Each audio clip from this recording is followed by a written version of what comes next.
Lu Feng has traversed into the realm of the full courtyard of beasts, becoming a secondary mechanic at the Red Star steel plant. Upon his arrival, Jia Zhangshi immediately demanded braised pork, while the formidable guardian of the courtyard, Silly Pillar, threatened to take action against Lu Feng. At this moment, Lu Feng awakened the bragging becomes reality system. As long as the beasts of the courtyard boast, their claims will manifest in Lu Feng's existence. Silly Pillar declared, I am invincible throughout the entirety of the capital. A single hand is sufficient to deal with you. With one hand, Lu Feng brought Silly Pillar crashing to the ground. To my astonishment, I was once a mere weakling, yet now I have become an unrivaled champion in the capital. Even the guardian of the courtyard cannot contend with me. This is truly exhilarating, Jia Zhangshi asserted. My son Jia Dongshu did not fail to qualify as a tertiary mechanic. Rather, he deemed the examination beneath him. If my son were to take it seriously, not only could he pass the tertiary mechanic exam, but he could easily conquer the 8th level. Lu Feng remarked, just yesterday, I was a secondary mechanic like Jia Dongshu. Yet today, I have ascended to the status of an 8th level mechanic, and everyone reveres me as the foremost prodigy of the steel plant. Su Demao proclaimed, Deputy Factory Director Li is a relative of mine.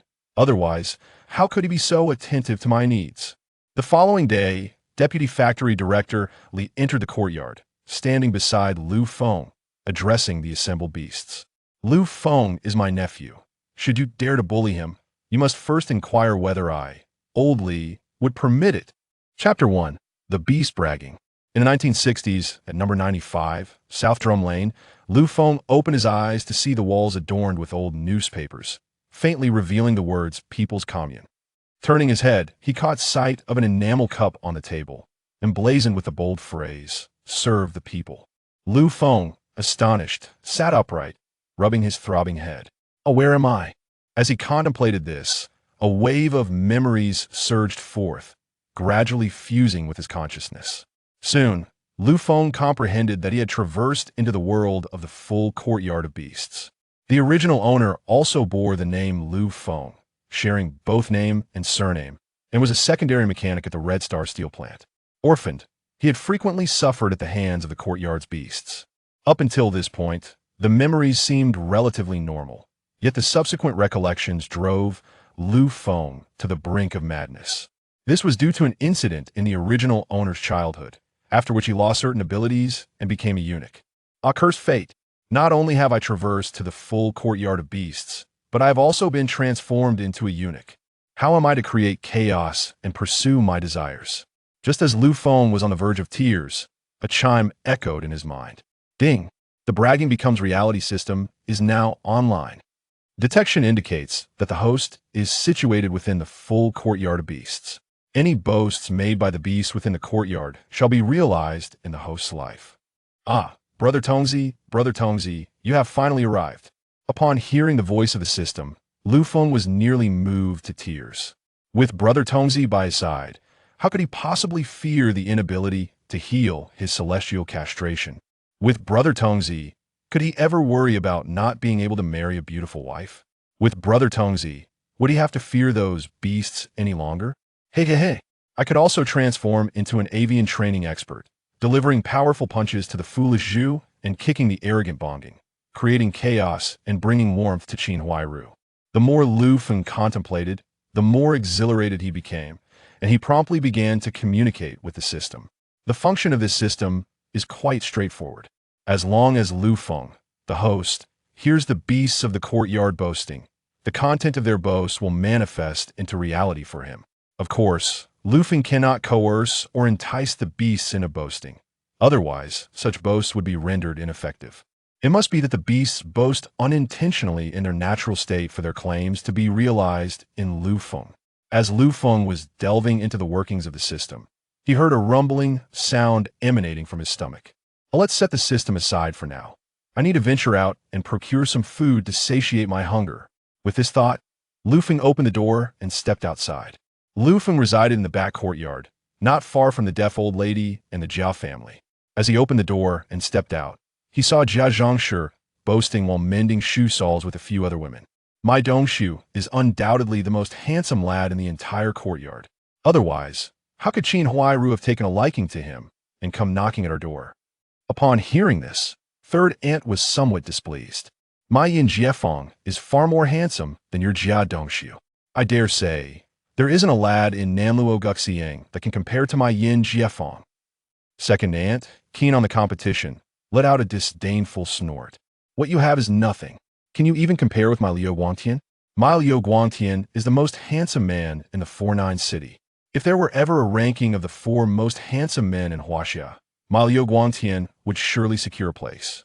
The first aunt, having no sons, could not participate in this boasting contest among the 3 mothers, yet she subtly curled her lip, secretly deriding them. Your 3 sons are nothing but crooked melons and cracked dates, yet you elevate them to the status of handsome men. It is utterly shameless. How ludicrous! As Lu Feng approached, he happened to overhear the 3 aunts boasting, and promptly, the voice of the system rang in his mind. Ding! Detection of 3 beasts boasting. The content of their boasts is transforming into reality. You have become the most handsome man in the 49 city. When outrageous boast. This is not what I desired. Lu Feng could not help but shake his head. What he truly wished for were the boasts of a formidable gentleman, such as strength or endurance, to indirectly remedy his celestial castration. However, Lu Feng merely felt a tinge of regret, for becoming the most handsome man in the 49 city was quite splendid. Moreover, such boasts are frequently exchanged among men, so hearing them should not be too difficult. Perhaps in just a few days, he would hear Jia Dongshu or Xu Dumao boasting, and at that point, he could heal his celestial castration and become a formidable gentleman. As Lu Feng pondered, he continued forward. Passing by a water basin, Qin Huairu, who was washing clothes at the edge, looked up and locked eyes with Lu Feng's handsome face, instantly captivated. Ah, you are Lu Feng. Qin Huairu gazed at Lu Feng's striking visage in disbelief, stammering her inquiry. Yes, what is it? Sister Qin, is there a problem? Lu Feng asked as he regarded Qin Huairu. Ah, you truly are Lu Feng. You. Qin Huairu wanted to ask Lu Feng how he had suddenly become so handsome. However, her mother-in-law Jia Zongshi was nearby, and such a question could be deemed inappropriate, potentially drawing Jia Zhongshi's ire. Thus, Qin Huairu stammered for a while without articulating her thoughts. Then, with a sudden inspiration, she rephrased, You, where are you going? I'm just going out for a stroll, Lu Feng replied nonchalantly, continuing on his way. Watching Lu Feng's retreating figure, Qin Huairu secretly sighed in relief, though her heart was filled with confusion. How did this young man suddenly become so handsome? Qin Huairu carefully recalled her previous impressions of Lu Feng. Previously, Lu Feng could only be described as ordinary in appearance, at best somewhat pleasing to the eye. Yet in that brief moment when she saw him, Qin Huairu was utterly mesmerized. She would wager that in her lifetime, she had never encountered a man as handsome as Lu Feng. Remembering Lu Feng's strikingly handsome face, Qin Huairu's heart began to race uncontrollably, and she found herself lost in fanciful thoughts. Lu Feng quickly exited the back courtyard, and everyone he passed could not help but glance at him. This was due to Lu Feng's overwhelming handsomeness. Even clad in a tattered cotton coat, it could not diminish his compelling allure. Lu Feng made his way out of the courtyard, navigating toward the pork stall based on memory, while admiring the street scenery along the way. At this moment, the city of Beijing, known as the 49 City, had yet to undergo the monumental development that would characterize later eras. Wherever one cast their gaze, they would encounter an abundance of ancient houses and traditional courtyard residences. The streets were nearly devoid of automobiles, and the pedestrians, predominantly clad in simple attire, often bore patches on their garments. Nevertheless, the spirits of the people were remarkably high, their faces adorned with smiles. As Lu Feng admired the street scenery, he approached a pork stall, producing money and a meat coupon to purchase a pound of fatty pork. Subsequently, Lu Feng grasped the fatty pork and turned towards the courtyard. Upon entering the courtyard, a bespectacled elderly man sprang forth like a bandit cutting through the path, obstructing Lu Feng's passage. Chapter 2. The Zhang family comes to demand braised pork. This bespectacled old man is Yin Bugui, the third uncle of the courtyard.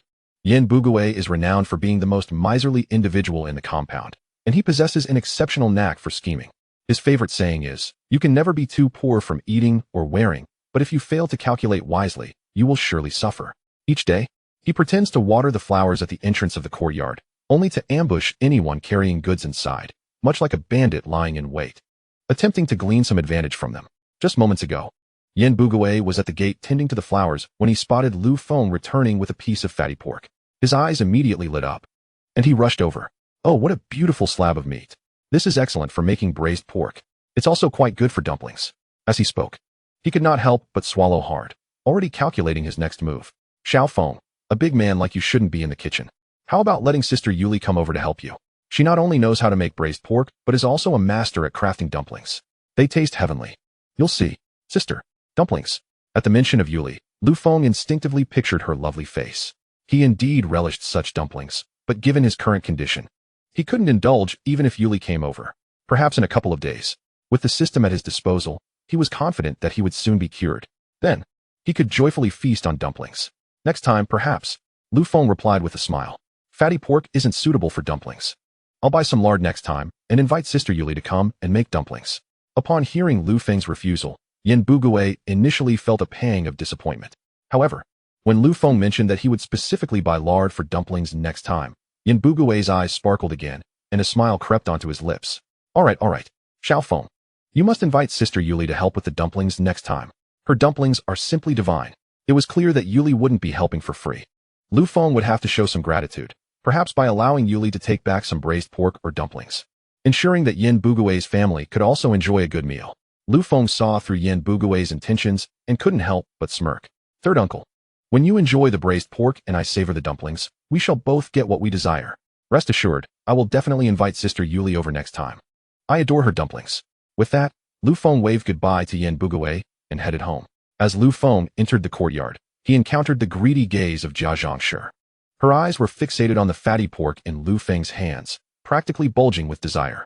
Although Jia Dongshu was still alive at this time and receiving a monthly salary from the steel factory, their family of 6 relied solely on his income, which barely covered their expenses. It was a luxury to fill their bellies with cornmeal buns, let alone indulge in meat.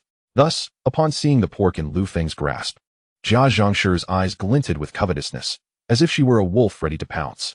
Naturally, Lu Feng paid no heed to the old hag's intentions, continuing straight to the backyard with the meat. Such a wretched offspring, born without foresight, Jia Zhangshi muttered under her breath, glaring at Lu Feng's retreating figure. Buying such a large piece of meat without bringing any for us. It's only a matter of time before calamity strikes. Her curses were barely audible and carried a distance, so Lu Feng did not catch them. Otherwise, he would not have been so lenient. He would have surely given her a piece of his mind. After all, the current Lu Feng was no longer the spineless original.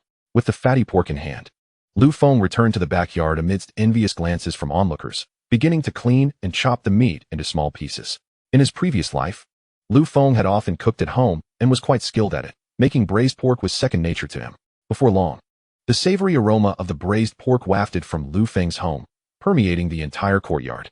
While his culinary skills could not rival those of a professional chef, he was generous with his ingredients, and given that meat was a rarity in this era, the scent of his stewing pork was undeniably enticing.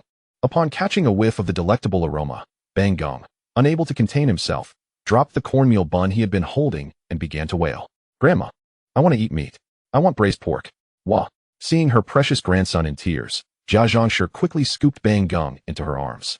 Don't cry, Bang Gong. Tomorrow, your father will buy you some meat, and I'll make you braised pork. No, I want to eat braised pork today. If not, I want to go to school tomorrow. Bang Gong threw himself on the ground, rolling in a fit of tantrum. It's all that little rascal Lu Feng's fault for buying meat. Jia Zhangshi cursed vehemently. He buys such meat, and doesn't he even think to share a bit with us? Look at how he has taunted my oldest grandson. If this keeps him from going to school and ruins his future, I want to let it go. Listening to Jia Zhangshi's tirade and witnessing Bang Gong's tantrum, Qin Huairu felt an overwhelming sense of fatigue. Out of sight, out of mind, she decided to lower her head and focus on her cornmeal bun, ignoring the chaos around her. Qin Huairu, didn't you hear that my oldest grandson wants to eat braised pork?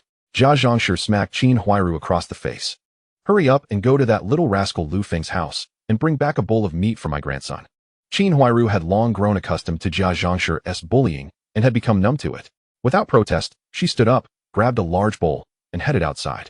Just as Lu Feng had placed the fragrant braised pork on the table and was about to indulge, he heard a knock at the door. Who is it? Lu Feng called out impatiently, rising to walk towards the door. Upon opening it, he found Qin Huairu standing there with an empty bowl, her face plastered with a smile. Xiao Feng, your braised pork smells divine. It made my Bang Gung cry. Could you spare half a bowl for me? I'll make it up to you once my family buys meat in a while. Lu Feng's expression immediately darkened. He had heard of borrowing money and rice, but never meat. Moreover, he was all too aware of the Jia family's true nature. What they called borrowing would likely end up as a permanent gift. Lu Feng had no intention of using his braised pork to feed that pack of beasts.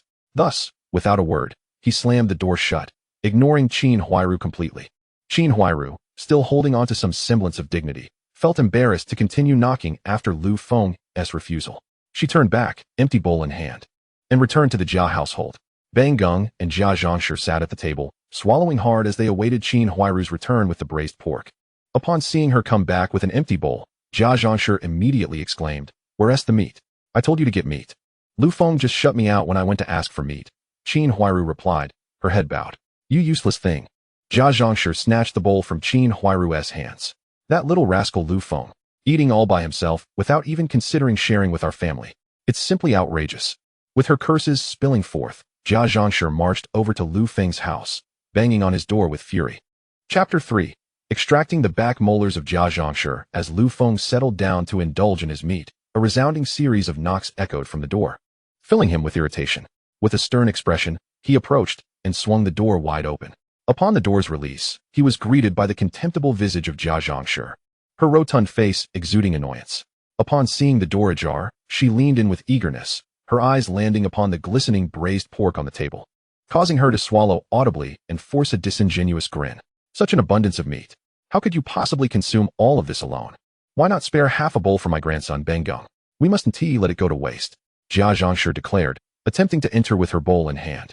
Lu Feng, recognizing her intentions, stood resolutely in her path. I can scarcely manage to finish this myself. Why should I share half a bowl with you? Why should I share half a bowl with you? Pray tell, Jia Zhangshi retorted defiantly. My grandson, Bang Gung, is at home, and your braised pork has made him weep with desire, tossing aside his steamed buns. How are we to eat with such provocations? Lu Feng, bemused and enraged, could hardly contain his laughter.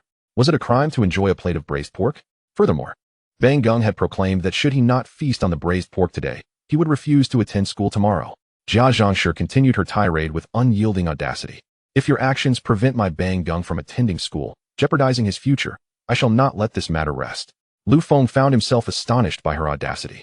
He had encountered shameless individuals before, yet Jia Zhangshi surpassed them all in her lack of decorum. How dare she come to his home to demand meat while threatening him? As if denying her grandson this dish was a grave sin. In a previous life, he might have acquiesced to avoid conflict. But who was Lu Feng? A time traveler, and a system-endowed one at that. He would not coddle Jia Zhangshi. With an icy glare, he uttered a single word, leave. You little beast. Do you not understand the value of respecting your elders? Jia Zhangshi exclaimed, her fury igniting as she reached for Lu Feng's face. Lu Feng would not tolerate her insolence.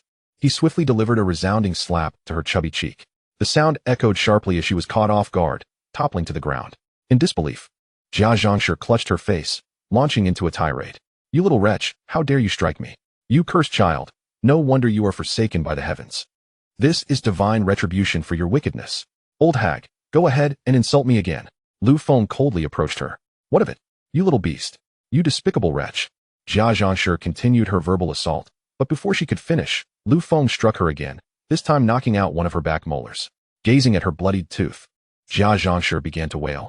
Oh, old Jia, come quickly and see how your widow and orphans are being oppressed. Woe is me. Her cries reverberated throughout the courtyard, drawing a crowd eager to witness the spectacle. Goodness, Jia Papa has lost a tooth. What transpired? Word spread that Jia Papa had sought braised pork from Lu Feng, who had refused, leading to her scolding him and subsequently receiving a blow. Jia Papa truly lacks shame. Her beating is well-deserved. Indeed, in these times, even a meal of meat is a luxury. How dare she demand it? Hearing the crowd's murmurs, Jia Zhangshi realized the tide was turning against her, and she raised her voice even higher, lamenting, Oh, old Jia. Open your eyes and witness how your widow and orphans are being wronged. Come and take this little beast away. In the Jia family courtyard, Qin Huairu sat at the table, feeding her children, Xiao Dang and Huaihua, when Bang Gung burst in, breathless with urgency. Mom, something terrible has happened. Grandma has been struck. Qin Huairu was taken aback, hastily abandoning her children to rush outside. In the distance, she could already hear Jia Zhongshi's wails.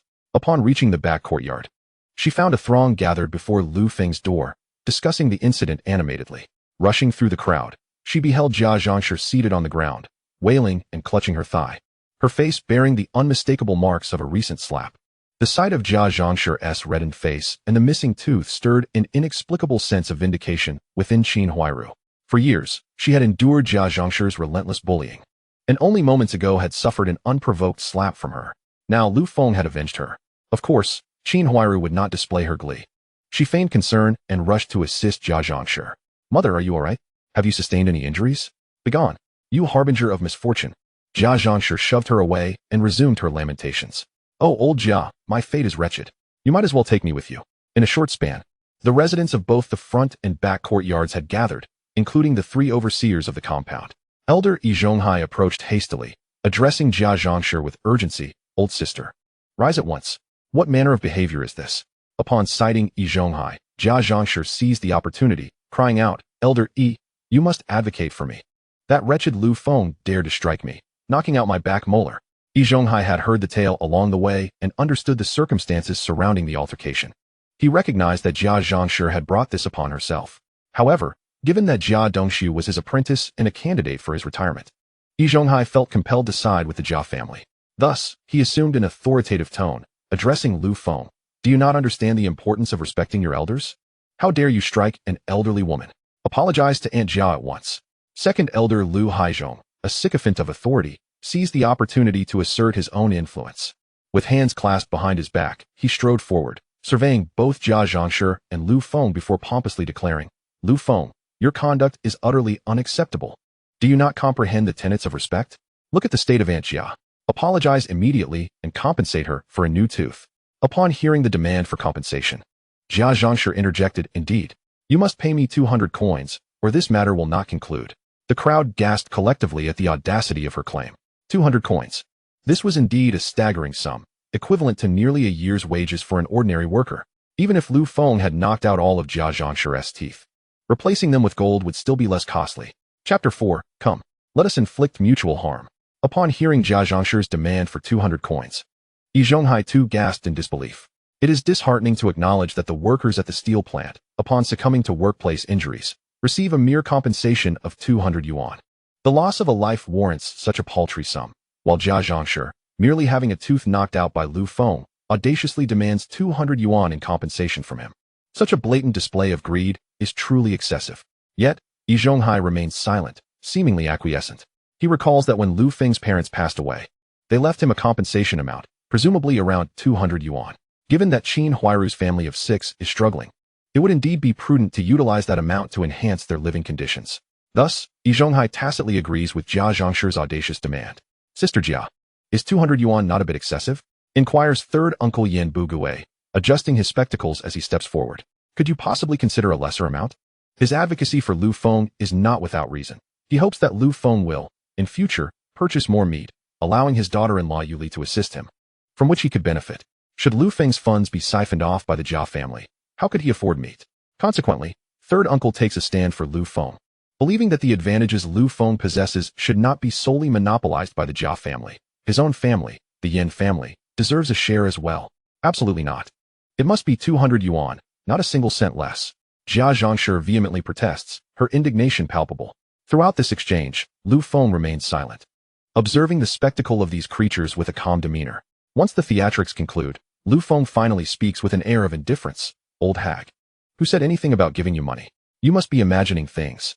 Before Jia Zhongshi can retort, Yi Zhonghai chastises Lu Feng. "Lu Feng, how can you speak to your elder in such a manner? Quickly apologize to Aunt Jia." "Huh, elder?" Lu Feng scoffs, casting a disdainful glance at Jia Zhongshi's plump visage. "Her surname is Jia, mine is Lu. How is she my elder? I do not engage in the habit of misidentifying my elders." He then turns his gaze toward Yi Zhonghai. Furthermore, Yi Zhonghai, as the elder of the courtyard, without discerning the rights and wrongs, you simply demand I compensate Jia Zhongshi. This is an egregious bias. "Young man, how dare you speak to an elder like that?" Upon hearing Lu Feng address Yi Zhonghai so directly, the simpleton Zhu jumps in, rolling up his sleeves, ready to confront Lu Feng. "Zhu," Yi Zhonghai hurriedly calls out to him, fixing a stern gaze upon Lu Feng. "Oh, So now you think you have the right to strike an elder? Very well, enlighten me. Why did you strike Sister Jia? Lu Feng, with a cold smirk, responds. Why did I strike this old hag? She attempted to commit robbery in my home. I had every right to strike her, and I will deliver her to the police station. Yi Zhonghai gasps in shock, realizing the severity of Lu Feng's words. Previously, I never noticed how ruthless this lad could be. He even invoking robbery. You're talking nonsense. Jia Zhongshi, now fully enraged, leaps to her feet, pointing a finger at Lu Feng. I merely went to your house to borrow half a bowl of braised pork, and you dare accuse me of robbery. Huh, old hag. I bought a pound of pork belly and managed to make only a little over half a bowl of braised pork. You want to take half a bowl? Is that borrowing? Lu Feng steps closer, fixing an intense stare on Jia Zhongshi. The crowd gasps in collective astonishment. They initially assumed Jia Zhongshi merely desired a few pieces of braised pork, unaware of her insatiable greed in wanting half a bowl. It must be noted that Lu Feng himself has only a little over half a bowl. What Jia Zhongshi is asking for can hardly be termed as borrowing. It borders on outright theft. Even Yi Zhonghai feels that Jia Zhongshi's demands are excessively greedy. Given the scarcity of braised pork in this era, to demand half a bowl from someone who has just prepared a meager portion is unconscionable. No wonder Lu Feng would strike her. If it were me, I would do the same. However, in order to ensure that Jia Dongshu provides for his old age, Yi Zhonghai feels compelled to side with the Jia family. Alright, I've grasped the situation. It is indeed true that Aunt Jia was in the wrong. But you hitting Aunt Jia is also a fact. You've knocked out a molar. Therefore, you shall compensate her 20 yuan for a false tooth, and let this matter rest. No way. It must be 200 yuan, not a single cent less. Jia Zhongshi immediately protests, her voice rising in outrage. This little beast must compensate me 200 yuan. Otherwise, I will not let this go. As Jia Zhongshi's outcry resonates, Lu Feng feels as if he has taken on the mantle of the elder, hurling accusations at Jia Zhongshi. Ah, Jia Zhongshi, you criminal. Not only have you attempted robbery, but now you seek to extort. I shall report you to the police and ensure that this criminal is brought to justice. Pretending to leave, he feigns walking away. Stop. Yi Zhonghai bellows, his urgency palpable. We shall resolve matters within our courtyard. Why trouble the police? Ah, what an astute notion. The courtyard will handle its own affairs. Lu Feng retorts, turning back to Yi Zhonghai. You think a mere courtyard elder can resolve matters of robbery? Elder, do you presume to shield a criminal? Or do you consider your position to be above the law? The barrage of accusations sends a chill down Yi Zhonghai's spine, and he quickly waves his hands in denial. Xiao Feng, you misunderstand. I would never dare to shield a criminal. But Aunt Jia merely asked for a few pieces of meat. Your accusation of robbery is somewhat excessive. Seeing Yi Zhonghai flounder, second uncle Lu Haizhong revels in the moment. Lu Haizhong, a man enamored with authority, has long coveted Yi Zhonghai's position and wishes to usurp it. Witnessing Yi Zhonghai stumble and unable to speak, he seizes the opportunity to assert his own authority. Clearing his throat, he addresses Lu Feng. Cough, cough. Xiao Feng, we're all from the same courtyard. We see each other daily. Don't take this matter to such extremes. Clearly, Aunt Jia was in the wrong today. How about this? Let Aunt Jia apologize to you and compensate for your losses. Let us let this matter pass without involving the police. The crowd is momentarily stunned. What is happening? Jia Zhongshi, having lost a molar to Lu Feng, is now being asked to compensate him? This feels rather peculiar. What? You want me to compensate him? Absolutely not. Jia Zhongshi exclaims, her fury unabated. Lu Haizhong, you fool. This little beast knocked out my tooth, and you want me to compensate him? Lu Haizhong's face alternates between crimson and pale at Jia Zhongshi's rebuke. Before he can respond, Yi Zhonghai interjects. Enough, Sister Jia. This entire situation arose from your error. I propose you pay Lu Feng 2 yuan, and let this matter conclude. What? Oldie, you expect me to compensate this little beast 2 yuan? Jia Zhongshi exclaims in disbelief. Yi Zhonghai can only nod, a hint of resignation in his demeanor. My dear sister-in-law, I am indeed assisting you. Swiftly procure the funds to resolve this matter. The situation concerning Jia Zhongshi is precarious. We are currently amidst a stringent crackdown. Should things go awry, Jia Zhongshi may find herself in dire straits. Thus, Yi Zhonghai is eager to quell the tumult. However, Jia Zhongshi, oblivious to Yi Zhonghai's good intentions, immediately collapsed onto the ground, lamenting in despair upon hearing that Yi Zhonghai also demanded compensation. Oh, is there no justice in this world? I have lost a tooth due to an assault, and now I must pay others. She cried. Old Jia, come and rid me of these scoundrels. Lu Feng, disregarding Jia Zhongshi's wails, approached and patted Lu Haizhong on the shoulder. Uncle San, you truly are a clever one. What an excellent idea. You see, Jia Zhongshi did not actually commit a burglary. Even if Lu Feng were to report it, it would likely amount to nothing. Instead, Why not seize this opportunity to extort some money from Jia Zhangshi? After all, to combat a beast, one must employ beastly methods. This is what we call fighting fire with fire. Indeed, do you not recognize who I am? I am the second elder of the Sihiyuan, Lu Haizhong proclaimed proudly. As the two conversed, Yi Zhonghai cast a glance at Qin Huairu, urging her, hurry and persuade your mother-in-law. Unlike Jia Zhangshi, who was as foolish as a pig, Qin Huairu understood the gravity of the situation. If Lu Feng were to expose this incident and implicate Jia Zhangshi, she might very well face severe repercussions. Whether Jia Zhangshi would suffer the consequences was of no concern to Qin Huairu. What troubled her was the prospect of being labeled a criminal's daughter-in-law, with her child branded as a criminal's grandchild. How could she hold her head high in public thereafter? With this in mind, Qin Huairu approached Jia Zhangshi, urging, Mother, you must swiftly gather the money to settle this. If Lu Feng reports it, you might face dire consequences. Upon hearing the possibility of severe punishment, Jia Zhangshi felt a flicker of fear. Yet, being as greedy as a Paixio, she was reluctant to part with her money.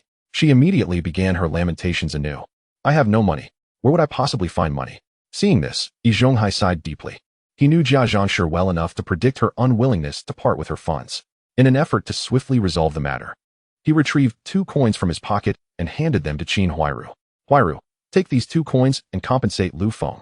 Upon seeing the coins in Qin Huairu's hand, Jia Zhangshi's eyes sparkled with greed as she reached out to snatch them away, hiding them in her bosom. Mother, that money is not yours, Qin Huairu exclaimed, somewhat exasperated. Jia Zhangshi paid no heed to her words. In her mind, once the money was in her possession, it was hers. To prevent Qin Huairu from reclaiming the coins, Jia Zhangshi immediately began to berate her. You ill-fated star, what are you shouting for? I find myself in this predicament because of you. If you had been able to borrow even a bowl of meat from Lu Feng, would I have had to intervene? It is all your fault that I lost a tooth. Old Jia, come and witness the behavior of your unfilial daughter-in-law. Qin Huairu was nearly driven to slap Jia Zhangshi in anger. You old hag, how can you blame me for this? However, Qin Huairu excelled at playing the victim. She sighed gently, adopting a sorrowful expression as she looked at Yi Zhonghai, saying, Elder this. Yi Zhonghai, noting her distress, also sighed and pulled out another 2 coins from his pocket, handing them to Qin Huairu. Huairu, go quickly.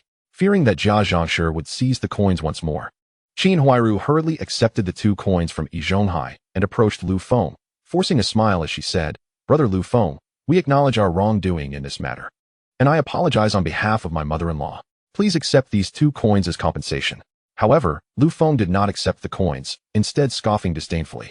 2 coins? Is this an insult to a beggar? Just moments ago, Jia Zhangshi was attempting to extort 200 from me.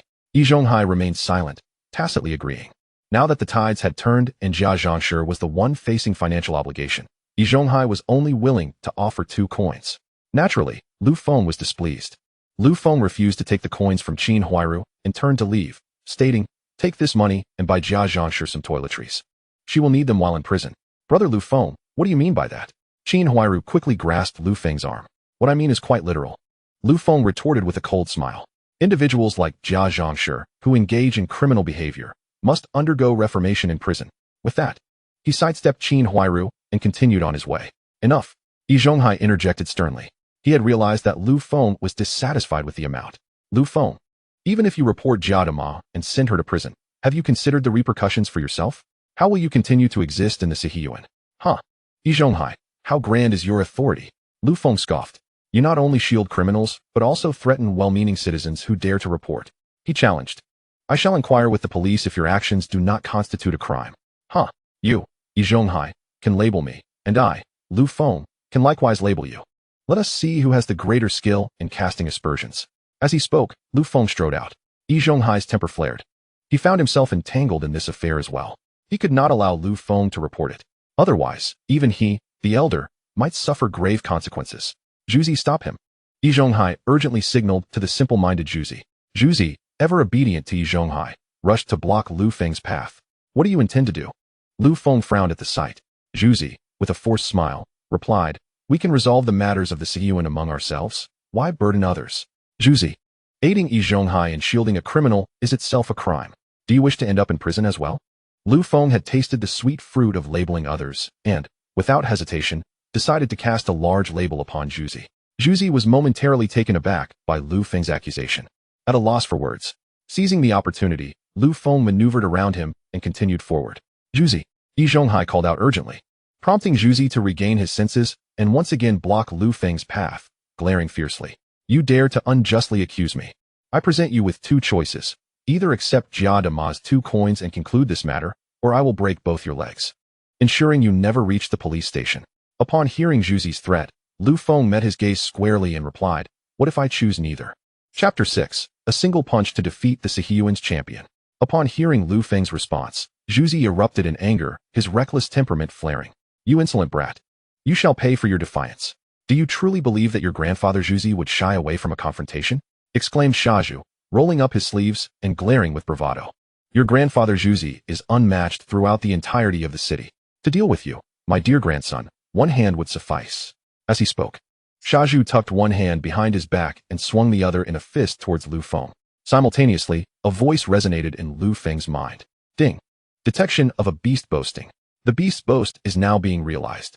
The host has become the unrivaled champion of the city, acquiring master-level street fighting skills. In an instant, Lu Feng felt an uncanny power coursing through his limbs, and within moments, he grasped the secrets of master-level street fighting techniques. In the next heartbeat, Shazhu's fist was upon Lu Feng. However, endowed with newfound mastery, Lu Feng instinctively tilted his head aside, evading Shazhu's punch. At the same time, he delivered a swift blow to Shazhu's face, causing blood to spurt from his nose. Shazhu instinctively reached up to touch the blood, letting out a howl akin to a wolf's, and lunged at Lu Feng. For years, Shazhu had basked in the protection of his elder, ruling the courtyard with impunity. Always the one to bully others. To be publicly humiliated by Lu Feng was intolerable, and he charged forward like a ferocious wolf, intent on tearing Lu Feng apart. Had this been before, Lu Feng would have indeed been no match for Shazhu, for the title of courtyard champion was not bestowed lightly. His combat prowess was unparalleled. Yet now, circumstances had shifted dramatically. Lu Feng now wielded master-level street fighting skills, rendering the confrontation akin to an adult against a mere toddler. He easily dodged Shazhu's wild assault, then seized the moment to deliver a fierce kick to Shazhu's abdomen. With a pained yelp, Shazhu collapsed to the ground, clutching his belly. Ah, Zhuzi, what has happened to you? Upon witnessing Shazhu crumpled on the ground, Yi Zhonghai hurried over to assist him. Moments earlier, when Shazhu had aimed to strike Lu Feng, Yi Zhonghai had taken a neutral stance, believing Lu Feng to be utterly ungrateful. He thought it imperative for Shazhu to teach Lu Feng a lesson, firmly believing that as the courtyard champion, Shazhu would easily defeat Lu Feng and have him begging for mercy. At that point, Yi Zhonghai would intervene, preventing further escalation and saving Lu Feng, who would then be eternally grateful to him. However, the unfolding events took Yi Zhonghai entirely by surprise.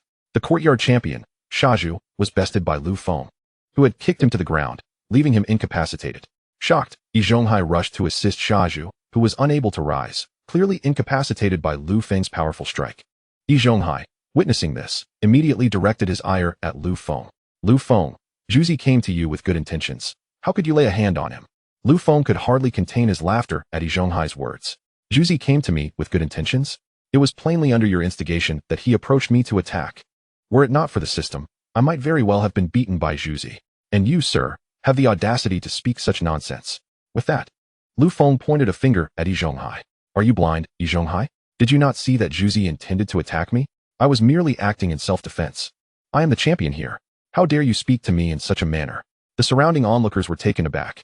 They knew Lu Feng to be timid and meek, never daring to retaliate even when bullied. Yet today, he seemed transformed, having struck both Jia Zhang and Shazhu, even daring to confront Yi Zhonghai. The contrast was staggering. Fuming at being called a dog, Yi Zhonghai trembled with rage, wishing he could attack Lu Feng. Yet, having witnessed Shazhu's defeat, he knew he would be no match for Lu Feng and had to suppress his fury. You, Jia Zhang, are guilty of home invasion and extortion. And you, Yi Zhonghai, are harboring a criminal and obstructing my report. You incited thugs to attack the whistleblower. Lu Feng declared, striding towards the exit. I am off to the police station to bring you villains to justice. Seeing this, Yi Zhonghai panicked, wanting to intervene but lacking the courage. He called out to Lu Haizhong and Yin Bugui. Old Lu, Old Yin, you must speak on my behalf.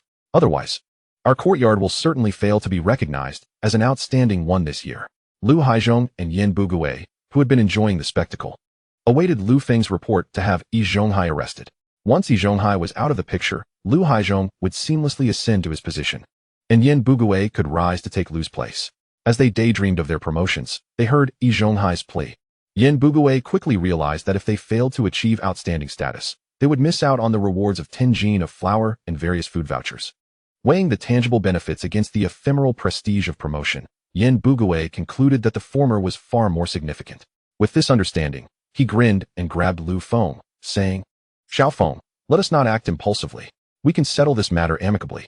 If you believe the compensation was insufficient, we can have the Jia family add a bit more." Lu Feng, not angered by Yen Bugue's intervention, felt a sense of relief. His threat to report them was merely a ruse to intimidate these scoundrels. In truth, the accusations against Jia Zhang were flimsy at best. Even if the police came, there would be little they could do. It was only the ignorance of these courtyard residents that allowed Lu Feng to manipulate them, since it appeared unlikely he could secure a conviction against Jia Zhang. Extracting a monetary settlement from her would suffice. After all, these ruffians were hardly virtuous. Lu Feng resolved to combat these villains with their own tactics, employing their methods against them. With this in mind, he addressed Yen Bugue. "Very well, third elder, since you have extended your hand, I shall oblige. Previously, Jia Zhang demanded 200 yuan from me, so if she wishes to avoid imprisonment, she must compensate me that amount, and we shall consider the matter resolved." Chapter 7. After striking Jia Zhang, he also demands compensation. Gasp. 200 yuan. What an audacious demand. The crowd collectively inhaled sharply at Lu Feng's request for 200 yuan from Jia Zhang. However, they quickly rationalized it. After all, hadn't Jia Zhang attempted to extort the same amount from Lu Feng? Now, Lu Feng has turned the tables, demanding 200 yuan in compensation from Jia Zhangshi.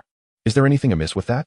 Upon hearing the demand for 200 yuan, Jia Zhangshi immediately collapsed onto the ground, slapping her thigh and once again invoking the old Jia's summoning technique.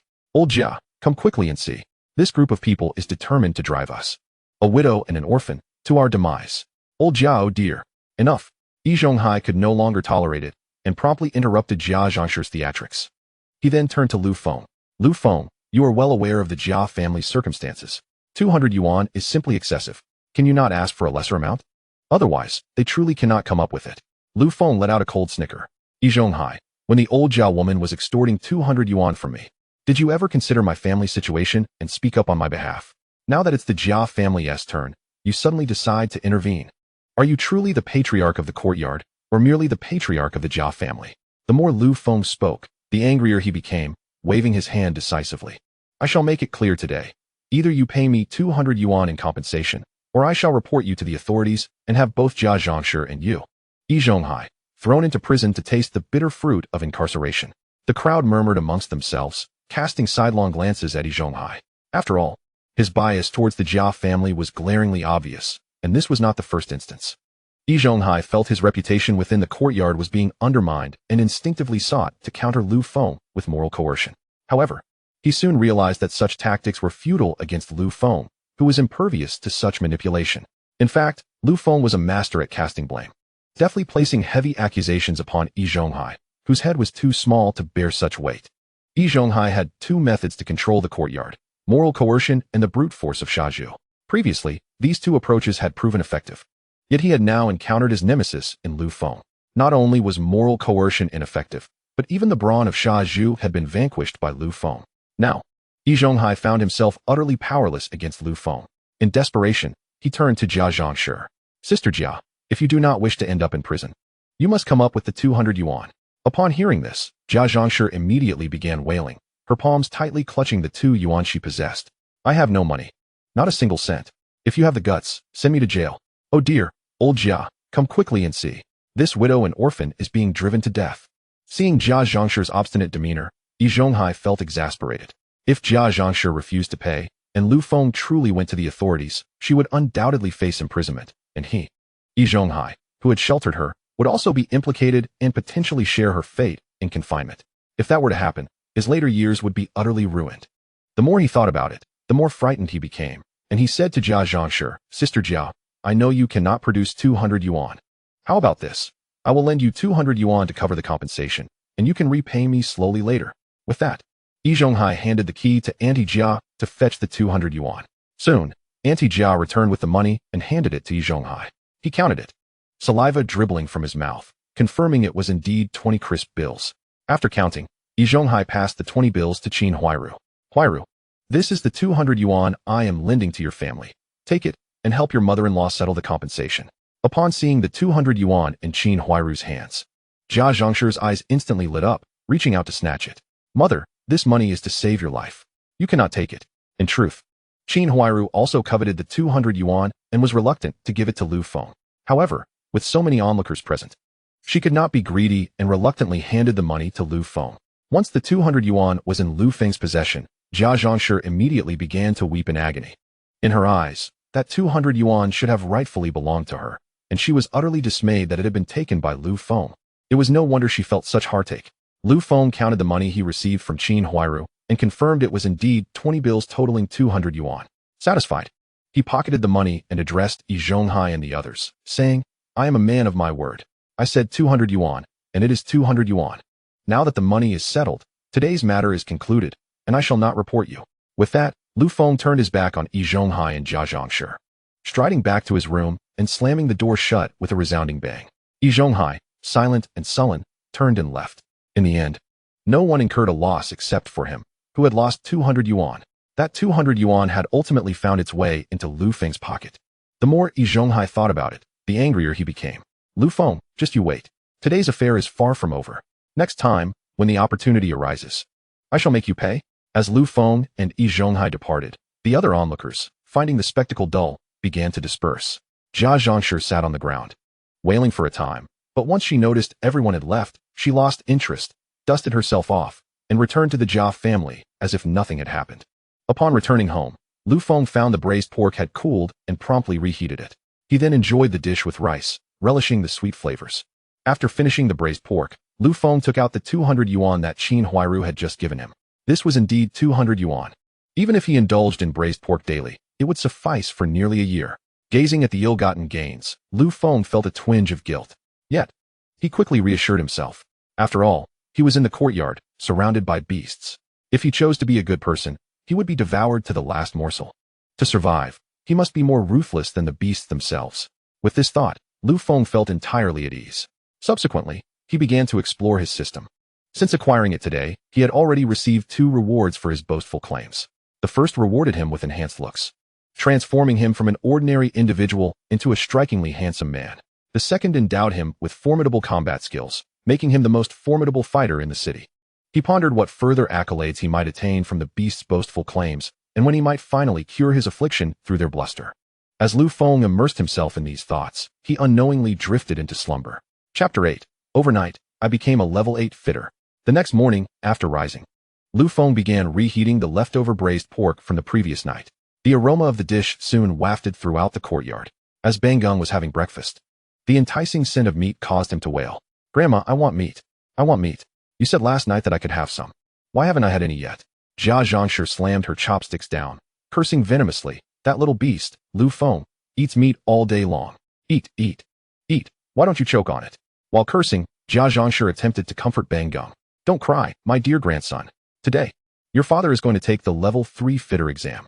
Once your father passes the level 3 machinist exam, he will receive an additional 5 yuan in his monthly salary, and I am certain he will bring home meat for my dear grandson." After finally comforting the little one, and once dinner was finished, I sent him off to school while Jia Dongxi went to work. Jia Zhangshi and several of the neighborhood aunties engaged in their usual idle chatter. One aunt remarked, "I heard from my husband, old E, that yesterday old Lu from the second workshop finally passed his level 5 machinist exam." The third aunt clicked her tongue in surprise. "Goodness, a level 5 machinist. That must earn over 50 yuan a month. How could old Lu's family possibly spend all that? It's just a level 5 machinist, for goodness sake. Look at how you all are talking." Jia Zhangshi scoffed. "My Dongshu said that as long as he applies himself, he could easily pass the level 5 machinist exam. In a few years, it's even possible for him to achieve level 8. The first aunt couldn't help but inwardly disdain Jia Zhangshi. "Jia Zhangshi, you ought to consider your audience when boasting. Don't you know I'm your son Jia Dongshu's mentor? Old E certainly knows how capable he is. If he knew otherwise, wouldn't he tell me?" Yi Zhonghai had once told the first aunt that Jia Dongshu had limited talent and could only manage to pass the level 3 machinist exam at best. Maybe the level 4.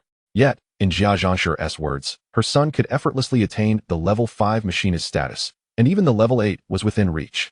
As if the level 8 was as common as cabbage. In the entire Hongqing Steelworks, there were only a handful of true level 8 machinists among thousands of workers. While Jia Zhangshi and the aunties were puffing themselves up with bravado, Lu Feng happened to stroll by and overheard their conversation. Instantly, a voice echoed in Lu Feng's mind, detected nearby, a boastful creature. The Boast Becomes Reality system is now operational. Congratulations, host. The boast of the creature has manifested within you, granting you all the experience and skills of a level 8 machinist. I'm suddenly a level 8 machinist. Lu Feng was both astonished and elated, finding it almost unbelievable. To be a level 8 machinist in the steelworks is akin to possessing a treasure. Achieving this status would not only significantly increase his salary, but also elevate his standing within the factory and the courtyard. Yi Zhonghai was a living example of this. Brimming with excitement, Lu Feng quickened his pace towards the factory, eager to test his newly acquired advanced machinist skills. Upon reaching the factory, Lu Feng surveyed his workstation and found he only had level 2 components available. This was to be expected, as he was merely a level 2 machinist and could only produce level 2 workpieces. After scanning his surroundings, he noticed a level 5 workpiece at Lu Gong's station. Alright then, a level 5 workpiece it is. I'll just practice a bit and see how my new machinist skills fare. Lu Feng picked up the level 5 workpiece from Lu Gong's station and began his work. This scene caught the eye of Jia Dongxiu, who brightened at the sight. What a bold lad. A level 2 machinist daring to handle a level 5 workpiece. This is a clear violation of factory regulations. I'll report you immediately. Even if you're not fired, you'll certainly face a fine. Fueled by resentment from the previous night's incident, Jia Dongxiu seized this opportunity to strike at Lu Feng, rushing to the workshop director's office to inform Director Gua. Director Gua, there's trouble. A level 2 worker is violating factory rules by privately processing a level 5 workpiece, and this could lead to significant losses for the workshop. What?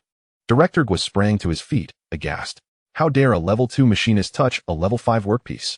If it gets damaged, who will compensate? Indeed, Director Gua. This is a waste at best, and a violation of state property at worst. Jia Dongxiu eagerly added fuel to the fire. You must take me there immediately. We must stop this act of damaging state property. With that, Director Gua stormed out. Right away, Director.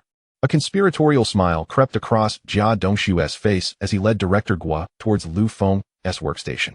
Director, hurry. It's just over there. Jia Dongxiu pointed towards Lu Feng's station. As they approached, they saw a crowd gathered around Lu Feng. Jia Dongxiu hastily pushed his way through, ready to chastise Lu Feng, but was halted by Director Gua. Having risen to the position of workshop director, but was no fool. With so many workers present, including several level 5 and level 6 machinists, the fact that none had intervened to stop Lu Feng, a level 2 machinist, from producing a level 5 workpiece was itself worthy of contemplation. Thus, Director Gua chose to observe rather than disrupt Lu Feng's work. Lu Feng worked swiftly, and before long, a flawless level 5 workpiece emerged from his efforts. Director Gua stepped forward, inspecting the workpiece, and his eyes lit up with increasing delight. Having been a level 7 machinist before his promotion, he may have grown rusty over the years, but his discerning eye remained sharp. At a glance, he recognized that Lu Feng's level 5 workpiece was nothing short of perfect. Director Gua, could it be that this lad has ruined the level 5 workpiece? Jia Dongxiu exclaimed excitedly. He must be made to pay for it, and face a reprimand from the entire factory. We cannot allow such behavior to flourish. As a mere level 2 machinist, Jia Dongxiu was oblivious to the quality of the level 5 workpiece. He hastily assumed Lu Feng had ruined it, and began to stir the pot. Director Gua shot Jia Dongxiu a displeased glare.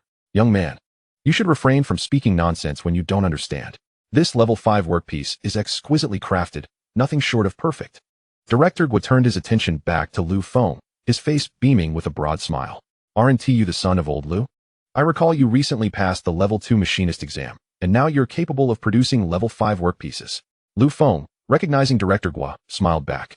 Director Gua, I've been studying some machinist literature and sought advice from some seniors. Suddenly, I felt enlightened. So today, I decided to try my hand at a level 5 workpiece. And to my surprise, I succeeded. Lu Feng was offering an explanation for his sudden leap from a level 2 machinist to a level 5 machinist, hoping to dispel any doubts among the onlookers. After all, people in this era were not easily fooled. Chapter 9. Participating in the machinist examination. Although Lu Feng's explanation was somewhat contrived, it was not without merit. Instances of individuals experiencing sudden enlightenment are not uncommon, historically or contemporarily. Ha. I didn't see it before, but you're quite the genius. Director Gua praised, clapping Lu Feng on the shoulder. To be able to produce level 5 workpieces as a level 2 machinist. This is unprecedented in the entire history of our Hongxing Steelworks. I foresee that in the future, our factory's level 8 machinists will undoubtedly include you. The crowd, witnessing Director Gua's enthusiastic praise for Lu Feng, couldn't help but envy him, each one joining in to shower him with compliments. Jia Dongxiu was utterly bewildered by the unfolding scene. How had events escalated to this point? Wasn't it supposed to be a situation where he brought Director Gua over to witness Lu Feng's mishandling of the 5th-level workpiece, leading to a furious reprimand from Director Gua, demanding compensation and a factory-wide censure? Yet here was Lu Feng, a mere 2nd-level fitter, successfully crafting a 5th-level workpiece, while Director Gua showered him with praise.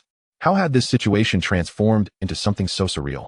Xiao Feng, I must commend you on the exceptional craftsmanship of this 5th-level workpiece. Director Gua beamed, clapping Lu Feng on the shoulder.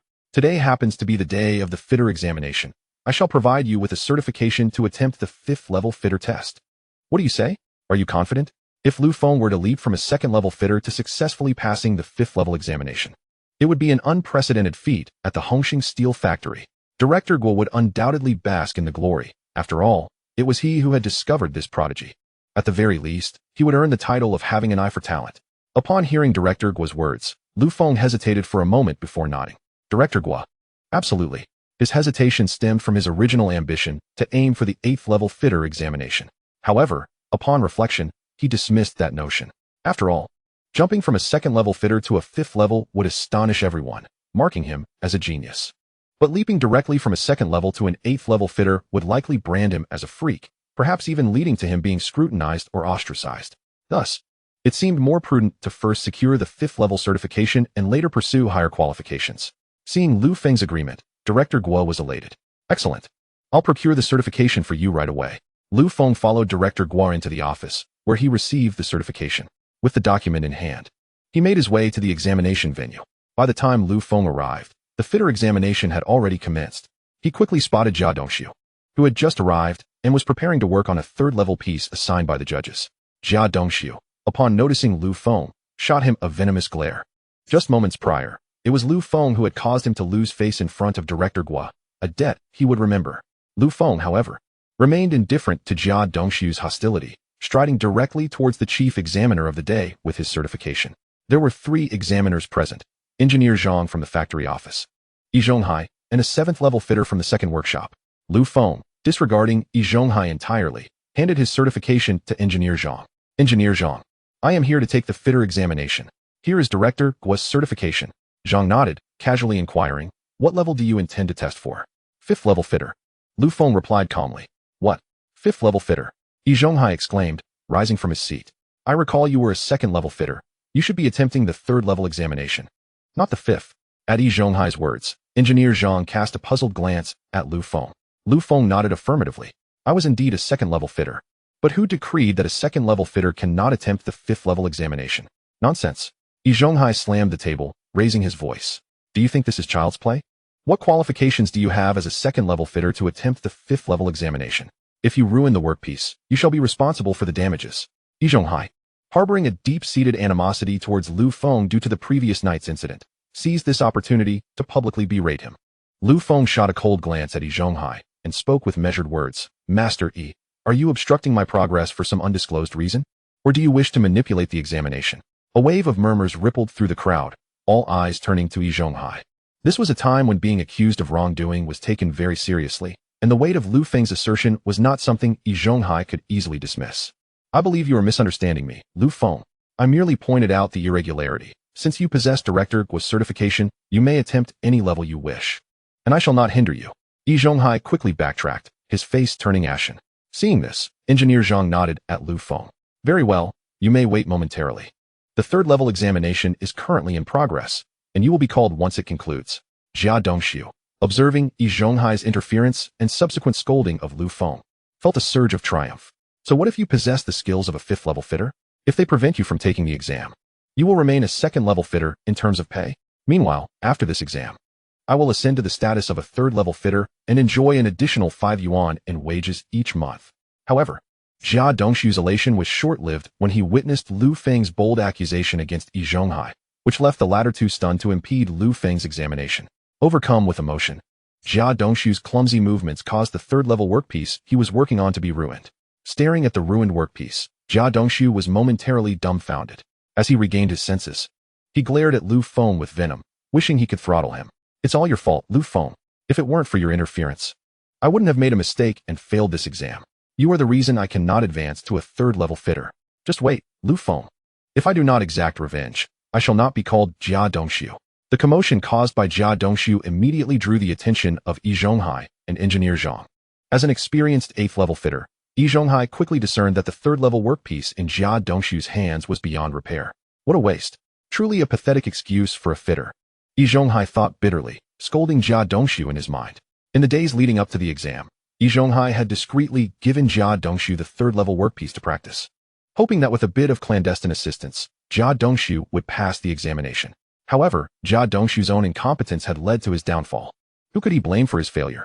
Chapter 10, Jia Dongshu's Revenge. Soon, the 3rd-level fitter examination concluded. Jia Dongshu, having failed to complete the workpiece within the allotted time and ruining the one he had, was consequently disqualified. In a fit of rage, he hurled his tools to the ground and turned to leave. But then he reconsidered.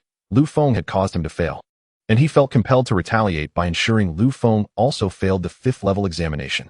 With this thought, Jia Dongshu lingered among the crowd, waiting for his moment to strike. Before long, it was Lu Feng's turn to attempt the 5th-level examination. Grasping a 5th-level workpiece, Lu Feng began his task. Yi Zhonghai initially regarded Lu Feng with disdain, but as he observed Lu Feng's progress, that disdain gradually faded, replaced by astonishment. Here was a 2nd-level fitter, truly capable of working on a 5th-level piece. Furthermore, Lu Feng's technique was so adept, he appeared far more like an experienced 5th-level fitter than a novice. Could it be that this lad has been pretending all along? As Yi Zhonghai pondered this, his mind began to race. When he previously selected his retirement companion, he deemed Lu Feng unremarkable and lacking in aptitude, which led him to choose Jia Dongshu instead. Little did he know that reality would deliver a resounding slap to his face. The one lacking in talent and ambition was Jia Dongshu. The true dragon, the one he had underestimated, was Lu Feng. At this moment, Yi Zhonghai felt a pang of regret. If only he had chosen Lu Feng as his retirement companion instead of Jia Dongshu. The more he thought about it, the deeper his regret grew. He wondered if it was still possible to rectify his mistake. Yi Zhonghai resolved to cultivate a relationship with Lu Feng, hoping to develop him into his retirement choice. Meanwhile, Lu Feng remained oblivious to Yi Zhonghai's thoughts, focusing intently on processing a level 5 workpiece. The number of onlookers among the workers around him continued to swell. Initially, these individuals were skeptical of Lu Feng, believing that a mere level 2 fitter could not possibly process a level 5 workpiece. However, as Lu Feng commenced his work, their astonishment soon transformed into admiration. What a deft technique. Clearly, he is a seasoned craftsman, they murmured. I heard he only attained level 2 status last year. Who would have imagined he could now handle a level 5 workpiece? This must be what a prodigy looks like, they marveled. And he is just 20, a level 5 fitter at the tender age of 20. Surely, he is the first of his kind since the establishment of the Hongxing steel plant. As the crowd lavished praise upon Lu Feng, Jia Dongshu's jealousy intensified. No way. He absolutely could not allow Lu Feng to attain level 5 fitter status. Otherwise, wouldn't it make him, Jia Dongshu, appear utterly incompetent? How would he ever hold his head high in the courtyard again? As Jia Dongshu contemplated this, he scanned his surroundings. Suddenly, his eyes lit up. He spotted Guadapio from the same workshop, standing behind Lu Feng. An idea struck him. He feigned a desire to squeeze past for a better view and deliberately bumped into Guadapio. Caught off guard, Guadapio stumbled forward, colliding with Lu Feng's back. The tool in Lu Feng's hand was jostled, leaving a small dent on the level 5 workpiece. Although the dent was not severe, it constituted a failure in processing for a workpiece that demanded precision. The crowd gasped in disappointment and anger, turning their ire towards Guadapio. Aware of his blunder, Guadapio quickly exclaimed, "It wasn't intentional. Someone bumped into me." He cast a glare at Jia Dongshu. "You dog. You did that on purpose, didn't you? Just wait. I'll break your legs." Guadapio shouted, brandishing his fists and charging at Jia Dongshu. "I didn't mean it. I just wanted to come over and observe how a level 5 fitter processes their work." Jia Dongshu stammered, retreating while attempting to explain. "I truly didn't intend for this to happen." As Jia Dongshu evaded Guadapio's wrath, he felt a surge of delight. Haha, Lu Feng, you caused me to miss out on becoming a level 3 fitter. Now I'll ensure you fail at becoming a level 5 fitter. This is poetic justice. Yi Zhonghai, witnessing this scene, couldn't help but scold Jia Dongshu internally. What a fool. Even if you wish to sabotage Lu Feng, do you really need to resort to such childish tactics? Do you think everyone else is blind and cannot see through your schemes? The more Yi Zhonghai observed Jia Dongshu, the more disillusioned he became. Conversely, the more he looked at Lu Feng, the more he admired him. No, I must draw closer to Lu Feng. I will find ways to cultivate him as my retirement companion. With Lu Feng's workpiece damaged, he would likely be unable to pass the level 5 fitter examination this time. But as the chief examiner, I can assist him. I can offer him a second chance under the guise of an accident. This time, he is bound to succeed. If he passes, he will surely be grateful to me. I can then impart my fitting skills to him and gradually develop a closer relationship. Sooner or later, I will make him my retirement choice. With these thoughts in mind, Yi Zhonghai stood up and declared, everyone witnessed Lu Feng's level 5 fitting skills. It's such a shame to let a talent go to waste due to an unfortunate accident. I cannot bear to see this. Therefore, I propose we give Lu Feng a chance to retake the exam. Yi Zhonghai said with a beaming smile, eagerly awaiting Lu Feng's gratitude. Lu Feng merely shot a glance at Yi Zhonghai and instantly grasped his intentions. Oh, you wish to bestow a small favor upon me to secure my future support for your retirement. Yi Zhonghai, are you dreaming? Furthermore, this minor blemish on the workpiece could hardly stump someone of my caliber as a level 8 fitter. Lu Feng replied coolly, no need. I can easily repair this workpiece myself. Yi Zhonghai was taken aback by Lu Feng's response, momentarily stunned before breaking into laughter. Lu Feng, the blemish on your workpiece is indeed not severe. While it can be repaired to restore it to good quality, it still requires a standard above level 7 fitting skills. And you, as Yi Zhonghai spoke.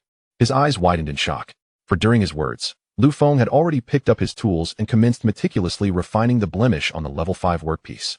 In a matter of moments, Lu Feng restored the workpiece to its original pristine condition.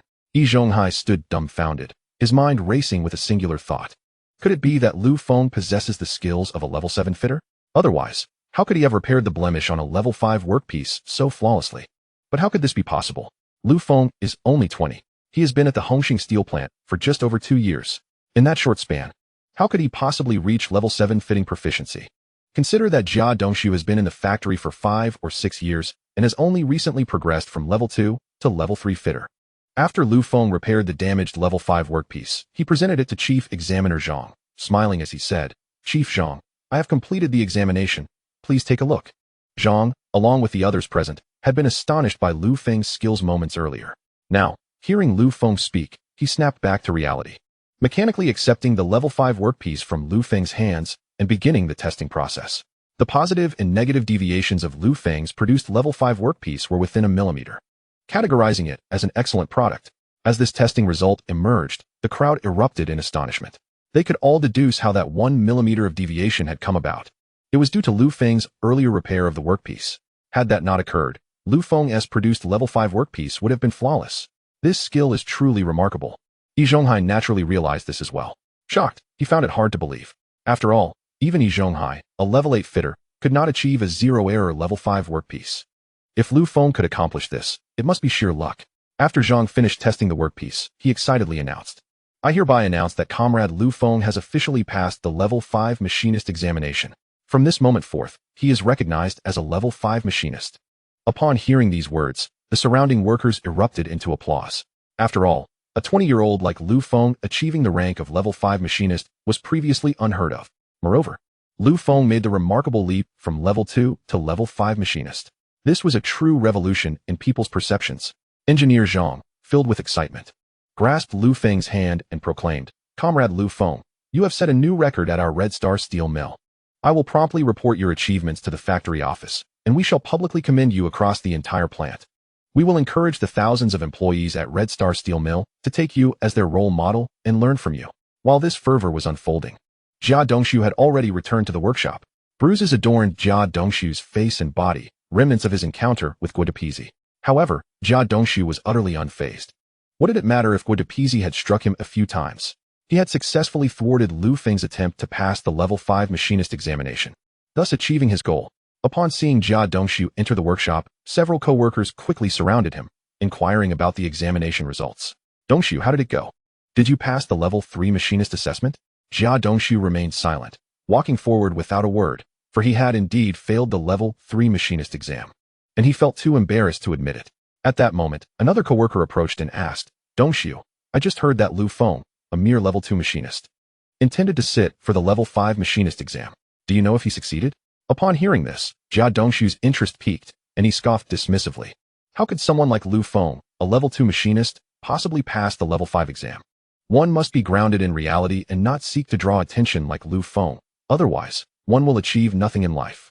Just as Jia Dongshu spoke with vehemence, the workshop's loudspeakers suddenly crackled to life, producing a series of sharp sounds. Jia Dongshu recognized that the factory office was about to make an announcement. The noise indicated that the announcer was testing the microphone. Thus, he perked up his ears to listen.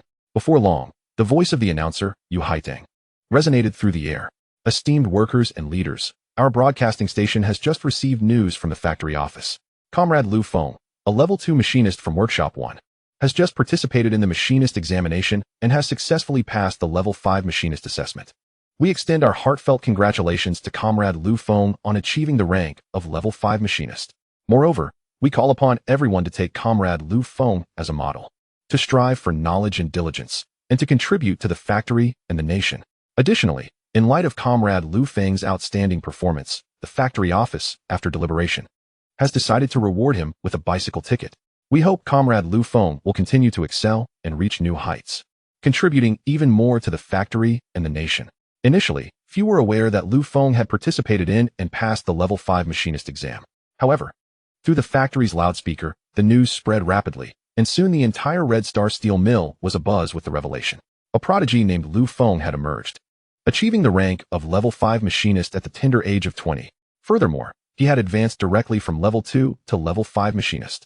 When this news broke, the entire factory was in an uproar, with everyone discussing Lu Feng's remarkable feat. Unmarried young female workers rushed to Workshop 1, eager to catch a glimpse of Lu Feng and inquiring if he was married or had a partner. In no time, thousands of unmarried female employees at Red Star Steel Mill were intrigued, all fixated on Lu Feng. After all, at just 20 years of age, he was already a level 5 machinist, boasting a high salary and a promising future. What woman wouldn't be enamored by such potential? When the announcement of Lu Feng's commendation reached Jia Dongshu's ears, he felt as though he had been struck a heavy blow, collapsing onto the ground in disbelief. How is this possible? I clearly sabotaged his level 5 machinist exam. How could he still have passed? Witnessing this scene, his co-workers cast disdainful glances at Jia Dongshu, as they suspected he had deceived them. The broadcast clearly stated that Lu Feng had passed the level 5 machinist exam. Yet Jia Dongshu had just come from the examination site, claiming otherwise. It was evident to them that Jia Dongshu was a consummate liar, and they resolved to distance themselves from him in the future. In the factory's kitchen, Shazhu directed his apprentice Ma Hua in preparing lunch, a smug smile adorning his face. Lu Feng, you scoundrel! How dare you strike me last night? When you come for your meal today, you shall witness the prowess of your master. Shazhu had already devised a plan. When Lu Feng came to collect his meal, he would serve him a dose of humiliation. Though he could not physically best Lu Feng, he was determined to annoy him. As Shazhu envisioned Lu Feng groveling before him, the factory's loudspeaker crackled to life, broadcasting the voice of announcer Yu Haiteng. Initially indifferent, Shazhu's interest piqued upon hearing Lu Feng's name, prompting him to ask Ma Hua, what did the broadcast just say? Master. The announcement revealed that a worker named Lu Feng from Workshop 1 has just skipped directly from level 2 to level 5 machinist.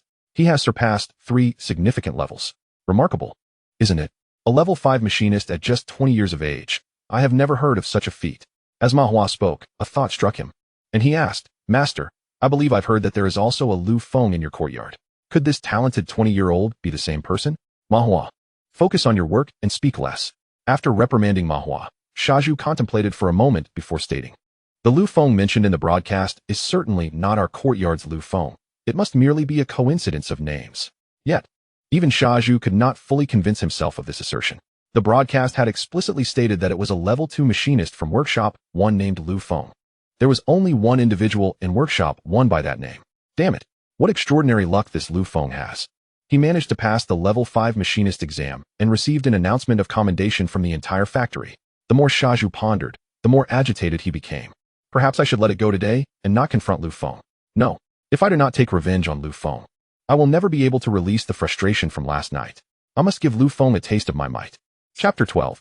Shazhu's revenge time swiftly passed to noon. Lu Feng, carrying his lunchbox, walked towards the cafeteria alongside his fellow workers. Along the way, numerous individuals greeted him, and several unmarried young women gazed at his back with sparkling eyes, whispering among themselves. Lu Feng soon arrived at the cafeteria window and stood in line.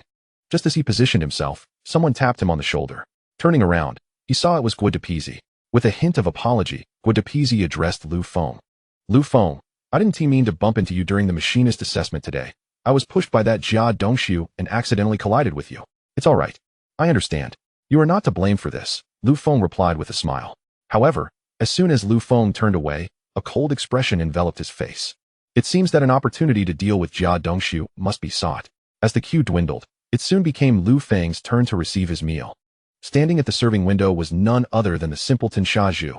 Lu Feng handed his lunchbox to the serving window and said in a nonchalant manner, 2 steamed cornbreads and 1 dish, please. Shazhu did not utter a word. Instead, he picked up a spoon and scooped some cabbage, his hand trembling uncontrollably as if afflicted by Parkinson's disease.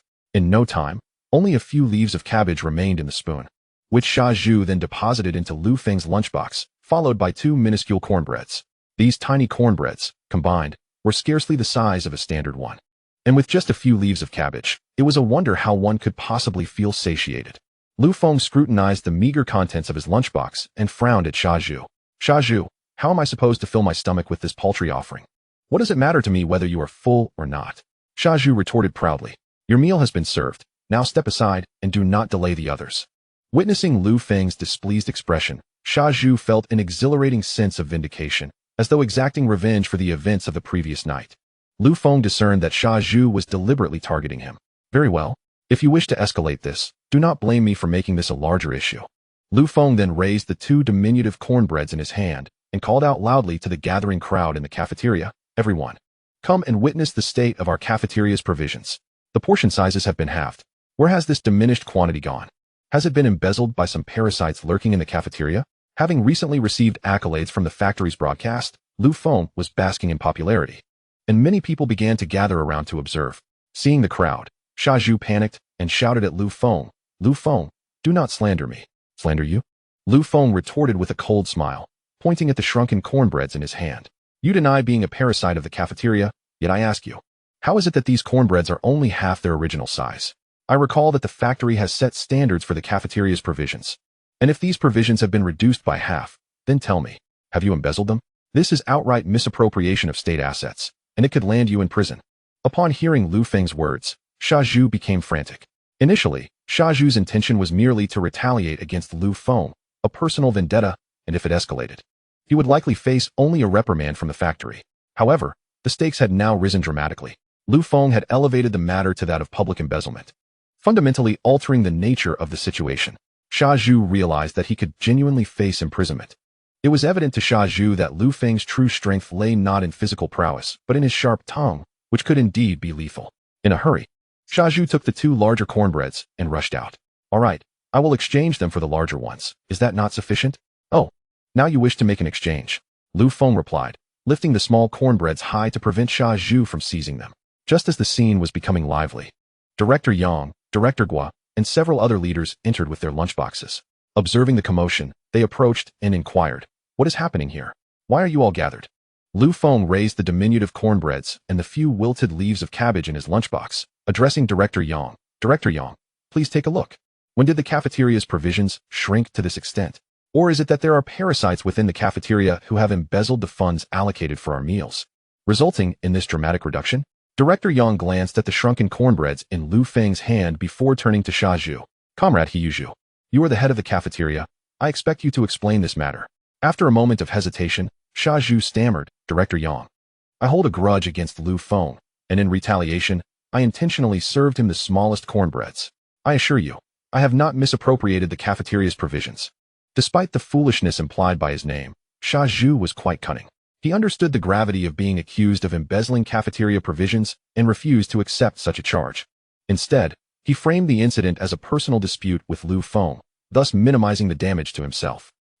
A personal grudge? This alone reveals your questionable character, Lu Feng remarked indifferently. Furthermore, whether you have engaged in self-serving embezzlement will soon be uncovered by the Security Department's investigation. Director Yang cast a glance at Lu Feng, realizing the young man was quite formidable. In just a few sentences, he had managed to push Shazhu into a corner. After all, in these times, who could withstand scrutiny over cafeteria dealings? A thorough investigation would undoubtedly yield incriminating evidence. It was well known that Director Yang favored Shazhu's cooking, and he had no desire for any trouble to befall him, lest he lose access to Shazhu's delicious meals. In truth, Shazhu's reign of terror within the Courtyard and steel factory was bolstered by the backing of both Yi Zhonghai and Director Yang. The latter was keen to protect Shazhu, thus he smiled at Lu Feng. This young comrade of yours is. Before Lu Feng could respond, Director Gua interjected, Director Yang, this is Lu Feng. He is the one who jumped 3 ranks today, advancing from a level 2 fitter to a level 5 fitter. Oh, so it's you, Director Yang exclaimed, extending his hand to grasp Lu Feng's in a vigorous shake. You are indeed Comrade Lu Feng. Truly, a hero emerges from the youth. You flatter me, Director Yang. Lu Feng humbly replied. Comrade Lu Feng, Director Yang continued. I hear from Director Guo that you are only 20 years old. A level 5 fitter at such a young age is unprecedented in my lifetime. With enthusiasm, Director Yang added, Comrade Lu Feng, let us eat while we converse. I would love to hear about your dedication and how your skills have advanced so rapidly. Perhaps others might benefit from your experiences. As he spoke, Director Yang took Lu Feng by the hand, heading toward the leader's dining area alongside Director Guo. The onlookers gazed at Lu Feng with envy. Director Yang had personally invited him to dine. What an immense honor. It is worth noting that Director Yang was not an ordinary factory head, but held a vice-ministerial rank. And common folk rarely had the privilege of his invitation. Yet, he had specifically invited Lu Feng. After walking a few paces, Director Yang turned back to Shazhu, stating, Comrade Zhu, you are to write a self-criticism regarding today's incident, which will be disseminated for criticism throughout the factory. Additionally, I will deduct half a month's salary from you. Should there be a next time, you may find yourself cleaning toilets.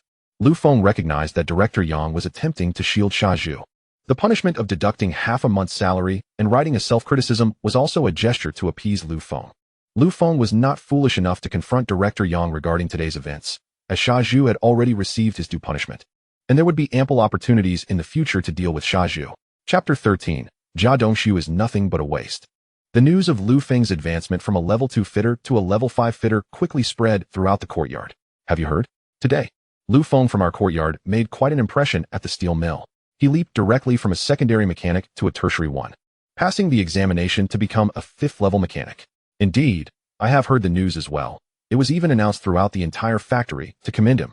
The factory even awarded him a ticket for a bicycle. Goodness, a 5th level mechanic at the age of 20. This is truly unprecedented. What is the monthly salary for a 5th level mechanic? Oh, it seems to be 58 yuan and 2 jiao. 58 yuan and 2 jiao a month. Such a significant sum. How could Lu Feng possibly spend it all by himself? Oh my, Lu Feng has truly risen to prominence. I wonder which girl will be fortunate enough to marry him. She will surely enjoy a life of comfort alongside him. While the three ants were engrossed in their discussion, a sharp and caustic voice interrupted. Let us not forget, Lu Feng is a eunuch. Any girl who marries him would truly be cursed with misfortune for 8 generations. The three ants turned to see the sour face of Jia Zhangshi. She approached, curling her lip. You three, don't be so gullible. Think about it, given Lu Feng's character. How could he possibly pass the 5th level mechanic exam? Ant 1 coughed awkwardly, trying to defuse the tension. Well, Jia Auntie, this is not mere gossip. My old home S. Lao Yi mentioned it during lunch. Yi Zhonghai is Lu Feng's examiner, who witnessed Lu Feng ascend from a secondary to a 5th level mechanic. So he surely knows the truth. Earlier, when Yi Zhonghai returned to handle some matters, he casually informed Ant 1, who then relayed the news to Ant 2 and Ant 3, resulting in the current situation. Jia Zhangshi remained disdainful. Perhaps your Lao Yi is just teasing you. My son Dongshu is so intelligent, yet he couldn't pass the 5th level mechanic exam. How could that fool Lu Feng, as dull as a pig, possibly succeed? Seeing Jia Zhangshi's skepticism, Ant 1 felt a surge of indignation. Jia Ani, I assure you it's true. My Lao Yi wouldn't joke about this. If you don't believe me, you can ask him yourself when he returns. As they spoke, workers from the steel mill began to return home. Among them was Yi Zhonghai. Upon seeing him, Ant 1's eyes lit up, and she hurried over. Lao Yi, tell me, did Lu Feng pass the 5th level mechanic exam today? Yi Zhonghai nodded. Indeed, Lu Feng has successfully passed the 5th level mechanic exam, and I was his chief examiner. With Yi Zhonghai's confirmation, Ant 1 smugly turned to Jia Zhangshi. Well, Jia Ani, how about that? I told you Lu Feng really did pass the 5th level mechanic exam. Hearing Yi Zhonghai's words felt like a slap in the face to Jia Zhangshi. How is that possible? My Dongshu couldn't pass the 5th level mechanic exam. So how could Lu Feng? Suddenly, as if recalling something, Jia Zhangshi asked Yi Zhonghai, by the way, Lao Yi, how did my Dongshu do? Did he pass the 3rd level mechanic exam? Yi Zhonghai found himself both amused and irritated by Jia Zhangshi's question. Your son Dongshu, that foolish pig. Isn't even worthy of comparison to Lu Feng. He hasn't even passed the 3rd level mechanic exam.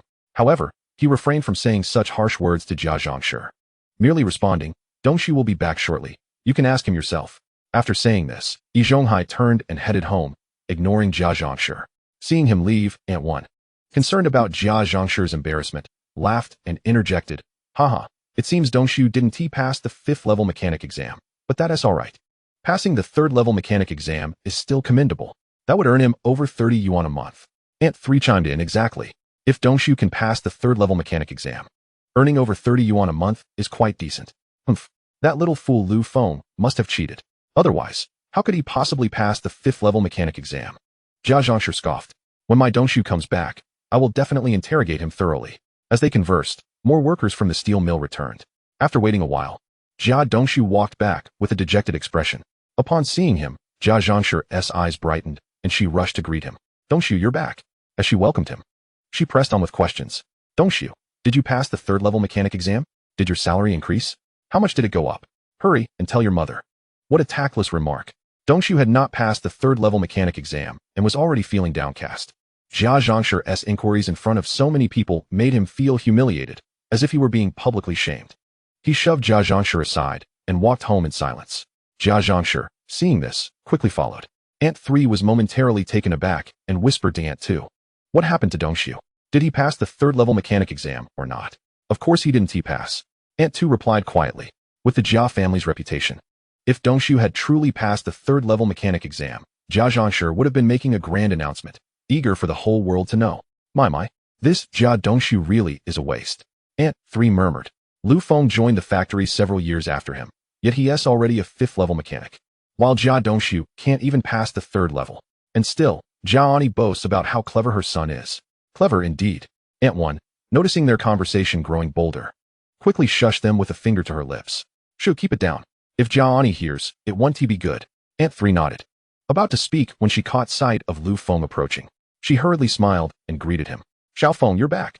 Lu Feng smiled and nodded, saying little, and continued on his way. Aunt 3 looked at Lu Feng's retreating figure with envy. If only my Yin Jieqing and Yin Jiefeng had even half of Lu Feng's success, I would be able to wake up joyfully in my dreams. Aunt 2 shared the sentiment, watching Lu Feng and sighing. Indeed, Xiao Feng has truly achieved greatness. At just 20, he is already a 5th level mechanic. In a few more years, he might even reach the 8th level. What a promising future he has. Aunt 1 gazed at Lu Feng's back, feeling a twinge of discomfort.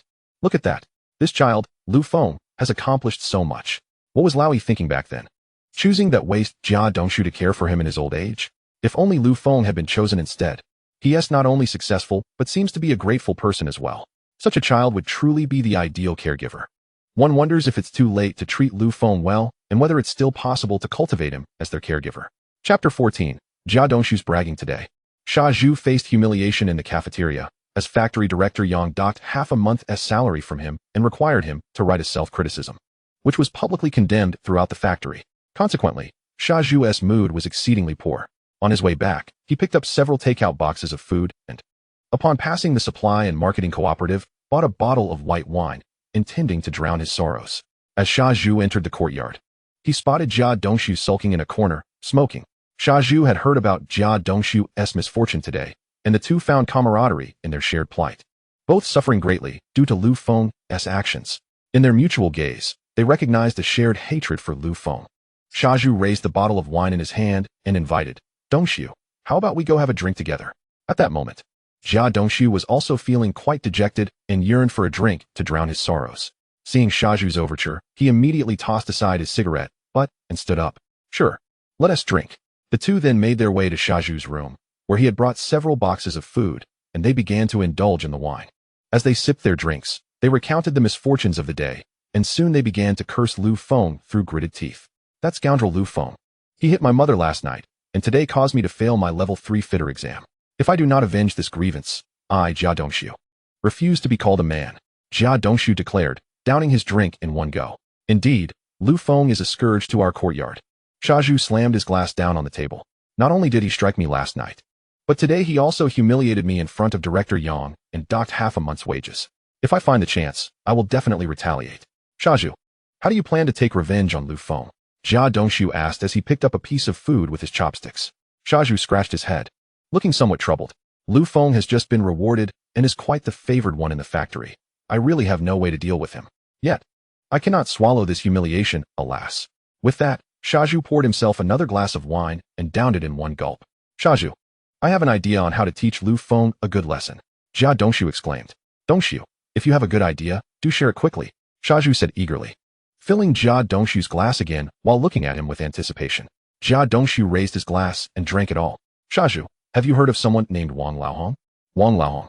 Shazhu muttered to himself, suddenly recalling something. Dongxiu, you're not referring to that one from Nanluo Guxiang, are you? Shazhu had indeed heard of Wang Laohong's notorious reputation. It was said that Wang Laohong had studied martial arts with a master and was exceptionally skilled. He was known for being unbeatable in Nanluo Guxiang. Moreover, Wang Laohong had a gang of thugs under him, ruling the area with impunity, and no one dared to provoke him. Yes, that's exactly who I mean. Jia Dongxiu proudly declared as he poured himself another glass of wine. I have some connections with Wang Laohong. We can enlist his help to deal with Lu Feng. Wang Laohong is unbeatable in Nanluo Guxiang. Dealing with Lu Feng will be a piece of cake. Shazhu's spirits lifted at this news. Dongxiu, why are you still dawdling? Hurry and find Wang Laohong to take care of Lu Feng. Well, Jia Dongxiu feigned difficulty as he looked at Shazhu. Shazhu, to be frank, I do have some connections with Wang Laohong, but even brothers must settle accounts clearly. Moreover, there are rules in the underworld.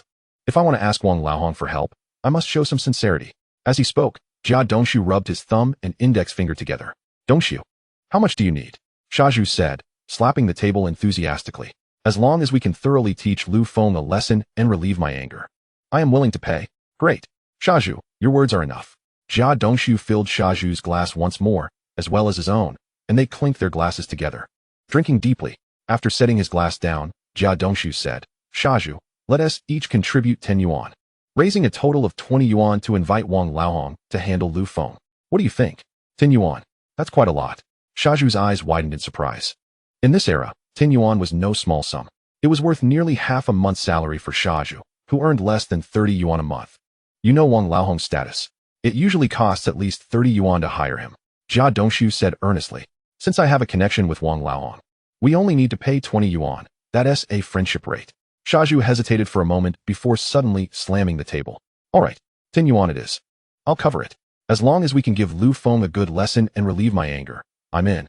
With that, Shazhu dragged a small iron box from beneath the bed and pulled out 2 5-yuan notes, handing them to Jia Dongxiu. Jia Dongxiu accepted the 10 yuan, his eyes crinkling with a smile. He only needed to spend 5 yuan to hire Wang Laohong, leaving the other 5 yuan as his profit. He never expected that coming over for a drink would earn him 5 yuan. The two continued to drink and chat about various topics, eventually drifting into a conversation about women. This naturally led to a discussion about men's prowess in that regard. Under the influence of alcohol, Jia Dongxiu, emboldened, began to boast before Shazhu. Shazhu, I'm incredibly strong in that department. I can urinate 3 zhang far in the wind. Every night, I perform for your sister-in-law. She knows the ins and outs best. If you don't believe me, ask her. If Qin Huairu had been present to hear Jia Dongxiu's bragging, she would have surely scoffed. You, a mere toothpick, can urinate 3 zhang far in the wind? That's utterly laughable. Uft. Although Qin Huairu was not there to hear Jia Dongxiu's boasting, Lu Feng happened to overhear it. After finishing his meal, Lu Feng went to the restroom and passed by Shazhu's room, just in time to catch Jia Dongxiu's bragging.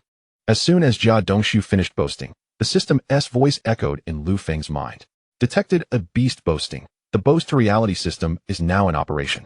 Congratulations to the host for gaining the ability to urinate 3 zhang far in the wind. Acquired God-level marksmanship. Lu Feng had not anticipated that a simple trip to the restroom would yield such unexpected rewards. He had overheard Jia Dongxiu's bragging, and astonishingly, the boast had become real for Lu Feng.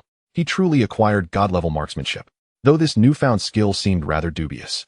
Lu Feng hurried back home, shut the door, and tested his God-level marksmanship, bursting into laughter. Haha, I never expected my condition would improve so quickly. I can finally enjoy dumplings. Chapter 15, Making Dumplings. The next day, after having breakfast, Lu Feng headed to work at the Hongqing steel plant. Upon arriving at the workshop, he was summoned to the office by Director Guo. Director Guo produced a bicycle ticket and handed it to Lu Feng. Xiaofeng, this is a bicycle ticket as a reward from the factory for you. Keep it well. Thank you, Director Guo. If there is nothing else, I'll take my leave now. Lu Feng smiled as he accepted the ticket and turned to leave. Wait. Director Guo called out, quickly retrieving a meat ticket from his drawer and handing it to Lu Feng. Xiaofeng, this is a 10-pound meat ticket. It's a reward from our workshop for you. We hope you can continue to excel and bring glory to our workshop. Lu Feng's advancement from level 2 to level 5 fitter had caused quite a stir in the entire factory. Not only was their workshop in the limelight, but even Director Guo was basking in the glory. Moreover, Lu Feng was only 20 years old. A level 5 fitter at 20 certainly promised a bright future ahead. Director Guo, harboring the intention to cultivate a favorable relationship, deliberately awarded Lu Feng with 10 pounds of meat coupons in the name of the workshop. Upon receiving these 10 pounds of meat coupons, Lu Feng's eyes sparkled with delight. In this era, Merely possessing wealth does not suffice to procure meat. One must also possess meat coupons. Lu Feng had been fretting over his insufficient meat coupons, which hindered his ability to enjoy meat on a daily basis. Now, with Director Gua's generous gift, he could relish meat every day for at least the next fortnight. Thank you, Director Gua. Lu Feng expressed his gratitude with a smile. I shall not disappoint your expectations and will strive to achieve further glory for our workshop. After exchanging a few more pleasantries, Lu Feng bid farewell to Director Gua and exited the office. Gazing at the bicycle coupon in his hand, Lu Feng's heart soared with joy. With a bicycle, his daily commute would no longer be such a burden. Moreover, having a bicycle would greatly enhance his convenience whenever he stepped out. Lu Feng had already devised a plan. On his day off tomorrow, he would take the bicycle coupon to the supply and marketing cooperative to purchase a bicycle. Additionally, with the 10 pounds of meat coupons he possessed, he intended to buy some fatty pork to prepare dumplings. The thought of delicious dumplings and Sister Yuli made his mouth water. The workday finally came to an end, and Lu Feng stepped out of the Hongxing steel plant as the closing bell rang. Rather than heading straight back to the courtyard, he first visited the market to buy a pound of fatty pork and several pounds of radishes. With the meat and vegetables in hand, he made his way back to the courtyard. That evening, he planned to make radish and meat dumplings. In the courtyard, Uncle San was, as usual, watering his flowers. Upon seeing Lu Feng carrying meat, Uncle San's eyes lit up and he approached with a cheerful greeting. Xiao Feng, you're back from work. Indeed, Uncle San. Lu Feng replied politely with a nod. As Uncle San wiped his hands with a towel, he gazed at the fatty pork in Lu Feng's grasp. What a beautiful piece of fatty pork. If only it could be rendered into lard and used to make dumplings. Now that would be a culinary delight. As he spoke, Uncle San began to salivate. You're absolutely right, Uncle San. I'm just about to make dumplings. Lu Feng responded as he turned to head home. Hey, Xiao Feng. Uncle San quickly grasped Lu Feng's arm. You've worked hard all day. Do you really want to come home and cook for yourself? That sounds exhausting. Why not have your sister Yuli come over to help you? A slight smile crept onto Lu Feng's lips. Sure, I can't make dumplings anyway. Let Sister Yu come and assist me, he said, carrying the meat home. Uncle San hurried back to his own house and said to his daughter-in-law, Yuli, Xiao Feng has bought meat to make dumplings, but he doesn't know how to make them. Could you go over and help him? Yuli, somewhat reluctant, replied, Father, as a newlywed, is it appropriate for me to go to a single man's home to help? What's inappropriate about it? You're only going to help him make dumplings, not anything else. Uncle San said impatiently. But Yuli began to protest, but her husband, Yin Jiecheng, interjected with a chuckle. What are you worried about? Xiao Lu Feng is a eunuch, haha. Even if he wanted to do something, he wouldn't be able to. Aunt Sin chimed in, laughing. Everyone in the courtyard knows about Lu Feng being a eunuch. You can go without fear. No one will gossip about you. Yuli was about to argue further, but, upon seeing the family's expectant gazes, sighed in resignation. Fine, I'll go help him make dumplings, she said, rising to smooth out her wrinkled clothing before heading out. Just as she reached the door, she heard Yin Jiefeng, the second son of the Yin family, call out, Sister-in-law. Don't forget to bring us back a big bowl of dumplings. Yuli replied with an not looking back as she made her way to Lu Feng's home. Upon entering, she found Lu Feng scooping flour from a barrel to make dough. Immediately, she greeted him with a smile. Xiao Feng, you're making dough? You've worked all day. Take a break and let your sister help. Oh, it's Sister Yuli. Lu Feng looked up and smiled at her. In that moment, their eyes met, and Yuli was taken aback by Lu Feng's handsome appearance, silently reflecting, how come I never noticed how handsome Lu Feng is before? After a brief moment of astonishment, she smiled and gently pushed Lu Feng aside. You, a big man, shouldn't be doing this. Let your sister take care of it. With that, Yuli rolled up her sleeves, revealing her fair arms, and began to knead the dough. Seeing this, Lu Feng did not protest and cheerfully said, All right, sister. You knead the dough while I chop the meat filling. He moved aside, picked up a knife, and began cutting the fatty pork into small pieces before chopping them on the cutting board. In the kitchen, the two worked in perfect harmony, one kneading the dough, the other preparing the meat filling. Yuli relished this atmosphere, as it embodied the sense of home she longed for.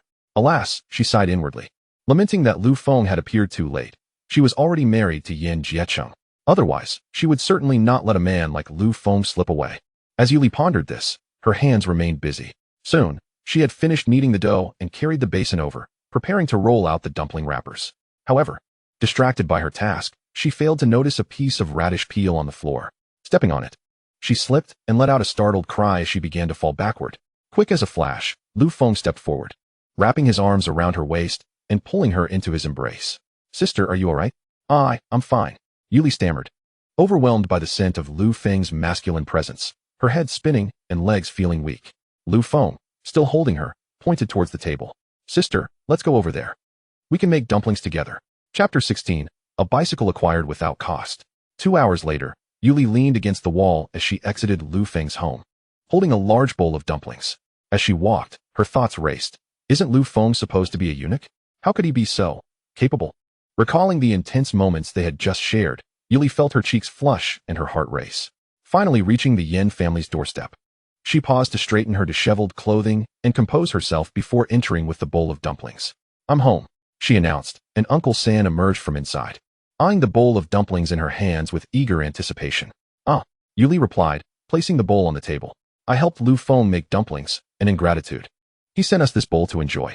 Wonderful, Uncle San exclaimed, approaching to inhale the enticing aroma.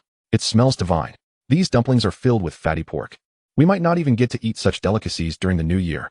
At that moment, the 3 Yin siblings and Aunt San gathered around the table, captivated by the bowl of dumplings, their mouths watering, oblivious to Yuli's unusual demeanor. However, Yuli's husband, Yin Jiecheng, sensed something amiss and casually inquired. Why do you seem to be limping since returning from Lu Feng's house? I accidentally twisted my ankle on the way back, Yuli exclaimed, mentally cursing Lu Feng while fabricating an excuse. My leg still hurts. I'm going to rest in the bedroom. You all enjoy your meal. As she spoke, she limped towards the bedroom. Although Yin Jiecheng found her behavior peculiar, he did not dwell on it. After all, it was common knowledge that Lu Feng was impotent and incapable of such deeds, so he genuinely believed Yuli had merely injured her foot. Before long, Yin Jiecheng's attention shifted from Yuli to the bowl of dumplings.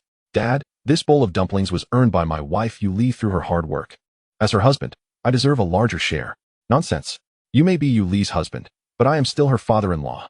Third uncle interjected while distributing dumplings to everyone.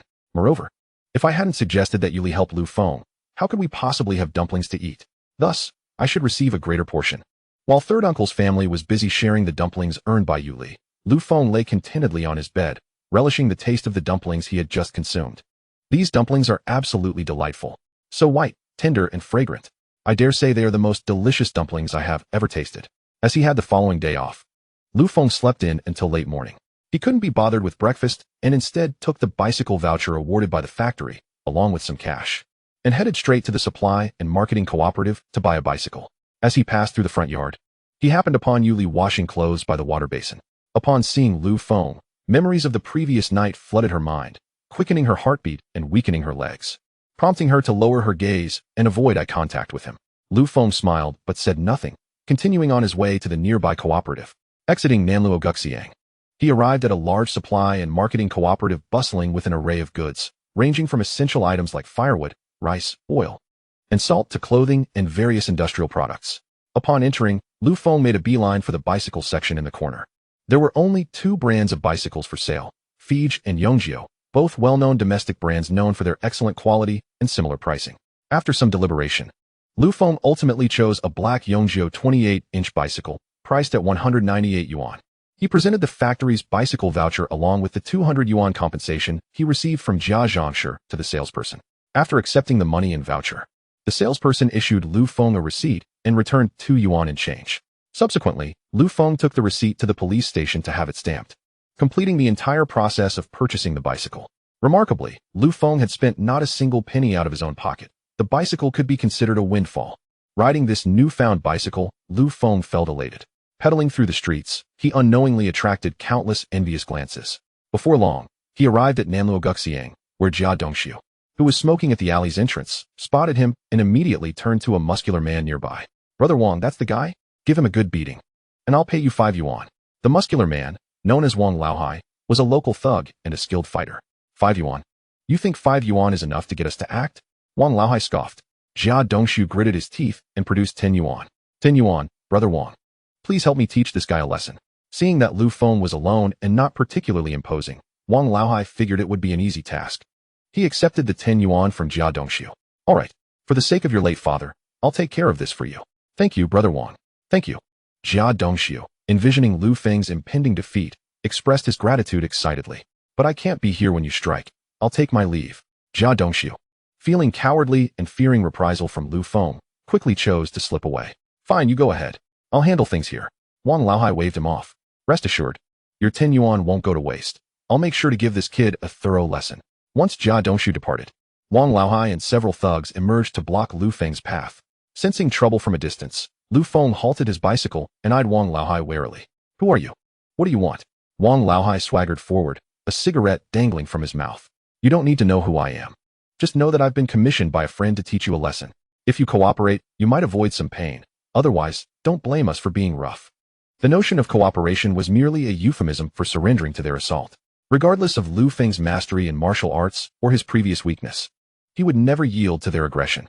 He looked up at Wang Laohai, enunciating each word. Oh, and what if I refuse to cooperate? Chapter 17. Jia Dongshu receives a beating. What a bold kid. You refuse to drink the wine offered and instead choose the punishment. Brothers, get him. Wang Laohai, noticing Lu Feng's defiance, waved his hand, commanding the 5 or 6 thugs to charge. Armed with wooden clubs and spring knives, they lunged at Lu Feng. Grasping the handlebars of his bicycle, Lu Feng swiftly swung it forward, knocking a spring knife from one thug's grasp. He then delivered a powerful kick that sent the thug sprawling to the ground. Employing his mastery of martial arts, Lu Feng swiftly dispatched the remaining thugs, leaving them all incapacitated on the ground. Well, it turns out you're quite the fighter, Wang Laohai exclaimed in surprise, removing his jacket to reveal his muscular physique. He charged at Lu Feng with a powerful punch, shouting, "Take this from Old Black." Lu Feng deftly sidestepped the blow and retaliated with a kick aimed at Wang Laohai. The latter stumbled back, but before he could regain his footing, Lu Feng seized his hair, pressed his head down, and delivered a fierce knee strike. With a pained cry, Wang Laohai's nose shattered, blood gushing forth like a fountain. Lu Feng then kicked Wang Laohai to the ground, stepping on his head coldly. Speak. Who sent you to ambush me? Otherwise, don't blame me for being impolite. I'll tell you.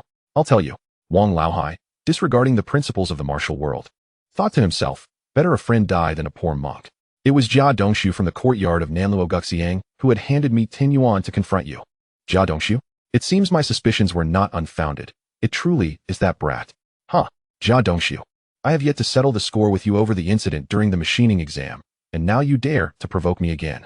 Clearly, without imparting a lesson, you remain oblivious to the fact that the king of hell has 3 eyes.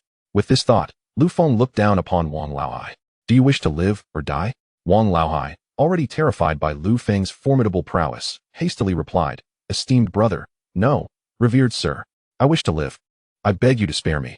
I shall never dare again. Wishing to live is quite simple, Lu Feng remarked, retrieving a pack of Deqianmen cigarettes from Wang Laohai's pocket. Lighting one, he took a drag and exhaled a cloud of smoke. You shall summon Jia Dongshu. I trust the subsequent matters require no further elaboration from me. I understand. Wang Laohai nodded fervently. Rest assured, I will ensure Jia Dongshu receives a thorough lesson. Satisfied with this response, Lu Feng lifted his foot off Wang Laohai's head. Once Wang Laohai got to his feet, he promptly called over a small thug from his crew to fetch Jia Dongshu. The courtyard was not far, and soon the thug returned with Jia Dongshu in tow. Jia Dongshu approached with enthusiasm, inquiring, Brother Wang, did you manage to deal with Lu Feng? Deal with him? You must be joking, Wang Laohai shouted, delivering a kick that sent Jia Dongshu sprawling to the ground. At that moment, Wang Laohai's resentment towards Jia Dongshu surged. If it weren't for him, how could Wang Laohai have found himself in such a predicament?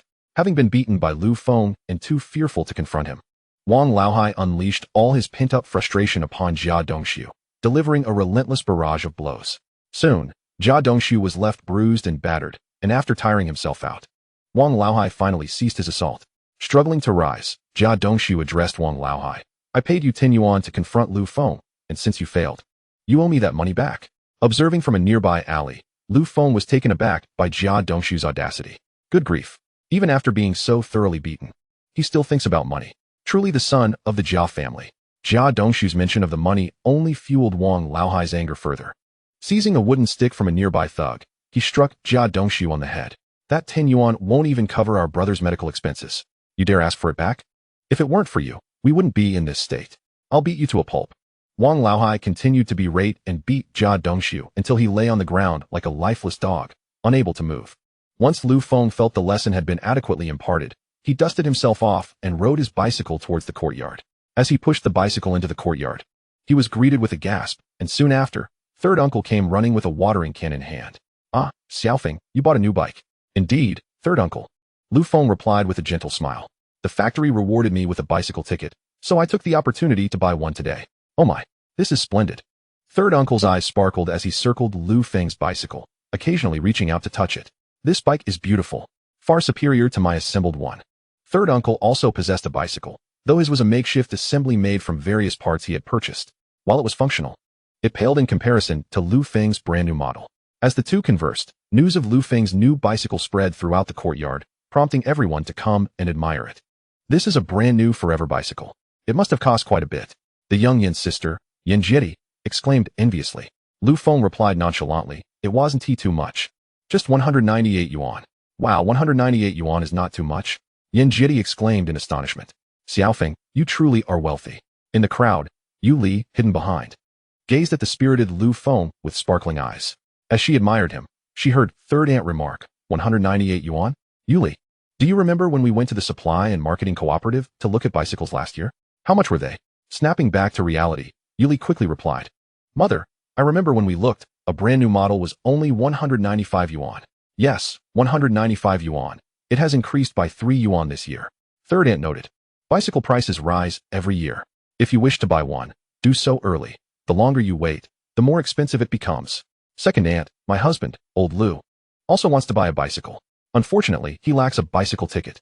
Yi Zhonghai, with his hands behind his back, approached and noticed Lu Feng's newly acquired bicycle. Seeing the pristine model stirred discomfort within Yi Zhonghai. For just the previous night, he had compensated Jia Zhangshi 200 yuan for Lu Feng. This meant that the money Lu Feng spent on the bicycle effectively came from Yi Zhonghai. It left him feeling quite uneasy. Deciding to avert his gaze from the scene, Yi Zhonghai turned and strode back into the house. Chapter 18. Preparing braised pork. Shortly after Lu Feng returned home with his bicycle, he heard a startled cry from the courtyard. Ah, Dongshu, what happened to you? Following this, there was a commotion in the courtyard. Lu Feng, without the need to investigate, knew it was Jia Dongshu returning, battered and bruised. He leisurely began preparing lunch, paying little mind to the chaos. After all, it was Wang Laohai who had dealt the blows. Though Jia Dongshu might suspect Lu Feng had orchestrated the attack, without any evidence, he could do nothing against him. The pandemonium in the courtyard did not disrupt Lu Feng's tranquility. He savored his meal, took a leisurely nap, and only afterward ventured out with his bicycle. If all went according to plan, Jia Dongshu had likely been taken to the hospital for treatment. Perhaps by evening, a storm would brew. Yet, Lu Feng remained unfazed. Cycling through the vibrant streets of Beijing and, on his way back, purchasing a pound of pork belly. As he hung the pork on his bicycle, third uncle, with keen eyes, spotted it upon Lu Feng's arrival back at the courtyard. Xiaofeng, you bought meat again. Indeed, third uncle, Lu Feng nodded. I had some free time at home today, so I bought a pound of pork belly to prepare some braised pork. Oh, braised pork is delicious, but it can be quite tricky to make. Third uncle said, eyeing the pork belly hungrily. Why not ask your sister Yuli to help? She makes the best braised pork. Sure, please ask sister Yuli to come over. I would like to learn the secrets of making braised pork from her. Lu Feng nodded, greeted Uncle San, and pushed his bicycle towards home. Seeing Lu Feng's agreement, Uncle San hurried inside to find Yuli. Yuli, Xiaofeng's family has bought meat again today, preparing to make braised pork. His culinary skills in making braised pork are nothing short of a travesty. Yuli, you must go and assist him. Dad, that might not be appropriate. Yuli replied, her thoughts racing. Last night, I transformed into Lu Feng's likeness just so you could enjoy a bowl of dumplings. I didn't expect you would ask me to go again today. What could be wrong with that? If your father calls for you, you should hasten to comply. Her husband, Yin Jieqing, interjected, swallowing hard. Remember, bring back a bowl of braised pork. At that moment, Yuli felt deeply disappointed in Yin Jieqing. Is a bowl of braised pork more valuable than your wife in your eyes? Fine. Since you two men of the Yin family wish to act like turtles, I shall indulge you. Yuli stood up and declared. All right, if that's the case, I will go. Without sparing a glance at the two men, she strode out. Upon arriving at Lu Feng's doorstep, her heart raced. She adjusted her hair and clothing before stepping inside. As soon as she entered, Lu Feng greeted her with a smile. Sister Yuli, you have arrived just in time. I was worried my braised pork wouldn't taste good. Please help me with it and share your secrets. Yuli nodded with a smile. In fact, making braised pork is quite simple. Just follow my lead as I prepare it. She filled a basin with water and began washing the pork belly. Once cleaned, she commenced slicing the meat. At that moment, she recalled the events of the afternoon and casually remarked to Lu Feng, Xiaofeng, have you heard about Jia Dongshu? Oh, what about him? Lu Feng inquired, intrigued. This morning, he was beaten by some thugs. He was left bloodied and looked quite dreadful. Yuli recounted. Poor Aunt Jia was heartbroken and rushed him to the hospital. Oh, why did those thugs attack Jia Dongshu? Did the Jia family report it to the authorities? Lu Feng asked, keenly interested. I have no idea. Yuli replied. Now finished with the meat, she lit the stove and poured oil into the pan. With a sizzle, She added the pork belly, stirring it with a spatula as she explained, Feng, making braised pork is really easy. Just stir it a few times, and then add salt and soy sauce. As she spoke, she added the salt and soy sauce, followed by half a ladle of cold water. After that, cover it, and let it simmer for about half an hour. She covered the pot and turned around, only to see Feng approaching her. Sister Yuli, I have just discovered a new method for making braised pork. Let me teach it to you. 2 hours later, Feng presented a fragrant dish of braised pork to the table, helping the weak-legged Yuli to sit beside him. He placed a piece of braised pork into her bowl and chuckled, Sister Yuli, it seems this braised pork has been stewed a bit too long. It was meant to take 40 minutes, but it ended up being 2 hours. Do you think it's too dry? Yuli shot him a playful glare. Isn't this all your fault? You truly are a glutton. As they enjoyed a sumptuous dinner, the courtyard suddenly buzzed with excitement. Soon, Lu Guangfu, the youngest son of Uncle Air, rushed over to deliver news. After dinner, we need to head to the courtyard for a meeting, he said, eyeing the braised pork with hunger as he gulped. Seeing this, Feng smiled and handed him a piece of braised pork. Guangfu, what has happened in the courtyard? Why is there suddenly a meeting for everyone? Lu Guangfu eagerly accepted the pork, continuously swallowing as he spoke. Jia Dongxiu has returned from the hospital, his head still bandaged. Aunt Jia said that his beating is related to someone in our courtyard and demanded Uncle Da to hold a meeting. After divulging all he knew, he turned and ran off to find a place to hide, happily enjoying his piece of braised pork. Without a doubt, the upcoming meeting in the courtyard would be aimed at Feng. However, Feng was unconcerned. What did Jia Dongxiu's beating have to do with him? The assailant was Wang Laohai, not Feng. After all, he would meet force with force and water with earth. Yuli and Feng savored their braised pork with white rice, each consuming 2 bowls until they were stuffed. Yuli gently patted her round belly and remarked with satisfaction, I haven't eaten this full in ages. Hee, sister, if you get hungry again, you can always come find me. I'll make sure you're well fed. Feng laughed. Yuli blushed, casting a flirtatious glance at Feng before picking up the half bowl of braised pork she had prepared earlier and turning to leave. However, as she walked, she limped slightly. Upon reaching the door, she turned back to Feng and said, the courtyard is holding a meeting. Don't forget to go over later. Feng admired Yuli's graceful silhouette as she departed, nodding with a smile. I know. No need for your reminder. Chapter 19. The Courtyard Meeting targeting Feng. In the courtyard, after dinner, the residents of the four-way courtyard arrived one after another upon receiving the notification. Uncle San had someone bring in a square table and placed it in the center of the courtyard. Once most of the people had gathered, Lu Haizhong, the official-minded Uncle Air, cleared his throat twice, scanning the crowd before asking, cough, cough. Is everyone here for today's meeting? Feng hasn't arrived yet. A voice chimed in from below. Feng hasn't he come? Was he notified? Lu Haizhong inquired, glancing at his son Lu Guangfu, seated in a corner. Lu Guangfu quickly stood up and declared, Dad, I've already informed him. Feng said he would be over shortly. Well, in this chilly winter, it's unreasonable to keep everyone waiting for just one person. Lu Haizhong admonished his son. Go, hurry him along. We can't keep everyone waiting. Lu Guangfu acknowledged and prepared to dash to the backyard, but before he could make it, a voice rang out from the back. No need to summon me. I have already arrived. The crowd turned to see Feng approaching, carrying a small stool. Seeing Feng's tardiness, the on-looking Shazhu couldn't help but snort derisively. What a nuisance. Making everyone wait for him. Jia Zhangshi glared at Feng, unable to restrain her low curses. That little beast dares to have someone attack my son. Today, I will ensure he pays dearly. At that moment, Jia Zhangshi remembered Feng's brand new bicycle. Yes, I must ensure that this little beast compensates our Jia family with his bicycle. Jia Zhangshi even began to fantasize about the day when Feng's bicycle would become their family's. She envisioned Jia Dongxiu riding the shiny new bicycle through the streets, while she, Jia Zhangshi, would sit on the back seat, attracting envious gazes from all around. The more she imagined, the happier she became, to the point of bursting into laughter. Meanwhile, Jia Dongxiu glared at Feng, filled with hatred. And Jia Zhangshi's sudden laughter only fueled his anger. Jia Dongxiu cast a displeased glare at Jia Zhangshi. Mother, what are you laughing at? Dongxiu, our family is about to strike it rich. Jia Zhangshi whispered excitedly. Strike it rich? What do you mean? Jia Dongxiu was somewhat perplexed by her words. Leaning closer, Jia Zhangshi murmured in his ear. Dongxiu, that little scoundrel Feng has beaten you to this extent. Shouldn't he compensate us? Our Jia family values reason. We won't ask for much. As long as Feng pays us back for the new bicycle he just bought, that will suffice. Jia Dongxiu's eyes lit up at this. Right. Feng's bicycle cost 198 yuan, and he just bought it today? If enduring a beating today could earn me a brand new bicycle, it would be worth it. He began to envision himself cycling to work. The workers at the steel mill would surely envy him as he rode his shiny new bicycle. The thought of their envious expressions filled Jia Dongxiu with a sense of satisfaction. He even imagined that during their break, he would ride the bicycle with Qin Huairu, who would be dressed beautifully, seated on the rear, as they strolled through the department store, attracting countless admiring gazes. Of course, his son Bongying could also sit on the back, but not Jia Zhangshi. She was too heavy and would surely burst the tires. Standing on the outskirts of the crowd, Yuli also spotted Lu Feng. She had arrived a few minutes earlier and vaguely understood from the discussions around her that today's meeting was specifically targeting Lu Feng. This thought filled her with concern as she watched him from a distance, her eyes brimming with worry. In another corner of the courtyard, Lu Xiaoyi's eyes brightened upon seeing Lu Feng. When had he become so handsome? For the past few days, her husband Su Domao had been away in the countryside for a film screening.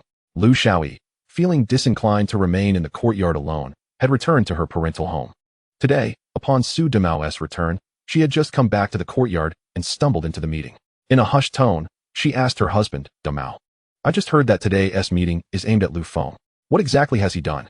Su Domao, munching on sunflower seeds, replied, "Did you see Jia Dongxiu? He has got a bandage wrapped around his head. I just heard someone say that Lu Feng hired some thugs to beat him up." "Really? Lu Feng seems like such an honest kid. How could he do something like that?" Lu Xiaoyi's face reflected disbelief. "Who cares? It has nothing to do with us." Su Domao shrugged indifferently, continuing to snack. Lu Feng observed the expressions of those around him. Yet he remained unfazed as he picked up a small stool and found an empty spot to sit down. Seeing Lu Feng arrive, Lu Haizhong, the second elder, declared, "All right. Since everyone is here, let us commence the meeting. Now, I invite the most respected elder of our courtyard to address us." As Lu Haizhong spoke, he initiated applause, which was picked up sporadically by the audience. Soon, Yi Zhonghai took the stage, surveying the crowd before finally fixing his gaze on Lu Feng. "Today, as many of you have likely heard, Jia Dongxiu has been assaulted. It is said that this incident involves one of our residents. I hope that the person responsible will step forward to admit their wrongdoing and compensate the Jia family for their losses. Otherwise, we will have to involve the police." Upon hearing this, the residents of the courtyard began to murmur among themselves. Most were unaware of Lu Feng's involvement and looked around, speculating who Yi Zhonghai could be referring to. However, a few knew it was Lu Feng and cast glances in his direction. Lu Feng appeared utterly unconcerned, sitting comfortably with his legs crossed. Lu Haizhong, noticing this, slammed the table and shouted at Lu Feng, "Lu Feng, your demeanor is utterly inappropriate. Sit properly." "Why, Lu? You must think quite highly of yourself. Even the director of the steel mill pales in comparison to your arrogance." Lu Feng retorted dismissively. "You think you can dictate how others should sit?"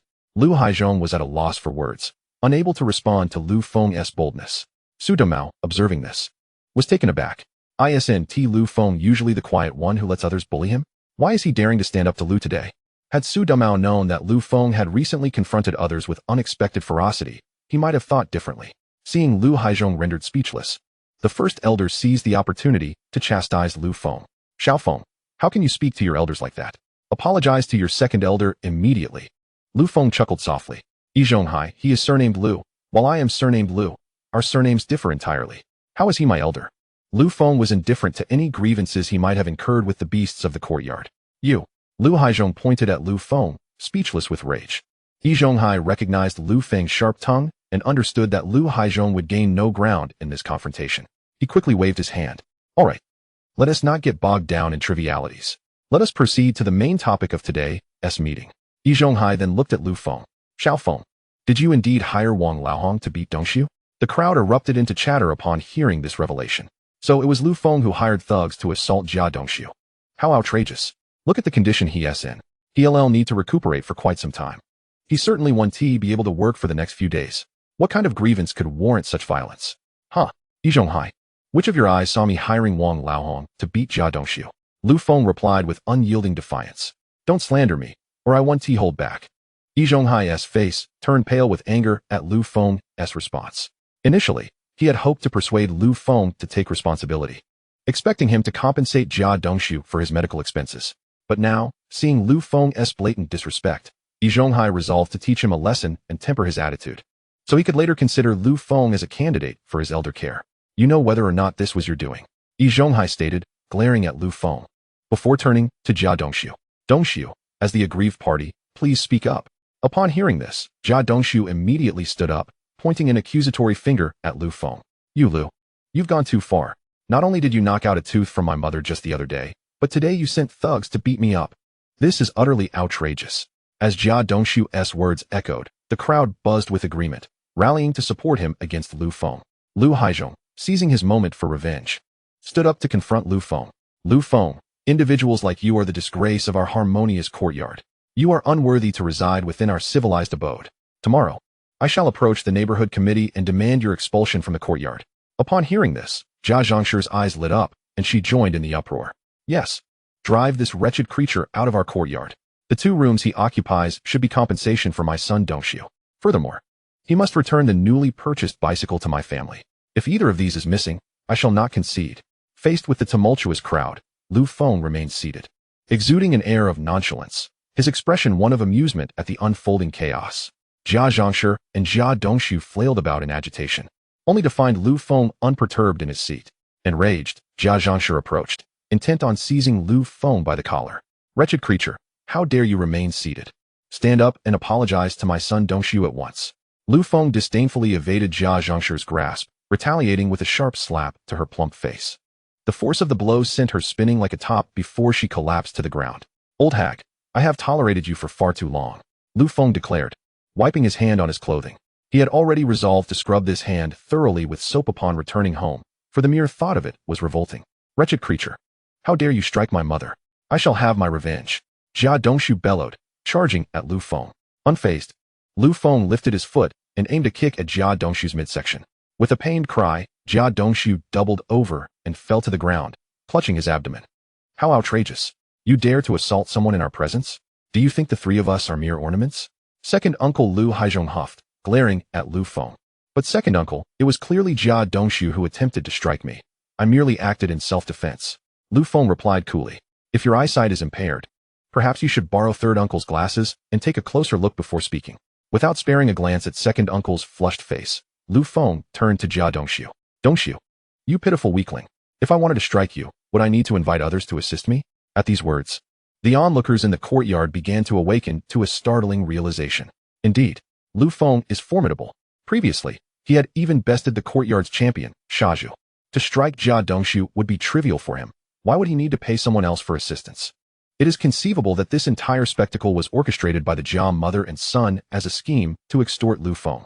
After all, they had long coveted his 2 rooms and newly acquired bicycle, and given their character, such a scheme was entirely plausible. As the crowd came to this understanding, their gazes shifted from sympathy to disdain towards the Jia family. Sensing the tide turning against her, Jia Zhongshu resorted to her dramatic flair, wailing and beating her thighs to summon the spirits. Oh, old Jia, come quickly and witness the plight of your widow and orphan. If you do not appear soon, we shall be utterly oppressed. At that moment, Yi Zhonghai emerged from his shock and began to chastise Lu Feng. Lu Feng, even if the earlier incident was a misunderstanding on Aunt Jia's part, you should have clarified the matter instead of resorting to violence. Striking someone is unacceptable. Silence. Lu Feng thundered, causing Yi Zhonghai to shudder, swallowing the words he had yet to utter. Yi Zhonghai, spare me your pointless prattle. When Jia Dongshu and Jia Zhongshu sought to extort me, where were you? When Jia Dongshu attempted to strike me, why did you not speak up? Now you choose to voice your opinions? Nonsense, I scoff at you. Confronted by Lu Feng's accusations, Yi Zhonghai found himself at a loss for a retort. For Lu Feng spoke the truth. With so many eyes upon him, he could not hope to justify himself and was left standing there with a darkened expression, silent. The crowd was equally astonished by Lu Feng's fiery temperament, not only for his public display of violence, but also for his audacious confrontation of Yi Zhonghai. Such audacity was truly remarkable. At that moment, an unspoken consensus began to form among the onlookers. Lu Feng was not to be trifled with. It would be wise to avoid provoking him. Chapter 21. A forceful retaliation. Lu Feng's commanding presence silenced the crowd, plunging the scene into a profound stillness, broken only by Jia Zhongshu's continued lamentations. Oh, old Jia, you must come quickly and take us, your widow and orphan, away. As Jia Zhongshu wept and rhythmically drummed her thighs, her cries soon morphed into a haunting melody. Disturbed by her incantation, Lu Feng felt a wave of irritation and swiftly delivered another slap. Old hag, we now live in a new society, and you dare to publicly propagate feudal superstition. You witch, I shall report you to the neighborhood committee and have you paraded through the streets for all to see. This accusation struck true and hard, silencing Jia Zhongshu's spectral summons. She stood there, neck craned, much like a duck caught by the throat. Lu Feng, do not dare to place such labels on my mother. My father has passed. What harm is there in my mother mourning? Jia Dongshu glared at Lu Feng with venomous intensity. Dongshu, whether your mother engages in superstitious practices is not for you to decide, nor for me. Lu Feng retorted coolly. I shall summon Director Wang from the neighborhood committee to assess whether your mother is indeed indulging in superstition. His judgment will be final. Xiaofeng, do not act rashly. Before Lu Feng could finish his statement, the three uncles interjected in unison. Should Lu Feng truly invite Director Wang from the neighborhood committee, it would be uncertain whether Jia Zhangshi could be deemed guilty of superstition. However, such an incident occurring within the courtyard would undoubtedly draw criticism towards the three uncles. While they would not face dismissal, it would certainly tarnish their reputations in Director Wang's eyes, adversely affecting their futures. Reluctant to see matters escalate to that point, the three uncles collectively urged him to reconsider. Observing their protest, Lu Feng turned to face them, imposing another weighty accusation. Are you three attempting to shield feudal superstition? Such a charge was not one they dared accept.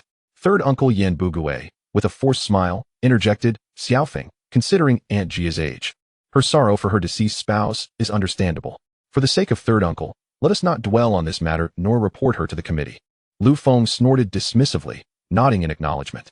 Very well, third uncle, I shall grant you this favor. We shall set this matter aside for now. Third uncle, you are an elementary school teacher and knowledgeable in the law. I pose this question to you. What should be the consequence for the Jia family's extortion? With first and second uncles complicit in their misdeeds? Should I approach the police station or the security department? At Lu Feng's declaration, it was as if a thunderclap had struck, leaving first and second uncles' minds reeling. Though both Uncle 1 and Uncle 2 lack legal knowledge, they are acutely aware that if the charges against them are substantiated, they would have no choice but to visit the police station. The prospect of being detained for several days and subsequently released would jeopardize their esteemed positions within the courtyard, a fate both unthinkable and unacceptable to them.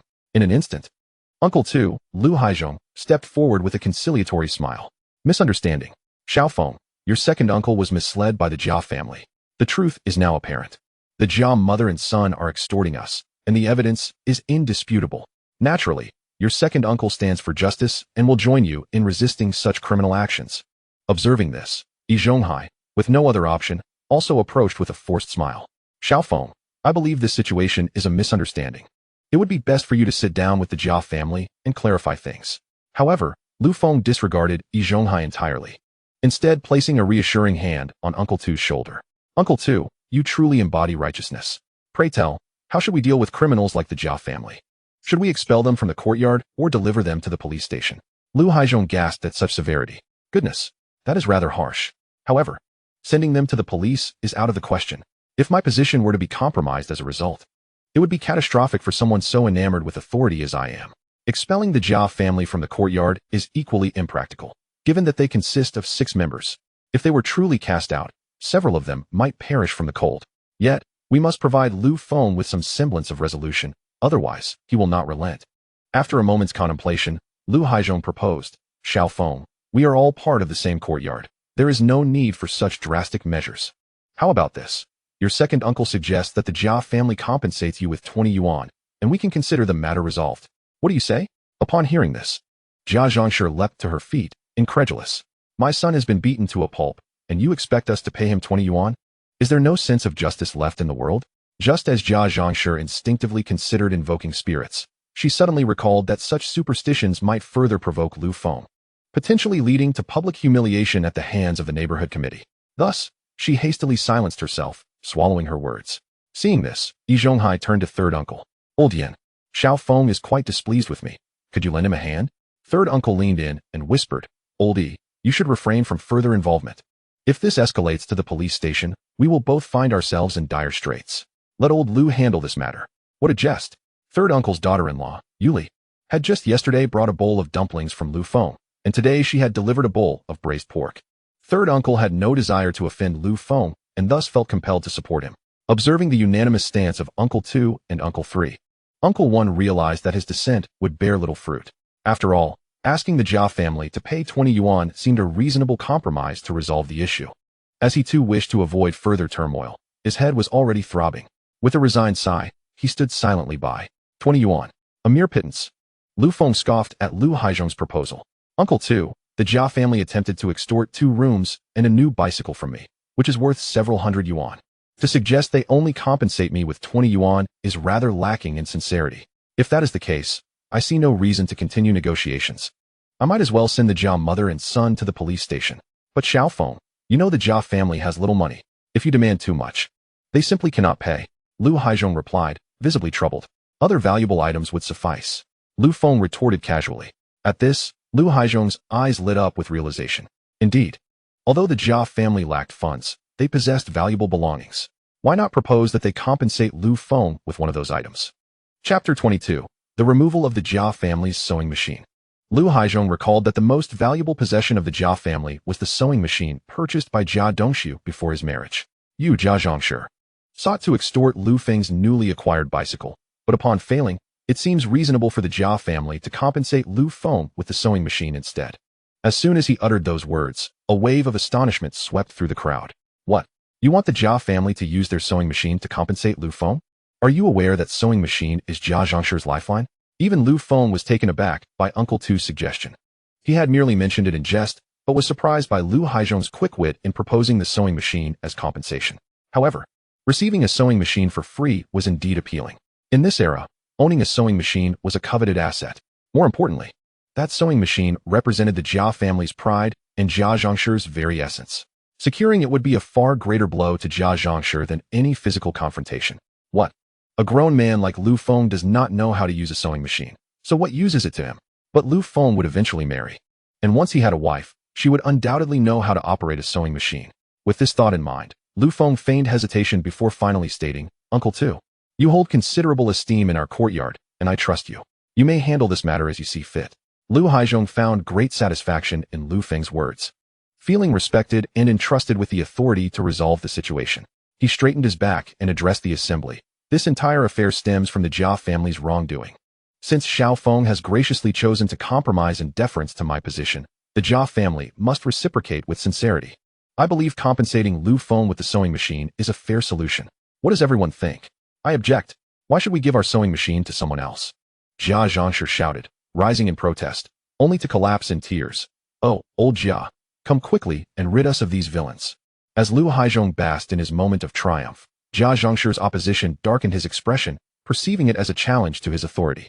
He swiftly turned to Jia Zhangshi, bellowing, Aunt Jia, if you persist in propagating superstitions here, I shall have no choice but to bring you before the neighborhood committee for public shaming.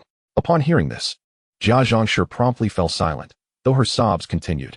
Witnessing her intimidation only fueled Lu Haizhong's pride. He approached her with hands clasped behind his back, saying, Aunt Jia, I do this for your own good. Do you wish to be paraded through the streets by the neighborhood committee? Do you want your son Dongxiu to end up in prison? If not, then you must offer the sewing machine as compensation to Lu Feng. This is also the consensus of the three uncles in our courtyard. Lao Yi, Lao Yan, do you not agree? Lu Haizhong said, casting a glance at Yi Zhonghai and Yin Bugui. Both Yi Zhonghai and Yin Bugui remained silent, neither expressing their agreement nor dissent. In Lu Haizhong's eyes, this was tantamount to acquiescence. Observing their reaction, he bellowed, Guang Tian, Guangfu, go fetch the sewing machine from the Jia family and bring it to Lu Feng's house. At that moment, Lu Haizhong felt as if he had transformed into a figure of authority, exclaiming, Zhang Long, Zhao Hu, his two sons, Lu Guangtian and Lu Guangfu, who were his Zhang Long and Zhao Hu, promptly acknowledged his command and set off to fulfill it. Yes, this was precisely the sensation he craved. Such exhilaration was truly intoxicating. Lu Haizhong found himself buoyed by the moment. Upon hearing that their sewing machine was to be taken, Jia Zhangshi immediately rushed forward, wailing as she attempted to block the machine's removal. Whoever dares to take my sewing machine must tread over my corpse. At this juncture, Lu Haizhong, immersed in the euphoria of wielding power, was taken aback by Jia Zhangshi's defiance. He barked at Lu Guangtian and Lu Guangfu. Guangtian, Guangfu, what are you waiting for? Quickly pulled Jia Zhangshi aside. The two boys hesitated for a moment, but, upon receiving a fierce glare from Lu Haizhong, they were immediately frightened, fearing a reprimand. They hastily approached and, grasping Jia Zhangshi's arms, maneuvered her to the side. Lu Haizhong then called out to Yin Jieqing and Yin Jiefeng. Jieqing, Jiefeng, stop standing there idly. Hurry and lift the sewing machine to Lu Feng's house. Upon hearing this, Yin Jieqing and Yin Jiefeng were reminded of the braised pork that Lu Feng had sent to their home. As the saying goes, a short mouth belongs to the one who eats. They felt it would be remiss not to assist Lu Feng, especially since this endeavor was spearheaded by their second uncle. Should the Jia family later hold grievances, they would not bear the brunt. Thus, the two of them unhesitatingly stepped forward, lifting the sewing machine and making their way toward Lu Feng's abode. The third uncle, witnessing this, contemplated intervening but realized it was too late. Moreover, should he obstruct them now, he would truly offend Lu Feng and jeopardize any future opportunities to enjoy his braised pork. Realizing this, the third uncle sighed, resigning himself to the fact that his two sons were taking the Jia family's sewing machine. As Jia Zhangshi watched her most prized possession being carted away and into Lu Feng's home, an unexpected surge of strength coursed through her. With a swift motion, she flung her arms, managing to dislodge Lu Guangtian and Lu Guangfu, who were caught off guard. Seizing the opportunity, Jia Zhangshi cried out, "Help! Someone is stealing my sewing machine. Old Jia, why are you not rising to assist me?" Overcome with emotion, she suddenly gasped and collapsed, her eyes rolling back in a faint. Jia family matriarch. "Aunt Jia, mother." Various voices rang out in alarm. Soon, Qin Huairu rushed over, embracing the unconscious Jia Zhangshi. "Quick! Jia family matriarch has fainted. Someone, pinch her philtrum," Yi Zhonghai exclaimed, hastening forward to revive Jia Zhangshi. Just moments before, she had been stricken with despair at the sight of her sewing machine being taken, and now, as Yi Zhonghai pinched her philtrum, she gradually regained consciousness. Upon awakening, the first thought that crossed her mind was the loss of her sewing machine, and she burst into tears once more. "Oh, my sewing machine! Cursed be you all! Do not restrain me. Let me perish." Chapter 23, Bitter Beans with Braised Pork. Seeing her beloved sewing machine being whisked away, Jia Zhangshi was engulfed in sorrow. "Ah, do not stop me. Let me die? Without my sewing machine, what meaning does my life hold?" she cried out, breaking free from the crowd and rushing toward Lu Feng's door. "Lu Feng, you wretched creature, return my sewing machine at once. Otherwise, I shall end my life at your doorstep." Lu Feng, however, was not inclined to indulge Jia Zhangshi. He stepped aside, allowing her to approach the hard wall. "Well then, old Qian, I've cleared the way. If you wish to throw yourself against the wall, be my guest. I shall not intervene," Lu Feng proclaimed, raising his voice for the assembled crowd to hear. "Everyone bear witness. Jia Zhangshi seeks to end her life by colliding with this wall. This has nothing to do with me." Jia Zhangshi had initially intended to leverage this act to coerce Lu Feng into returning her sewing machine, but she was taken aback by Lu Feng's unyielding demeanor. Rather than yielding to her threats, he had offered her a clear path to carry out her intentions. In that moment, Jia Zhangshi found herself at an impasse. She hesitated to throw herself against the wall, fearing death, yet remaining rooted in place made her appear foolish. In her moment of indecision, a thought struck her about Qin Huairu. This Qin Huairu, watching from the sidelines without offering any words of comfort, must be eagerly anticipating my demise so that she might seize my pension funds. What a vile woman! Fueled by this anger, Jia Zhangshi abandoned the idea of self-harm and instead lunged at Qin Huairu, delivering a sharp slap to her face. "You harbinger of doom! It is you who has brought the Jia family to this lowly state." The onlookers were taken aback. What was happening? Wasn't Jia Zhangshi intent on self-destruction? Why had she suddenly turned her ire toward Qin Huairu? Qin Huairu, bewildered and hurt, clutched her face and confronted Jia Zhangshi. "Mother, why did you strike me without cause?" "What do you mean, why? Do you not know?" Jia Zhangshi retorted, pointing an accusatory finger at Qin Huairu. "Qin Huairu, do not think for a moment that I am oblivious. You are secretly wishing for my demise to lay claim to my pension." Truth be told, Qin Huairu had indeed entertained such thoughts earlier.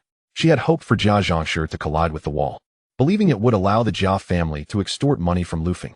Most importantly, Jia Zhangshi's death would lift the burden that had long oppressed her, allowing her to take charge of the household. Such treacherous thoughts, however, could not be openly acknowledged. After all, her facade of filial piety to her in-laws must not falter. Otherwise, she would find no place in this community. Thus, Qin Huairu feigned innocence, adopting a pitiful demeanor. "Mother, what are you talking about? How could I wish for your death? That would be unbearable.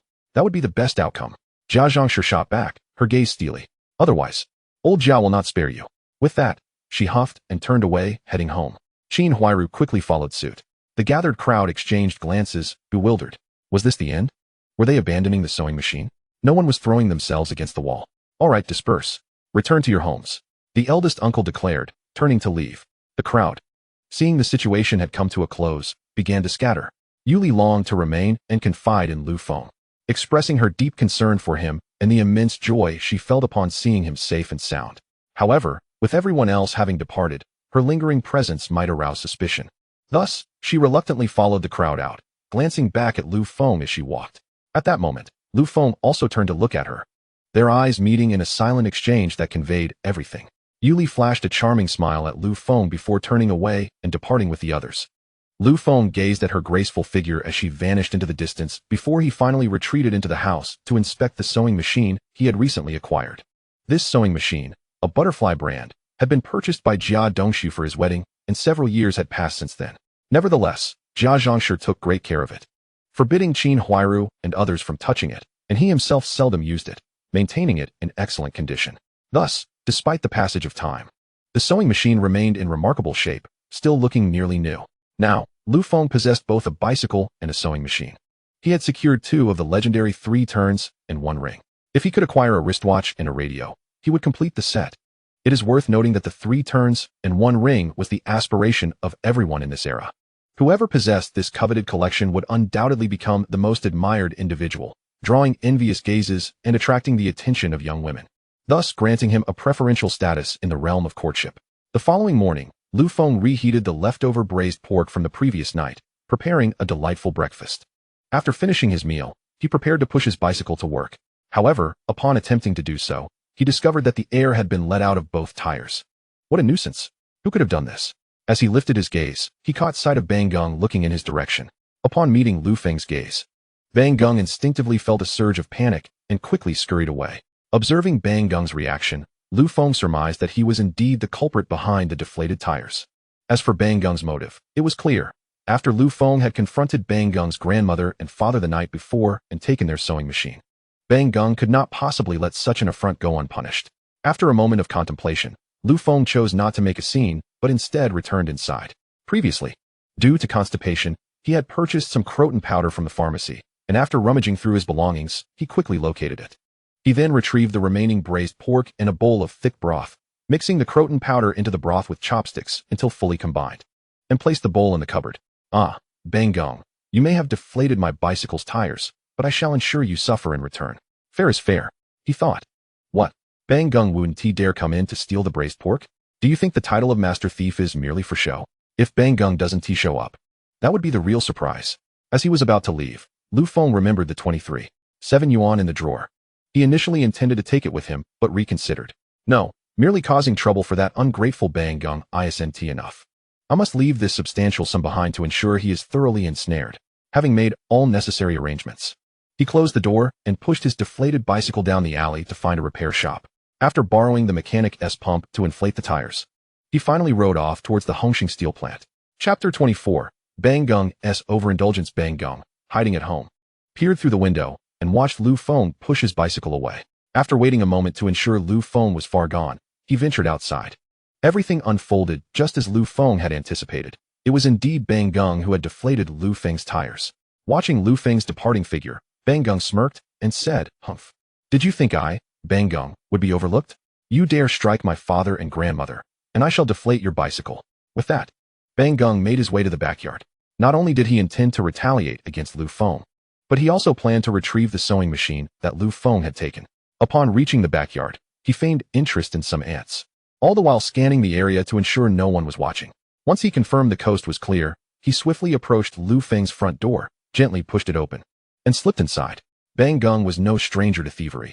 He had pilfered from Shazhu's house many times before and was quite adept at it. Once inside Lu Feng's home, Bang Geng shut the door and surveyed his surroundings, quickly spotting the sewing machine tucked in the corner. He rushed over to it, attempting to lift it and make his escape. However, as a mere child, he lacked the strength to move the sewing machine.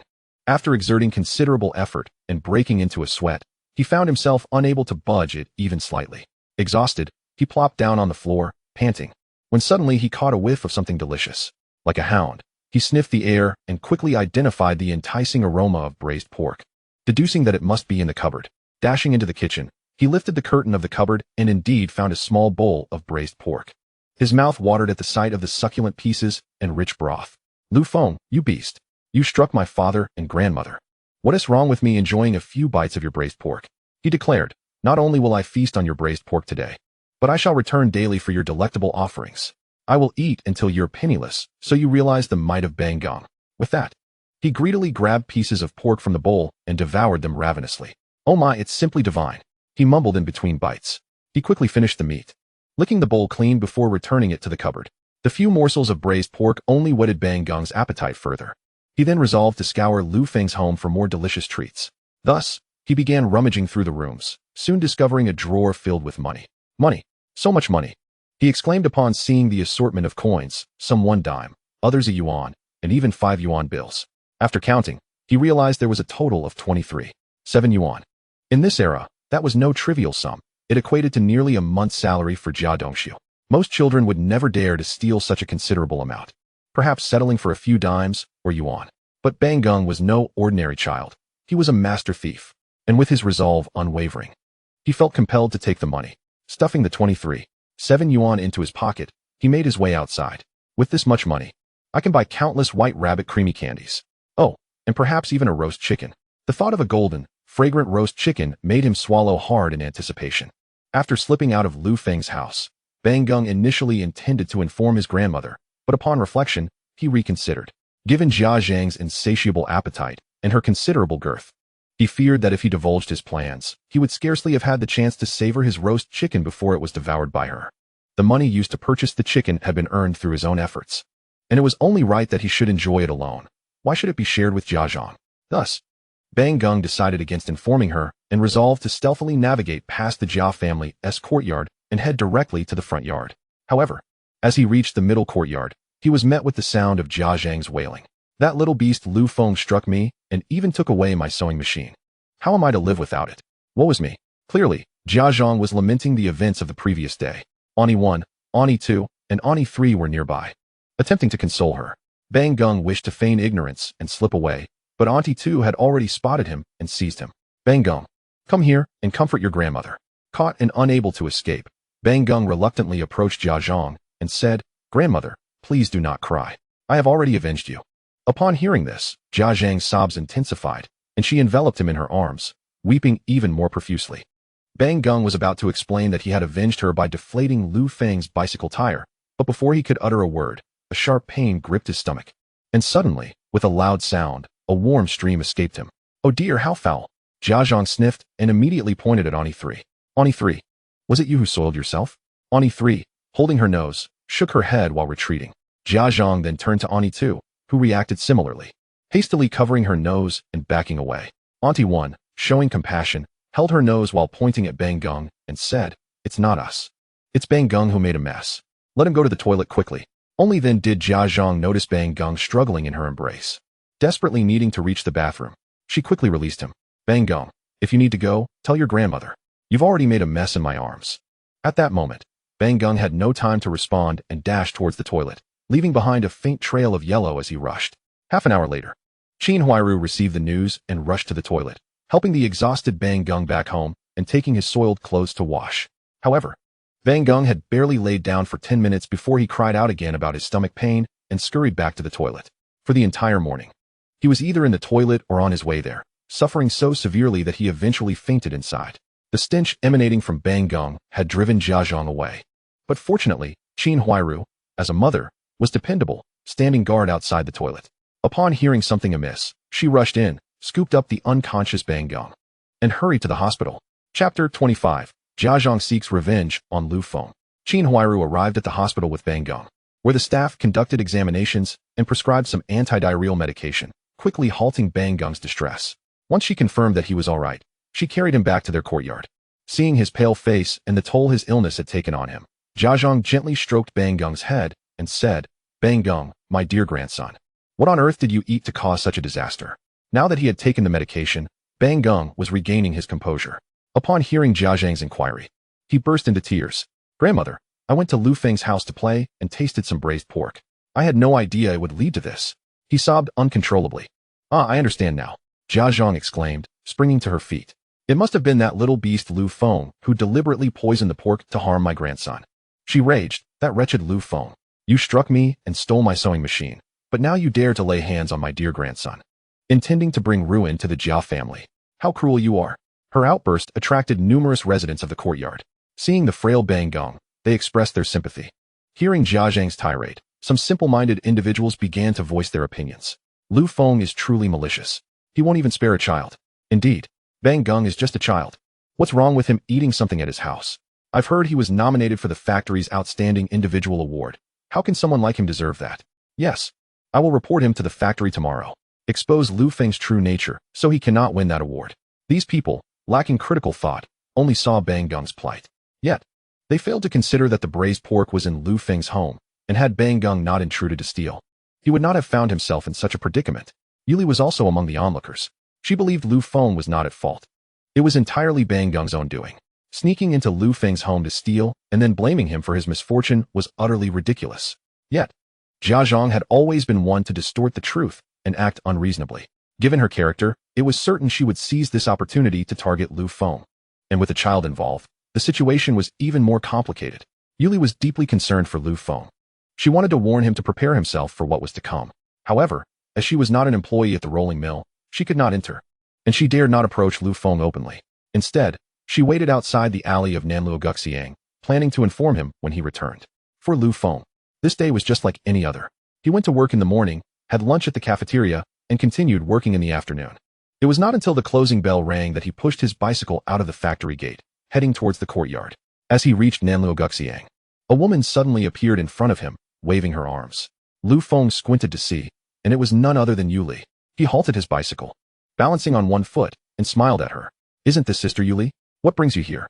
Yuli quickly glanced around, ensuring no familiar faces from the courtyard were nearby, and hurriedly approached. "Little Feng, Bang Gung went to your house today to sneak some braised pork and ended up with a terrible case of diarrhea. Auntie Jia is saying you poisoned him and wants to settle the score with you." "Oh, so that's what happened." Lu Feng had anticipated this and chuckled. "That little thief Bang Gung broke into my home to steal. I was just about to seek him out. If Jia Zhang doesn't come after me, I will go after her." Yuli was taken aback by Lu Feng's calm demeanor upon hearing the news. Seeing his confident expression eased her tension and worry somewhat. But she still cautioned him. "Little Feng, you know what kind of person Auntie Jia is." You attempted to reason with him, asserting that it was the miscreant who came to your home to pilfer that led to this predicament, yet he would scarcely heed your words. "Who said I intended to reason with that old shrew?" Lu Feng remarked, reaching out to caress Yuli's silky hair. Yuli's face flushed a deep crimson, her nerves prompting her to glance around anxiously. Relieved to find no one in sight, she finally relaxed. "Xiao Feng, if you're not going to reason with Aunt Jia, what do you plan to do?" she inquired. "What to do? I shall simply let it be." Lu Feng replied with a chuckle. "That little thief dared to invade my home. Naturally, I shall summon the authorities to educate him." The infamous Bang Gung, a master thief of the courtyard, had dared to rob Lu Feng, and he had no intention of letting it slide. Of course, should Qin Huairu be willing to make some sacrifices for her son, perhaps by catering to Lu Feng's whims, he might consider sparing Bang Gung. Ultimately, the outcome rested upon Qin Huairu's choices. With this thought in mind, Lu Feng patted the rear seat of his bicycle. "Sister Yuli, hop on. I shall escort you home." Yuli hesitated momentarily, glancing around once more. At this hour, the Hongxing steel factory had just let out its workers. While others ambled home, Lu Feng, on his bicycle, was far swifter. At that moment, the bustling Nanluoguxiang was devoid of any souls. Noticing this, Yuli cast aside her reservations, wrapping her arms around Lu Feng's waist as she settled onto the bicycle's rear seat. Once Yuli was securely perched, Lu Feng pedaled forward, carrying her along. As she clung to his waist on the speeding bicycle, a mix of nervousness and shyness enveloped her, coupled with an overwhelming sense of happiness. Yuli even wished for the journey down Nanluoguxiang to be endless, dreaming that Lu Feng could perpetually ride with her in tow, relishing this delightful sensation that she hoped would last indefinitely. Alas, it was but a fleeting fantasy. Nanluoguxiang was but a short stretch. It wasn't long before Lu Feng arrived near the courtyard. As they approached within a mere 10 meters, he brought the bicycle to a stop, and Yuli reluctantly dismounted from the rear. Both understood the necessity of halting their advance. Otherwise, should anyone from the courtyard spy them, their relationship would be laid bare, with dire consequences to follow. After dismounting, Lu Feng playfully patted Yuli's ample backside, grinning as he said, "Sister Yuli, I shall go ahead first. Wait here a few minutes before you enter." Yuli could scarcely believe Lu Feng's audacity, having reached the courtyard entrance. He dared to touch her in such a manner. Embarrassed and indignant, she felt a thrill of excitement as well. "You naughty boy, aren't you afraid of being seen?" she chided. "Huh, let them see. If worst comes to worst, you could divorce Yin Jieqing, and I shall support you." Lu Feng laughed heartily as he pedaled away towards the courtyard. Chapter 26. Jia Zhang's confrontation. As Lu Feng entered the courtyard with his bicycle, he looked up to see Uncle San watering the flowers. Upon spotting Lu Feng, Uncle San smiled and quietly warned, "Xiao Feng, Aunt Jia is looking to settle the score with you. Be cautious." Uncle San's warning stemmed not from genuine concern, but from the fact that he had just enjoyed a meal of dumplings and braised pork courtesy of Lu Feng, and he intended to continue reaping such benefits. To maintain this favorable rapport with Lu Feng, he felt compelled to offer this advice. Lu Feng understood the underlying motives, but smiled gratefully. Thank you, Uncle San. I shall treat you to a drink when the opportunity arises. Having dallied with Uncle San's daughter-in-law, he felt compelled to show his appreciation with a meal, otherwise it would be terribly impolite. Uncle San's face lit up with joy at Lu Feng's words. Oh, Xiaofeng, you are too courteous. I shall eagerly await that drink. At that moment, his heart was brimming with delight, envisioning the feast to come. Lu Feng simply smiled, saying nothing further as he pushed his bicycle towards his home. Upon reaching his doorstep, he was met by a throng of people, with Jia Zhang at the forefront. The moment Jia Zhang spotted Lu Feng returning with his bicycle, she stormed over in a fury, seizing the rear of the bicycle. Lu Feng, you beast! How dare you drug and harm my Banggong? You will pay for this bicycle today, or I want to let this matter rest. Lu Feng, however, was not one to cower before Jia Zhang. He would not engage in empty chatter when action was warranted. With a resounding slap, he struck Jia Zhang across the face. Old hag, don't touch my bicycle, or I shall sever your hand. Jia Zhang, taken aback by the force of Lu Feng's slap, spun around and plopped onto the ground, wailing and beating her thighs in despair. Everyone come and see. This little beast dares to strike an elder. First, he drugs my Banggong, and now he seeks to harm me. He wishes to annihilate our Jia family. This little beast is utterly vile. Lu Feng paid Jia Zhang no mind as he pushed his bicycle past her, reaching his home and opening the door to find the interior in disarray. The drawer containing money had been opened, and it was empty. Clearly, Banggong had made off with the cash. Realizing this, Lu Feng's mind was set at ease. If Banggong had merely come to indulge in some braised pork, even if Lu Feng reported him, the officer would likely only give him a stern warning. After all, Banggong was merely a child. As long as the incident wasn't too severe, leniency would prevail. However, if Banggong had stolen money, and a substantial amount at that, the situation would be entirely different. In such a case, Banggong would likely find himself confined in a juvenile detention center for several months. Of course, if Qin Huairu were to come to Lu Feng in the dead of night seeking leniency, the situation could still take a favorable turn. Meanwhile, Jia Zhang continued to wail, drawing the attention of workers returning from the steel mill, among them Jia Dongxiu. Upon hearing Jia Zhang's cries, he rushed over and immediately noticed the 5 finger marks on her plump face. Mother, what happened? Who did this to you? Seeing her son, Jia Zhang pointed accusingly at Lu Feng, exclaiming, Dongxiu, it was this little beast who did this. Go and slap him for me. Avenge your mother. Jia Dongxiu thought to himself, Mother, are you trying to set me up for failure? The Courtyard's champion, Silly Zhu, and the invincible Wang Laohai have both been bested by Lu Feng. What chance do I stand against him? Nonetheless, he knew he had to put on an act. He tore off his jacket, striking a pose as if he were ready for a fight, pointing at Lu Feng and declaring, Lu Feng, how dare you strike my mother? If you don't come over and apologize, don't blame me for being rude. Lu Feng regarded Jia Dongxiu as one would a clown. Preparing to take action when just then, Yi Zhonghai, freshly off work, hurried over, asking, what is going on? What has happened now? Upon seeing Yi Zhonghai approach, Jia Dongxiu seized the opportunity and exclaimed, Uncle Yi, if you don't come over, my mother will be killed by Lu Feng. Yi Zhonghai furrowed his brow, questioning, what exactly transpired? Old Yi, as the elder of the courtyard, you must stand up for our Jia family. Upon seeing Yi Zhonghai, Jia Zhangshi immediately burst into tears, lamenting her grievances. That beast, Lu Feng, he deliberately poisoned the braised pork, taking advantage of my grandson visiting his home, using the tainted dish to harm our Banggong. It nearly cost my family's Banggong his life. Oh, uncle, you must stand up for the Jia family. Jia Zhangshi, with her twisted narrative, claimed that Banggong had gone to Lu Feng's house to visit, when in reality, he had gone to steal.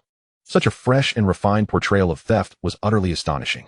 Many were stirred by Jia Zhangshi's inversion of truth and began to condemn Lu Feng. Yi Zhonghai turned to Lu Feng, inquiring, Xiaofeng, is this true? Lu Feng did not directly respond to Yi Zhonghai, but instead stated, Uncle, I spent the entire day at the steel mill. Your workstation is not far from mine. You must know this. Although Yi Zhonghai was uncertain of Lu Feng's intent, he acknowledged the truth in his words. You indeed remained at the steel mill all day. I can vouch for that. Therefore, if I was at the mill, how could Banggong visit my home without my permission? Lu Feng continued, Banggong entered my home uninvited and consumed my braised pork. He then turned to the approaching Sandy Yi. Sandy Yi, as an elementary school teacher and a learned man, may I pose a question to you? Sandy Yi, flattered by Lu Feng's respect and inquiry, responded with pride. Xiao Feng, feel free to ask. Excellent. Lu Feng clapped his hands. Sandy Yi. What is the latter half of the phrase entering without invitation? Sandy Yi instinctively replied. Entering without invitation is akin to theft. The moment the words left his mouth, he regretted it, realizing he had fallen into Lu Feng's trap. Yet, it was too late to retract his statement. Lu Feng, hearing Sandy Yi's words, affirmed. Sandy Yi is correct. Entering without permission is indeed theft. Bang Geng did not have my consent to enter my home and rummage through my belongings to steal food. This constitutes theft and is against the law. Upon hearing this, the crowd suddenly realized that Bang Geng did not visit Lu Feng's home, but rather intended to steal. Chapter 27. Bang Geng's theft resulting in indigestion should be compensated by me. Jia Zhangshi, upon hearing this, sprang to her feet. Nonsense. My Bang Geng is a good child. How could he steal? He clearly went to your home to play. What would a child understand? Just returning with Shazhu, who chimed in, indeed. Bang Bang often visits my house. Sometimes, when he sees delicious food, he takes a little, and I never say anything. Why should an adult quarrel with a child? Lu Feng was vexed by Shazhu. This obsequious individual not only fawned over Qin Huairu, but also over her son, Bang Geng. Bang Geng had often pilfered from Shazhu's home, and Shazhu merely laughed it off. Shazhu's indulgence had certainly contributed to Bang Geng's thieving habits. Sometimes, Lu Feng even pondered whether Shazhu's actions were intentional. As Shazhu spoke, many in the crowd began to sway in their opinions. Believing that Bang Geng's actions were not that serious, they thought it was rather petty for Lu Feng to hold a child accountable. Sensing the shift in public sentiment, Jia Zhangshi quickly regained her composure. Uncle, you see, my Bang Geng was poisoned when he went to Lu Feng's house to visit. This matter must be dealt with sternly. Lu Feng must compensate my Bang Geng's medical expenses of 20 yuan. No, 50 yuan. Otherwise, I will not agree. The crowd fell into a stunned silence. Regardless of the merits of the case, Bang Geng had merely suffered from diarrhea. Even with hospital registration and medication, it would cost at most 2 yuan. Yet Jia Zhangshi demanded 50 yuan in medical expenses, which was an outrageous request. 50 yuan represented nearly 2 months of Jia Dongshi's wages. Yi Zhonghai furrowed his brow. Sister-in-law, Bang Geng merely has diarrhea. Asking for 50 yuan is excessive. Can we lower the amount? No, not a single cent less. Jia Zhangshi insisted. Lu Feng must compensate us 50 yuan. He must also provide meat and wine to host a banquet to apologize to our Bang Geng. Otherwise, this matter is far from over. The crowd gasped in disbelief. Lu Xiao, unable to contain herself, exclaimed, this is absurd. Bang Geng went to someone else's home to steal, got sick, and now expects an apology and compensation? What kind of logic is that? Lu Xiao could be considered the only good person in the courtyard. She was not only kind-hearted but also somewhat naive. Seeing Jia Zhangshi's distortion of truth and her unreasonable demands, she could no longer remain silent. Upon hearing Lu Xiao's words, Jia Zhangshi leaped up, pointing and berating her. My Bang Geng is a good child. How dare you call him a thief? I think you are the thief. Your whole family is full of thieves. Su Dumao, witnessing Jia Zhangshi's tirade, interjected, Aunt Jia, you should temper your words. I believe my wife is correct. Bang Geng entered without permission and took things from someone else's home. That is theft. Su Dumao, you rascal. Who asked you to speak here? Shazhu shouted, rolling up his sleeves and preparing to confront Su Dumao. Terrified, Su Dumao quickly hid behind Yi Zhonghai. Uncle, Shazhu is threatening me. Will you intervene? Shazhu, stand down. Yi Zhonghai commanded, hastily quelling the chaos. Once order was restored, he turned to Lu Feng. Lu Feng, I ask you, why did you poison the braised pork? Uncle, I was constipated and could not relieve myself. I deliberately added some medicinal herbs for my own consumption. What is it to you? Lu Feng retorted. Yi Zhonghai coughed, momentarily taken aback. If you are consuming it for yourself, I cannot interfere. However, the herbs you added caused significant harm to Bang Geng. While Bang Geng was in the wrong, you bear some responsibility. Here's what I propose. You compensate Bang Geng with 10 yuan for medical expenses, and we will consider the matter settled. Before Lu Feng could respond, Jia Zhangshi vehemently disagreed. What? Only 10 yuan? My Bang Geng has suffered so much for a mere 10 yuan. I cannot agree. Lu Feng must compensate my family 50 yuan, not a single cent less. And he must also return our sewing machine. Mother, let's heed Uncle's decision and allow him to mediate. Qin Huairu quickly interjected, pulling Jia Zhangshi aside. She was far shrewder than Jia Zhangshi. This incident was clearly provoked by Bang Geng's thievery at Lu Feng's home, and if pursued, most of the blame would lie with Bang Geng. If Lu Feng truly pressed the issue of theft, Bang Geng would be in serious trouble. Moreover, should this matter escalate significantly, the infamy of Bang Geng's theft would undoubtedly tarnish his reputation, severely impacting his prospects in employment and matrimonial pursuits in the future. With the intervention of an elder, there remains an opportunity to extract 10 yuan from Lu Feng. If this chance is not seized promptly, what are we waiting for?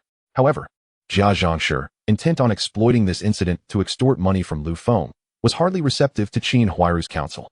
In a fit of rage, Jia Zhangshi struck Qin Huairu across the face. You ungrateful wretch. Tell me, do you harbor some ambiguous relationship with Lu Feng? Otherwise, why would you speak in his defense? Qin Huairu, nearly reduced to tears by Jia Zhangshi's foolishness, covered her face and replied, Mother, what nonsense are you spouting? My relationship with Lu Feng is utterly innocent. I only said that for the good of our Jia family.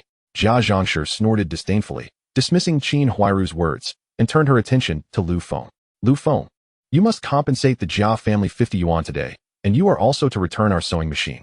Otherwise, I shall report you to the police for the murder of my Bang Gong and have you executed. With that, Jia Zhangshi haughtily lifted her chin, refusing to entertain any negotiations.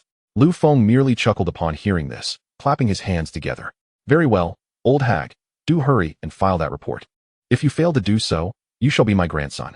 How dare you insult me, you little beast? Jia Zhangshi exclaimed, leaping up and pointing at Lu Feng. You think I wouldn't dare to report you? I shall go this very moment and have you arrested. You will surely face execution. As she spoke, she made to leave. Old sister, have you lost your mind? Yi Zhonghai shouted at Jia Zhangshi. He had not anticipated that she would be foolish enough to genuinely consider reporting the incident. Did she not realize that Bang Gong had gone to Lu Feng's home to steal, which led to his unfortunate predicament? No, this old hag was oblivious. She likely still thought of her Bang Gong as a mere child, who had taken a little something from someone else's home, which hardly constituted theft. Upon realizing this, Yi Zhonghai felt even more troubled. Chapter 28. Jia Zhangshi decides to report to the police. Ha! Old hag, did you not say you were going to report this? Why the delay? Lu Feng mocked, observing Jia Zhangshi with a cold smile.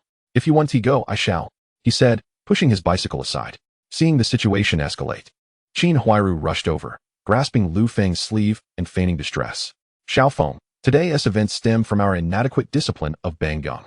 On behalf of him, I apologize to you. Let us not hold a child's misdeeds against him, shall we? Qin Huairu's devoted admirer, Shazhu, also approached, positioning himself in front of Lu Feng's bicycle. Indeed, Lu Feng, look at how pitiful Qin Jia's family is. Let us not stoop to the level of a child. Yi Zhonghai also interjected, Xiao Feng, our courtyard is one of civility. We are all family. We can sit down and discuss this matter calmly. There is no need for it to escalate to this point. Furthermore, should this situation truly blow up, not only would Bang Gong's future be jeopardized, but our courtyard's chances of being recognized as exemplary this year might also vanish. If we fail to achieve that recognition, the material rewards we received last year will be lost to us this year. Yi Zhonghai was indeed astute. Recognizing that he could not sway Lu Feng, he appealed to the collective interests of the courtyard, rallying the residents to dissuade Lu Feng. His words elicited a favorable response, as many stepped forward to urge Lu Feng not to report the incident, warning that it could jeopardize the courtyard's recognition. Even the neutral Elder Second and Elder Third could no longer remain passive. Elder Second Lu Haizhong approached, hands clasped behind his back. Well, Xiao Feng, although Bang Gong was at fault, he has already suffered the consequences of his actions. I believe we should let this matter rest. Elder Third chimed in. Yes, Xiao Feng, you have not suffered significant losses. Allow the Jia family to treat you to a meal of braised meat, and let us consider this settled. Elder Second, Elder Third, if it were merely a meal of braised meat, I would agree. Lu Feng replied to them. But what if Bang Gong not only stole my braised meat, but also took my money? At this declaration, the faces of Elder Second and Elder Third paled. The gravity of the situation shifted dramatically. Stealing food and stealing money were entirely different matters. If it was merely a child taking food, the two elders might have intervened on his behalf. However, if it involved theft of money, advocating for him would be tantamount to colluding with a criminal. Realizing this, the two elders promptly fell silent, withdrawing from the conversation. The earlier chorus of voices urging Lu Feng not to report the incident also faded into silence. They understood that this matter had escalated beyond their involvement. Yi Zhonghai, hearing Lu Feng's words, felt a pang of anxiety. After all, if Bang Gong truly had stolen money, it was no trivial issue. Desperate to salvage the situation, he attempted to placate Lu Feng with a smile. Xiao Feng, do not jest. How could Bang Gong possibly steal your money? Meanwhile, Jia Zhangshi erupted in fury, pointing at Lu Feng and berating him. You beast. My Bang Gong merely went to your home for a bit of braised meat, and you accuse him of stealing money. You are utterly inhumane. Lu Feng paid Jia Zhangshi and Yi Zhonghai no mind, raising his voice to address the crowd. Is there anyone willing to make a trip to the police station for me and file a report? Initially, Lu Feng intended to go himself, but he feared that the crime scene at home might be compromised, hence his request for assistance. However, after calling out for some time, no one stepped forward to help him report the incident. After all, those present were not fools. If they went to the police, they would undoubtedly offend Yi Zhonghai and Jia Zhangshi, who might seek revenge in the future. Seeing that no one dared to go, Yi Zhonghai finally relaxed. Just as he prepared to continue persuading Lu Feng, he saw Lu Feng pull out a yuan coin, holding it aloft and declaring to the crowd, "Whoever goes to help me file a report will receive a reward of 1 yuan. At this proclamation, a stir rippled through the crowd. A yuan was no trifling sum. The monthly living expenses for Qin Huairu's family amounted to only 5 yuan. Though the adults hesitated to offend Yi Zhonghai and the Jia family for a mere yuan, the children were undeterred. Lu Guangtian, Lu Guangfu, Yan Jiefang, Yan Jiedi, and a group of young boys, upon hearing that a trip to report would yield a yuan, wasted no time and dashed for the exit. "Quick, Zhuzi, stop them!" Yi Zhonghai yelled, realizing the gravity of the situation and hastily calling his loyal follower, Shazhu, to intervene. Shazhu hurried outside, swiftly catching up with Lu Guangtian and Lu Guangfu. He seized the back of their collars, exclaiming, "Where do you think you're going? You little rascals? Come back." With that, Shazhu tackled the 2 boys to the ground, and then continued his pursuit of Yan Jiefang and Yan Jiedi. The girl, Yan Jiedi, being slower, was soon caught by Shazhu, who shoved her down to the ground. Yan Jiedi immediately burst into tears. Shazhu paid her no mind, and continued his pursuit of Yan Jiefang. Just as he was about to catch up, Yuli rushed over, fuming, to block Shazhu's path. "Shazhu, what do you think you're doing? You just hit my sister, and now you want to harm my brother. You're truly despicable." Yuli's intervention was clearly aimed at assisting Lu Feng. In truth, she had longed to step forward in support of him, but until now, she had struggled to find an opportune moment and feared that speaking on his behalf might arouse suspicion and expose their relationship. However, now that Shazhu had pushed her sister Yan Jiedi to the ground and was intent on chasing her brother Yan Jiefang, Yuli seized the moment to intervene, reprimanding Shazhu, which not only aided Lu Feng, but also seemed reasonable to onlookers. After all, Shazhu's actions were indeed excessive, and it was entirely justifiable for her, as a sister-in-law, to protect her own sister and brother-in-law. With Yuli obstructing him, Yan Jiefang took the opportunity to escape from the backyard, having already crossed the central courtyard and was about to enter the front yard. Seeing this, Shazhu became anxious and shouted at Yuli, "Yuli, don't block me, let me through." Yuli, intent on buying time for Yan Jiefang and subtly aiding Lu Feng, refused to yield. With her hands on her hips, she retorted, "What? He Zhu, you hit my sister, and now you want to hit me too?" Yan Jieching, Yuli's husband, overheard and rushed over, pointing an accusatory finger at Shazhu. "Shazhu, how dare you bully our Yan family? Do you really think we are easy targets?" Realizing that Yan Jiefang had slipped from his view, Shazhu grew even more frantic, shoving aside Yan Jieching and charging forward. Yet, by the time he burst out of the courtyard, Yan Jiefang was nowhere to be seen. Chapter 29, Bang Gong, I present you with a silver bracelet. Half an hour later, Yan Jiefang arrived at the courtyard accompanied by several police officers. As soon as Officer Wang approached, he inquired, "Who reported the incident?" "I did." Lu Feng raised his voice. Upon hearing this, Officer Wang directed his attention to Lu Feng. Jia Zhangshi, sensing an opportunity, rushed to play the victim. "Comrade, quickly apprehend this villain. He poisoned the braised pork, intending to harm my Bang Gong." Officer Wang glanced at Jia Zhangshi and then turned to Lu Feng. "You are the one who reported this. Please explain what transpired." Before Lu Feng could respond, Jia Zhangshi interjected again. "Comrade, my Bang Gong went to play at his house and saw the braised pork, so he took a few bites. It's normal for a child to desire tasty food. But that beast Lu Feng, he put cowbane in the pork, intending to harm my Bang Gong. Comrade, you must arrest him and have him executed." "Silence. Did I ask you?" Officer Wang sternly reprimanded Jia Zhangshi. Despite her previous bravado in the courtyard, she dared not utter another word in the presence of Officer Wang, promptly falling silent. After admonishing Jia Zhangshi, Officer Wang turned his attention back to Lu Feng. "Comrade, please recount the events in detail." Lu Feng nodded and recounted the general sequence of events. "Are you certain that you lost 23.7 yuan?" Officer Wang asked after hearing Lu Feng's account.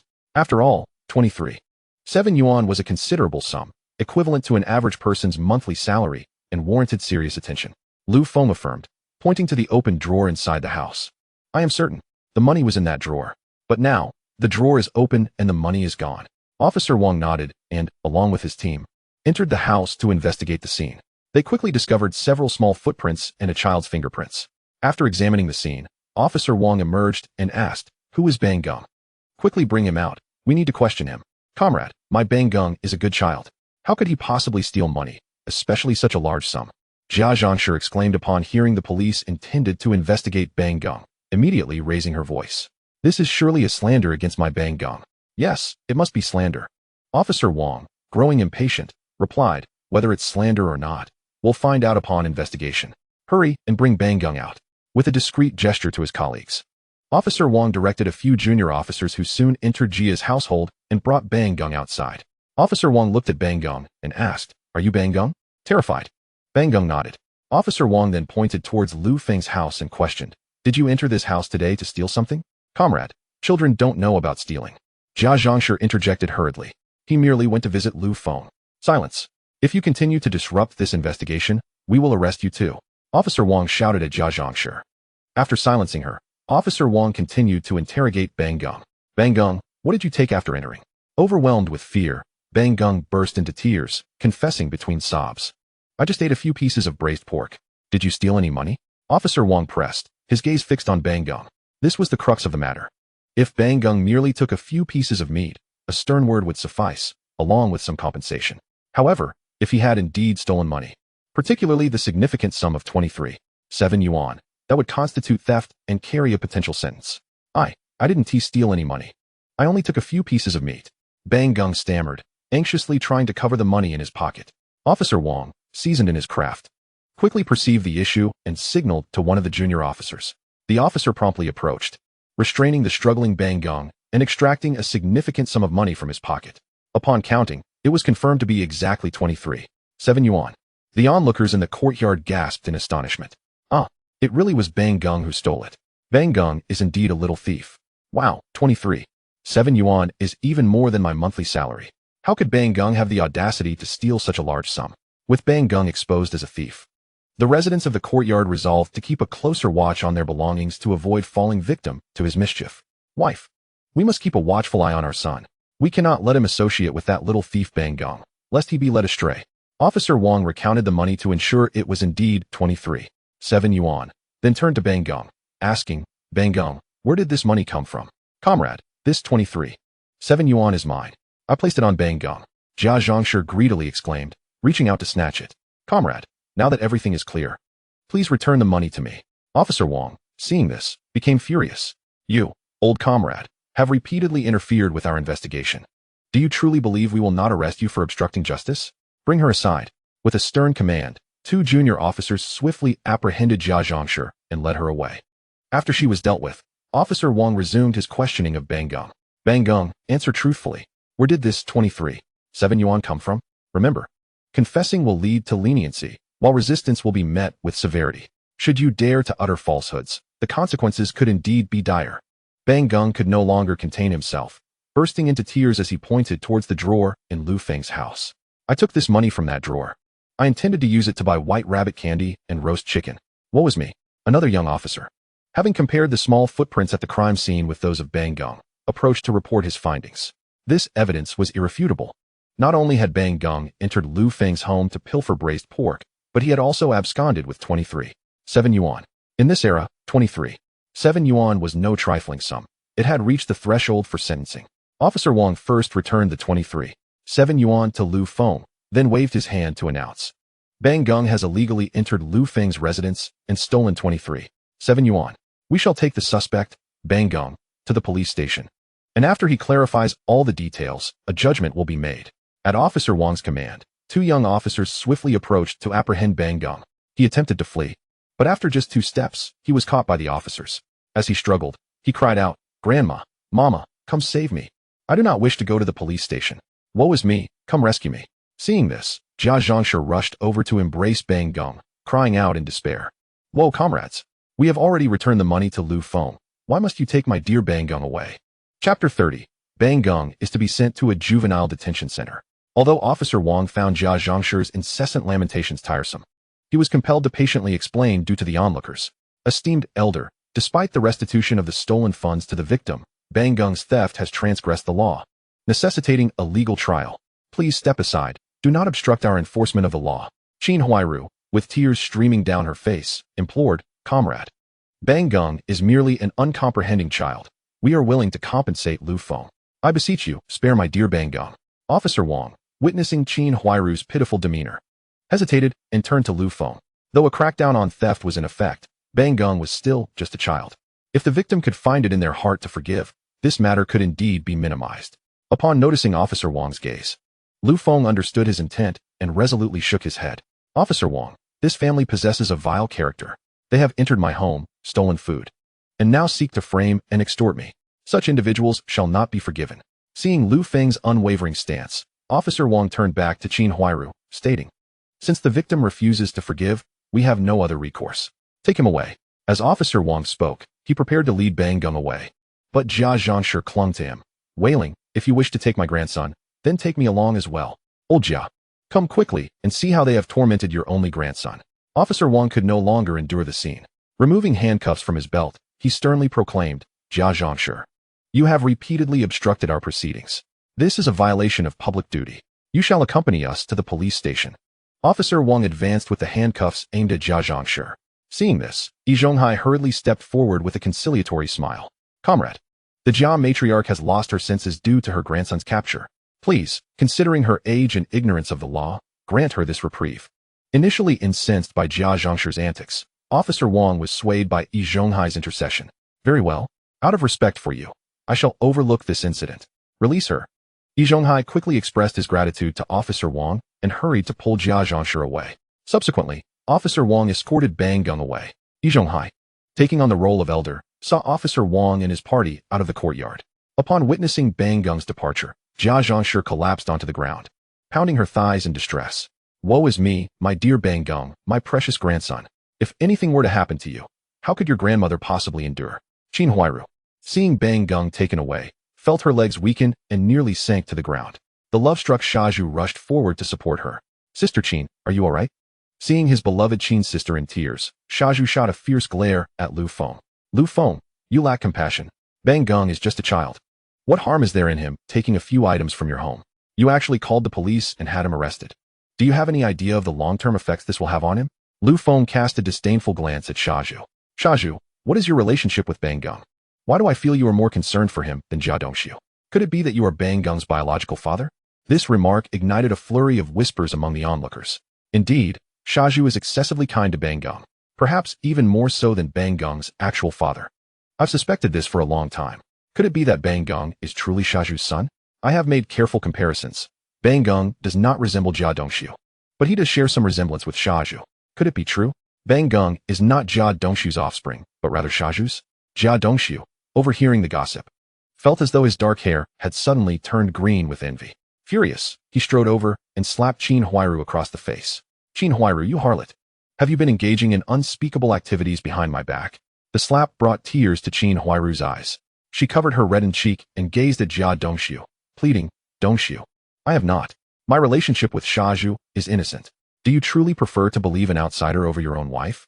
Shazhu, feeling flustered, hurriedly interjected, Dongxiu, do not heed Lu Feng's slander. My connection with your wife is entirely pure.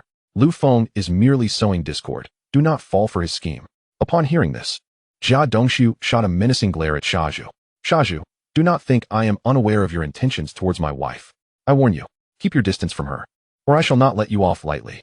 As the argument escalated, Yi Zhonghai approached with a stern expression. Having just seen Officer Wang out of the courtyard, he turned back to find a dispute had erupted regarding whether Bang Gong was Jia Dongxiu's biological son. Yi Zhonghai, observing the chaos, raised his voice to admonish them. What are you all doing at such a time? Still quarreling? Quieting the bickering party, Yi Zhonghai addressed everyone. Enough. Today's events conclude here. You may all disperse. Seeing that there was no longer any spectacle to behold, the crowd began to disperse. Yi Zhonghai then beckoned Jia Zhangshi, Jia Dongxiu, and Qin Huairu to follow him. As they entered Yi Zhonghai's home and closed the door, he pointed at Jia Dongxiu and said, Dongxiu, are you unaware of Qin Huairu's character? And do you not know whether Bang Gong is your biological son? Lu Feng is clearly sowing discord, and yet you choose to believe him.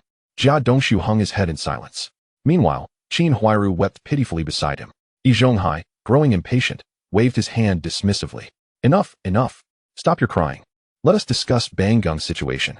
Upon hearing the matter concerning Banging, Qin Huairu immediately ceased her tears and anxiously turned to Yi Zhonghai. Uncle, what has become of my Banging? She implored. Yes, uncle, please tell us. Both Jia Zhangshi and Jia Dongshu chimed in hurriedly. Yi Zhonghai let out a sigh. Having just inquired with Officer Wang mentioned that in the next 3 days, they will be refining the testimonies and evidence. After 3 days, a verdict will be rendered concerning bonging. The amount of money involved in this theft is substantial, barring any unforeseen circumstances. He may have to remain in a juvenile detention center for at least 6 months. Upon hearing that bonging would be incarcerated, and for no less than half a year, Jia Zhangshi immediately erupted into wails. Oh, my dear grandson, my poor bonging. My heart aches for you. Woe is me. Yi Zhonghai, exasperated by Jia Zhangshi's lamentations, banged the table and exclaimed, Sister-in-law, cease your wailing and listen to me. Chapter 31. Qin Huairu approaches. With a commanding shout, Yi Zhonghai silenced Jia Zhangshi, continuing, however, there is a glimmer of hope. Jia Zhangshi, Jia Dongshu, Qin Huairu, upon hearing that there might be a turn of events, all brightened and eagerly awaited Yi Zhonghai's further words. He took a sip of tea before elaborating. Although bonging has gotten into quite a bit of trouble, he is still just a child. Even the law may show leniency. Officer Wang indicated that if the victim, Lu Feng, is willing to forgive bonging and provides a letter of reconciliation, this matter can be mitigated, and bonging may only need to endure some admonishment at the police station. Upon hearing this, Jia Zhangshi jumped up in a frenzy. I will go find that Lu Feng, that little beast, and demand he gives my bonging a letter of reconciliation. Seeing this, Qin Huairu swiftly reached out to restrain Jia Zhangshi. Mother, why are you pulling me? I must have Lu Feng provide the letter for my grandson. Mom, you cannot go. Qin Huairu urgently retorted. If you confront Lu Feng and offend him, he will be even less inclined to issue the letter of reconciliation. And then bonging will be doomed. Yi Zhonghai added, Sister-in-law, Huairu is right. You cannot go. Dongshu cannot go either. It must be Huairu who pleads with Lu Feng. Upon hearing this, Jia Zhangshi pushed Qin Huairu away. If that is the case, Qin Huairu, what are you waiting for? Hurry up and go. Wait. Yi Zhonghai raised his hand in urgency. You are all well aware of Lu Feng's character. He is someone who values his interests highly. If Huairu approaches him empty-handed, he will surely refuse to comply. Uncle, then what should we do? Qin Huairu asked anxiously. Yi Zhonghai gestured for everyone to remain calm before addressing Jia Zhangshi. Sister-in-law, give Huairu 7 yuan to present to Lu Feng as compensation from the Jia family. If Lu Feng accepts your money, and Huairu then offers him some kind words, he will surely feel embarrassed to refuse the letter of reconciliation. What? You want to give that little beast Lu Feng 7 yuan? Jia Zhangshi exclaimed in disbelief. Why should I? He has already taken that amount. Why should I give him another 7 yuan? I refuse. Mother, this is all for bonging. Qin Huairu pleaded. Seeing Jia Zhangshi's reluctance, banging is your only beloved grandson. Is he not worth 7 yuan to you? Jia Zhangshi rolled her eyes. I don't care. I simply have no money. In truth, Jia Zhangshi possessed wealth. Having saved for many years, she had at least several hundred yuan. However, she was as stingy as a dragon, only taking in and never letting go. Even though 7 yuan was merely a fraction of her savings, and even if it was to be spent on her treasured grandson, she still refused to part with it. Seeing Jia Zhangshi's obstinacy, Qin Huairu turned to Yi Zhonghai for help. Uncle, what can we do? Yi Zhonghai sighed, fully aware of Jia Zhangshi's character and knowing that reasoning would be futile. He then instructed, hand over 7 yuan to Huairu. Although Jia Zhangshi was reluctant, she said nothing further, retrieving the money from her bedroom and giving it to Qin Huairu. The moment Jia Zhangshi saw the money, her eyes gleamed with avarice. As she lunged forward to seize it, Qin Huairu quickly dodged. Mother, this is your grandson Bonging's lifeline, and you wish to snatch it? Upon hearing that it was Bonging's lifeline, Jia Zhangshi's greed subsided slightly, yet she still greedily insisted, Qin Huairu, why give that little beast Lu Feng so much money? Just 3 yuan and 70 cents would suffice. Keep the rest for me. Unable to contain herself any longer, Yi Zhonghai's wife interjected, Sister Zhang, this money is ours. It is my husband Yi who lent it to you to save Bonging. Jia Zhangshi muttered under her breath, once you lend it to me, it is mine. I can spend it as I see fit. If I want to keep a little for myself, who are you to stop me? Seeing the change in Yi Zhonghai's wife's expression, Qin Huairu quickly interjected, Mother, just say less. I will handle it. Jia Zhangshi, casting her cold gaze at Qin Huairu's graceful figure, warned, Qin Huairu, you may go, but do keep your decorum. If I discover any indiscretions on your part, do not blame me for being unkind. Jia Dongshu, chuckling, said to Jia Zhangshi, Mother, why are you worrying so much? Lu Feng is a eunuch. I would be concerned if Huairu were to visit Shazhu in the evening, but I have no worries about her going to Lu Feng's house. Jia Zhangshi suddenly realized, right? How could I have forgotten this point? Lu Feng is a eunuch.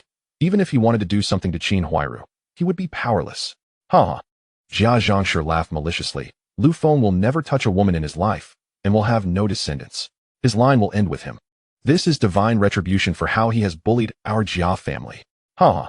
Yi Zhonghai despised hearing such words about being childless, and furious at Jia Zhangshi's remarks. He glared at her. Jia Zhangshi quickly realized her error and forced a smile. Uncle, I was not referring to you, but to that little beast Lu Feng. After leaving Yi Zhonghai's house, Qin Huairu, noticing no one around, promptly took out the 23.7 yuan, extracting 10 yuan to tuck into her clothing pocket. With the remaining 13.7 yuan in hand, she made her way to Lu Feng's residence. Upon arriving at Lu Feng's door, Qin Huairu tidied her hair and smoothed her clothes before stepping forward to knock. Who is it? Lu Feng asked impatiently from inside. Xiao Feng, it is your sister Qin. Please open the door. Qin Huairu replied, wearing a friendly smile. Hearing Qin Huairu's voice, Lu Feng approached the door and opened it, regarding her with a cold demeanor. Sister Qin, what brings you here at this hour? Xiao Feng, I understand that Bongging was in the wrong today, but he is still just a child. Qin Huairu, feigning a pitiful demeanor, implored, could you perhaps show some mercy for my sake and spare Bongging? I promise to treat you well in the future. She sought to evoke sympathy from Lu Feng, much like she did with Shazhu, hoping to obtain a letter of understanding without spending a single penny. If successful, the sum of 23.7 yuan would find its way into Qin Huairu's little treasury. However, despite her high level of cunning, Lu Feng was no fool. He saw through her intentions at a glance, snorting coldly as he reached for the door to shut it. If it's about Bongging, let us leave it be. Qin Jia, please leave. In a desperate bid to prevent him from closing the door, Qin Huairu swiftly thrust her leg inside, wedging it in the gap. Xiao Feng, don't close the door just yet. I still have more to say. Oh, what else do you wish to discuss, Qin Jia? Lu Feng paused and inquired. His curiosity piqued. Seizing the opportunity, Qin Huairu squeezed through the narrow opening, wearing a smile that masked her desperation. Xiao Feng, I know today's events have upset you. Please, direct your anger towards me. Whether you wish to hit or scold, I can endure it. Just promise to spare Bongging and issue him a letter of understanding. In addition, she offered him a token of 13.7 yuan, extending it toward him. Lu Feng glanced at the paltry sum, but did not accept the money. Instead, he regarded Qin Huairu's alluring figure and remarked, Qin Jia, you did say that. If I were to unleash my fury upon you, would you truly withstand it? Acknowledging his words with a nod, she replied, I am willing to bear the brunt for Bongging. Just provide him with the letter of understanding, and I will ensure you are compensated. Lu Feng nodded, then bellowed at her, Qin Huairu kneel. Qin Jia, surely you wouldn't want your son Bongging to end up in prison, would you? An hour later, Qin Huairu spoke to Lu Feng. Xiao Feng, I have fully cooperated with you. Now, can you let Bongging go and issue that letter of understanding? The sincerity from the Jia family is still insufficient, Lu Feng replied, eyeing the 13.7 yuan on the table. This meager amount is hardly enough to appease a beggar. Qin Huairu, having risen to her feet, protested, Xiao Feng, how much do you want then? What will it take for you to spare Bongging? After a moment of contemplation, Lu Feng declared, that old miser Jia Zhangshi wants to extort 50 yuan from me through this matter. I won't ask for much. Just have the Jia family compensate me with 50 yuan. He then glanced at Qin Huairu's enticing form and added, moreover, Qin Jia, you must demonstrate your sincerity. Nodding, Qin Huairu seized the 13.7 yuan and began to head out. Yet, as she reached the door, she suddenly turned, her eyes wide with disbelief as she exclaimed, you're not a eunuch. Haha, what do you think, Qin Jia? Lu Feng responded with a smile. Weren't you just testing that? Qin Huairu mused, still in shock as she left Lu Feng's home. It wasn't until a gust of cold wind hit her that she regained her senses. Within her heart, tumultuous waves churned. Previously, everyone in the courtyard, including Qin Huairu, had believed Lu Feng to be a eunuch. Yet today, through her own experience, she realized this was merely a baseless rumor. Lu Feng was not only not a eunuch, but he also possessed a formidable strength that was truly intimidating.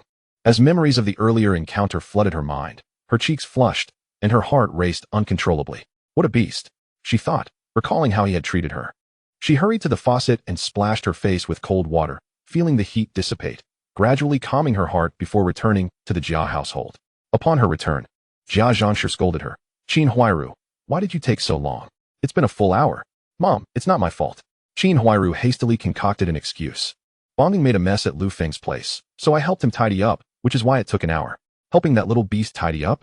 If the place is messy, can't that little beast clean it himself?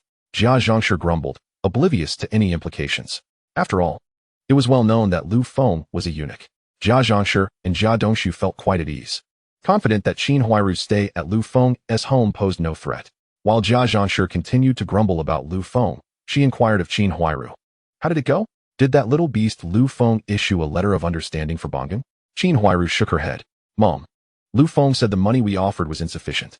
He demands 50 yuan as compensation before he will issue a letter for Bongging. What? 50 yuan? That little beast Lu Feng is simply asking for a king's ransom. Jia Zhangshi exploded in fury. Tell that little beast Lu Feng that if he wants 50 yuan from me, he'll have to step over my dead body. Knowing Jia Zhangshi's temperament, Qin Huairu realized further persuasion would be futile. She turned to Jia Dongshu. Dongshu, please talk to Mom. Bongging is her dear grandson. She can't just stand by and do nothing. Jia Dongshu, being spineless and lacking initiative, always yielded to his mother and wife. Upon hearing his wife's plea, he sighed and said to Jia Zhangshi, Mom, you must come up with the money. Bongging is your beloved grandson, the only heir of our Jia family. If we don't provide this money and Lu Feng withholds the letter, Bongging could end up in a juvenile detention center. If that happens, his future will be irrevocably altered. Jia Zhangshi held considerable affection for Bongging, and hearing Jia Dongshu articulate the gravity of the situation caused her to waver. Seizing the moment, Qin Huairu added, Mom, consider this money a loan from you. In the future, Dongshu will deduct 2 yuan from his salary each month to repay you. Rest assured, we will honor our word. Having been swayed, Jia Zhangshi huffed. I can lend you the money, but let me make it clear, this is a loan. You'll need to repay me 2 yuan each month. I only have 20 yuan though. The rest you'll have to figure out. With that, she shooed them away and retrieved a small tin box from a hidden corner of the cupboard, producing 20 yuan to hand over to Qin Huairu. Now, they had a total of 43.7 yuan. Qin Huairu accepted the 20 yuan and turned to Jia Dongshu. Dongshu, do you have any money? We need to cover the rest. Jia Dongshu rummaged through all his pockets and managed to produce a mere 30 cents. Adding this to their total, they now had only 44 yuan, 6 yuan short of Lu Feng's demanded 50 yuan. Yet, Qin Huairu felt no anxiety, for she still had Shazhu to rely on. All she needed to do was to play the victim in front of him and shed a few tears, and the remaining deficit would surely be resolved. No, wait. It should be a gap of 16 yuan. Such a substantial sum passing through the hands of Qin Huairu. If she doesn't seize the opportunity to pilfer 10 yuan for her own little stash, she won't be able to sleep a wink at night. Thus, she ought to ask Shazhu to lend her 16 yuan. Out of that, 10 yuan is destined for her own pocket. After all, from start to finish, Lu Feng won't suffer any loss, and neither will Qin Huairu. The only one to bear the loss will be Shazhu, the ever-adoring fool. What else can one expect from a sycophant? Chapter 33. Outstanding individual in the factory? Choose me. The following day, as was his custom, Lu Feng rose early and, after finishing breakfast, set off for work. Passing through the courtyard, he encountered Qin Huairu, who was indulging in a bowl of mixed noodles. Eager to curry favor with Lu Feng for the sake of her son, she approached him with a smile. Xiao Feng, have you had breakfast yet? Big sister has some for you. Lu Feng regarded her with a bemused expression. Noticing his gaze, Qin Huairu felt a bit perplexed yet continued to smile. Xiao Feng, the noodles I made are truly delectable. If you don't believe me, let me serve you some. While Lu Feng glanced around hesitantly. It might not be the best time. I still have to get to work. Qin Jia, why don't you bring some over tonight? With that, he pushed his bicycle away. Watching Lu Feng's retreating figure, Qin Huairu found their exchange somewhat odd, though she could not quite pinpoint why. Nevertheless, since Lu Feng expressed a desire for noodles, she resolved to bring him some after his shift, all for the sake of her son, for whom she would do anything to secure his freedom. Lu Feng pedaled swiftly to the Hongxing steel mill and commenced his day's labor. Mid-morning, a familiar worker approached him, patting him on the shoulder. Xiao Feng, I just came from the workshop office. Director Guo would like to see you. Director Guo is looking for me? Lu Feng queried, slightly taken aback. What could he possibly want? The worker shrugged, I'm not sure. He just asked me to fetch you without giving a reason. Lu Feng nodded, all right. I'll head over right away. Quickly finishing the processing of a level 5 component, he made his way to the workshop office. Director Guo, you were looking for me? Lu Feng greeted him with a smile. Ah, Xiao Feng, please, take a seat. Director Guo warmly welcomed him. After all, Lu Feng was renowned throughout the factory as a prodigy with a promising future, deserving of special treatment. After some light conversation, Director Guo finally spoke. Xiao Feng, I just received a notice from the factory. Each workshop is to nominate an outstanding employee to participate in the selection for the factory's Outstanding Individual Award.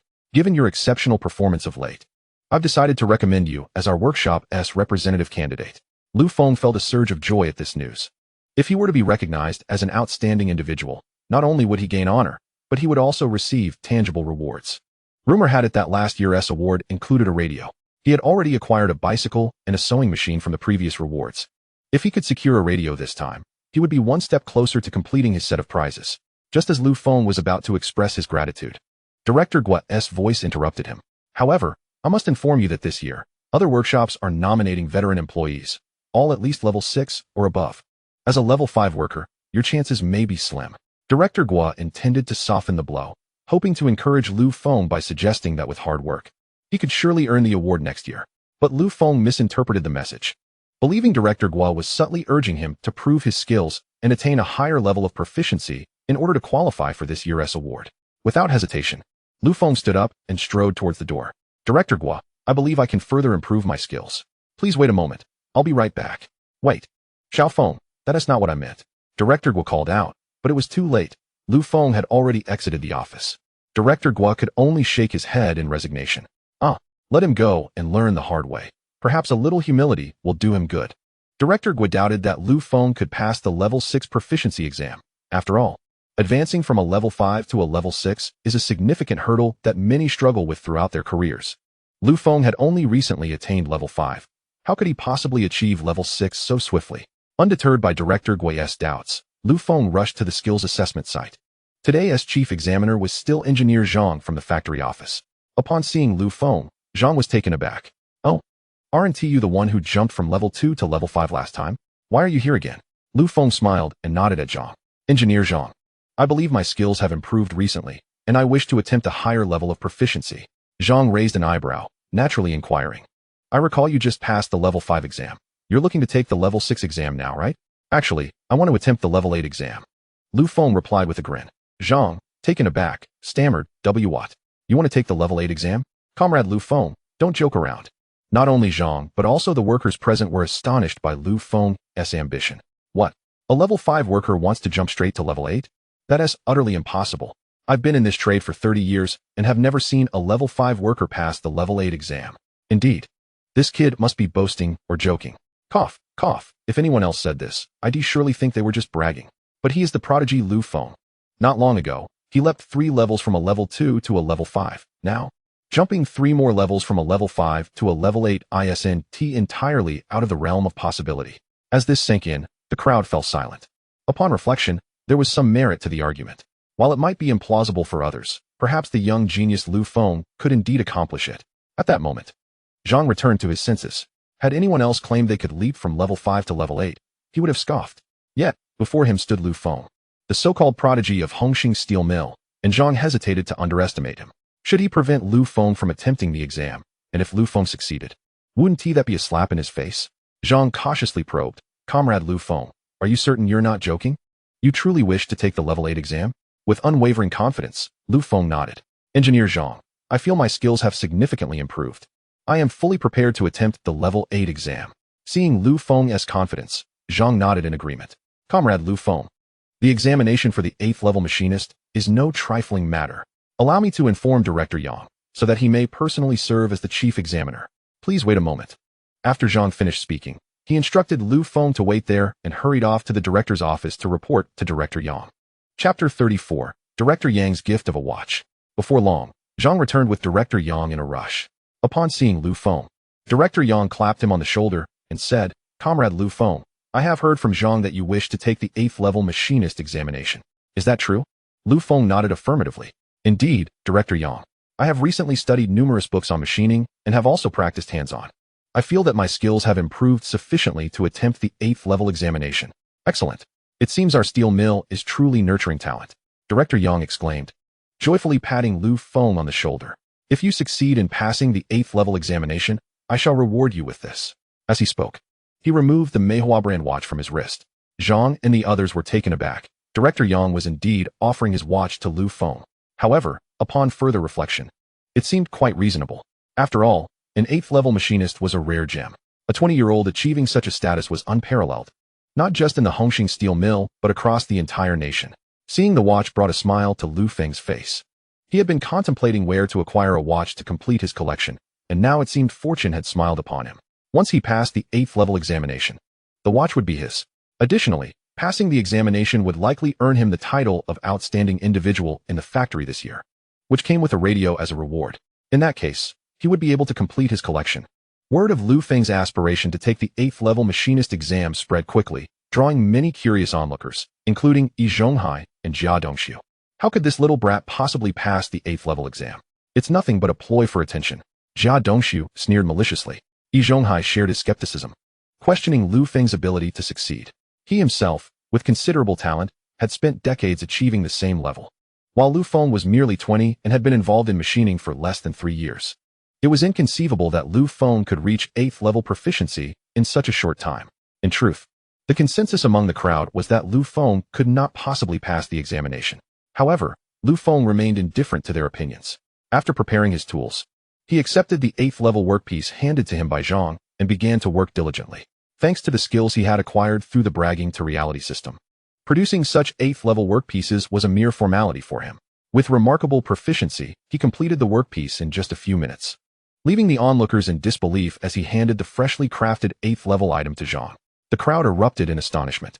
How could he be so fast? Indeed, this is the highest level workpiece. How can he produce it quicker than I can make a 4th level item? With such speed, can the quality truly be assured?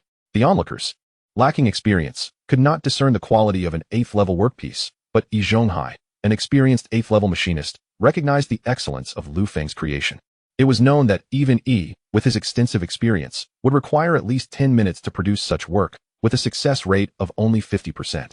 Yet Lu Feng had achieved it in mere minutes and succeeded on the first attempt, implying a flawless quality of 100%. This realization was utterly unacceptable to Yi Zhonghai, who had earned respect for being an 8th level machinist. Now, a young man of only 20 had surpassed him in skill. By this time, Zhang had begun measuring Lu Feng's 8th level workpiece. How does it measure up? Director Yang inquired, observing closely. Director, this 8th level workpiece has a tolerance of 0.001 millimeters. Its quality is exceptional, nearly perfect. Zhang declared, his face a mask of shock. The crowd erupted once more in disbelief. Lu Feng actually passed the 8th level examination, and with an outstanding score. This is simply inconceivable. From a 5th level machinist directly to 8th level. There must be no one else in the nation who has achieved this. See, I told you. I always said Lu Feng would pass the examination. What can he not accomplish, being such a prodigy? One voice chimed in. Oh, spare us your hindsight. Comrade Lu Feng, congratulations. Congratulations on passing the 8th level machinist examination. Director Yang, having recovered from his shock, stepped forward to shake Lu Feng's hand, exclaiming, I promised I would give you the watch if you succeeded. As he spoke, he handed Lu Feng the Meihua brand watch, declaring, I keep my word. From this moment on, this watch is yours. The crowd, witnessing Director Yang bestow his watch upon Lu Feng, was initially stunned, followed by a wave of envy and admiration. Among them, several single young women gazed at Lu Feng with admiration and affection. After all, who could resist such excellence? A 20-year-old 8th level machinist promised a bright future. Setting aside future prospects, Lu Feng's monthly salary was a staggering 99 yuan. For anyone fortunate enough to be with him, even indulging in daily meat dishes would hardly dent their finances. What single young woman wouldn't dream of such a golden opportunity? Why him? I am far more intelligent. Yet I cannot pass the 8th level examination. Why should he succeed? At this moment, Jia Dongxiu was consumed by jealousy and resentment, muttering to himself before exclaiming, this is unfair. He must have cheated. Yes, he definitely cheated. Jia had always regarded himself as the smartest and most capable person in the courtyard, looking down upon Lu Feng. Yet this very Lu Feng, whom he had scorned, had effortlessly passed the 8th level examination, receiving a watch from Director Yang. Meanwhile, Jia remained a mere 2nd level machinist, unable even to achieve 3rd level status. The sheer disparity was unbearable for him. Chapter 35. A reward of 100 yuan and 100 jin of grain coupons. Jia Dongxiu's voice was loud, and everyone around could hear him clearly. The crowd was taken aback, wondering, who is this? How dare one accuse Lu Feng of cheating to attain the level of a grade 8 fitter? There were so many witnesses present, including the factory leaders. How could such a thing possibly transpire? As the crowd turned to see who had spoken, they quickly realized it was Jia Dongxiu, and a collective understanding dawned upon them. It was likely that this young man was simply envious of Lu Feng's accomplishments. While many present might feel a twinge of jealousy towards Lu Feng, none would stoop so low as to publicly spout such nonsense. Naturally, Director Yang overheard Jia Dongxiu's remarks, and his expression darkened immediately. To suggest that Lu Feng had cheated in front of Director Yang was tantamount to implying that Yang himself had aided in such deceit. This was nothing short of scandalous. Standing beside Jia Dongxiu, Yi Zhonghai was taken aback by the depths of Jia's narrow-mindedness. How could jealousy lead him to slander Lu Feng publicly, dragging Director Yang into the fray? Witnessing the darkening of Director Yang's countenance, Yi Zhonghai quickly admonished Jia Dongxiu. Dongxiu, you must cease this foolishness at once. However, Jia Dongxiu was already consumed by envy and refused to heed Yi Zhonghai's words, instead shouting back, Master, you said it yourself. I am more intelligent than Lu Feng, and my talents surpass his.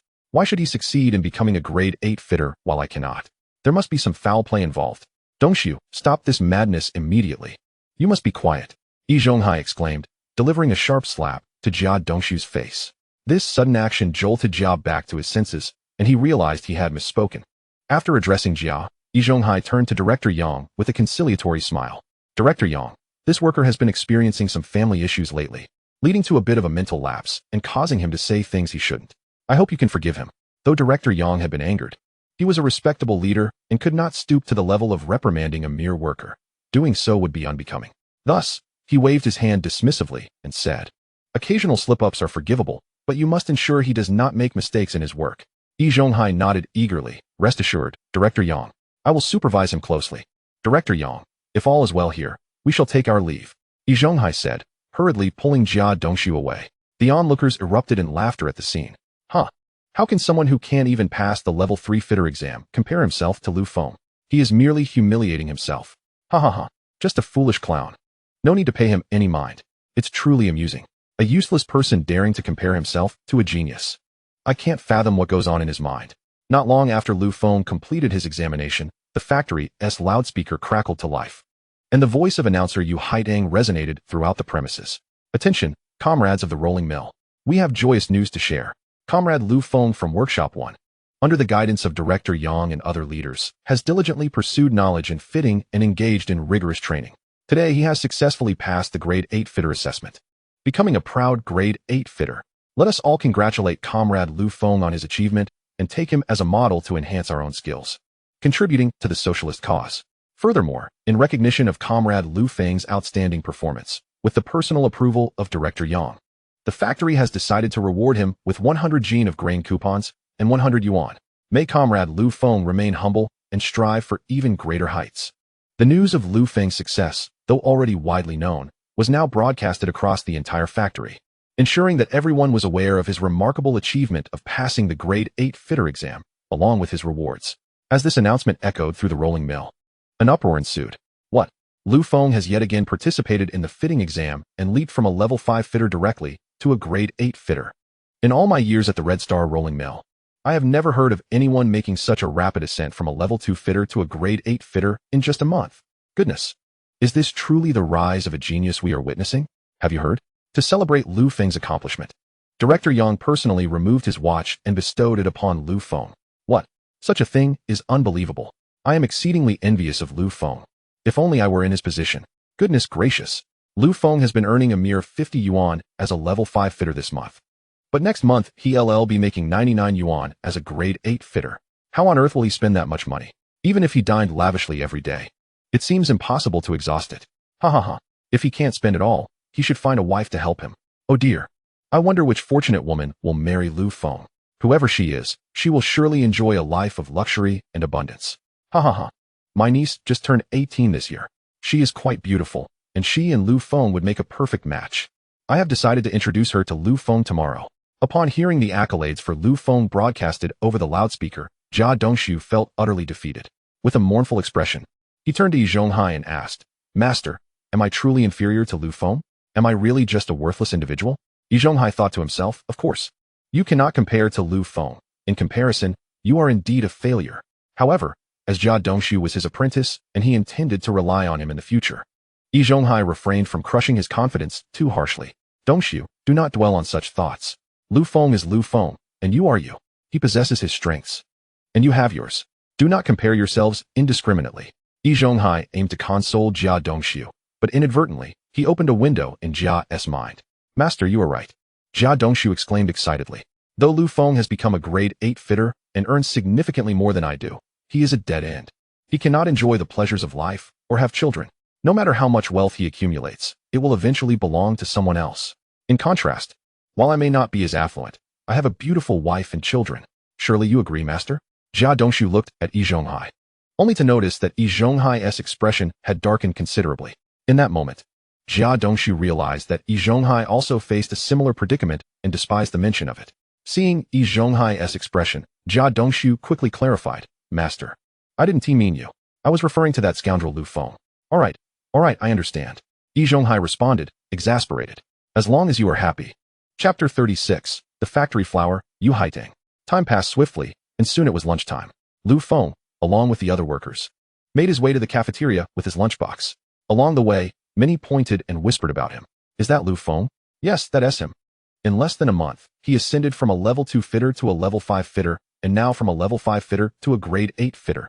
I've heard Director Yang not only personally met with him, but also awarded him his Meihua watch. It seems he has caught the eye of Director Yang. His future looks exceedingly bright. Did you know he is only 20 years old?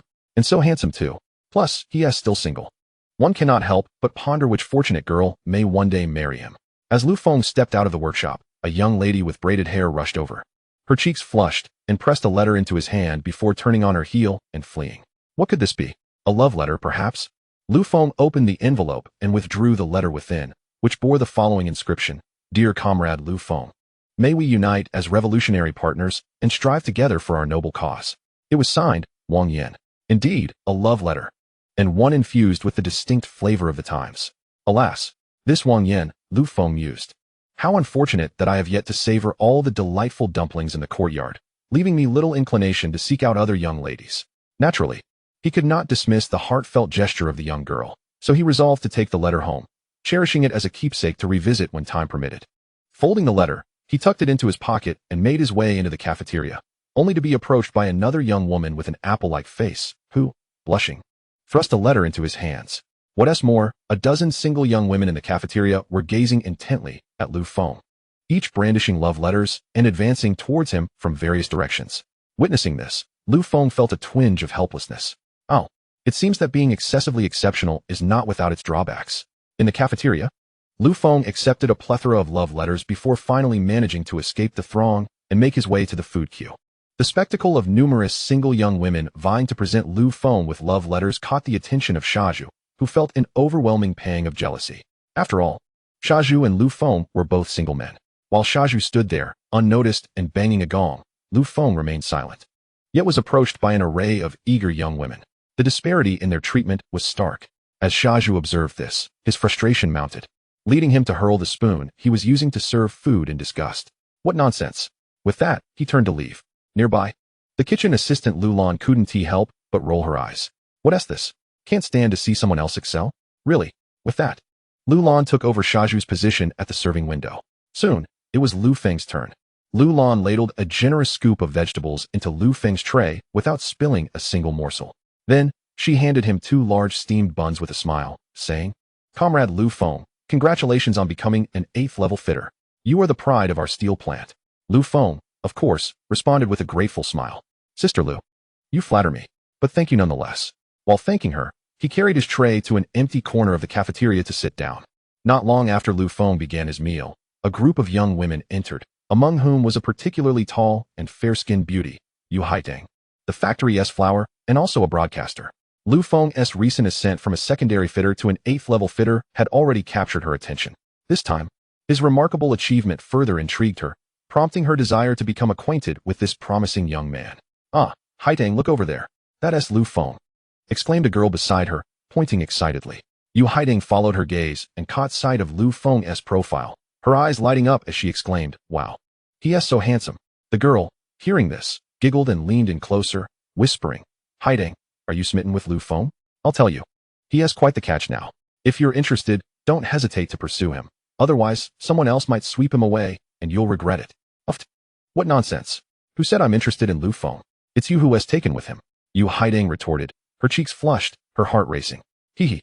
I indeed fancy Lu Feng. He is tall, handsome, and accomplished, a bright future ahead. What woman wouldn't he be drawn to him?" The girl chuckled. "Too bad I'm already married. Otherwise, I would have pursued him long ago." Yu Haitang, holding herself in high regard, envisioned marrying a son of a cadre. Yet the striking Lu Feng, with his impressive stature and achievements at just 20 years of age, was undeniably appealing. Thus, she felt a stirring interest in him, contemplating the possibility of a relationship if their personalities aligned. The girl, noticing Yu Haitang's intrigue, gently nudged her toward Lu Feng's table after they had collected their meals, encouraging her to sit across from him. As Lu Feng was engrossed in his meal, he suddenly sensed a fragrant breeze wafting past. Raising his head, he was greeted by the sight of a beautiful girl seated opposite him. When had such a beauty graced the steel plant? Yet Lu Feng merely entertained this fleeting thought before returning to his meal. After all, no matter how lovely she was not relevant to him. Yu Haitang, taking her seat across from Lu Feng, felt a mix of shyness and awkwardness. However, as a broadcaster accustomed to engaging with many people, she managed to gather her composure and smiled, initiating conversation. Hello, Comrade Lu Feng. I am Yu Haitang, the broadcaster from the steel plant. It's a pleasure to meet you here. Upon hearing her introduction, Lu Feng snapped back to reality. No wonder this charming girl was so striking. She was indeed the flower of the Hongxing steel plant. With the factory's flower approaching him, Lu Feng felt no inclination to retreat. He smiled and nodded. Ah, Comrade Yu Haitang, it's a pleasure. After their initial greetings, the tension dissipated, allowing Yu Haitang to engage Lu Feng in conversation while they ate. Comrade Lu Feng, I heard you live in the courtyard at Nanluo Guxiang. My sister, Yu Li, also married into that courtyard. Do you know her? Of course I do, Lu Feng replied with a smile. I not only know Sister Yu Li, but we share a close friendship. Oh, you know my sister? And you're close friends? Why has she never mentioned this to me? Yu Haitang inquired with surprise. Coughing to clear his throat, Lu Feng redirected the conversation. Comrade Yu Haitang, the food today tastes delightful. Their relationship was nuanced and special. Such matters were not to be shared casually. Noticing Lu Feng's abrupt change of topic, Yu Haitang obliged, responding with a smile. Indeed, today's food is quite good. Plus, the portions seem more generous than before. Chapter 37. Qin Huairu borrows money. As Lu Feng and the factory flower Yu Haitang sat together, enjoying their meal and conversation, the surrounding male colleagues looked on with a mix of envy and admiration. Shazhu, witnessing this, felt an overwhelming jealousy and angrily struck his copper spoon against the pot, leaving a dent. Su Domao looked on with eyes brimming with envy, wishing fervently to rush forward, push Lu Feng aside, and take his place. After all, she was the factory's flower. As for Jia Dongxiu, his face contorted with jealousy and hatred, watching Lu Feng and the factory flower, Yu Haitang, share laughter and banter. Jia Dongxiu felt an overwhelming urge to confront Lu Feng and give him a sound thrashing. Amidst the jealousy and resentment of the male comrades present, Lu Feng and the enchanting Yu Haitang enjoyed their meal together. Lu Feng could discern that Yu Haitang held a notable interest in him. After all, he was a 20-year-old 8th-level mechanic. Anyone with a modicum of sense could see the bright future that lay ahead for him. It was only natural that the factory flower would be intrigued by someone like Lu Feng. He, too, found himself captivated by Yu Haitang. After all, she was an 18-year-old original gem. Although her allure might not quite match that of the dumplings from the courtyard, she possessed a unique charm of her own. Having finished their meal, the two inadvertently became friends, both satisfied with this newfound connection. As for what lay ahead, they wished to let nature take its course and gradually get to know each other. In the afternoon, Lu Feng was summoned to the office by Director Gua, where he was met with a torrent of praise. Upon exiting, he found himself in possession of 100 Gene of grain coupons and 10 large Unity cards, rewards from the factory for his efforts that day. The subsequent hours sped by swiftly. As the closing bell of the Hongxing steel plant rang, Lu Feng exited the workshop alongside his fellow workers, then mounted his bicycle and made his way to the courtyard. Upon entering the courtyard, Qin Huairu greeted him with a beaming smile. Little Feng is back. I'll prepare something for you right away, she exclaimed, rushing off to cook noodles. Soon, she emerged from the kitchen carrying a steaming bowl of noodles topped with 2 eggs. Seeing this, Jia Zhangshi couldn't help but interject with a sarcastic tone. You treat a wild man so well. I've never seen you treat your own husband this nicely. Mother, do you think I want this? Qin Huairu replied, her voice laced with grievance. I'm doing this for Bang Geng. If she didn't curry favor with Lu Feng and obtain a letter of understanding, Bang Geng would end up in jail. Jia Zhangshi, aware of Qin Huairu's motives, let out a cold snort. Humph. Let that little beast Lu Feng revel for a couple of days. Once my grandson Bang Geng is freed, I'll show him how to behave. With that, she slammed the door and retreated inside. Ignoring Jia Zhangshi, Qin Huairu carried the noodles toward Lu Feng's home. Passing by Shazhu's house, she noticed he had returned, so she stepped in without knocking. Zhuzi, are you back from work? Shazhu's face lit up with a broad smile upon seeing her. Yes, Sister Qin. What brings you here? Sister is here to borrow some money, Qin Huairu stated directly, not beating around the bush. At the sight of the noodles in her hands, Shazhu's smile widened. Oh, Sister Qin, if you need to borrow money. Yushun Tia brought me a bowl of noodles with 2 eggs on top. He laughed, reaching for the bowl. Qin Huairu quickly shielded the bowl. Zhuzi, these noodles aren't tea for you. Not for me. Then for whom? Shazhu asked, his hand frozen in midair, confusion evident on his face. They're for Lu Feng. You can't have them. Qin Huairu replied. Zhuzi, you know Bang Gung has been taken to the police station by Lu Feng. We need Lu Feng to provide a letter of understanding, so please don't hold it against me. Though awkward, Shazhu responded graciously, Sister Qin. How could I ever blame you? Quickly take the noodles to Lu Feng and have him give Bang Gung that letter. Qin Huairu felt touched. Zhuzi, you truly care about me. Of course. Shazhu replied cheerfully. Sister has one more request. Qin Huairu said, getting straight to the point. Could you lend me 16 yuan?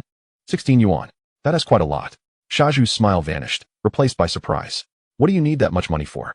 It was important to note that Shazhu's monthly wage was only 27 yuan and 50 cents.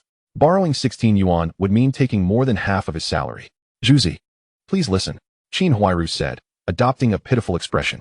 Lu Feng is demanding 50 yuan in compensation before he issue the letter for Bang Gung.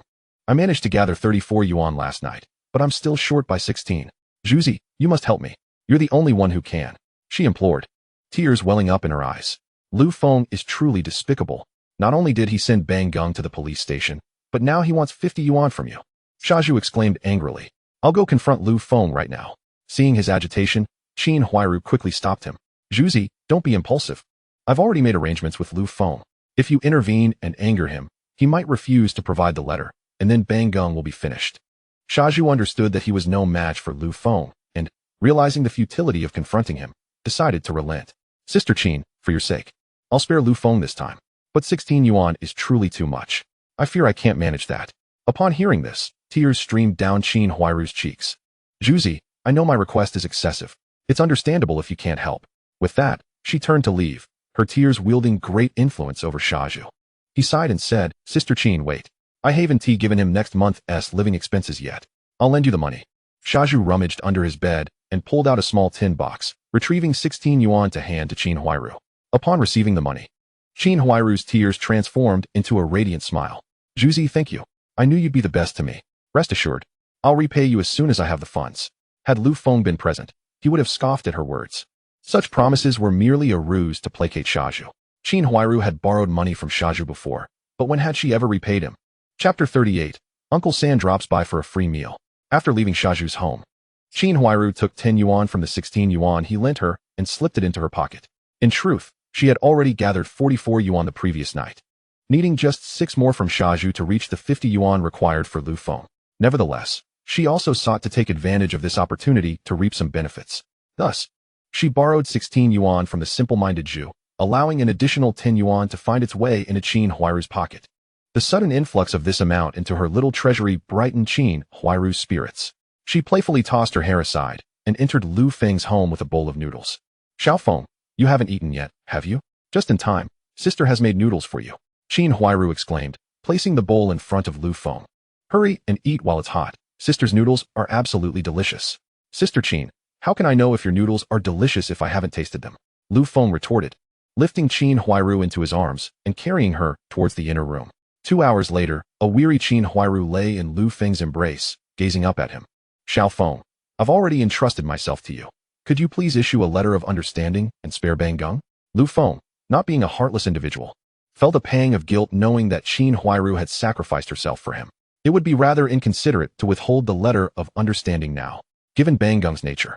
There would be ample opportunities in the future to send him back to jail if needed.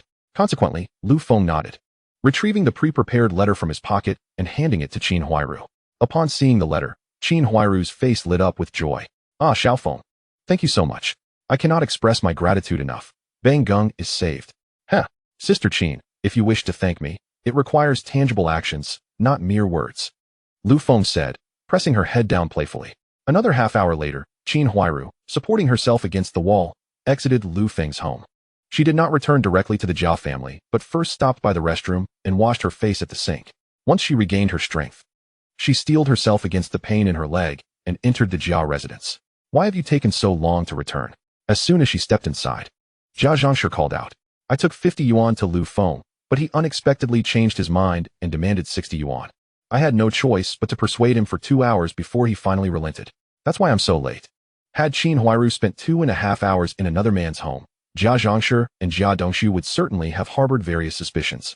However, given their perception of Lu Feng as a eunuch incapable of any wrongdoing towards women, they felt completely at ease, harboring no doubts about Qin Huairu's absence.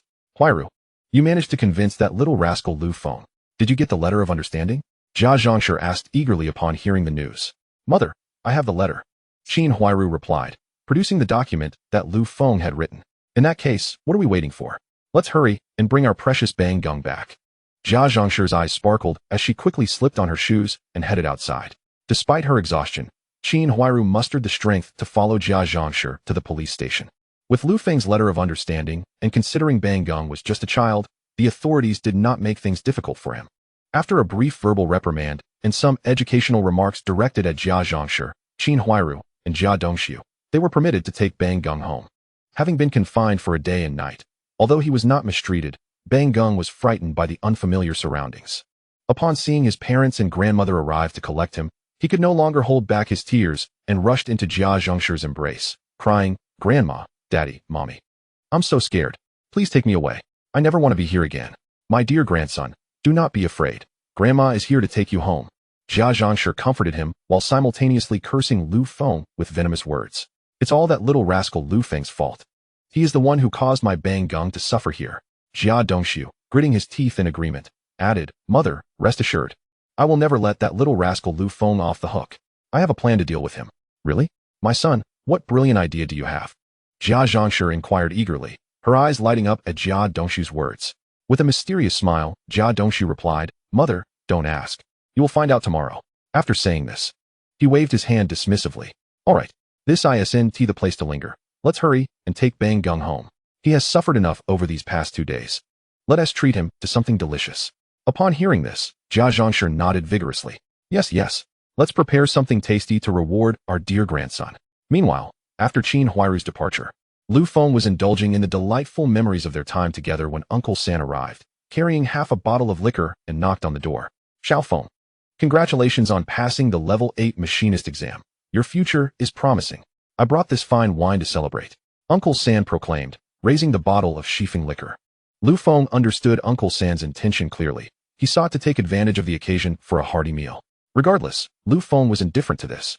Having previously been intimate with Uncle San's daughter-in-law, Yuli, what was the harm in treating Uncle San to a drink? Moreover, after his recent exertions with Qin Huairu, he was quite hungry. Thus, Lu Feng smiled and nodded. "All right, there's still some meat left from yesterday. Let us have Sister Yuli prepare braised pork, and we can enjoy a good drink together." The mention of braised pork brought a wide smile to Uncle San's face as he hurriedly called Yuli to help prepare the dish. Soon enough, the braised pork was ready. Lu Feng then took out the peanuts he had bought earlier, asking Yuli to fry them. The three gathered around the table and began to feast. Uncle San poured a glass of wine for Lu Feng. "Here, Xiao Feng, taste this fine wine that I've been saving." Lu Feng nodded with a smile and took a sip from the cup. "What the hell? This isn't Shifeng liquor at all. It's as bland as water." In his previous life, Lu Feng had often enjoyed Shifeng liquor and could easily discern that Uncle San had diluted the half bottle with at least half water. How shameless can one be? Angered by Uncle San's deceit, Lu Feng decided to take revenge on his daughter-in-law, Yuli. He reached under the table and slipped his hand inside Yuli's clothing. Startled, Yuli quickly grasped Lu Feng's hand to prevent it from wandering, anxiously glancing at Uncle San. Seeing him engrossed in eating and drinking, she breathed a sigh of relief and shot Lu Feng a fierce glare, her expression seemingly saying, "You scoundrel, behave yourself, your father-in-law is right here." Chapter 39, Jia Dongshu's failed scheme and a setback. While Lu Feng, Yuli, and Uncle San were enjoying their meal, they suddenly heard a commotion outside the courtyard.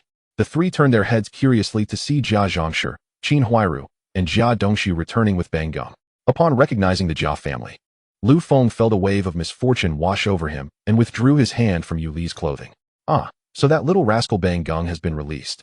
Uncle San turned his head and remarked, "We have an additional thief in our courtyard. We must exercise greater caution from now on." Uncle San is absolutely correct. Lu Feng replied with a smile and a nod. "We must securely hide our money and provisions. Otherwise, if that rascal Bang Gung comes around, he might just swipe them without a second thought." Lu Feng's words garnered Uncle San's full agreement. "I must have a thorough discussion with my wife. There is no way I can allow that little thief Bang Gung to visit our home, even if he insists on coming over. We must ensure that someone is watching over him." As the two of them continued their conversation, they sipped their drinks. Before long, The meat was consumed, and the liquor was finished. Satiated, Uncle Sen picked up the empty bottle and stood to take his leave. Xiao Feng, I apologize for the disturbance today. It's getting late, so I must be on my way. Observing Uncle San's intent to take the empty bottle with him, Lu Feng mused silently. What is this? He asked, taking the empty bottle. Is he planning to dilute some liquor with water and pass it off as Shifeng wine?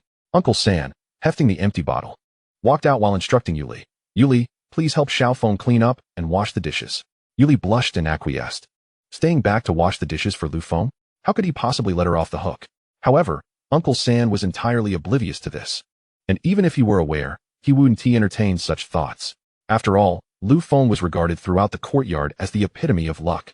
Everyone unanimously believed that even placing a woman in Lu Feng's vicinity would yield no results. Thus, Uncle San felt quite reassured. After Uncle San left, as Yuli was tidying up the dishes, Lu Feng embraced her from behind. Don't be silly, I still need to wash the dishes. Yuli protested gently, pushing Lu Feng away. What dishes? Let us wash something else. Lu Feng declared, lunging toward her. 2 hours later, Yuli, supporting herself against the wall, exited Lu Feng's home. That brute. He has no sense of cherishing delicate feelings. Yuli silently cursed Lu Feng as she steadied herself against the wall. She first splashed her face with water outside and tidied her disheveled hair before finally entering the house. Didn't I tell you to just wash a dish? Why did you take so long to return? Upon seeing Yuli, her husband, Yin Jieqing, expressed his dissatisfaction. The kitchen at Lu Feng's was an utter mess. Yuli explained. While washing the dishes, I tidied up his kitchen as well, which is why I took so long. After all, I did enjoy a meal of braised meat there, so I should contribute a bit. Hearing this, Yin Jieqing had no reason to doubt her. Who would suspect a eunuch of having an affair with his wife? That would be inviting trouble. Wife, you make a valid point. But what a shame. You ate braised meat without inviting me. Yin Jieqing remarked, beginning to salivate. Seeing Yin Jieqing like this made Yuli feel somewhat nauseated. Comparisons can be dreadful. She used to think of Yin Jieqing as acceptable, but now, in contrast to Lu Feng, he seemed utterly worthless. At over 20 years of age, older than Lu Feng, he was still just a temporary worker. Meanwhile, Lu Feng had already attained the status of an 8th-grade fitter. It would not be an exaggeration to call him a young talent. Truly, one's worth is revealed in comparison. After feasting on dumplings twice the previous night, Lu Feng, having expended considerable energy, arose rather late the next morning. Glancing at the plum blossom watch awarded by Director Yang, he realized the time was already late. He had no time for breakfast and hurriedly set out on his bicycle. On his way, he encountered Jia Dongxiu, who glared at Lu Feng with malevolent eyes, his lips moving as if uttering some curse. Yet, Lu Feng paid no mind to such a buffoon. He pedaled past Jia Dongxiu without a second thought, heading towards the factory. Upon entering the Hongxing steel rolling mill, Lu Feng, as usual, collected his assignment and settled at his workstation to commence production.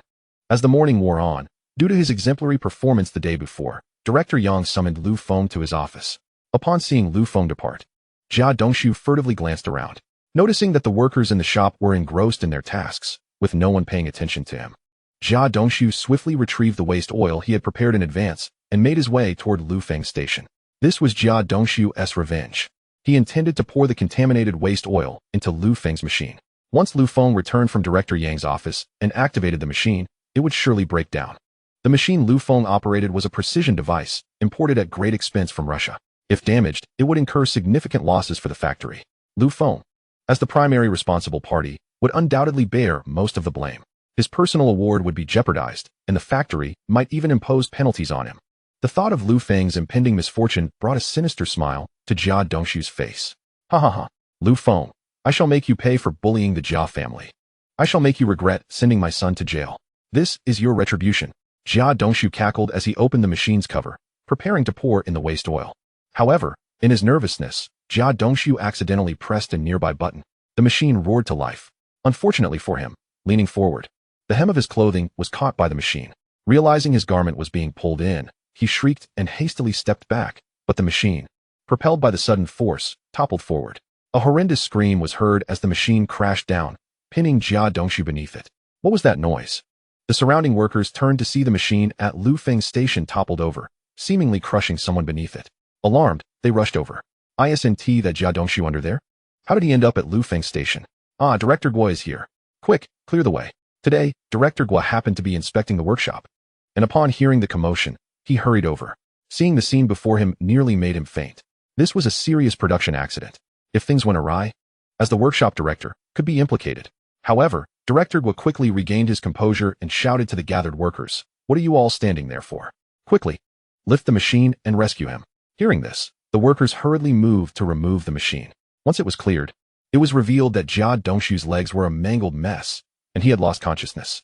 "Quick, get him to the hospital," Director Gua commanded loudly, instructing 2 workers to carry Jia Dongshu on a board and take him to the hospital. Chapter 40, Jia Dongshu's Disability. When Lu Feng returned from Director Yang's office, the accident had already occurred, and Jia Dongshu had been taken away. Upon seeing the fallen machine and the blood on the floor, Lu Feng furrowed his brow and asked Director Gua, "Director Gua, what on earth happened here?" Director Gua, seeing Lu Feng, recounted what he knew. During work hours, Jia Dongshu left his station to come to mine. For what reason? Lu Feng expressed his confusion. Soon after, he discovered a bottle on the ground that contained waste oil. Picking it up, he examined it and had a rough idea of the situation. Yet he still remarked, "Isn't this a bottle for used engine oil? How did it end up here? Could it be that Jia Dongshu brought it?" Director Gu glanced at the bottle, then at the fuel inlet of the machine, where indeed remnants of used oil remained. Realizing the implications, Director Gu became enraged and exclaimed, "That damn Jia Dongshu. He nearly ruined this imported machine. A scoundrel like him deserves to be crushed." He declared, "I will report this to the factory manager immediately. This matter cannot be overlooked." As he spoke, he stormed towards the factory manager's office. Meanwhile, Jia Dongshu had already been taken to the hospital, with Yi Zhonghai accompanying him. After delivering Jia Dongshu to the hospital, Yi Zhonghai hurried back to the courtyard to inform the Jia family. Upon rushing into the courtyard, Yi Zhonghai found Jia Zhangshi sitting at the entrance, stitching shoe soles while chatting with an elderly neighbor. Surprised to see Yi Zhonghai return at this hour, the neighbor asked, "Old Yi, isn't it working hours now? Why are you back?" Yi Zhonghai had no time to engage in conversation and shouted towards Jia Zhangshi, "Sister Jia, how can you still be here stitching? Something has happened to your Dongshu. He is at the hospital right now. Hurry over." "What happened to my Dongshu?" Jia Zhangshi dropped her needle and thread, rushing to Yi Zhonghai, her anxiety palpable. "Oh, dear sister, don't ask. Just go to the hospital." Yi Zhonghai called out as he shouted into the house, "Huairu, Huairu, come quickly. We need to go to the hospital." Qin Huairu, who had been inside caring for Xiao Dang and Huaihua, had already overheard the commotion outside. Her heart raced at the urgency in Yi Zhonghai's voice. She hurried out and said to the neighbor, "Could you please look after Xiao Dang and Huaihua?" After saying this, she rushed to join Jia Zhangshi and Yi Zhonghai as they made their way to the hospital. On the way, Yi Zhonghai recounted the events at the factory to Jia Zhangshi and Qin Huairu. However, he omitted the detail that Jia Dongshu had approached Lu Feng's workstation with the intention of sabotaging him with the used oil. Instead, he simply stated that Jia Dongshu had somehow ended up at Lu Feng's workstation, and for reasons unknown, the machinery there had toppled, injuring Jia Dongshu. Upon hearing this, Jia Zhangshi erupted in a fit of rage. "It must be that little beast Lu Feng who is responsible. My Dongshu is so kind-hearted. He must have gone to help Lu Feng. I never imagined Lu Feng could be so malicious as to topple the machine to hurt my Dongshu. If anything happens to him, I will not let Lu Feng get away with it." As they arrived at the hospital, Jia Zhangshi cried out, "Dongshu, Dongshu, mother is here." Upon their arrival, a doctor in a white coat approached and inquired, "Who is the family member of Jia Dongshu?" Jia Zhangshi rushed forward, exclaiming, "I am Jia Dongshu's mother." "Doctor, how is my son's condition?" "The situation is not optimistic," the doctor replied. "The best course of action now is to amputate Jia Dongshu's legs to save his life. If the family agrees, please sign here." Upon hearing that her son would need an amputation, Jia Zhangshi collapsed to the ground, wailing and beating her thighs. "Dongshu, my child. At such a young age, how can I live as your mother now?" Qin Huairu, upon hearing the doctor's words, felt a wave of dizziness. Although Jia Dongshu was not a paragon of virtue, he was still the pillar of the Jia family. The entire family relied on his income. If he became disabled, the Jia family would be doomed. Seeing that one was crying while the other was in a daze, the doctor urged, "Quickly, who will sign? If we delay any longer, we might lose him." Yi Zhonghai sighed at the scene, helping Jia Zhangshi to her feet. "Sister, stop crying for now. Saving Dongshu is more important. Please sign." But Jia Zhangshi was inconsolable, continuing to wail, "Heaven, you are unjust. My Dongshu is such a good child. Why not strike down that little beast Lu Feng instead?" With no other options, Yi Zhonghai turned to Qin Huairu. "Huairu, don't just cry, quickly sign." Reluctantly, she took the pen with trembling hands and signed her name in the family members section. What followed was a long period of waiting. Finally, the emergency room door swung open and the doctor emerged. Jia Zhangshi and Qin Huairu rushed forward, asking, "Doctor, what is the outcome?" The doctor, tired, removed his mask and said, "His life has been saved. He will be transferred to a ward shortly, and you can see him then." Soon, Jia Zhangshi and Qin Huairu entered the ward, where they found Jia Dongshu lying on the bed, his face pale and covered with a white blanket. Jia Zhangshi reached out a trembling hand to pull back the blanket, revealing that Jia Dongshu had lost both legs above the knee, his stumps wrapped in bloody bandages. Upon seeing this, Jia Zhangshi let out a horrific scream, her eyes rolling back as she fainted. Sister, are you all right? Yi Zhonghai hurriedly caught Jia Zhangshi and pinched her to wake her up. As she regained consciousness and saw her son's condition, she began to wail again. My son. My poor son. This outcry startled Jia Dongshu, who had been in a stupor. Opening his eyes, he looked around in confusion before spotting Jia Zhangshi, Qin Huairu, and Yi Zhonghai. Instinctively, he sat up and asked, Master, Mother, where am I? What happened to you all? Before he could finish, he suddenly sensed something was amiss. Why couldn't he feel his legs? In a panic, he pulled back the blanket only to find his lower body bandaged but missing. Ah, my legs! Jia Dongshu screamed, and immediately fainted again. Chapter 41. Jia Zhangshi's outburst. 3 days later, Jia Dongshu's condition stabilized. However, a troubling piece of news arrived.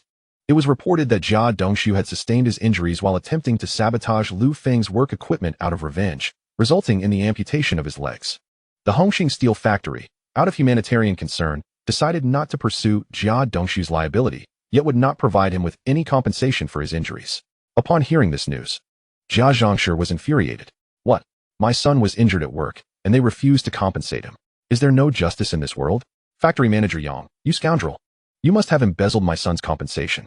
Yes, it must be that way. I will confront you directly. Furiously, Jia Zhangshi rushed to the steel mill, intent on confronting Director Yang. The security personnel, upon witnessing her ire, immediately recognized her as a troublemaker and barred her entry.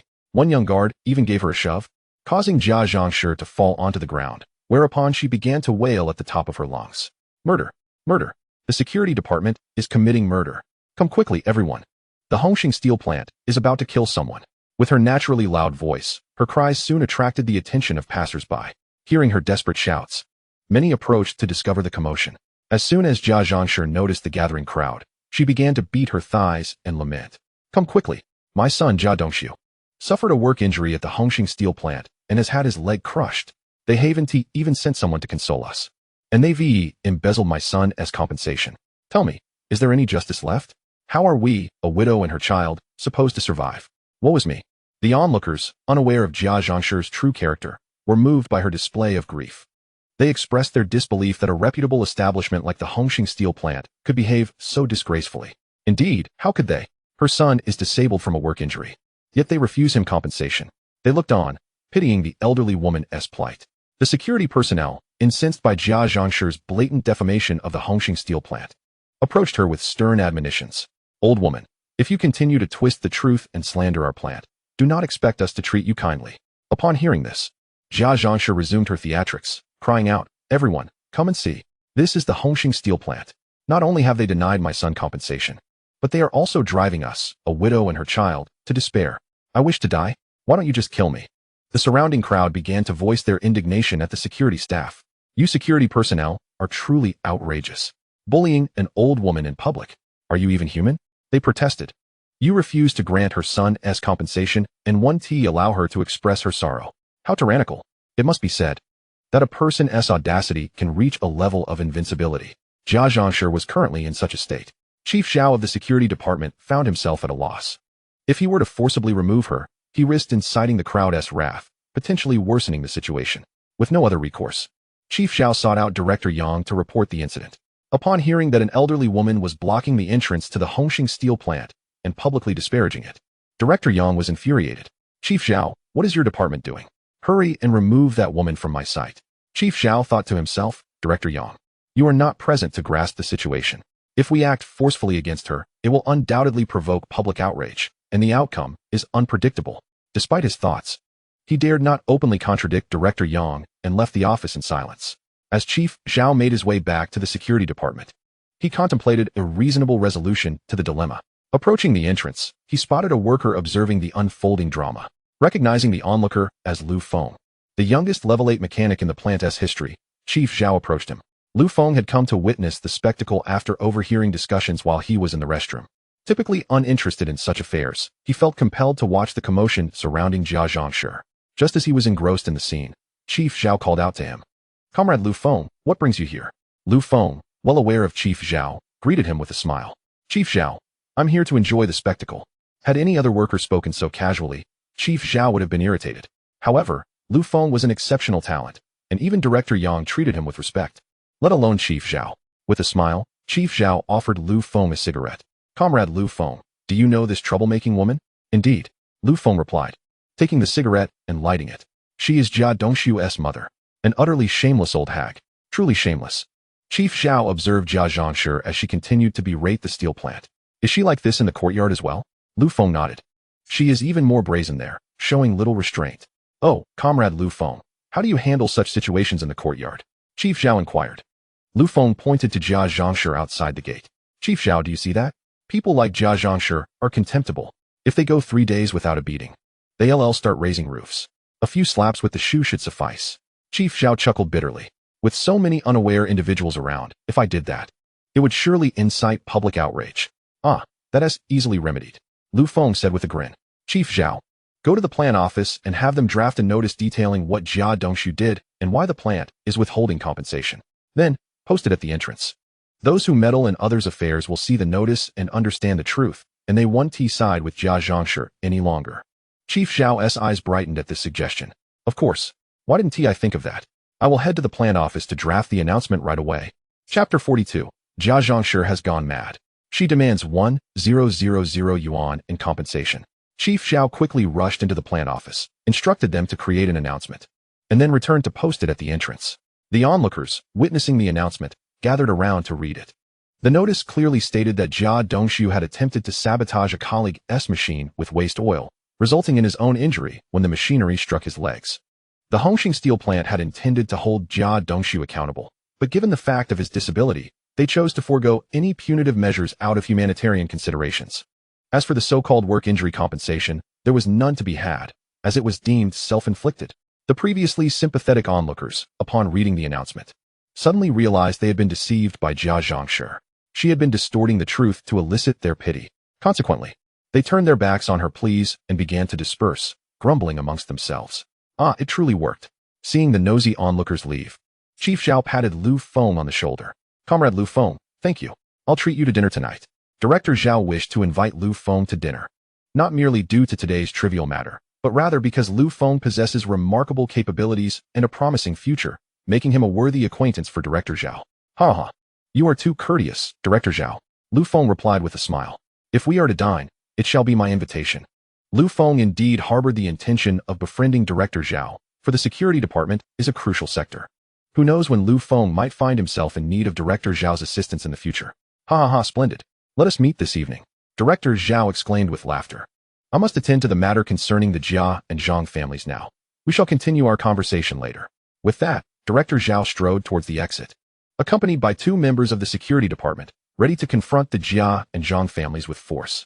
At that moment, a worker named Yi Zhonghai rushed out from the workshop, having just learned of the commotion at the factory gate caused by the Jia and Zhang families. Seeing the security department poised to take action against them, Yi Zhonghai called out urgently, Director Zhao, hold on. Allow me to speak with the old sister.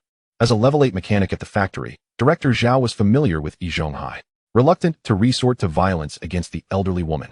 Director Zhao seized the opportunity to acquiesce to Yi Zhonghai's request. Ah, Master Yi. Very well. Please counsel this old woman. If persuasion fails, do not hold us accountable for our lack of courtesy. Yi Zhonghai promptly expressed his gratitude to Director Zhao, then approached the elderly Jia Zhangshi, who had fallen to the ground. Old sister, is this not a disgrace? Hurry back home, and do not delay your work at the steel mill. The consequences could be dire. Ah, uncle, Dongshu is now incapacitated, and the factory refuses to provide compensation. How are we to survive? Jia Zhangshi lamented, bursting into tears once more. Sighing, Yi Zhonghai said, Old sister, return home for now. I will discuss this matter with factory director Yang. If necessary, we can organize a donation from the courtyard. Rest assured, we will not neglect your family's plight. Hearing Yi Zhonghai's commitment to speak with Director Yang about compensation and to organize a donation, Jia Zhangshi's spirits lifted. Uncle, please convey my sentiments to Director Yang. My son's legs were crushed at the steel mill, leaving him bedridden for life. Therefore, the factory must compensate him at least 1,000 yuan. Otherwise, I shall not agree. Yi Zhonghai, upon hearing her demand, felt speechless. 1,000 yuan. Are you serious? Jia Zhangshi, why not ascend to the heavens while you're at it? It must be understood that the compensation at the steel mill was tiered, and even at the highest level. Compensation for those who sacrificed while saving public property could not amount to 1,000 yuan. Given that Jia Dongshu had been injured while damaging factory equipment, the factory was already being lenient by not holding him accountable. For Jia Zhangshi to audaciously demand 1,000 yuan in compensation was utterly unreasonable. Yi Zhonghai wished he could peer into her head to discern her thought process. However, in order to expedite Jia Zhangshi's departure and prevent further disturbances, Yi Zhonghai said, "All right. Old sister, please return home. I will relay your request to Director Yang." Delighted, Jia Zhangshi replied, "Uncle, I knew you would assist me. Please speak to the director on my behalf. If Director Yang refuses to grant compensation, I shall lie at his doorstep every day until all know what sort of person he is." Yi Zhonghai, feeling a headache coming on, massaged his temples. This old woman is insufferable. She has grown accustomed to her domineering ways in the courtyard, believing everyone must yield to her. But outside, without my protection, she is merely inviting trouble. Enough, enough. Old sister, hurry back home. Yi Zhonghai urged, exasperated. I shall inform Director Yang of your request. Now, please return. After much persuasion, he finally managed to send Jia Zhangshi away. Rubbing his temples, he entered Director Yang's office. As an esteemed level 8 mechanic at the Red Star Steel Mill, Director Yang was well acquainted with Yi Zhonghai. Upon seeing him enter, Director Yang put down his pen and remarked, "Is that not mastery? What brings you here?" "Director Yang, I have come to discuss my apprentice Jia Dongshu," Yi Zhonghai said with a smile. "Jia Dongshu?" Director Yang pondered for a moment before recalling the individual, his expression darkening. "You mean that worker who attempted to sabotage the imported machinery and ended up with crushed legs? The factory has already rendered a judgment on this matter." "What is it, mastery? Do you have an objection?" "None whatsoever. None at all," Yi Zhonghai quickly replied, wiping the sweat from his brow. "You misunderstand. Jia Dongshu's injuries were a consequence of his own actions. I have no objections to the factory's decision. However," Yi Zhonghai shifted his tone, adding, "However, Director Yang, Jia Dongshu is the pillar of his family, with 3 young children and an elderly mother to care for, while his wife is unemployed. Now that he is disabled, they may not survive this winter and could face starvation." Director Yang fell silent, contemplating Yi Zhonghai's words. After all, Jia Dongshu was one of the factory's own. If he and his family of 6 were to starve, while legally absolved of responsibility, Director Yang's conscience would be troubled. Ultimately, he was a kind-hearted individual. However, the factory's announcement had already been posted. Granting Jia Dongshu compensation now would be tantamount to undermining the factory's credibility. At that moment, Secretary Chen interjected, "Director Yang, our factory still has a quota this year for assisting struggling families. The Jia family certainly qualifies as one of them. We could allocate this year's quota to them." Upon hearing this, Director Yang's eyes lit up. Indeed, by providing financial support to the Jia family under the guise of aiding a struggling household, we can help them navigate this crisis without losing face over the compensation issue. It is a win-win situation. Without hesitation, Director Yang made his decision, instructing Secretary Chen. "Secretary Chen, upon review, we find that Jia Dongshu has suffered a disabling injury, and his family of 6 is in dire straits. The Red Star Steel Mill, in the spirit of assisting struggling households, has decided to extend 200 yuan to the Jia family to help them through this difficult time. Please ensure this is arranged promptly." Yi Zhonghai, witnessing Director Yang's concession to provide 200 yuan to the Jia family, was overjoyed. As for whether the funds were issued as compensation or as assistance for a struggling family, he cared little. Knowing Jia Zhangshi, she would likely not mind either, as her sole focus was on the money. Once it was in hand, the source mattered not. As for her demand for 1,000 yuan in compensation, well, that was another matter entirely. This is utterly ridiculous. Mrs. Jia truly believes that the world revolves around her. After Director Yang issued his orders, Secretary Chen seized the opportunity to flatter him, saying, "Director, your actions are indeed virtuous and benevolent. The Jia family will undoubtedly be immensely grateful to you." Director Yang burst into hearty laughter, replying, "Enough, enough. Secretary Chen, cease your flattery and hasten along." Just as Secretary Chen acknowledged and was about to depart, Yi Zhonghai hurriedly interjected, "Director Yang, I have one more request." Director Yang raised an almost imperceptible eyebrow, addressing Yi Zhonghai, "Master Yi, please speak your mind." Yi Zhonghai, with a smile upon his face, continued, "I shall inform the Jia family of your benevolent actions, and they will surely be profoundly appreciative of you. However, Director Yang, given that Jia Dongshu is now paralyzed and their family has no source of income, might it be possible for his wife to take his position? This would provide a means of sustenance for their family of 6. It is a long-standing tradition at the Hongqing steel plant to allow relatives to fill in for one another." Director Yang, After a brief moment of hesitation, nodded and instructed Secretary Chun, "Please visit the factory office and Director Guo in the workshop, and attend to both matters at once." That very day, Yi Zhonghai conveyed this good news to Jia Zhangshi and Qin Huairu. Naturally, Qin Huairu was elated, for she would be able to secure a position at the factory and thus become a recipient of state benefits. However, Jia Zhangshi, insatiable in her greed, considered the 200 yuan compensation to be insufficient. "Uncle Yi, 200 yuan is far too little. Could you not discuss it further with Director Yang? At the very least, let the compensation be increased to 500 yuan. Yi Zhonghai, upon hearing this, felt his temper flare. "My dear sister-in-law, do not let your greed lead you to swallow an elephant whole. This is already the best outcome I could secure. If you continue to cause trouble, you may find yourself losing both the 200 yuan and the job position. Do not come seeking my assistance then." With that, Yi Zhonghai, in a fit of irritation, turned to leave. He knew of Jia Zhangshi's avarice, but had not anticipated it to be to such an outrageous extent. It was utterly incomprehensible. Seeing this, Qin Huairu quickly grasped Yi Zhonghai's arm and, with a conciliatory smile, said, "Uncle Yi, my mother-in-law often speaks in such a manner. Please do not take it to heart. I understand that the factory's provision of 200 yuan is entirely due to your efforts. On behalf of the Jia family, I extend our heartfelt gratitude." Upon hearing Qin Huairu's words, Yi Zhonghai felt a bit more at ease. Indeed, Huairu knows how to speak. He then turned to Jia Zhangshi, saying, "Sister-in-law, you need not worry excessively. Beyond the 200 yuan from the factory, I can also organize a donation from the courtyard to assist your family." Jia Zhangshi's eyes lit up. "Yes, we can indeed initiate a courtyard-wide donation." She immediately grew excited. "Uncle Yi, that is an excellent idea. I believe we can persuade that scoundrel Lu Feng to contribute more. After all, it was his machine that caused Dongshu's injury," Jia Zhangshi declared, raising 3 fingers. "We must ensure that Lu Feng donates at least 300 yuan. Furthermore, I demand that he kneels before our family to apologize to Dongshu. That might be a bit excessive." Yi Zhonghai waved his hand. "However, it is reasonable to request a larger donation from Lu Feng. After all, as an 8th level fitter, his monthly salary is 99 yuan. A contribution of 300 yuan would only amount to a little over 3 months' wages. I am sure he will comply." The 3 quickly reached an agreement and planned to hold a courtyard meeting that evening to rally support for the Jia family. Suddenly, Jia Zhangshi recalled Jia Dongshu. "Uncle Yi, Dongshu's condition has stabilized. Keeping him in the hospital is merely an unnecessary expense. We should bring him home tonight so he can participate in the courtyard meeting. Seeing Dongshu's pitiful state will surely evoke sympathy and encourage more donations." Yi Zhonghai nodded in agreement. "You are right. We will do just that. I shall send Zhuzi to borrow a cart to transport Dongshu back." Having finalized their plans, they each set off on their respective tasks. Jia Zhangshi and Qin Huairu went to handle the discharge procedures at the hospital, while Yi Zhonghai sought out Zhuzi, and together they went to borrow a cart. After securing the cart, they hurried to the hospital. By the time Yi Zhonghai and Zhuzi arrived, Jia Zhangshi had completed the discharge paperwork for Jia Dongshu. Together, they lifted Jia Dongshu onto the cart, with Zhuzi pushing it as they made their way back to the courtyard. As Zhuzi pushed the cart along, he couldn't help but feel a sense of delight as he glanced at Jia Dongshu, who lay there with only half of his body remaining. With Jia Dongshu incapacitated, he will no longer be able to bully Qin Jia in the dead of night.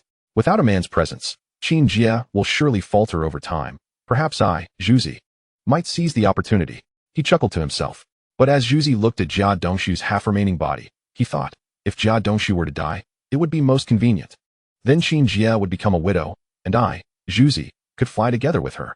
With that thought, Zhuzi's gaze sharpened as he looked at the back of Jia Dongshu's neck. Chapter 44. Jia Dongshu's egg cracks. Jia Dongshu lay on the cart, resting with his eyes closed when he suddenly felt a chill at the back of his neck, sensing a murderous intent. Startled, he opened his eyes and scanned his surroundings. What is happening? Why do I feel such hostility? As he looked around, his gaze met Zhuzi's, and he was taken aback. So the source of this murderous intent is from Zhuzi. He realized. That damn Zhuzi has long harbored designs on my wife, Qin Huairu. Could he be plotting to take my life and then seize my wife for himself? With this thought, Jia Dongshu urgently called out to Jia Zhangshi and Qin Huairu mother. "Huairu, come quickly. I refuse to let Zhuzi push the cart any longer. You must help me." "Dongshu, what are you saying?" Jia Zhangshi had no intention of coming over. As an elderly woman and with Huairu being just a woman, how could we possibly push you? Let Zhuzi handle it. Though riding the cart was indeed uncomfortable, they would soon be home, and everything would be fine. Hearing Jia Zhangshi and Qin Huairu's refusal to come, Jia Dongshu felt a surge of anxiety. "Mother, can you not see? Zhuzi wishes to play the role of Shimin Qing, plotting my demise to take my wife." But with Zhuzi right beside him, Jia Dongshu dared not voice these thoughts aloud. Not long after they exited the hospital, they encountered a long uphill stretch. Zhuzi found it manageable to push Jia Dongshu on level ground, but the incline proved to be a considerable challenge. Halfway up the slope, Zhuzi struggled to continue and called out to Jia Zhangshi, Qin Huairu, and Yi Zhonghai, Aunt Jia, Sister Qin, Uncle Li, I cannot manage this alone. Please lend a hand. To his surprise, Qin Huairu, Jia Zhangshi, and Yi Zhonghai acted as if they had not heard him and hastened their pace ahead. Jia Dongshu had spent numerous days in the hospital, and his body emitted an odor reminiscent of a cesspool, which repulsed Jia Zhangshi and Qin Huairu, making them unwilling to approach him. With the simpleton, Shazhu, standing in front, serving as a buffer, Jia Zhangshi and Qin Huairu finally found a moment of respite. And it was inconceivable for them to draw nearer. Despite being Jia Dongshu's relatives, they were reluctant, let alone the outsider, Yi Zhonghai, who had already hastened away to the forefront. As he witnessed Jia Zhangshi, Qin Huairu, and Yi Zhonghai retreating further in response to his calls, Shazhu, feeling helpless, gritted his teeth and exerted all his strength to push the cart uphill. Just as the cart was about to reach the summit, Shazhu, utterly exhausted, encountered a stone on the ground, causing the cart to tilt precariously. At that moment, he could no longer maintain control over the vehicle. He could only watch helplessly as the cart careened down the slope. With a horrific scream from Jia Dongshu, the cart collided with a tree, and Jia Dongshu was thrown against it, his legs splayed apart. The sound of breaking eggs echoed, reaching even Jia Zhangshi and Jia Dongshu, who were already ascending the hill. Ah, Dongshu! Oh no, Dongshu! The two women, Jia Zhangshi and Qin Huairu, cried out in alarm as they rushed down the slope. Shazhu, still in shock, stood there with his mouth agape, while Yi Zhonghai hurried over, chastising him. Shazhu, what are you waiting for? Hurry down and save him. Finally snapping back to reality, Shazhu dashed after Yi Zhonghai down the slope. Upon reaching the bottom, the group scrambled to lift Jia Dongshu back onto the cart. His face was ashen, his eyes vacant as he stared at the sky. Previously, despite only being left with his upper body, he could still engage in intimate activities with Qin Huairu with the right tools. But now, with everything shattered, his heart felt equally broken. He felt he had become utterly useless. Shazhu, are you intentionally harming my Dongshu? Jia Zhangshi seized Shazhu by the collar, shouting at him with spittle flying. I warn you, Shazhu, if you don't provide me with a reasonable explanation today, I won't let this go. Aunt Jia, I truly didn't mean for this to happen. Shazhu hastily defended himself. The slope was just too steep for me to manage alone. I called for your help, but you refused. So you deliberately let go and allowed my Dongshu to roll down the slope, didn't you? Jia Zhangshi interrupted angrily. You, Shazhu, you must have intended to harm my Dongshu so you could be with Qin Huairu, right? I've sensed your intentions towards her for a long time. I never expected you would go this far today. I'll fight you. As she spoke, Jia Zhangshi lunged at Shazhu, attempting to scratch his face. Aunt Jia, please let me explain, it's not like that. Shazhu desperately wished to clarify. I have indeed harbored feelings for your daughter-in-law for quite some time. And I did think about harming Jia Dongshu so that Qin Huairu would become a widow, thus giving me a chance to be with her. But I lacked the courage to act on such thoughts. It was truly an accident. Before Shazhu could finish, Jia Zhangshi had already lunged at him, scratching his face and leaving marks. Shazhu, now angered, pushed Jia Zhangshi away. Aunt Jia, you are being unreasonable. I came to help you out of goodwill. And this is how you treat me. Fine, I won't get involved anymore. You can push Dongshu back by yourselves. As Shazhu spoke, he angrily abandoned the cart and began to leave. Seeing this, Qin Huairu quickly intervened, addressing the incessantly chattering Jia Zhangshi. Mother, please say fewer words. If you drive Shazhu away, who will push the cart? Upon hearing this, Jia Zhangshi immediately fell silent. Let Jia Zhangshi push the cart? That is impossible. She herself wished to sit in the cart and be pushed along. Noticing her silence, Qin Huairu hurried over to block Shazhu. Shazhu, my mother was just anxious and spoke out of turn. I apologize on her behalf. As Qin Huairu began to tear up, she added, Shazhu, it's such a steep slope, and you can't manage it alone. If you leave, my mother and I will be at a loss. Seeing Qin Huairu in such a pitiful state, Shazhu's heart softened. Yi Zhonghai, witnessing this, chimed in. Shazhu, indeed, Aunt Jia misunderstood you, but as a man, you cannot be so petty. Moreover, you're already halfway through the task. If you abandon it now, what will these two women do next? Your actions show a lack of responsibility. Initially swayed by Qin Huairu's tears, Shazhu was further persuaded by Yi Zhonghai's words and finally relented. Uncle, you're right.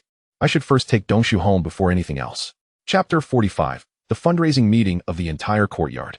Shazhu pushed the cart, transporting Jia Dongshu back to the courtyard. Subsequently, Yi Zhonghai instructed Lu Guangfu to inform the residents of the courtyard to gather in the front yard after dinner for a meeting.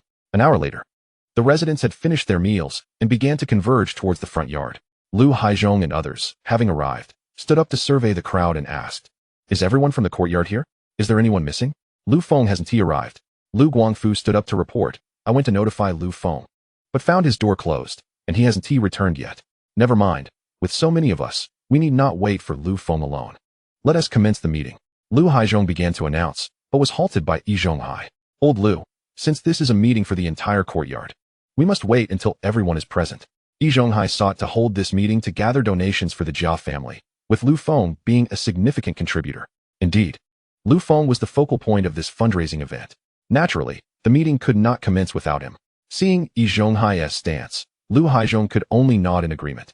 Addressing the crowd, "Let us wait a moment until everyone arrives before we officially begin. Here we go again with Lu Feng. He always makes us wait for him every time we meet." Shazhu exclaimed in frustration. "You don't have to wait. Who told you to stay here?" Shui Damao chimed in with a smile. "Brat, do you want a beating?" Shazhu raised his fist, shouting at Shui Damao. "Shazhu, what is wrong with you? Do you want to fight in front of so many people?" Shui Damao said as he stood up and dodged. "Brat, I'm going to teach you a lesson." Shazhu retorted, swinging his fist at Shui Damao, who quickly fled behind Yi Zhonghai for protection. "Uncle, did you see that? Shazhu is trying to commit violence in public." Shazhu and Shui Damao had this antagonistic dynamic every time they met, and Yi Zhonghai had grown weary of intervening. However, as the courtyard meeting was underway, any scuffle between the two would inevitably disrupt the gathering. Thus, Yi Zhonghai reprimanded Shazhu with a sharp tone. "Shazhu, we are currently convening a meeting for the entire courtyard. What kind of decorum is this?" Upon hearing Yi Zhonghai's words, Shazhu felt it inappropriate to continue his ruckus, so he pointed at Su Damao and shouted, "You lucky grandson. Today you've escaped my wrath. But mark my words, if you dare provoke your grandpa Zhu again, I shall strip you of your skin." After uttering this, Shazhu returned to his seat. As they waited in growing impatience, Yin Jietti suddenly dashed back, calling out, "Lu Feng has returned. Lu Feng is back." Upon hearing this, everyone perked up, turning their heads towards the entrance. Soon, they beheld the tall figure of Lu Feng striding through the courtyard gate. Observant individuals noted a flush upon Lu Feng's face, indicating he had likely indulged in drink. Indeed, Lu Feng had just returned from a meal with Director Zhao of the security department and several other staff members, where they had shared a bottle of Erguo too. Seeing Lu Feng's return, Shazhu could no longer contain himself and stood up to confront him. "Lu Feng, where have you been at this late hour? We have all been waiting for you." Lu Feng, upon arriving, was met with Shazhu's outburst, and naturally, he would not coddle him, firing back. "What business is it of yours where I go? Who do you think you are, demanding a report from me?" Shazhu's face turned crimson with indignation. Yet he found himself at a loss for words. Had it been anyone else, he would have charged forward with his fists. However, having previously suffered at Lu Feng's hands, he understood that a confrontation was unwise. Yi Zhonghai, anxious to prevent a brawl that might jeopardize his fundraising efforts, quickly interjected with a laugh, "Ha, Xiao Feng. Shazhu means no harm. Let's not take it to heart. Now that everyone is here, let us commence the meeting." Upon concluding his remark, Yi Zhonghai signaled for Jia Dongxiu to be brought forth. He gestured towards Jia Dongxiu and continued, "I trust everyone is already aware that our very own Jia Dongxiu has suffered an unfortunate accident at the factory, resulting in disabilities to his legs, rendering him unable to work or labor in the future. As we all know, Jia Dongxiu is the pillar of his family. The entire household of 6 relies on him for sustenance. With this accident, the Jia family has been plunged into despair. Their future will be exceedingly difficult." With a sigh, Yi Zhonghai pressed on, "We, the residents of this courtyard, are like one family. When one is in distress, we all lend a hand. Now that the Jia family is in need, it is imperative that we extend our support. This is the very purpose of today's assembly. I hope everyone will generously contribute to assist the Jia family in overcoming this ordeal." As the initiator of this fundraising effort and a respected elder of the courtyard, Yi Zhonghai declared, "Allow me to set an example." He produced 10 yuan notes, placing them into the donation box. The onlookers gasped in astonishment. For Yi Zhonghai had donated a substantial sum of 100 yuan. Truly, he was a man of means. After depositing his contribution, Yi Zhonghai turned to the second elder Lu Haizhong and the third elder Yan Bugui. "Old Lu, Old Yan, as the second and third elders of our courtyard, it is only fitting for you to take the lead. How much will you both donate?" Both Lu Haizhong and Yan Bugui silently cursed Yi Zhonghai, that scoundrel Yi Zhonghai. Donating such a large sum. He is clearly setting us up. If we give too much, we won't have enough left for ourselves. If we give too little, we shall appear miserly in comparison to his generous contribution. What a bind we are in. Grumbling internally, Lu Haizhong reluctantly retrieved 50 yuan and placed it in the donation box. As a skilled welder, his monthly salary exceeded 70 yuan, making a 50 yuan donation manageable for him. However, the situation was different for Yan Bugui, whose salary as a primary school teacher was only 27.5 yuan a month, struggling to support his large family. He had no extra funds to spare for the jias. Yet, faced with Yi Zhonghai's pressure, Yan Bugui felt compelled to contribute without appearing too chintzy. I earn less than Elder Yi and Elder Lu, and with a large family, my salary barely suffices. I cannot spare much to help others. Thus, I will donate 1 yuan. No, let it be 50 cents. He fished out a 50-cent coin and dropped it in the donation box. However, I cannot simply donate this paltry sum. I can serve as the scribe and keep track of everyone's contributions. This way, my labor can offset part of my donation. Upon witnessing the meager sum donated by Yan Bugui, Lu Feng couldn't help but smirk. This Yan Bugui truly is a miser. But Lu Feng understood the hardships his family faced. Parting with 50 cents was likely a painful sacrifice for him. The majority of the courtyard residents shared Lu Feng's sentiment, recognizing Yan Bugui's financial struggles, and no one scoffed at his contribution. Yi Zhonghai, aware of Yan Bugui's circumstances, did not expect a significant donation from him. Very well, old Yan, it just so happens we need someone to handle the accounting. Your role as scribe suits you perfectly. With the 3 elders having contributed, it was now the turn of the courtyard residents. Shazhu was the first to rise, pulling out 5 yuan to donate. Seated beside him, He Yushui snatched the money from his hand. Brother, this is our last bit of living expenses for the month. If you donate it, what shall we eat? Yushui, look at how pitiful the Jiao family is. This is our chance to do a good deed.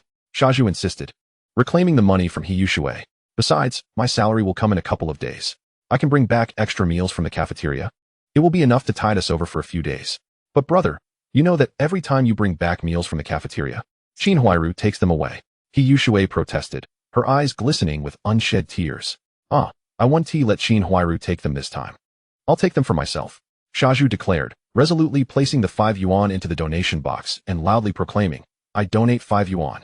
No sooner had he finished speaking than Qin Huairu cast him a grateful glance, her expression warm with appreciation. Shazhu's heart swelled with joy, as if he had consumed honey. From a distance, Lu Feng observed the exchange, shaking his head in disbelief. No wonder Shazhu has Shaz in his name. He is indeed quite foolish. Why doesn't he spend his money on his own sister? Look at her, thin as a twig. Yet he chooses to support the Jiao family, while neglecting his own sister. It was clear to Lu Feng that Shazhu had feelings for Qin Huairu. If you have spent such a considerable sum, one might concede to a fleeting moment with Qin Huairu, yet the crux lies in the fact that despite your lavish expenditure, you haven't even brushed against her delicate hand. Are you not a fool? After Shazhu took the lead by donating 5 coins, the other residents of the courtyard followed suit. Albeit most contributed merely 2 or 3 coins.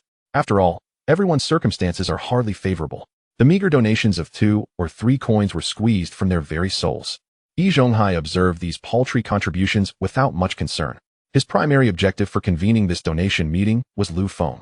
If Lu Feng were to donate even a trifling sum, it would surpass the total contributions of these impoverished souls. Before long, all the residents of the courtyard had made their donations, leaving only Lu Feng yet to contribute. Yi Zhonghai turned to Lu Feng and said, Xiao Feng, it is your turn. Lu Feng rummaged through his pocket, producing a single coin, which he placed into the donation box. Initially, as he approached to donate, a smile had graced Yi Zhonghai's face. However, upon witnessing Lu Feng's solitary contribution, the smile gradually faded. Xiao Feng, is this all you can spare? What is the matter? Is there a stipulated amount for donations at this gathering? Lu Feng retorted, turning his gaze towards Yi Zhonghai. Donations are voluntary. The amount contributed is entirely at one's discretion. Yi Zhonghai shook his head, saying, however, Xiao Feng, your monthly salary is 99 coins, and donating just 1 coin seems rather unreasonable, does it not? The other residents nodded in agreement. For Lu Feng's salary surpassed that of all others, yet his donation was the least. A sense of imbalance stirred within them, and they hoped Lu Feng would be more generous. Oh, what amount do you deem appropriate, Yi? Lu Feng teased, gazing at Yi Zhonghai. You, Xiao Feng, are now a level 8 locksmith, earning 99 coins a month, nearly 1,200 coins a year. Moreover, with your bonuses, it totals around 1,500 coins. Hence, you should consider donating 300 coins. It would hardly hurt you. The surrounding residents gasped at the suggestion of a 300 coin donation. What does 300 coins signify? The Qin Huairu family, comprising 6 members, barely manages on a monthly budget of 5 coins. Thus, 300 coins equate to 60 months of their living expenses. translating to 5 years of sustenance. It is worth noting that most families in the courtyard possess savings that do not exceed 100 coins. And Yi Zhonghai audaciously proposed that Lu Feng donate 300 coins. Truly an outrageous demand. Lu Feng was incensed by Yi Zhonghai's shamelessness. Ha ha ha, 300 coins. Yi Zhonghai, have you been kicked in the head by a donkey? The Jia family has no ties to me. Why should I donate 300 coins to them? Xiao Feng, we are all neighbors in this courtyard. We should assist one another in times of need. Yi Zhonghai began to manipulate Lu Feng emotionally. By aiding the Jia family this time, they will surely remember your kindness. When you find yourself in need, they will reciprocate. Ha ha ha, Yi Zhonghai. Do you not feel a twinge of conscience uttering such words? Lu Feng erupted in laughter. What do you mean by mutual assistance? When my parents passed away, where were the Jia family to lend a hand? Not only did they fail to assist, but they also sought to usurp my house. This family is nothing but ingrates. I would sooner donate my money to a beggar than to the Jia family. I refuse to contribute. As he spoke, Lu Feng retrieved the single coin he had just donated and placed it back into his pocket. Xiao Feng, you are being utterly unreasonable. Yi Zhonghai exclaimed, his face flushed. You are jeopardizing the unity of our courtyard. To put it further, you are undermining the unity of the people. Yi Zhonghai finally resorted to moral coercion, attempting to place a heavy burden of guilt upon Lu Feng. However, Lu Feng was undeterred and swiftly interrupted Yi Zhonghai. Enough. Spare me the guilt trip. Yi Zhonghai, I must ask you, did you not say that donations are voluntary? When others donate at their discretion, why must I adhere to your rules and contribute money? Yi Zhonghai, do you realize what your behavior amounts to? You are coercing donations. Lu Feng countered Yi Zhonghai's moral posturing with a bold accusation. Tomorrow, I shall pay a visit to the street office and consult Director Wang about when the elders of our courtyard began enforcing mandatory donations. If refusing to partake in such forced contributions disrupts the unity of the people, then so be it. The mere mention of Director Wang sent Yi Zhonghai into a flurry. Xiao Feng, you misunderstand. I am not coercing donations. Perhaps my manner of speaking was inappropriate. I apologize. Yi Zhonghai, ever the tactician, quickly shifted his approach upon sensing the tide turning against him. Xiao Feng, he softened his tone. You have seen the plight of the Jia family. They rely solely on Jia Dongshu to provide for their 6-member household. Now that Jia Dongshu is injured and unable to work, I wish for everyone to contribute a bit to help the Jia family through this difficult time. Otherwise, given their current situation, they may not survive this winter. Is it not said that those capable should shoulder more burdens? Xiao Feng, you have the means. Assisting the Jia family is also a way to accumulate virtue for the future. Upon hearing Yi Zhonghai's words, the crowd nodded in agreement, conceding that his reasoning was not without merit. After all, the man who could exert such pressure in the courtyard is none other than Yu Li's man. Sitting not far away, Su Damao, witnessing Lu Feng not only daring to confront the elder but rendering him speechless, could not help but feel a sense of admiration for Lu Feng. Su Damao imagined himself in Lu Feng's position and realized that if the elder had attempted such moral coercion on him, he would most likely crumble under the pressure. Even if he wouldn't part with 300 yuan, he would certainly cough up at least 100 or 80, suffering a significant financial loss. This alone illustrated that Lu Feng was indeed far superior to him. At this moment, Su Damao began contemplating the idea of befriending Lu Feng. For in future encounters with similar situations, or if Shazhu were to bully him, he would have someone to rely on. Seeing Lu Feng so unyielding towards the elder in front of so many people, Shazhu rolled up his sleeves, ready to stand up for the elder, but was abruptly pulled back by He Yushui. Brother, what are you doing? This is their affair. Mind your own business. He Yushui was quite perceptive. She had long recognized that Yi Zhonghai and Qin Huairu harbored ulterior motives towards Shazhu. One sought to brainwash him daily, hoping he would support him in his old age, while the other clung to Shazhu, exploiting his affections to manipulate him at will. He Yushui had cautioned Shazhu on numerous occasions, but regrettably, Shazhu was too deeply ensnared to heed her warnings.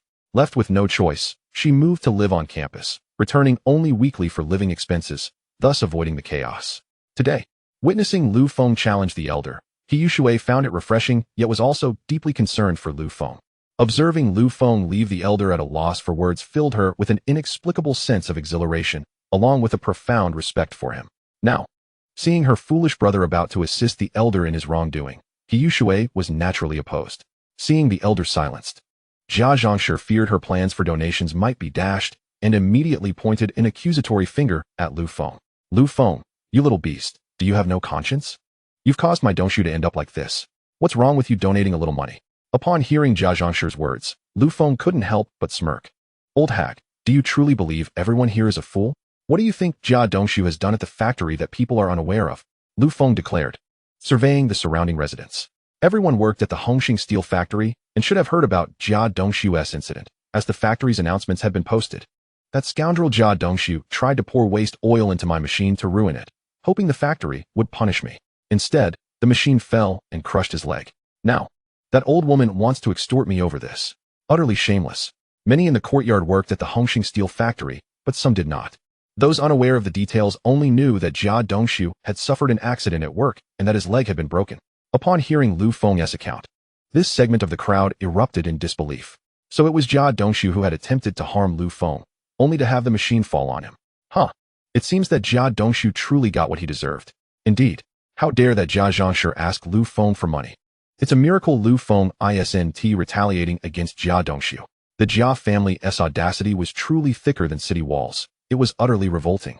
Seeing the tide of public opinion turning in Lu Feng's favor, Jia Zhangshi grew frantic, jumping up to curse at him.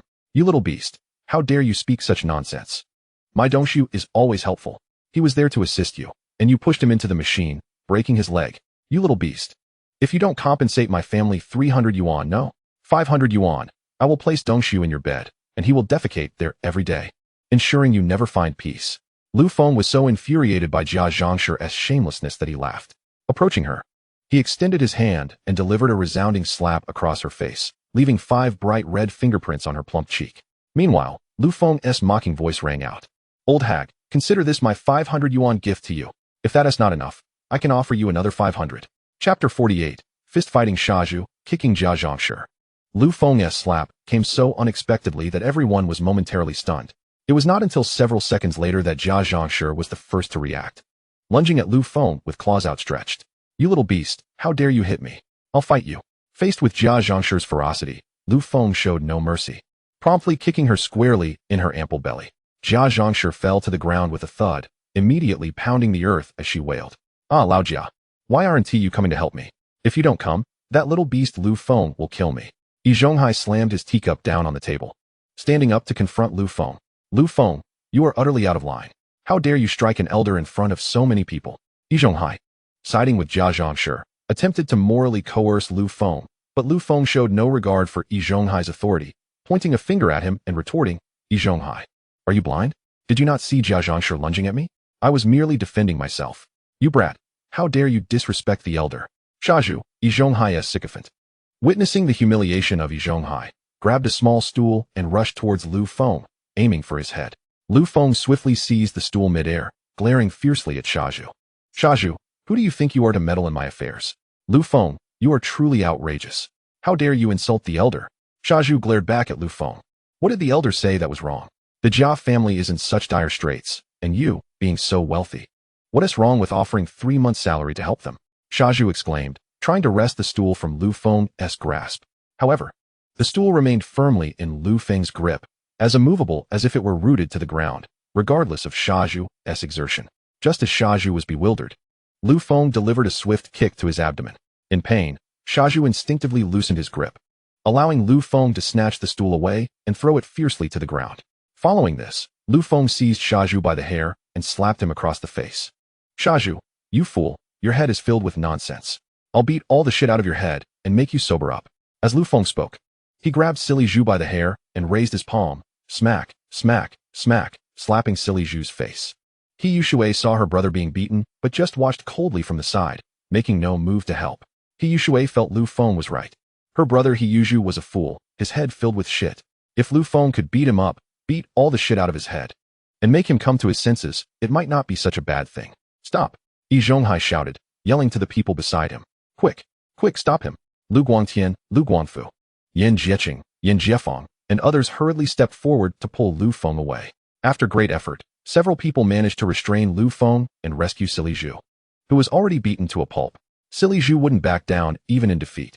Though beaten badly, he still pointed at Lu Feng and shouted, Lu Feng, today your grandpa Zhu wasn't feeling well, didn't have the strength, that's why you got the upper hand. Wait until another day when your grandpa Zhu recovers. See if I don't break your third leg. Lu Feng paid no mind to Silly Zhu's threats. After all, he was just a fool, not worth worrying about. Lu Feng, you're utterly despicable. Look at what you've done to Annie Jia and Silly Zhu. Seeing Lu Feng beat Silly Zhu to a pulp, Yi Zhonghai immediately scolded Lu Feng sharply. You run amok in the courtyard, bully the elderly, beat up neighbors. Someone like you doesn't deserve to live in our civilized courtyard. I'll go find Director Wang tomorrow and have you kicked out of our courtyard. Upon hearing this, Jia Zhangshi also started clamoring. Yes, kick that little beast Lu Feng out of the courtyard. Someone like him doesn't deserve to live in our civilized courtyard. Jia Zhangshi grew more and more worked up. First Elder, I support you kicking that little beast Lu Feng out of the courtyard, but his 2 rooms need to be given to my Dongshu as compensation. After all, my Dongshu was injured because of Lu Feng, and Lu Feng's bicycle also needs to be given to us. Even though Dongshu has lost both legs and can't ride a bike, this bicycle can be saved for my grandson Bonga. In a couple of years, when Bonga grows up a bit, he can ride it. Everyone who heard Jia Zhangshi's words was speechless.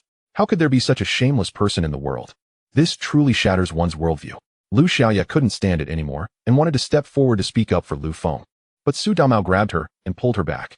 Easy Eye, this has nothing to do with us. Don't get involved. If Lu Xiaoya really stood up for Lu Feng, First Elder and Jia Zhangshi would definitely retaliate later. Su Damao wouldn't do such a foolish thing. Lu Xiaoya knew this too. Besides, with Su Damao stopping her, she didn't insist and sat back down. Just as Lu Xiaoya sat down, Lu Feng's voice rang out. Fine. Yi Zhonghai, you go report me to the neighborhood office right now. If you don't go, don't call yourself First Elder anymore. Just call yourself First Grandson. Hearing Lu Feng's words, Yi Zhonghai was stunned. What was going on? Shouldn't Lu Feng be scared and beg for mercy? Why was he actively telling him to go to the neighborhood office? Just as Yi Zhonghai was wondering what trick Lu Feng had up his sleeve, Lu Feng's cold laugh came. Yi Zhonghai, if you're going to the neighborhood office, we'll go together. When we see Director Wang, I want to ask him. You, Yi Zhonghai, colluded with Jia Zhangshi, held a so-called courtyard meeting, and tried to extort 300 yuan from me. I refused to give it. And now you want to kick me out of the courtyard. I want to ask Director Wang if he'll handle this. If he doesn't, then I'll have no choice but to ask the police station comrades to handle it. Upon hearing this, Yi Zhonghai also panicked a bit, though Lu Feng's words were somewhat exaggerated. They were based on fact. If this matter reached Director Wang, Yi Zhonghai would definitely be in big trouble. If it escalated further and reached the police station, that would be even worse. Yi Zhonghai hurriedly stepped forward and said, Xiao Feng, you can't say such things.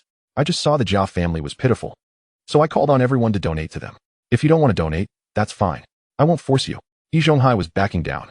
He knew he couldn't force Lu Feng to donate today. If he pushed further, he might even lose his position as First Elder.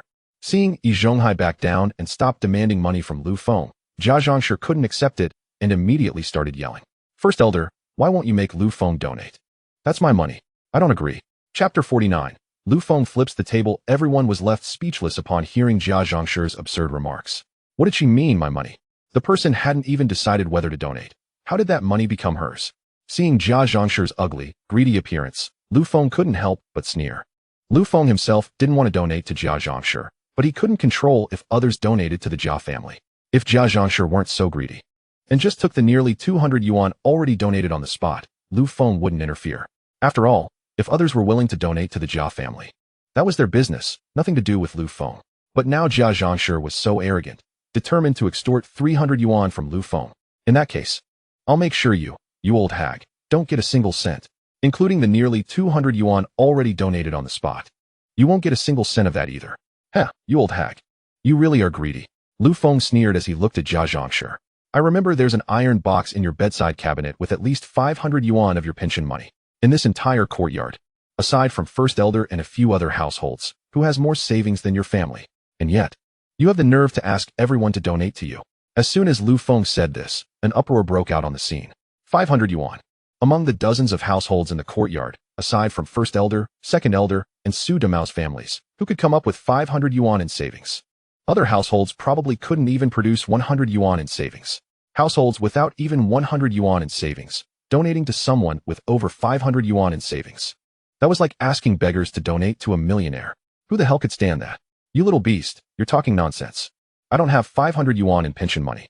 Jia Zhangshi cried out, her voice betraying her guilt. Actually, Lu Feng hadn't known before how much pension money Jia Zhangshi had. Saying 500 yuan was also a bluff to test her. He never expected Jia Zhangshi to react with such panic and guilt. This meant Lu Feng's bluff was correct.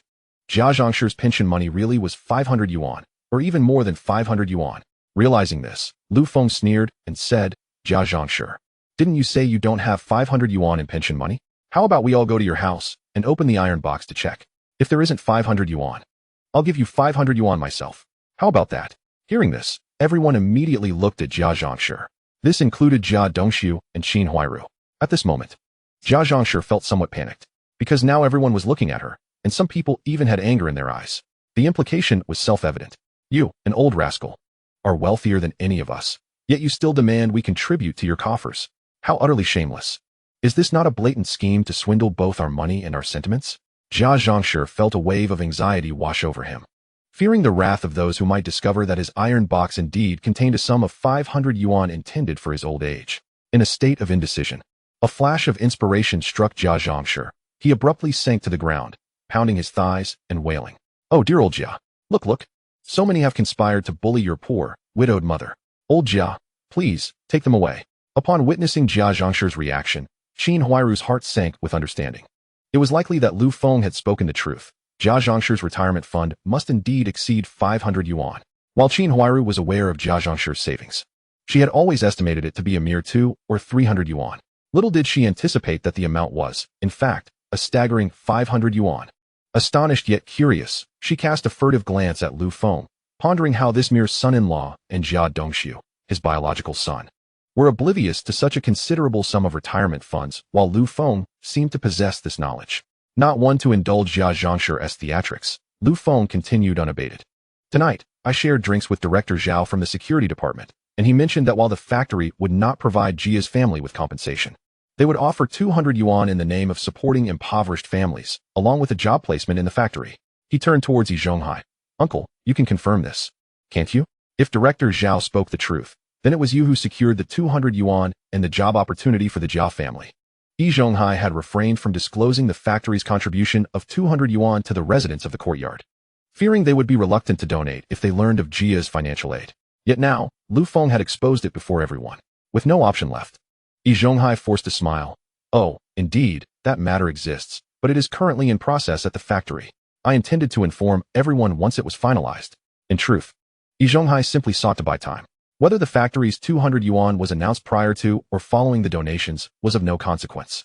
Hearing that Jia's family possessed not only the 500 yuan in savings, but also the factory's 200 yuan subsidy, the crowd erupted in outrage. Together, these amounts totaled 700 yuan. Apart from Uncle Yi, no other household in the courtyard, not even second uncle or Su Dumao's family, could boast such savings. In other words, the Jia family, in terms of savings, was the second wealthiest in the entire courtyard, trailing only Uncle Yi. To have such wealth and yet feign poverty, pleading for donations from the truly destitute, was simply intolerable. Su Dumao was the first to rush forward, yanking the 5 yuan he had just donated back from the collection box. You have 700 yuan in savings. You're wealthier than I am. And yet you still ask for my charity? Where's your conscience? With that, he angrily returned the 5 yuan to his pocket, inspired by Su Dumao's lead. The other residents of the courtyard followed suit, grumbling as they reclaimed their donations. Third uncle, who had never intended to contribute, immediately withdrew the 50 cents he had donated back into his pocket upon witnessing the scene. Silly Zhu, witnessing this uproar, hurriedly intervened. Hey, what are you all doing? The money has already been donated. You can't just take it back. He Yushui, pulling Silly Zhu aside, exclaimed, Silly brother, the Jia family has 700 yuan. They hardly need your charity. As she spoke, she too reached into the donation box to retrieve the 5 yuan Silly Zhu had contributed. As He Yushui passed by Lu Feng, she suddenly smiled brightly at him. Thank you, brother Lu Feng. If it weren't for you, I would have had no living expenses this month. Lu Feng was momentarily taken aback, then returned her smile. Huh, I am but a humble benefactor. No need for thanks. Chapter 50. Silly Zhu steals a bicycle before long. The donation box was emptied, leaving only a solitary 100 yuan bill, initially donated by Yi Zhonghai. Auntie Yi had long harbored dissatisfaction regarding Yi Zhonghai's 100 yuan contribution to the Jia family. Now, witnessing the scene unfold, she unceremoniously approached and reclaimed the 100 yuan without a second thought. Thus, the donation box was utterly devoid of funds. Jia Zhangshi stared in disbelief at the barren donation box. Just moments ago, it had held nearly 200 yuan, all meant for them. Yet now, in the blink of an eye, it had been completely emptied. With a mournful wail, he lunged forward, clutching the donation box and banging his head against the table. Oh, my money. Old Jia, come see. My money has been stolen. I no longer wish to live. Take me with you. The atmosphere was chaotic, and amidst the turmoil, Lu Feng quietly slipped away. As the saying goes, once the matter is resolved, one departs, concealing their merits and fame. That night, some were destined for sleeplessness. Jia Zhangshu's lamentations over the loss of nearly 200 yuan echoed until the early hours of the morning. Silly Zhu, having been beaten by Lu Feng and left with a swollen face, tossed and turned in agony, unable to find rest until dawn. As the adage goes, one's anger only grows with each moment of contemplation. Finally, Silly Zhu could no longer bear it. He threw off his quilt and rose from his bed. He must exact revenge on Lu Feng. Without doing so, he would not be able to sleep a wink. Donning his cotton jacket, Silly Zhu stepped outside into the quiet courtyard, where all had already succumbed to slumber. Stealthily, he approached the entrance of Lu Feng's home and beheld the bicycle parked outside. After a moment of hesitation, he began to remove the wheels from Lu Feng's bicycle. Within less than half an hour, both the front and rear wheels had been detached. Clutching the pair of pristine bicycle wheels, Silly Zhu tiptoed to the front yard and then scaled the courtyard wall. Emerging from Nanluo Guxiang, he initially intended to discard the wheels into a dumpster, but upon glancing at the pristine wheels in his grasp, he hesitated. After all, a brand new set of bicycle wheels was worth over 30 yuan, more than his monthly wages. After much deliberation, he ultimately decided against throwing them away, opting instead to sell them for some quick cash. Silly Zhu, however, was not foolish enough to sell the wheels at a nearby bike repair shop. Given the early hour, just past 3 a.m., he set off on foot towards the Xidan market, aiming to arrive by nearly 5 a.m. After a brief wait for the repair shop to open, Silly Zhu approached with the two pristine bicycle wheels. Despite their nearly new condition and being original parts for a permanent brand bicycle, the repairman, of course, offered a lower price, settling on 17 yuan. Although Shazhu felt somewhat at a disadvantage, he quickly reconsidered that the new bicycle wheels had been pilfered from Lu Feng, and he had incurred no expense. Selling them for 17 yuan, while slightly regrettable, was essentially a windfall. Thus, Shazhu readily acquiesced. After placing the two bicycle wheels down, he picked up the 17 yuan and departed. With the money in hand, Shazhu indulged in a hearty breakfast before taking a bus back to the courtyard. Upon returning, the sun had risen fully, and the residents of the courtyard were bustling about, preparing their morning meals. As Shazhu entered, he happened upon Uncle San. Noticing Shazhu's dark circles under his eyes and his early return, Uncle San inquired curiously, "Shazhu, where have you been?" "Oh, nowhere in particular. I just went out for a bit of breakfast," Shazhu replied somewhat sheepishly, hastily passing by Uncle San and heading towards the backyard. As Shazhu reached the central courtyard, he spotted the deaf old lady, leaning on her cane as she emerged from the backyard, intending to join Yazonghai for breakfast. Upon seeing Shazhu, who looked like a beaten pig, she was taken aback. "Shazhu, what happened to your face? Who did this to you? Who dares to lay a hand on my Shazhu?" she exclaimed, her anger evident as she struck the ground with her cane. The old lady, generally indifferent to the affairs of the courtyard, held a particular fondness for Shazhu, caring for him as if he were her own grandson. Now, seeing her beloved grandson harmed, she was furious. "Shazhu, tell your grandmother. Which audacious scoundrel dared to strike you? I shall seek justice for you." The old lady's fierce reputation in the courtyard was akin to that of an empress dowager. Even Yazonghai would not dare provoke her, as she was a war widow and had contributed to the military by making straw shoes, making her a figure of respect that few would cross. However, the true extent of her influence and her original identity were known to very few. Faced with her righteous indignation, Shazhu felt a surge of anger and contemplated revealing the events of the previous night to her, hoping she would confront Lu Feng on his behalf. Yet, having just sold Lu Feng's stolen bicycle wheels, he hesitated, sensing that now was not the opportune moment. Thus, he faltered and remained silent. "If Shazhu won't say, I will," came a voice from nearby. Both the old lady and Shazhu turned to see Yazonghai approaching. Having prepared breakfast with Aunt Da, he assumed the old lady had forgotten the time and came to summon her. Upon arriving, he encountered the scene with Shazhu. Hearing the old lady's words ignited a spark of inspiration in Yazonghai. Last night, he had been publicly humiliated by Lu Feng, and his resentment was palpable. Yet, Lu Feng was a favored figure at the steel factory, wielding considerable power and adept at wielding influence, leaving Yazonghai at a loss for how to retaliate.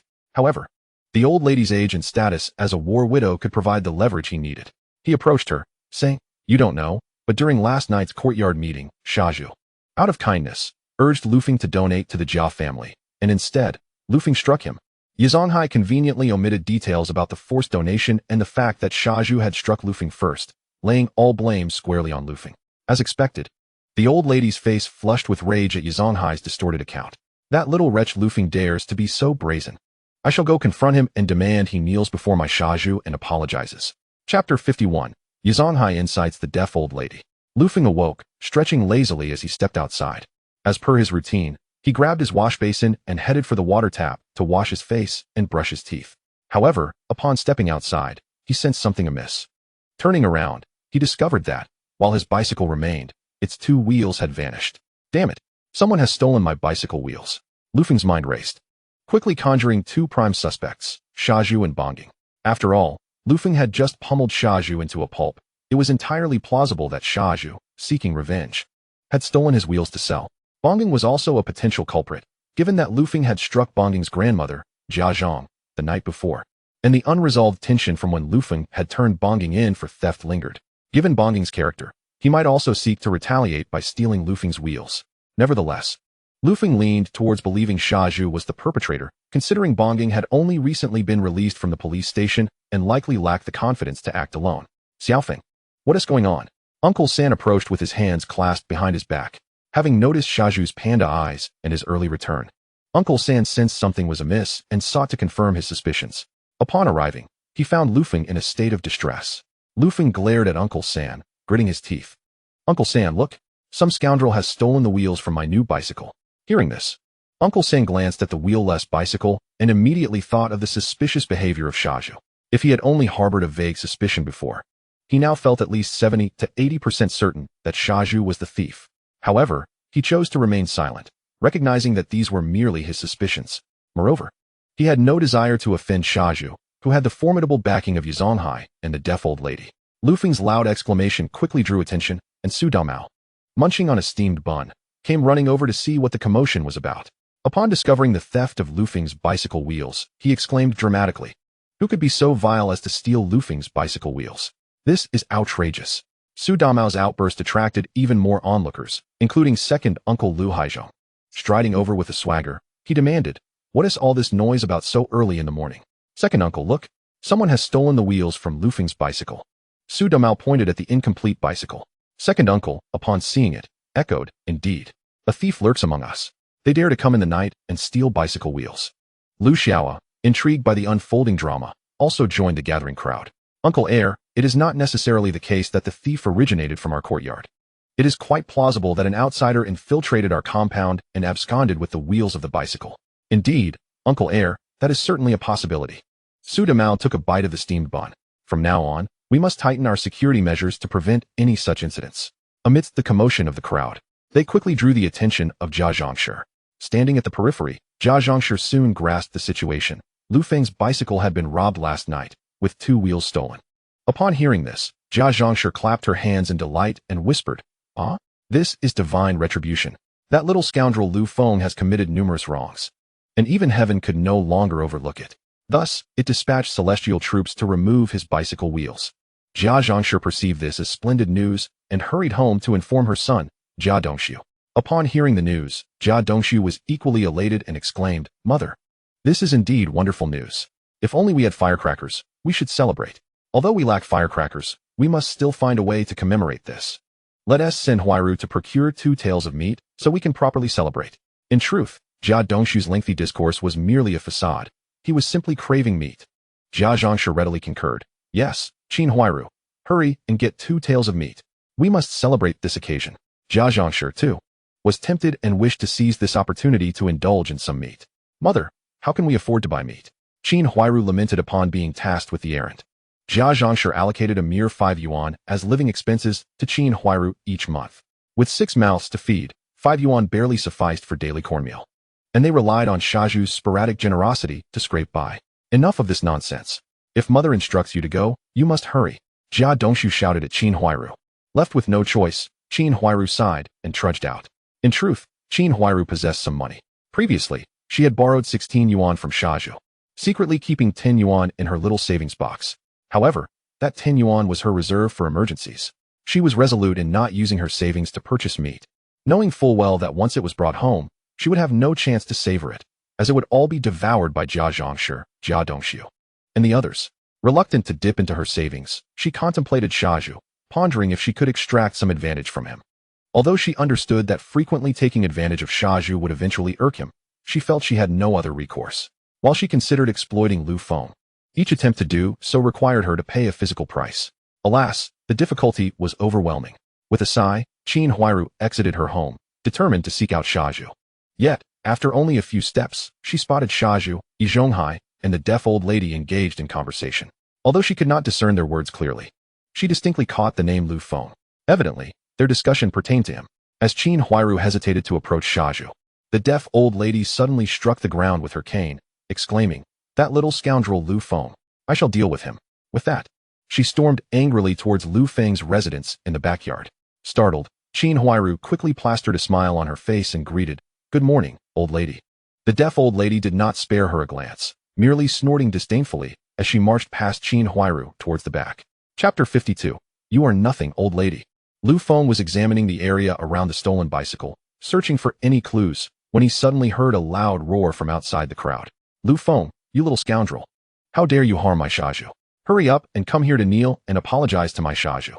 Upon hearing the voice, Lu Feng turned to see the deaf old lady approaching, cane in hand, flanked by Yizhonghai and Shazhu. Recognizing the situation, Lu Feng understood that Yizhonghai and Shazhu had informed the old lady of the previous night's events. The deaf old lady, who was particularly fond of her grandson Shazhu, was naturally seeking retribution for the beating he had received. Instinctively, Lu Feng smiled, intending to explain the circumstances to the old lady. He was aware that this inclination stemmed from the residual consciousness of his former self. The former Lu Feng's family had treated the old lady well, always sharing their food and drink with her. Even Lu Feng himself had shown her great respect, treating her almost like a grandmother. However, after the demise of his parents, Yizhonghai conspired with Jia Zhangshi to seize the Lu family's home, and even plotted to bring about Lu Feng's demise, all while the old lady remained silent. Given her status in the courtyard, had she spoken up, Yizhonghai and Jia Zhangshi would have surely refrained from their actions. Yet, she chose to remain mute. Watching as Lu Feng's former self was led to ruin by Yizhonghai and Jia Zhangshi, she was nothing but an ungrateful wretch. Originally, as long as this ungrateful wretch did not trouble Lu Feng, he had no desire to engage with her. But now, in defense of her thieving grandson Shazhu, she sought to confront Lu Feng, demanding he kneel and apologize. This was utterly intolerable. "Old lady, it was Shazhu who initiated the attack on me. I merely defended myself." Yuli, unable to contain herself, spoke up in Lu Feng's defense. Yuli had completely transformed into Lu Feng's advocate, naturally defending her beloved in such a situation. "Yes, old lady, you must have misunderstood," Lu Xiao added, stepping beside the deaf old lady. Many witnesses saw it. It was Shazhu who struck first. The deaf old lady jabbed her cane forcefully into the ground. "My Shazhu did nothing wrong. The Jia family is struggling. So what if Lu Feng is asked to donate 3 months' wages to them? My Shazhu was merely teaching him a lesson in justice, and instead, that little scoundrel retaliated against my Shazhu. This is outrageous." The crowd was left speechless by the deaf old lady's words. Had she truly lost her mind? How could she so brazenly distort the truth? This was simply shameless. Lu Feng initially intended to reason with the deaf old lady. However, he soon abandoned that thought. In other matters, perhaps he could have reasoned with her, but when it came to her grandson Shazhu, she was akin to an elderly version of Jia Zhangshi. Who had ever seen a time traveler reason with Jia Zhangshi? The usual approach was to deliver a slap before discussing anything. Of course, the deaf old lady was not entirely like Jia Zhangshi. She was already in the twilight of her years, a mere husk of her former self. If Lu Feng were to treat her as he did Jia Zhangshi and deliver a slap, the old lady might very well drop dead on the spot. In that case, Lu Feng would find himself imprisoned. What a loss that would be. Although it was impossible to deliver a resounding slap to the deaf old lady, verbal assaults were still within reach. Thus, Lu Feng pretended to clean his ears, feigning ignorance of the deaf old lady's presence, and looked around, exclaiming, "Oh, did everyone hear that? Where is that old dog barking furiously?"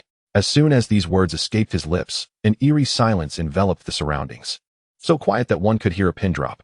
Everyone was aware of Lu Feng's audacity, yet none anticipated such brazen insolence from him.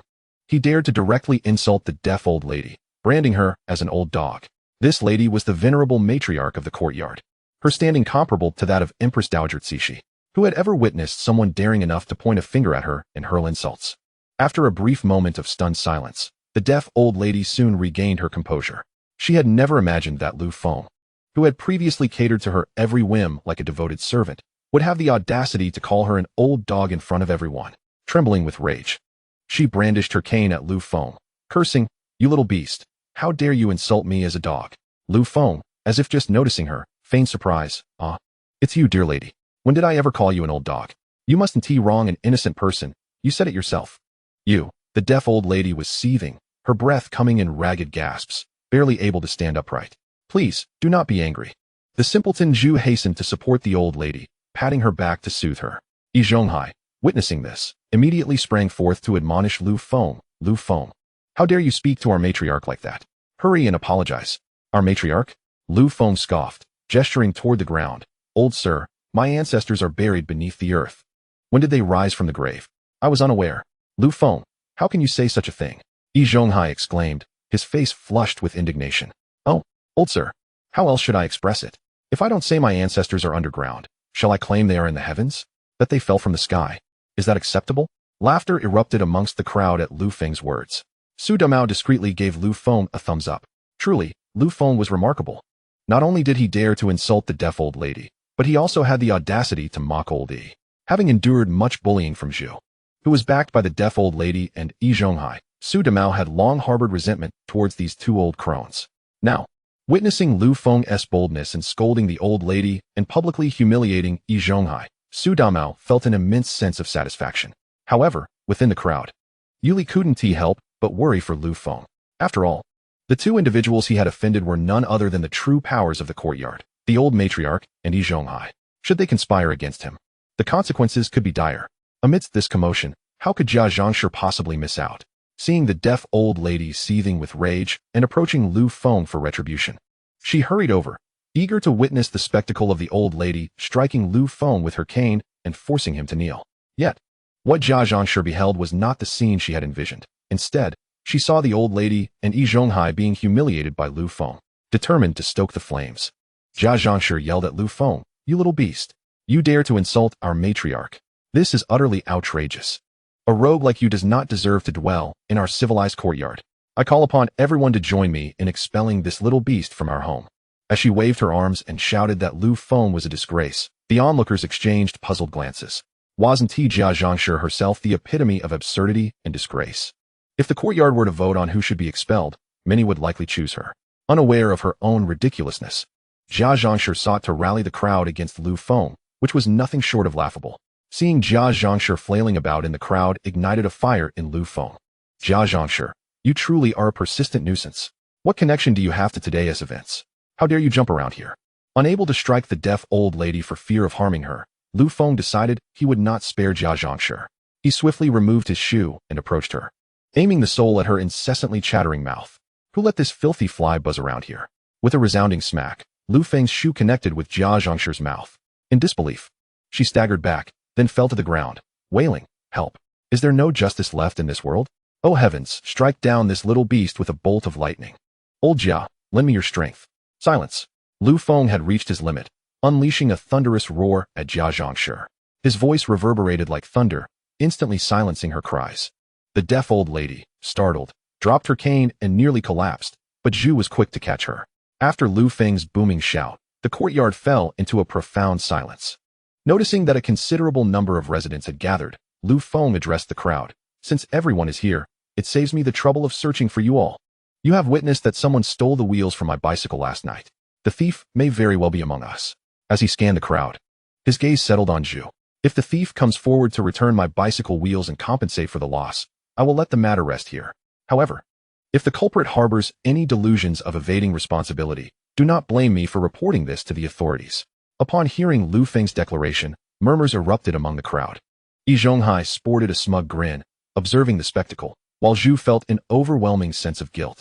Regretting his impulsive act of stealing Lu Feng's bicycle wheels, Zhu realized that if Lu Feng reported the theft, he would be in serious trouble. Yet, he was unwilling to admit his guilt in front of everyone, fearing that such a confession would label him a thief in the eyes of the entire courtyard, making it impossible for him to live there peacefully. Caught in this dilemma, Zhu hesitated, but Lu Feng was not inclined to wait. With a cold smile, he said to Zhu, "I have already offered the thief a chance. Since he refuses to seize it, do not blame me for involving the police." With that, Lu Feng shut the door and strode out of the crowd. Upon witnessing the unfolding events, third uncle approached Yi Zhonghai and whispered, "Elder Yi, I must report a matter to you.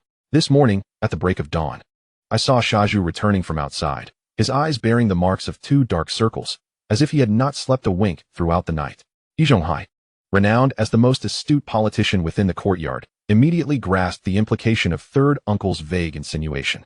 It was clear that the bicycle thief was likely none other than Shazhu. Ever since Jia Dongshu's unfortunate condition, Shazhu had become third uncle's prime candidate for support in his old age. Not wishing to see Shazhu in trouble, third uncle swiftly raised his hand and called out to Lu Feng. Lu Feng, wait a moment. I have more to discuss.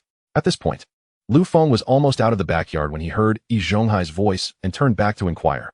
Oh, Elder Yi, what else do you have to say? I'm in a hurry to report the theft and bring the culprit to justice. After halting Lu Feng, Yi Zhonghai quickly pulled Shazhu aside and quietly asked, Shazhu, tell me the truth. Did you steal Lu Feng's bicycle wheels? Shazhu nodded, confessing, Elder Yi, last night, after Lu Feng beat me, I couldn't swallow my anger. So I took advantage of the night too. He lowered his head as he spoke. Elder Shazhu, how could you act so foolishly? Yi Zhonghai admonished him with a mixture of frustration and disappointment. There are countless ways to retaliate against Lu Feng. Why choose this path?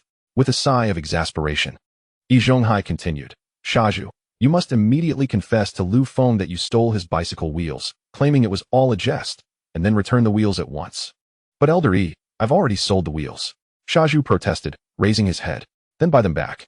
Yi Zhonghai replied impatiently. But Elder Yi, I sold that pair of wheels for 17 yuan, and to buy a new pair, it would cost at least over 30 yuan. That's a considerable loss for me. Shazhu lamented. Shazhu, if you wish to avoid imprisonment, you must do as I say without further argument. Yi Zhonghai interjected urgently.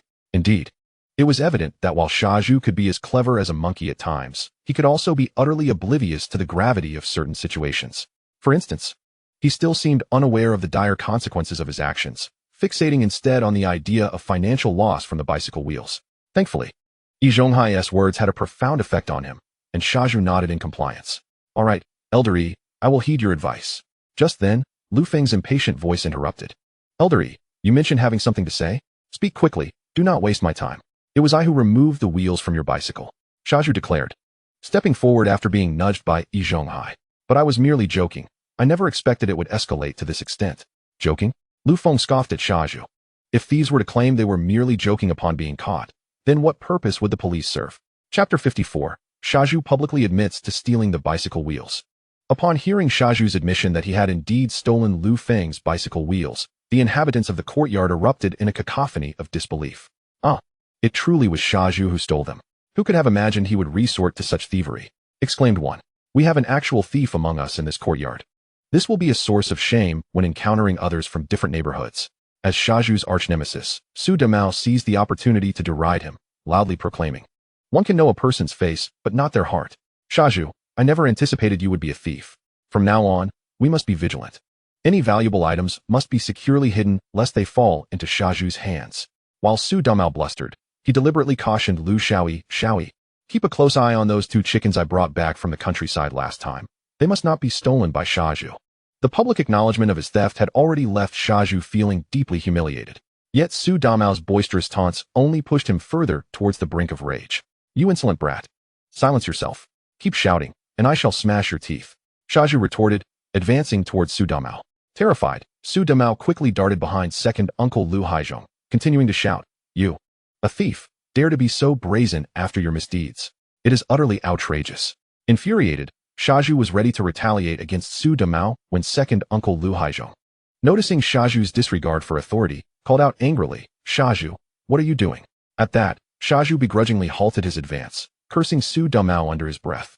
Lu Haizhong, pleased with his ability to rein in Shazhu, puffed out his chest and approached him as if presiding over an inquiry. Shazhu, since you admit to stealing Lu Feng's bicycle wheels, tell me, where are the wheels now? I sold them, Shazhu muttered, averting his gaze. Where did you sell them? At the repair shop in Xidan Market. And for how much? 17 yuan. As Lu Haizhong and Shazhu engaged in this back and forth, third uncle interjected. Lu Feng's bicycle was purchased only a few days ago. The wheels were practically brand new. They were original parts worth at least 30 yuan. Yet you sold them for a mere 17. What a tremendous loss. Third uncle's comment disrupted the inquisitorial atmosphere that Lu Haizhong had cultivated, much to the latter's displeasure. Just as Lu Haizhong prepared to resume his questioning of Shazhu, Yi Zhonghai stepped forward, saying, Shazhu, since this was merely a joke, you should promptly return the bicycle wheels to Lu Feng. If that is not feasible, you ought to compensate him. It was evident to all that Yi Zhonghai was attempting to shield Shazhu, urging him to return the stolen items or provide monetary restitution to quell the matter and prevent Lu Feng from involving the authorities. Even the deaf old lady, typically raucous, fell silent. Initially, she had intended to retaliate against Lu Feng for publicly berating her grandson, but now recognized the precarious situation due to Shazhu's actions. She wisely chose to bide her time, knowing that opportunities for revenge would arise again. Elder E, theft is theft. How can you label it as a jest? Lu Feng retorted with a cold smirk. Do you truly believe everyone present is a fool? When Lu Feng displayed such blatant disrespect, Yi Zhonghai felt a surge of anger. However, for the sake of Shazhu, he had to swallow his indignation. After all, ever since Jia Dongshu became incapacitated, Shazhu had become Yi Zhonghai's primary candidate for elder care.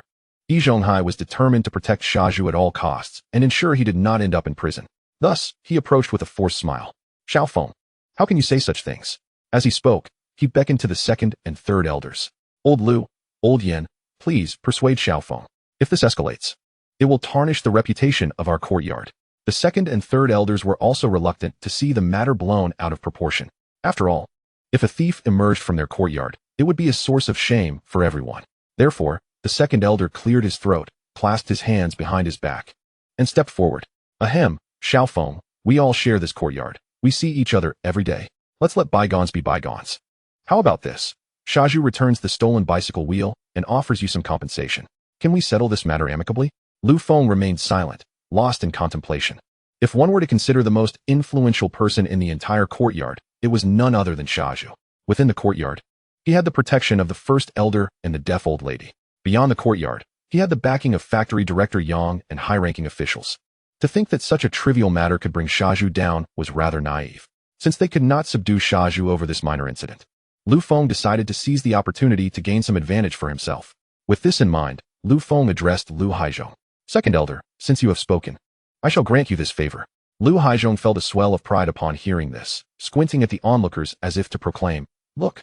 Lu Feng refuses to show the first elder any respect, yet the moment I speak, Lu Feng is immediately compliant. Does this not imply that I, Lu Haizhong, hold more sway than the first elder? Lu Feng, amused by Lu Haizhong's demeanor, continued, I will grant the second elder a favor. Today, Shazhu must apologize to me for his actions and return the stolen bicycle wheel. Furthermore, I require him to compensate me 3 times the market price for the wheel as a warning to Shazhu.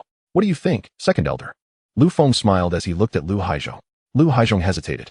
The primary concern was the triple compensation. A brand new wheel for a permanent bicycle would cost at least 35 yuan at market price. Multiplying that by 3 amounted to 105 yuan, a considerable sum. Noticing Lu Haizhong's reluctance, Yi Zhonghai interjected with a smile. Xiao Feng, Shazhu returning your bicycle wheel and apologizing is perfectly acceptable. However, that amount for compensation is simply too high. How about this? Shazhu returns the wheel and apologizes, and then pays you 5 yuan instead. What do you say? Chapter 55. The deaf old lady was fainted with anger. Upon hearing Yi Zhonghai's suggestion, Lu Feng couldn't help but sneer. I demand 105 yuan from Shazhu, and you propose a mere 5 yuan as a counter?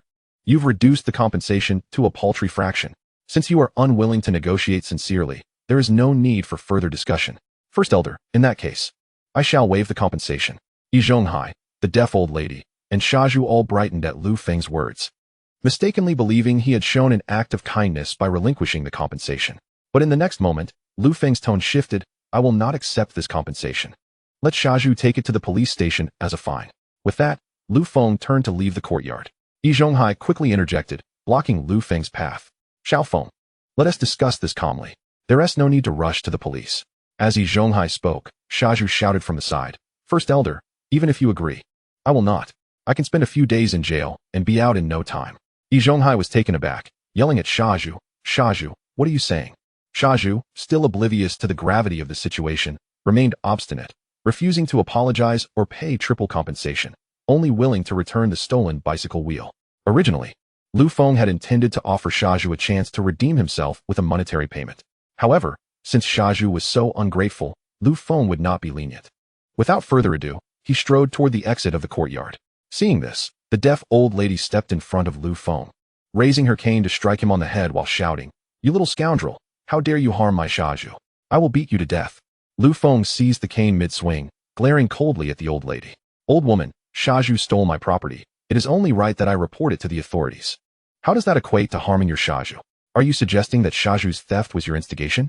You and Shazhu are in cahoots.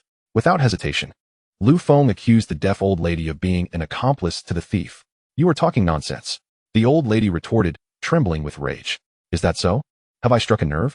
You certainly are in league with Shazhu. You old thief. Lu Feng smirked at the old lady. This old thief, upon realizing I intended to report the crime, is attempting to evade legal consequences by assaulting me with a deadly weapon. You have a ruthless heart. I will go to the police station and inform them of your actions, so they can bring you and Shazhu to justice. Before Lu Feng could finish, the deaf old lady let out a shriek, clutching her chest as she slowly collapsed to the ground. Ah, the old lady. Her heart condition has flared up. Quick, pinch her acupoint. Shazhu, Yizhonghai, and others rushed over to assist the fainted old lady. Observing the scene, Lu Feng dropped the cane, the so-called weapon of the old lady, onto the ground. TCH. You old crone couldn't even withstand a few words from me before collapsing. As he muttered to himself, Lu Feng exited the courtyard and headed toward the police station. Half an hour later, when Lu Feng returned to the courtyard, the deaf old lady had been revived and, after taking a quick-acting heart remedy, was carried to bed. Upon entering with Director Lu from the police station, Lu Feng first led him to see the bicycle he had stolen, providing an overview of the situation. By this time, Yizhonghai had already learned of Director Lu's arrival and hurriedly brought the second and third elders out from the old lady's room. Director Lu, you have arrived. Yizhonghai forced a smile and hurriedly approached. Director Lu was also acquainted with Yizhonghai, as he had previously dealt with him. Given that Yizhonghai served as the steward of the courtyard, Director Lu nodded in acknowledgement. Indeed, a theft has occurred in your courtyard, and I have come to investigate.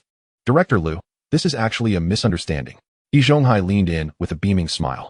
Zhuzi merely removed Lu Feng's bicycle wheel as a jest. We can resolve this matter privately. Upon hearing Yizhonghai's words, Lu Feng scoffed. Uncle, theft is theft. What do you mean by a joke? You dare to shield a criminal in front of Director Lu. Lu Feng's accusation struck Yizhonghai like a thunderclap, leaving him utterly defenseless. Yizhonghai hurriedly waved his hands. Director Lu has misunderstood. Please allow me to explain. No need.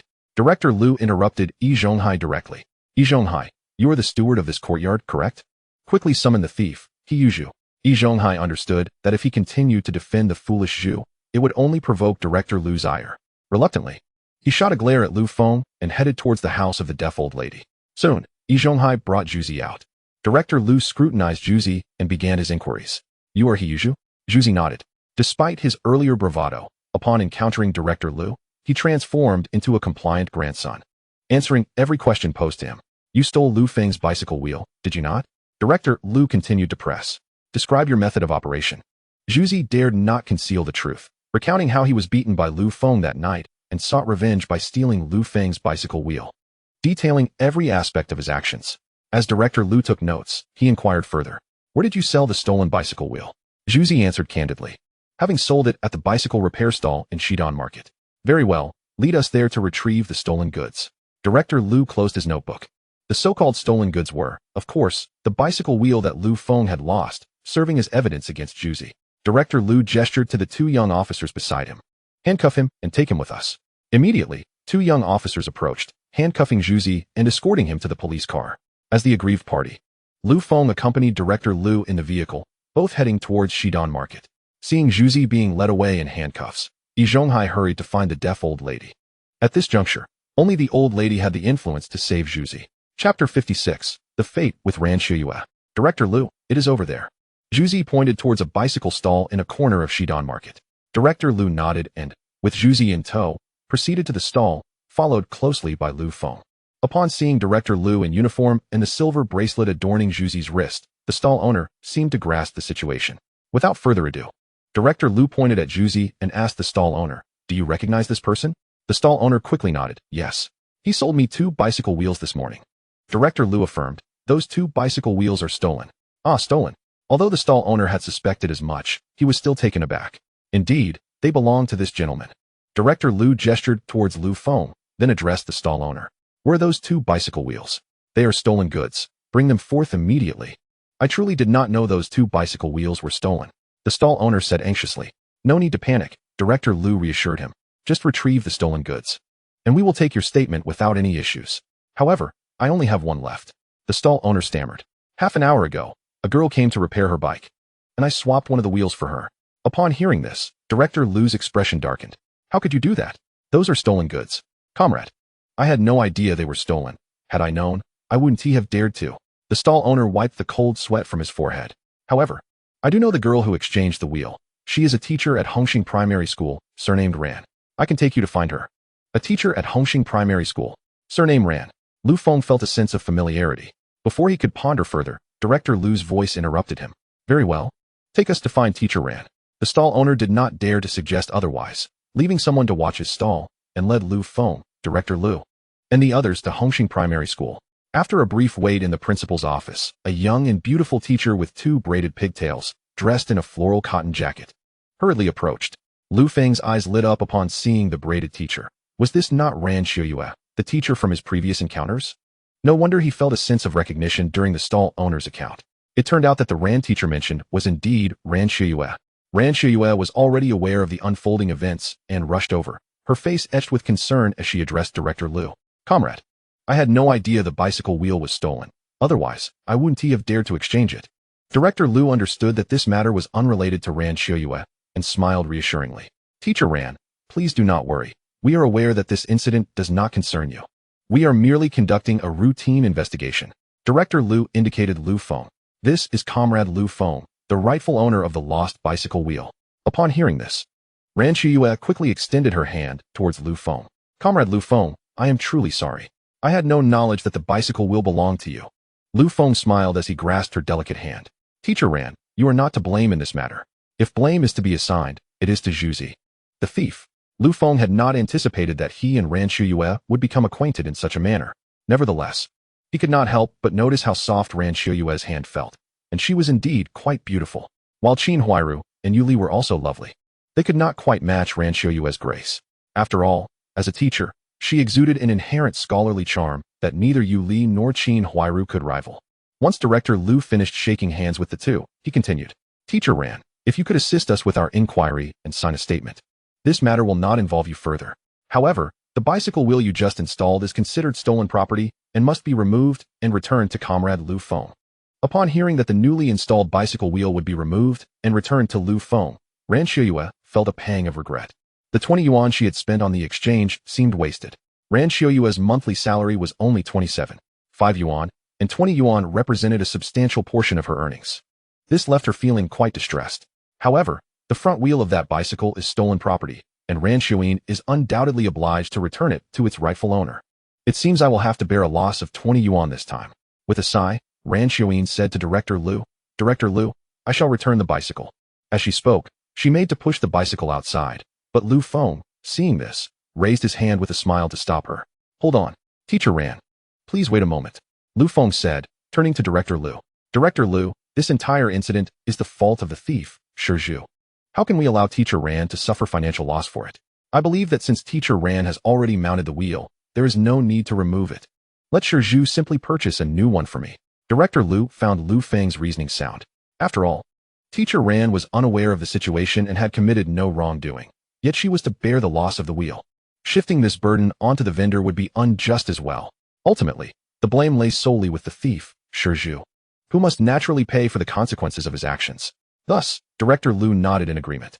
Comrade Lu Feng is right. This matter shall be resolved as suggested. Ran Xiuyue understood that Lu Feng was deliberately helping her and felt immense gratitude towards him. Comrade Lu Feng, thank you. Their hands clasped once more, and Lu Feng savored the softness of Ran Xiuyue's delicate hand. He sensed that their paths would undoubtedly cross again in the future, and thus, he seized this opportunity to do her a favor. After all, the money was coming from Shazhu, while the goodwill was his. Once matters were settled, they did not linger in the area for long. Soon, Shazhu produced 35 yuan and purchased a brand new pair of original bicycle wheels at the supply and marketing cooperative. The vendor kindly assisted Lu Feng in fitting the front and rear wheels onto the bicycle, as well as providing maintenance for it. Now, Lu Feng's bicycle was restored, and he even had an extra rear wheel to keep at home as a spare. Seeing this, Shazhu pitifully pleaded with Director Lu, Director Lu, I have returned Lu Feng's bicycle wheels. Can you please let me go now? He Zhu, do you think this is a game? Director Lu replied sternly. You have committed theft and violated the law. You must face legal consequences. Returning the stolen items to the owner may be seen as cooperation, but it will merely serve to mitigate your punishment. The law will still hold you accountable. With that, Director Lu gestured to his subordinates. Take him back. Chapter 57, You Old White-Eyed Wolf. In the backyard of the quadrangle, at the home of the deaf old lady, Yi Zhonghai informed her of Shizhu's apprehension by Director Lu. That little bastard Lu Feng. How dare he report my Zhu to the authorities? I will never forgive that little scoundrel. The deaf old lady exclaimed, striking the bed with her hand. Please don't be angry, old lady. Don't stoop to Lu Feng's level. Yi Zhonghai hurriedly soothed her. Moreover, being angry won't help now. Our immediate priority is to find a way to get Zhu out. If he is convicted and sentenced, it will ruin his entire life. The deaf old lady regarded Shazhu as her own grandson. Upon hearing the gravity of the situation, which could potentially impact Shazhu's future, she could no longer remain in bed and immediately got up. I will go find that little bastard Lu Feng. If he dares not to spare my Zhu, I will kill him and demand a life for a life. As she spoke, the furious old lady leaned on her cane and marched towards Lu Feng's home. Upon arriving, she discovered Lu Feng was not yet back. With her anger bubbling over and nowhere to direct it, she decided to take her cane and smash the windows of Lu Feng's house. Bang, bang, bang. The sound of breaking glass quickly drew a crowd. When Lu Xiaoyi heard the commotion, she rushed over to intervene. Old lady, what are you doing? This isn't right. Get out of my way, Xiaoyi. The deaf old lady retorted angrily. That little bastard Lu Feng has framed my Zhu and sent him to jail.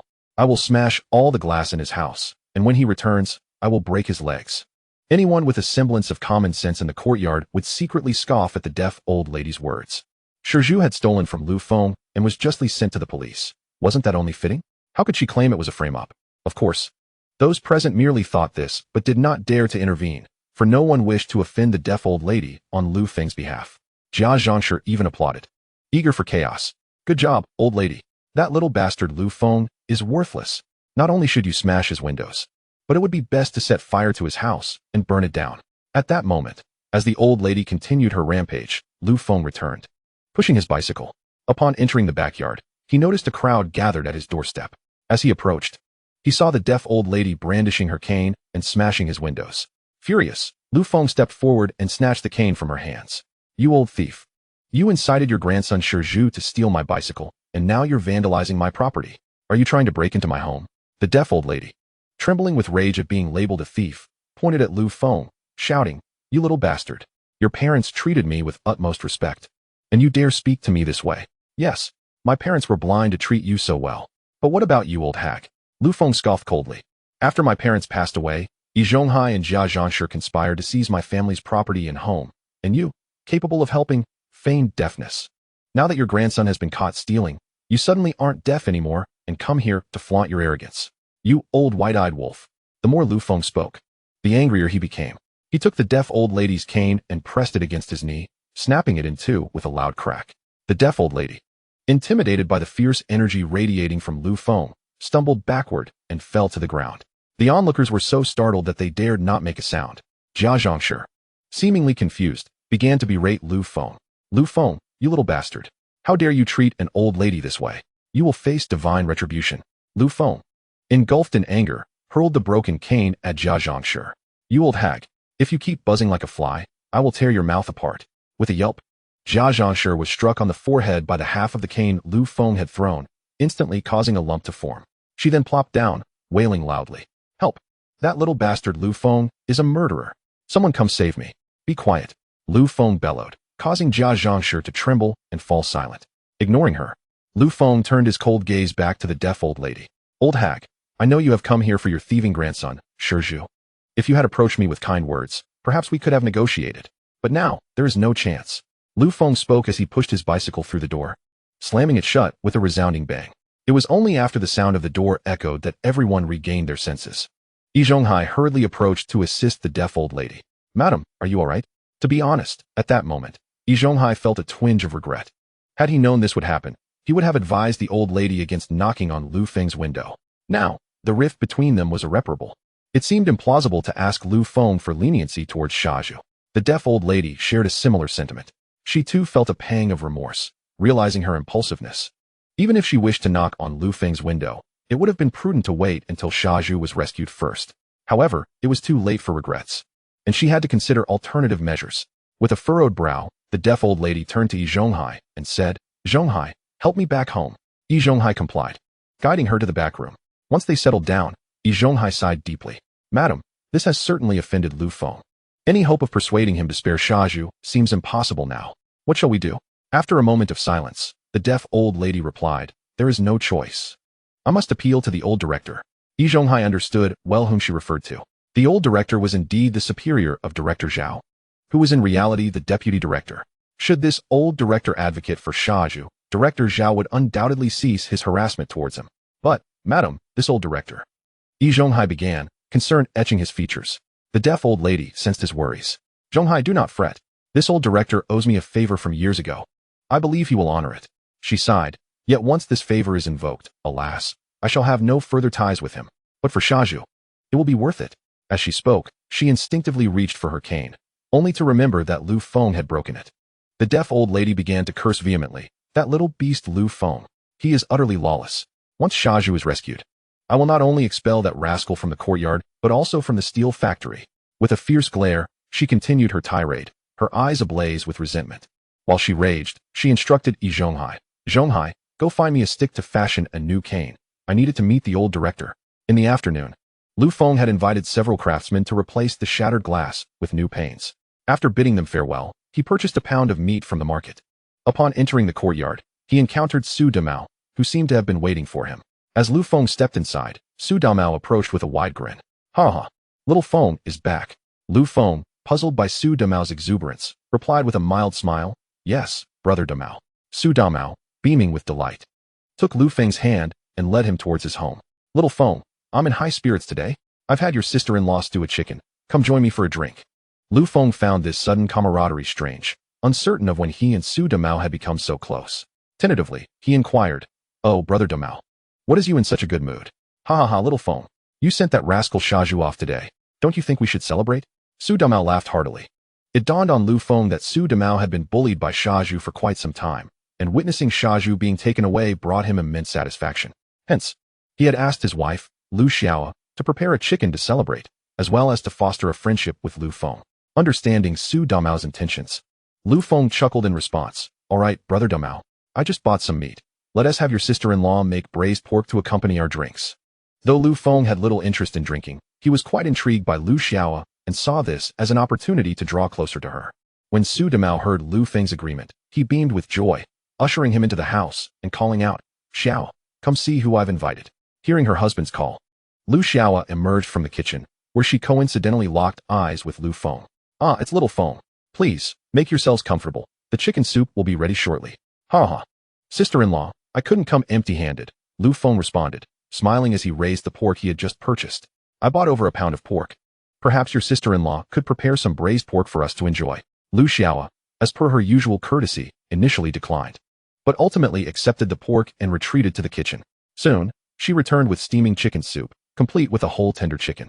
Su Damao approached a nearby cabinet and retrieved a bottle of Wulianya. Ah, brother Damao, what fine liquor! Lu Feng exclaimed, his eyes lighting up at the sight of the Wulianya bottle. This particular bottle would fetch several thousand in the future market, and even in this era, it was not easily attainable without money, liquor vouchers, and connections. The quality of this alcohol was certainly beyond the means of a mere projectionist like Su Damao. Lu Feng surmised that this bottle of Wulianya was most likely acquired from Su Damao's wealthy father-in-law, Lu Banqing. At that moment, Lu Feng couldn't help but feel a tinge of envy towards Su Damao for marrying into the wealthy Lu family. Had he traversed time a few years earlier, he would have certainly made a move to win Lu Xiao's heart before Su Damao. Su Damao poured a glass of Wulianya for Lu Feng and filled his own cup, smiling as he raised his glass. Little Feng, let us toast. They clinked their glasses and downed their drinks. Ha ha ha, little Feng, this is truly delightful. Su Damao exclaimed as he set down his cup. Shazhu has been riding roughshod over us for years, shielded by the deaf old lady and old Yi. Who would have thought he would fall into your hands today? Witnessing him being taken away in handcuffs was particularly gratifying. As he spoke, Su Damao filled their cups once more. Little Feng, I have endured much bullying from Shazhu over the years. What you did today is like avenging me. Su Damao raised his glass towards Lu Feng. Little Feng, here's to you. This is my expression of gratitude. Lu Feng mirrored the gesture, clinking glasses with Su Damao before both downed their drinks. Lu Feng had always possessed a robust tolerance for alcohol, starting at a pound. After merging with another soul upon his arrival in this world, his capacity had only increased, so he felt no effects from the 2 cups before him. However, Su Damao was quite different. His tolerance was low, and he drank with gusto. 2 cups of wine downed, Su Damao's face had already flushed a deep crimson. Setting down his glass, he promptly urged Lu Feng to partake in the feast. Xiao Feng, do try the chicken your sister-in-law has stewed. Lu Feng, unreserved, chuckled as he picked up his chopsticks and plucked a piece of chicken to savor. How should one put it? The chicken was somewhat tough, its flavor barely passable. However, considering that Lu Xiaoyi had previously been a pampered young lady, unaccustomed to domestic chores, and had only learned to cook after marrying Su Damao. Lu Feng found the taste acceptable. After sharing a few more drinks with Su Damao, Lu Xiaoyi emerged from the kitchen, carrying a plate of freshly prepared braised pork. Upon seeing her, Lu Feng greeted her with a smile. "Sister Xiaoyi, we've been waiting for you. Come, sit with us and enjoy the meal." Lu Xiaoyi, not one to decline, removed her apron with a smile and took a seat beside the table. "Here, sister, you've been busy for half the day. I must toast you with a glass." As Lu Feng spoke, he grabbed the wine bottle, pouring a glass for Lu Xiaoyi and filling his own. Lifting his glass with a grin, "Sister-in-law, I apologize for the intrusion today. Cheers." Lu Xiaoyi seldom indulged in alcohol, yet, with Lu Feng personally toasting her, she felt compelled to oblige, raising her glass and downing its contents in one go. As the wine slid down, her fair complexion quickly reddened. "Ha! Sister-in-law has quite the tolerance." Lu Feng chuckled, reaching for the bottle to refill her glass. "Xiao Feng, don't push her, she can't hold her liquor. One more sip and she'll be inebriated." Lu Xiaoyi hastily attempted to remove her glass, but alas, it was too late. Lu Feng's bottle had already filled it to the brim. Feeling somewhat helpless, knowing the wine had already been poured, she realized refusing would be wasteful and impolite to Lu Feng. Thus, she raised her glass to clink with his and consumed the contents. After the second glass, Lu Xiaoyi's cheeks were now flushed, and her head began to spin. Observing this, Lu Feng added a piece of chicken to her bowl. "Come, sister-in-law, quickly eat something to settle your stomach." Chapter 59. Lu Xiaoyi gets drunk while Lu Feng, Lu Xiaoyi, and Su Damao were in the midst of their revelry. An uproar suddenly erupted from the front yard. Already considerably intoxicated, Su Damao staggered outside to investigate. He soon spotted the deaf old lady, Yi Zhonghai, and Shazhu making their way toward the courtyard, exchanging greetings with others along the way. Clearly, the deaf old lady had leveraged her connections to extricate Shazhu from the police station. Damn it, wasn't he that fool Shazhu taken away? How is he back? Su Damao muttered angrily as he returned, pouring himself another glass of wine and downing it in one gulp. Lu Feng, upon seeing Shazhu return, wasn't he particularly surprised? From the outset, he had understood that such a trivial offense as stealing a bicycle could hardly imprison Shazhu. After all, he had influential figures backing him, such as the deaf old lady, factory director Yang, and that high-ranking official. It was clear that no matter how serious the allegations against Shazhu, as long as it wasn't murder or arson, those three could ensure his safety. Lu Feng regarded the situation with indifference. This was merely a lesson for Shazhu. Should he dare to provoke Lu Feng again, he would not be so lenient next time. While Lu Feng took it lightly, Su Damao could not. The sight of Shazhu's return only fueled his anger, and he continued to drink heavily. Before long, Su Damao was utterly inebriated, slumped over the table in slumber. "Damao, Damao," Lu Xiaoyi called out twice, rising to assist Su Damao to bed. However, having only had a single cup's worth of tolerance for liquor, and having consumed 2 glasses already, she was over her limit. Initially, the effects were subtle, but as she stood, her limbs felt weak, the room spun, and she staggered backward. Lu Feng, quick to react, swiftly caught her. "Sister-in-law, you're drunk. Let me help you to bed." As he spoke, he attempted to guide Lu Xiaoyi toward the bedroom. Yet, she was so intoxicated that she could hardly stand. Seeing this, Lu Feng scooped her up in a princess carry and proceeded to the bedroom. Though Lu Xiaoyi was inebriated, her awareness remained relatively intact. She felt herself being lifted and carried into the bedroom, then gently placed on the bed, causing her heart to race with anxiety.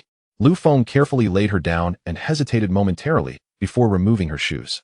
After a brief pause, he proceeded to peel away her cotton coat and pants.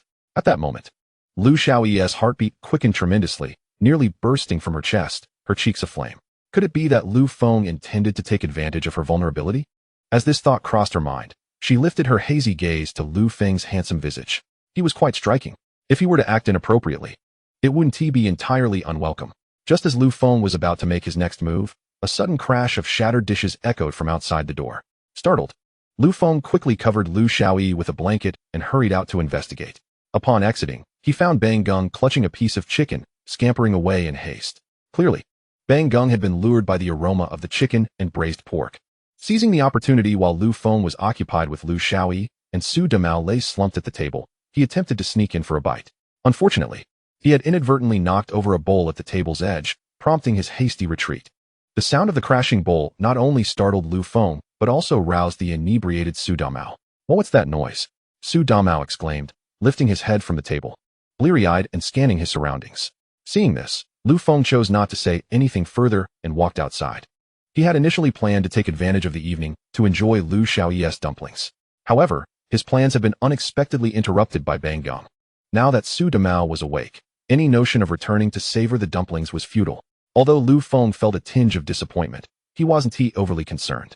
After all, given his abilities, there would undoubtedly be future opportunities to relish Lu Xiaoyi's dumplings. If not this time, then there would be a next. Meanwhile, at Yi Zhonghai's home, Zhuzi, how could you do such a thing? You are truly a source of constant worry. Yi Zhonghai could not help but reprimand Shazhu for his foolishness in stealing Lu Feng's bicycle wheel. Zhonghai, please don't scold Zhuzi. I believe he acted correctly. The deaf old lady interjected, tapping her cane. After Lu Feng assaulted him, Zhuzi had every right to seek retribution. However, Zhuzi, there are countless ways to retaliate. Why resort to such easily incriminating methods? Shazhu lowered his head, acknowledging, Uncle, Auntie, I know I was wrong. In a moment of impulse, I removed Lu Feng's bicycle wheel. I had no idea it would escalate to this extent. Had I known, I would never have acted so recklessly. Let it go. It's in the past now. And there's no need to dwell on it. The deaf old lady sighed and addressed Yi Zhonghai, saying, Zhonghai, for the sake of Zhuzi's reputation, you must speak to the residents of the courtyard and ask them not to divulge this matter. The incident of Shazhu stealing has only reached the ears of the courtyard and the police station. Naturally, the police will not idly spread the news of Shazhu's theft. What we fear is the chatter among the courtyard residents. If word gets out, it could severely tarnish Shazhu's reputation. It might even jeopardize his position at the steel factory. After all, who would want a thief as their cook? Of course, only teacher Ran Xiuyue and the bicycle vendor are aware of this. But the deaf old lady believed that Shazhu and teacher Ran would no longer cross paths, and thus overlooked her involvement. Yi Zhonghai nodded in agreement. Rest assured, old lady. I will personally visit each household to discuss this.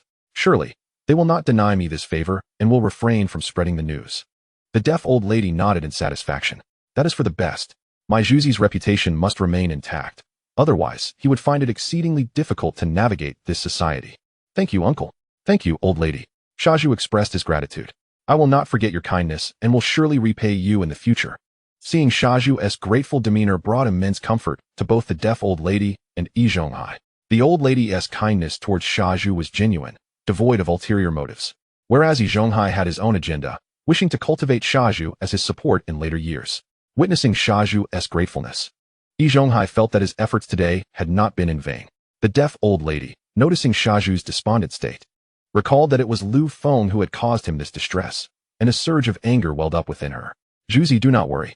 I will avenge this grievance for you, she declared, prodding the ground with her cane as she spoke through gritted teeth. Tomorrow, I will go to Director Yang to lodge a complaint, demanding that he expel that scoundrel Lu Feng from the steel factory. Once Lu Feng loses his position, he will no longer have the right to reside in the courtyard. We can rally together to drive him out. I want that wretch to be homeless and perish in the cold. The next day, the deaf old lady ventured to the Hongxing steel factory to seek out Director Yang. Upon meeting him, she immediately launched into a tirade of malicious accusations against Lu Feng, claiming he assaulted the elderly and bullied neighbors, painting Lu Feng as a villain beyond redemption.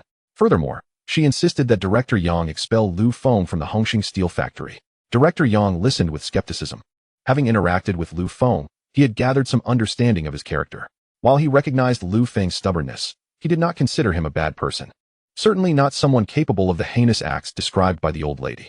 However, he could not disregard the old lady's plea entirely, given her status as a war widow and her connections. Therefore, Director Yang responded, Madam, your report is of great significance. Should we confirm these allegations? We will not permit a troublemaker like Lu Feng to remain at our factory. He then instructed Secretary Chun to escort the old lady out and, on his return, to summon Lu Feng. Lu Feng was diligently working at his station when Secretary Chun approached him. Comrade Lu Feng, Director Yang requests your presence in his office.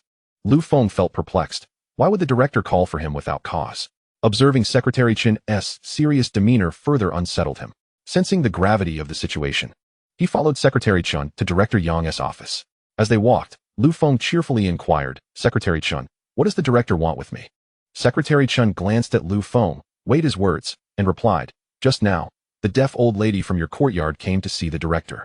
His words were straightforward, merely stating a fact, yet for Lu Feng, it was sufficient information. He immediately surmised that the old lady had gone to report him. Huh. You're quick on the draw, old hag, but I doubt your little scheme will harm me. Had Lu Feng still been a second-level fitter, Director Yang might have sided with the old lady and penalized him. However, Lu Feng was now an 8th-level fitter, the youngest of his rank in the entire factory, if not the nation. Even if he had erred, Director Yang would conduct a thorough investigation before making any decisions. A casual inquiry would reveal that the old lady's claims were baseless. Soon, Lu Feng entered the director's office. This time, Director Yang did not invite him to sit, but instead required him to stand as they spoke. Comrade Lu Feng, someone has reported that you have been misbehaving in the courtyard. Is there any truth to this? Upon hearing this, Lu Feng chuckled. Director Yang, I believe you are referring to the deaf old lady from the courtyard. I just went out to use the restroom and saw her leaving. He refrained from mentioning that Secretary Chun had informed him, as that would betray his colleague and cause offense. Director Yang neither confirmed nor denied the allegations, simply observing Lu Feng, awaiting his response. Lu Feng continued, Director, this is purely an act of retaliation. It is slander. He then recounted the incident involving Shazhu stealing his bicycle, how he had turned Shazhu into the police, and how the old lady had attempted to protect Shazhu by demanding Lu Feng apologize and even vandalizing his property. Director Yang, I speak the truth. You may send someone to investigate in the courtyard. Lu Feng declared confidently. The individual in charge of the bicycle theft case is Director Lu. You can inquire with him. Seeing Lu Feng's assuredness, Director Yang was already inclined to believe him. His expression softened considerably. Comrade Lu Feng, I will have someone investigate this matter. You may leave for now. Once Lu Feng departed, Director Yang promptly called Director Lu. He soon received a definitive confirmation that Shazhu had indeed stolen Lu Feng's bicycle wheel and sold it, a matter personally handled by Director Lu. Yang then dispatched someone to the courtyard to gather additional information, which corroborated Lu Feng's account. The situation was becoming increasingly clear. It was the deaf old lady who sought to slander Lu Feng. Fuming, Director Yang slammed his hand on the table. This old woman has gone too far. Were it not for your age, I would have had you arrested for such malicious defamation. Meanwhile, the deaf old lady awaited the consequences for Lu Feng, believing that her influence would easily lead Director Yang to discipline a mere worker. However, she was unaware that Lu Feng was no ordinary laborer. He had become a role model for the youth in the factory, a symbol of his generation, even having made the news. How could Director Yang possibly compromise such a promising individual just to appease the old lady? Moreover, from start to finish, it was the old lady who had engaged in slanderous defamation. For 3 consecutive days, there was no sign of punishment for Lu Feng, who continued his daily routine as if nothing had occurred. The deaf old lady realized that the matter was likely going nowhere. Observing the smile on Lu Feng's face, she felt as if he were mocking her, igniting a greater fury within her. Lu Feng, you little wretch. You have struck my family Shazhu and broken my cane. If you are not given a heavy lesson, my resentment will never be quelled. The more she contemplated, the angrier she became, prompting her to summon Yi Zhonghai to discuss convening a meeting of the entire courtyard that evening to expel Lu Feng. However, Yi Zhonghai immediately shook his head. Old lady, to hold a meeting to expel Lu Feng, he must be guilty. Otherwise, we will not be able to convince the others, and they will not support us. He struck my foolish Zhu. He disrespected me, an elder. Does that not constitute a crime? The deaf old lady retorted angrily. Leaning on her cane, Yi Zhonghai continued to shake his head. The reason Lu Feng struck Zhu was in self-defense, as Zhu initiated the attack. Everyone in the courtyard witnessed it. Moreover, you demanded Lu Feng kneel and apologize to Zhu, and broke Lu Feng's window. Is it any wonder he does not respect you? The residents of the courtyard were not foolish. They were well aware of the situation. If you expect me, as the eldest, to force everyone to vote for expelling Lu Feng over these matters, it will diminish my standing among them. Furthermore, do you think Lu Feng is an easy target? Even if he were expelled, he could easily report to Director Wang at the street office. You, old crone, would be powerless against him. But I would surely face the consequences. Thus, Yi Zhonghai shook his head again. Unless there is concrete evidence proving Lu Feng has committed an offense, we cannot convene a meeting to expel him. The deaf old lady pondered for a moment and suddenly proposed. What if Lu Feng were to commit an offense related to his personal conduct, tarnishing his reputation? Could we use that to expel him from the courtyard? Yi Zhonghai hesitated before replying. If there is undeniable evidence, it should be possible. Chapter 61. The deaf old lady's framing scheme. It must be said that the deaf old lady is not a good person. In a certain sense, she resembles an elderly version of Jia Zhangshi. Previously, she refrained from causing trouble due to her old age and inability to stir up chaos. However, now that Lu Feng has not only struck her only cherished individual, Zhu, but has also openly insulted her, it is impossible for her to let Lu Feng off the hook. Determined to expel Lu Feng from the courtyard, the deaf old lady resolved to resort to underhanded tactics. In the afternoon, while the courtyard was deserted, she stealthily made her way to the Jia household in the central courtyard. observing the clothes hanging on the line outside. She noted the presence of women's intimate garments. After ensuring that no one was around, she approached and discreetly took a piece of clothing before swiftly heading to the backyard. After confirming that the surroundings were clear, the deaf old lady quietly entered Lu Feng's home and placed the woman's garment beneath his pillow. She then quietly exited and returned to her own room in the backyard. The old lady's plan was to conceal Qin Huairu's intimate clothing under Lu Feng's pillow. When Qin Huairu returned to collect her laundry in the evening, she would undoubtedly discover it. With Jia Zhangshi's penchant for gossip, she would spread the word, allowing the eldest to intervene. With a little prompting, the crowd would soon suspect Lu Feng, leading to a search of his home, where they would uncover Qin Huairu's intimate garment. This would render Lu Feng defenseless, branding him as a pervert in the eyes of the community. Subsequently, a meeting could be convened to expel this pervert from the courtyard, making everything seem reasonable and without opposition. The deaf old lady's scheme was well thought out. Yet she was unaware that the garment she had taken was not Qin Huairu's, but rather Jia Zhangshi's. Of course, this was not entirely her fault. She could not distinguish between the two garments. As time passed, the afternoon slipped away, and as the bell from the steel plant rang in the evening, Lu Feng, along with the other workers, exited the factory.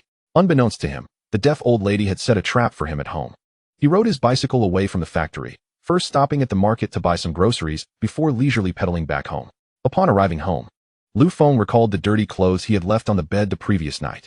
He intended to soak them in a basin first, planning to wash them after dinner.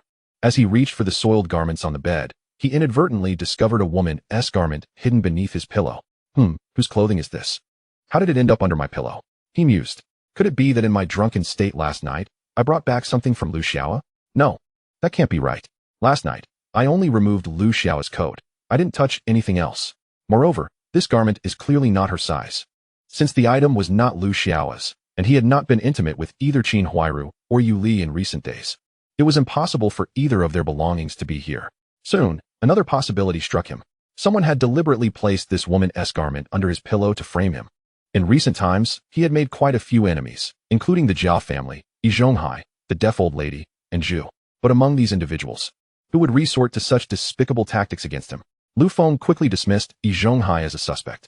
Although he found Yi Zhonghai to be morally insufferable, he felt certain that Yi Zhonghai would not stoop to such a lowly act. Furthermore, Lu Feng had returned home before Yi Zhonghai, leaving him no time to execute the plan. Zhu was also unlikely to be involved, as he was still at the cafeteria due to a special serving that day. This left Lu Feng with two primary suspects, the deaf old lady and Jia Zhangshi. Given his recent conflict with the deaf old lady over Zhu, it would not be surprising for her to resort to such underhanded measures. As for Jia Zhangshi, Lu Feng had previously struck her with a shoe and nearly sent her to a juvenile detention center. It was inconceivable that Jia Zhangshi would not harbor resentment towards him. Such a shameless and vile person would certainly be capable of using a woman's intimate garment to frame him. Nevertheless, Lu Feng leaned towards believing that this scheme was orchestrated by the deaf old lady. Without any special reason, it was simply his instinct. Holding the woman's garment, a cold smile crept across his face. Heh, old crone, you think you can use this woman's clothing to harm me? If this garment were to be discovered under your grandson Zhu's pillow, I would relish the sight of your expression then. Lu Feng, having contemplated this, tucked the woman's small garment into his pocket. He stepped outside to find that Shazhu had indeed not returned yet, and several residents in the backyard were busy preparing their meals, leaving the streets relatively deserted. Rather than entering Shazhu's house through the front door, Lu Feng opted to climb out through his own back window. Lu Feng and Shazhu resided in adjacent quarters, mere steps apart. He stealthily approached, scaling the back window of Shazhu's residence. Once inside the bedroom, he placed the woman's garment beneath Shazhu's pillow and subsequently tidied up any traces of his presence. Satisfied, he slipped back out the window and returned home, where he began to prepare dinner. Lu Feng's evening meal was modest. He prepared a simple porridge and stir-fried a plate of spicy and sour cabbage. Just as he began to eat, Shazhu returned, carrying 2 food containers, presumably leftovers from a meal prepared for his superiors.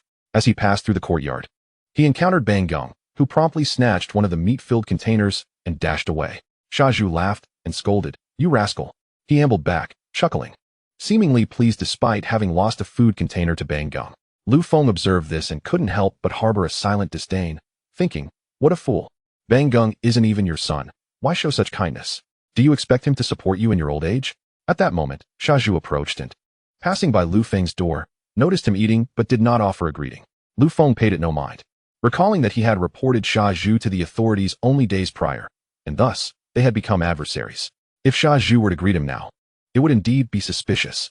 As Lu Feng watched Shazhu return home with the food containers, a cold smirk crept across his face. Oh, the real drama is about to unfold. That fool probably has no inkling. Chapter 62. The theft of Jia Zhang's garment. Just as Lu Feng finished dinner and prepared to wash the dishes, he heard the anguished wails of Jia Zhang echoing from the courtyard. Which despicable lecher dares to steal my intimate garment? If I catch him, I shall use scissors to sever his manhood. Many residents, having just finished their meals and feeling a bit bored, gathered to witness the commotion. Aunt Jia, what on earth is the matter? Aunt Air approached, holding her bowl, inquiring about Jia Zhang's distress. This morning, I asked Qin Huairu to wash my garment, and when I came to collect it after dinner, I discovered it was missing. It must have been stolen. Aunt San, grasping the situation, stepped forward and suggested, Aunt Jia, could it be that the wind blew your garment away? Let us search for it together. Many others nodded in agreement. I initially thought so too, Jia Zhang replied. But Qin Huairu and I searched high and low and found no trace of my intimate garment. Aunt Jia, could it be that someone mistakenly took your garment while collecting laundry? Anta proposed. Anta, that shouldn't be the case. Today, only our family hung laundry out to dry. Qin Huairu interjected. Perhaps a large bird swooped down and snatched Aunt Jia's intimate garment. Su Damao jested, grinning. Indeed. The bird that took Aunt Jia's garment must surely be male. Yan Jieqing chimed in with a smirk. As the crowd laughed and joked, Yi Zhonghai rushed over. Having just left the hearing-impaired old lady's home, she had disclosed her plans and activities to him, which left Yi Zhonghai feeling uneasy about the situation. However, with the deed already done, there was no turning back. He approached Jia Zhang, feigning ignorance, and asked, Sister, what seems to be the trouble? Upon seeing Yi Zhonghai, Jia Zhang became animated. Uncle, our courtyard is in chaos. Someone has stolen my intimate garment that was drying outside. Yi Zhonghai was taken aback. Hadn't the old lady said that it was Qin Huairu's garment that was stolen? How had it changed to Jia Zhang's? Quick to clarify, he asked, Sister, are you certain it was your garment that went missing? What about Huairu? Did she lose anything? Uncle, mine is the only one that is missing. Qin Huairu confirmed it. At that moment, Yi Zhonghai understood. The old lady must have mistakenly taken Jia Zhang's garment, thinking it belonged to Qin Huairu, and hidden it away in Lu Feng's home. Alarm bells rang in Yi Zhonghai's mind. If they were to discover Jia Zhang's garment in Lu Feng's home, how could he possibly explain that? Accusing Lu Feng of having an inappropriate interest in Jia Zhang would be utterly absurd, given Jia Zhang's unappealing appearance. Not even Yi Zhonghai could fathom how Lu Feng would be attracted to her. However, Yi Zhonghai was quick-witted. He swiftly devised a plan.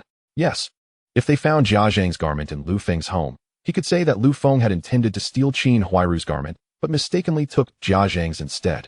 Perfect. That would suffice. Aunt, are you listening to me? Jia Zhang's voice broke through his thoughts, pulling him back to the present. Ah, sister, I am listening. I am contemplating who could have done this. He replied. Regardless of who is responsible, we must ensure they are brought to justice. Aunt Da and Heir. And Aunt Sin nodded in fervent agreement. Yes, we must apprehend this pervert. Otherwise, the women of our courtyard will live in constant fear. The three aunts felt that although they were older, they were still more attractive than Jia Zhang. If the pervert was willing to steal Jia Zhang's intimate garment, he might also target them. Thus, they were particularly eager to support the cause. The crowd rallied behind them, especially the women who expressed their outrage even more passionately. Yi Zhonghai raised his hand to quell the noise and scanned the crowd with a piercing gaze, finally settling on Lu Feng, who stood apart from the throng. This thief who dared to take Aunt Jia's intimate garment may well be among us in this courtyard. I hope he will step forward and confess. If he does, perhaps our courtyard will grant him an opportunity for redemption. However, should he choose to hide and not confess, we will ensure he is expelled from our community. As Lu Feng perceived Yi Zhonghai's gaze directed towards him, accompanied by remarks seemingly aimed at him, an involuntary sneer emerged within him. He thought, Ah, Yi Zhonghai, what will your expression be when you discover that Jia Zhangshi's intimate garments are not hidden beneath my pillow, but rather beneath the pillow of your elderly guardian, Shazhu? Yi Zhonghai, noticing the disdain and mockery etched upon Lu Feng's face, felt a surge of irritation and promptly confronted Lu Feng, exclaiming, Lu Feng, why do you lurk outside the crowd in such a sneaky manner? Do you harbor guilty secrets? Standing with an air of grandeur, Lu Feng retorted, Yi Zhonghai, have your eyes deceived you? Which of them has shown me to be sneaky? The onlookers turned to see Lu Feng standing tall under the moonlight. His stature akin to that of a resilient pine tree. What a dashing young man he was.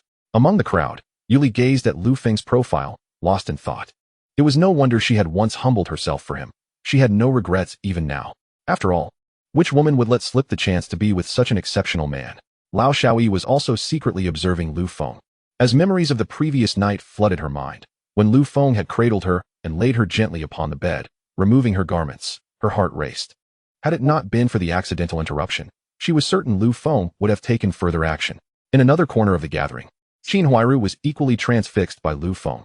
The recollection of delivering dumplings to him that night made her cheeks flush, and she couldn't help but mentally scold him. Bah! You brute! Why so many tricks over a simple dumpling? Jia Zhangshi, noticing Yi Zhonghai's covert glances at Lu Feng, felt a flicker of intrigue. Could it be that Yi Zhonghai suspected Lu Feng of stealing her intimate garments? The more she pondered, the more plausible it seemed.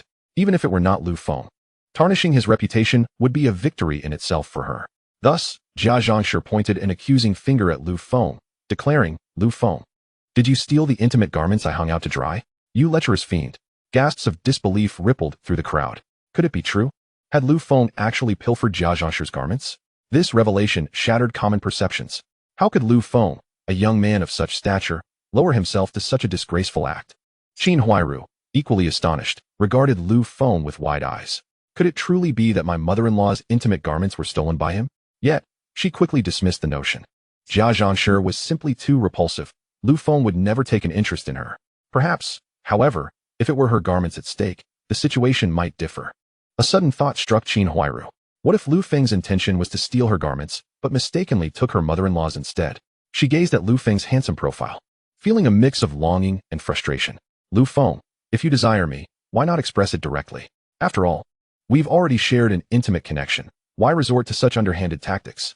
Unbeknownst to her, Lu Feng was coldly observing Jia Zhangshi, saying, Old woman, if you wish to slander me, perhaps you should first glance at yourself in the mirror. Do you truly believe anyone would take you seriously? Upon hearing this, the crowd nodded in agreement, recognizing the validity of Lu Feng's words. After all, he was a well-regarded young man, both tall and handsome, with remarkable capabilities. Numerous young women in the factory pursued him and had penned love letters. He was hardly in need of such sordid endeavors. Conversely, Jia Zhangshi was a sight to behold, old, unattractive, and unpleasant. Even if Lu Feng were truly desperate, he would never cast his eyes upon her wretched form, let alone steal her garments. Jia Zhangshi dismissed the murmurs of the crowd with a scoff. Humph, though I may be older, I still possess charm. Perhaps some youngsters might find me appealing. As soon as she uttered this, Su Dumao, Shazhu, and others nearly retched at the thought. Even Yi Zhonghai felt a churn in his stomach. Overwhelmed by a wave of nausea, Jia Zhangshi pointed at Lu Feng, declaring, I suspect Lu Feng is the lecher who has stolen my intimate garments. You must expel him from the courtyard. As a victim, I demand compensation in the form of his 2 houses. Yi Zhonghai nodded in agreement, turning to Jia Zhangshi, and inquired, Sister-in-law, throughout history, one must have evidence to accuse someone of theft. Do you possess any proof that Lu Feng is the thief?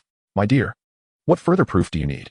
A search of Lu Feng's home will surely yield the evidence. Jia Zhangshi clamored. Upon hearing her words, Yi Zhonghai felt a surge of excitement. After such a lengthy setup, they had finally arrived at this pivotal moment. You are right, sister-in-law, he affirmed, turning to Lu Feng. Lu Feng, did you hear what Aunt Jia said? She suspects you are the perpetrator. We need to investigate your home to clear your name. Lu Feng, upon hearing their exchange, clapped his hands and let out a cold laugh. Yi Zhonghai, can you not see the blatant slander in Jia Zhangshi's accusations? And you, supporting her. Could it be that you've colluded with her to oust me from the courtyard and seize my 2 houses? The crowd erupted in murmurs of disbelief, their gazes towards Yi Zhonghai and Jia Zhangshi filled with disdain. This was not a matter that could be easily dismissed. After all, Jia Zhangshi had just stated her desire to expel Lu Feng from the courtyard and claim his properties for her family. Yi Zhonghai, witnessing the crowd's reaction, felt a twinge of panic, inwardly cursing Jia Zhangshi for being a hindrance. You foolish pig, why did you have to drag my houses into this? As Yi Zhonghai pondered his response, a frail voice echoed from the back of the crowd. Lu Feng, are you evading responsibility because you have a guilty conscience? The crowd turned to see the deaf old woman had approached, standing at the rear. Old lady, whether or not I have a guilty conscience, you know best. Lu Feng retorted without reservation. If you seek to slander me, state it plainly. Why align with Yi Zhonghai to concoct such elaborate ruses? How disgusting. The old woman, incensed by Lu Feng's words, struck the ground with her cane. How dare you? When have I ever slandered you? Besides, if you wish to prove your innocence, simply allow us to search your home. Huh, old woman, who do you think you are? Do you fancy yourself a police officer? Lu Feng scoffed. Even the police require a warrant to conduct a search. Do you believe the law does not apply to you, that you can operate above it? Lu Feng concluded, casting a sardonic glance at the old woman. Such a large hat, while seemingly trivial in later generations, is indeed a matter of life and death in this particular era. Although the deaf old lady exuded arrogance, she dared not don such a significant hat. Swiftly, she jabbed her cane against the ground and exclaimed, "Nonsense. When have I ever said such a thing, old lady? This is sheer fabrication." Yi Zhonghai promptly stepped forward. "Xiaofeng, let us address our matters directly. Why must you resort to calling the police at every turn?" Yi Zhonghai was well aware that the personal garment of Jia Zhangshi had been stolen by the deaf old lady, who then framed Lu Feng for the crime. Should an officer arrive, the truth would undoubtedly surface. Given the old lady's advanced age, the police would not dare take her to task. However, Yi Zhonghai was not in the same position. He had collaborated with the old lady in framing Lu Feng, and there was a strong possibility he would face repercussions. "Xiaofeng, our actions are in your best interest. We aim to expedite the proof of your innocence," Yi Zhonghai shamelessly declared. "Haha, Yi Zhonghai. Are you suggesting I should express my gratitude to you?" Lu Feng retorted mockingly. "Thank you for first framing me, assigning me a crime, then bringing people to search, all while claiming to clear my name. Cough, cough. Let me interject." Lu Haizhong, the second elder, stepped forward after clearing his throat. Observing Lu Feng's fierce rebuttal towards Yi Zhonghai, he felt a surge of delight within. This was a direct assault on the authority of the first elder. If this continued, the first elder's influence would wane, paving the way for him, the second elder, to further undermine the first elder's authority and subtly enhance his own. Lu Haizhong spoke up. "Oldie, you have indeed overstepped today. On what grounds do you suspect Xiaofeng without any evidence? Why must you search his home? Is this not a targeted attack?" Chapter 64, We Are All Beasts. Yi Zhonghai's intellect far surpassed that of Lu Haizhong. The moment Lu Haizhong opened his mouth, Yi Zhonghai discerned his ulterior motives. Inciting his ire, he could not restrain himself from silently cursing Lu Haizhong, yet he maintained a facade of seriousness. "Old Lu, how can you speak so unjustly? Am I not entitled to even a modicum of suspicion?" Lu Feng seized upon the flaw in Yi Zhonghai's words and countered immediately. "First elder, with so many people in the courtyard, why do you not suspect Shazhu or Su Domao? Why single me out? Is this not a targeted attack?" "Nonsense." The deaf old lady grew indignant at Lu Feng's mention of Shazhu, immediately striking her cane against the ground. "My Shazhu is a good child. How could he possibly commit such an act?" "Ha ha ha, good child?" Su Domao could not help but laugh heartily. What kind of good child steals a bicycle and gets handcuffed by the police? The surrounding crowd erupted in laughter, further fueling the chaos. "Grandson, are you itching for a fight?" Upon hearing Su Domao publicly bring up his dark past, Shazhu rolled up his sleeves, ready to confront Su Domao. The deaf old lady, furious, raised her cane to strike Su Domao as well. Su Domao quickly ducked into the crowd, seeking refuge on the other side. Lu Feng continued along the lines of Su Domao's words. "Su Domao is correct. Our courtyard has another thief. First elder, in light of this incident, you suspect this thief Shazhu not, yet you hurl accusations at me. What is your true intent? You little beast. My Zhuzi is not a thief. If you dare speak again, the old lady will not be so kind." The deaf old lady, incensed by Lu Feng's public accusation of Shazhu, brandished her cane and shouted. As both parties remained at an impasse, the scene devolved into chaos. Yin Bugui, seeing the commotion, felt it was time for him, the third elder, to voice his opinion, and thus he stepped forward. "Everyone, please cease the noise. I believe it is unjust to solely suspect Xiaofeng and to conduct a search of his home. If a search is to be conducted, let us search all the bachelors in our courtyard. What do you all think?" Yi Zhonghai nodded in agreement upon hearing the third elder's proposal. "Indeed, I had not considered this thoroughly. I concur with the third elder. If a search is to happen, it must include all the bachelors in the courtyard." The third elder's suggestion sparked a new idea in Yi Zhonghai. Since a frontal assault on Lu Feng proved ineffective, they might as well conduct a comprehensive search of everyone. This way, Lu Feng could not claim they were targeting him. Ultimately, if they found Jia Zhangshi's personal garment at Lu Feng's place, their plan would succeed. Yi Zhonghai turned his gaze to Lu Feng. "Xiaofeng, what do you think of the third elder's idea?" Lu Feng, having already concealed Jia Zhangshi's garment beneath Shazhu's pillow, had no objections. His earlier resistance to the search had largely been an act, as it would have been inconsistent with his usual demeanor and might have aroused suspicion from the deaf old lady and Yi Zhonghai. Now that the groundwork had been laid, Lu Feng had no reason to oppose. "Very well. Since the third elder has taken the rare initiative to speak, I cannot disregard his proposal." Seeing Lu Feng's willingness to oblige, the third elder felt a swell of satisfaction. However, Lu Feng's next statement bore a caveat. "However, I have conditions." "Ah, Xiaofeng, what conditions do you have? Speak freely." The smile on the third elder's face dimmed slightly. "My conditions are quite simple," Lu Feng addressed the assembly. "I possess many valuable items at home, Should anyone enter under the guise of a search and take advantage of the situation to pilfer something, I would suffer significant losses.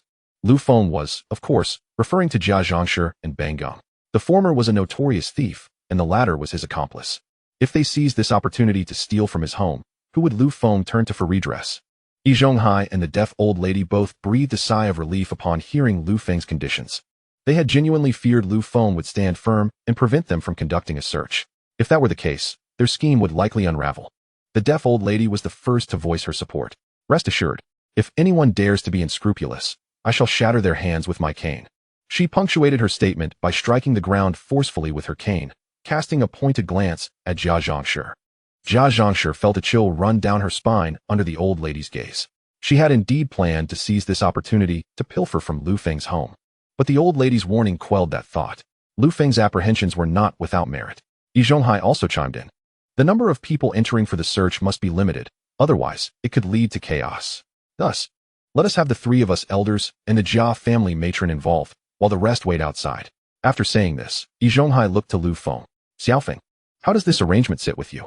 Lu Feng nodded. This arrangement is acceptable. However, I must express my concerns up front. What if, within my abode, no trace of Jia Zhang's belongings can be found? As everyone is well aware of my disposition, I shall not endure such an injustice. This matter must be clarified at once, or else we shall have nothing further to discuss. Upon hearing Lu Feng's words, the deaf old woman became exceedingly impatient. She was certain that the woman's intimate garment was concealed beneath Lu Feng's pillow.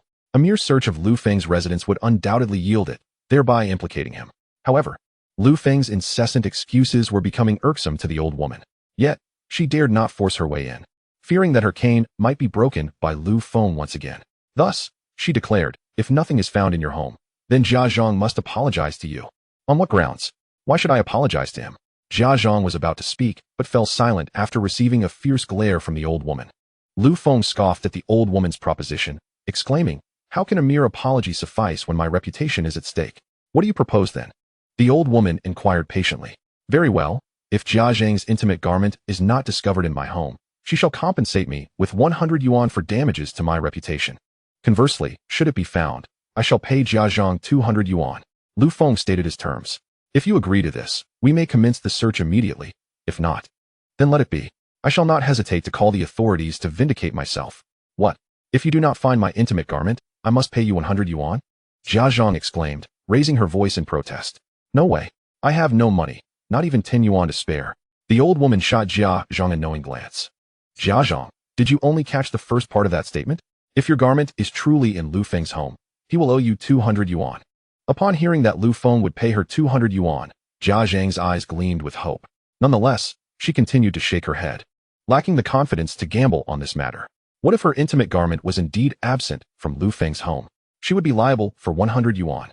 Such a risk was utterly unacceptable to her. Having known Jia Zhang for decades, the old woman understood her character all too well. She recognized that Jia Zhang was hesitant due to uncertainty about the garment's whereabouts, yet the old woman was resolute. She was convinced that the intimate garment lay within Lu Feng's abode, for she had placed it there herself. In order to expedite the process of entering Lu Feng's home for a search and securing his conviction, the old woman turned to Yi Zhonghai and commanded, Zhonghai, produce 100 yuan. If it turns out that Jia Zhang has misunderstood Lu Feng, we shall cover this expense. Yi Zhonghai nodded and handed a key to a woman, instructing her to retrieve the money. Although she was reluctant, she complied and soon returned with 10 crisp bills. Holding the money, Yi Zhonghai addressed Lu Feng. We accept your terms. If Jia Zhang's intimate garment is absent from your home, this 100 yuan is yours. However, should it be found, not only will you owe Jia Zhang 200 yuan, but you shall also find yourself unwelcome in our courtyard. Lu Feng nodded and turned to the two elder gentlemen. Elder brother 2, elder brother 3, you shall bear witness to today's events. Let there be no reneging when it comes time to settle the debts. Both elder gentlemen agreed. Do not worry, Xiaofeng. With elder brother 2 and elder brother 3 present, your concerns are unfounded. Seeing that the two elders had vouched for him, Lu Feng finally conceded, very well. In that case, you may all enter my home for the search. As Lu Feng granted permission, Yi Zhonghai's heart raced with excitement. The plan was finally in motion.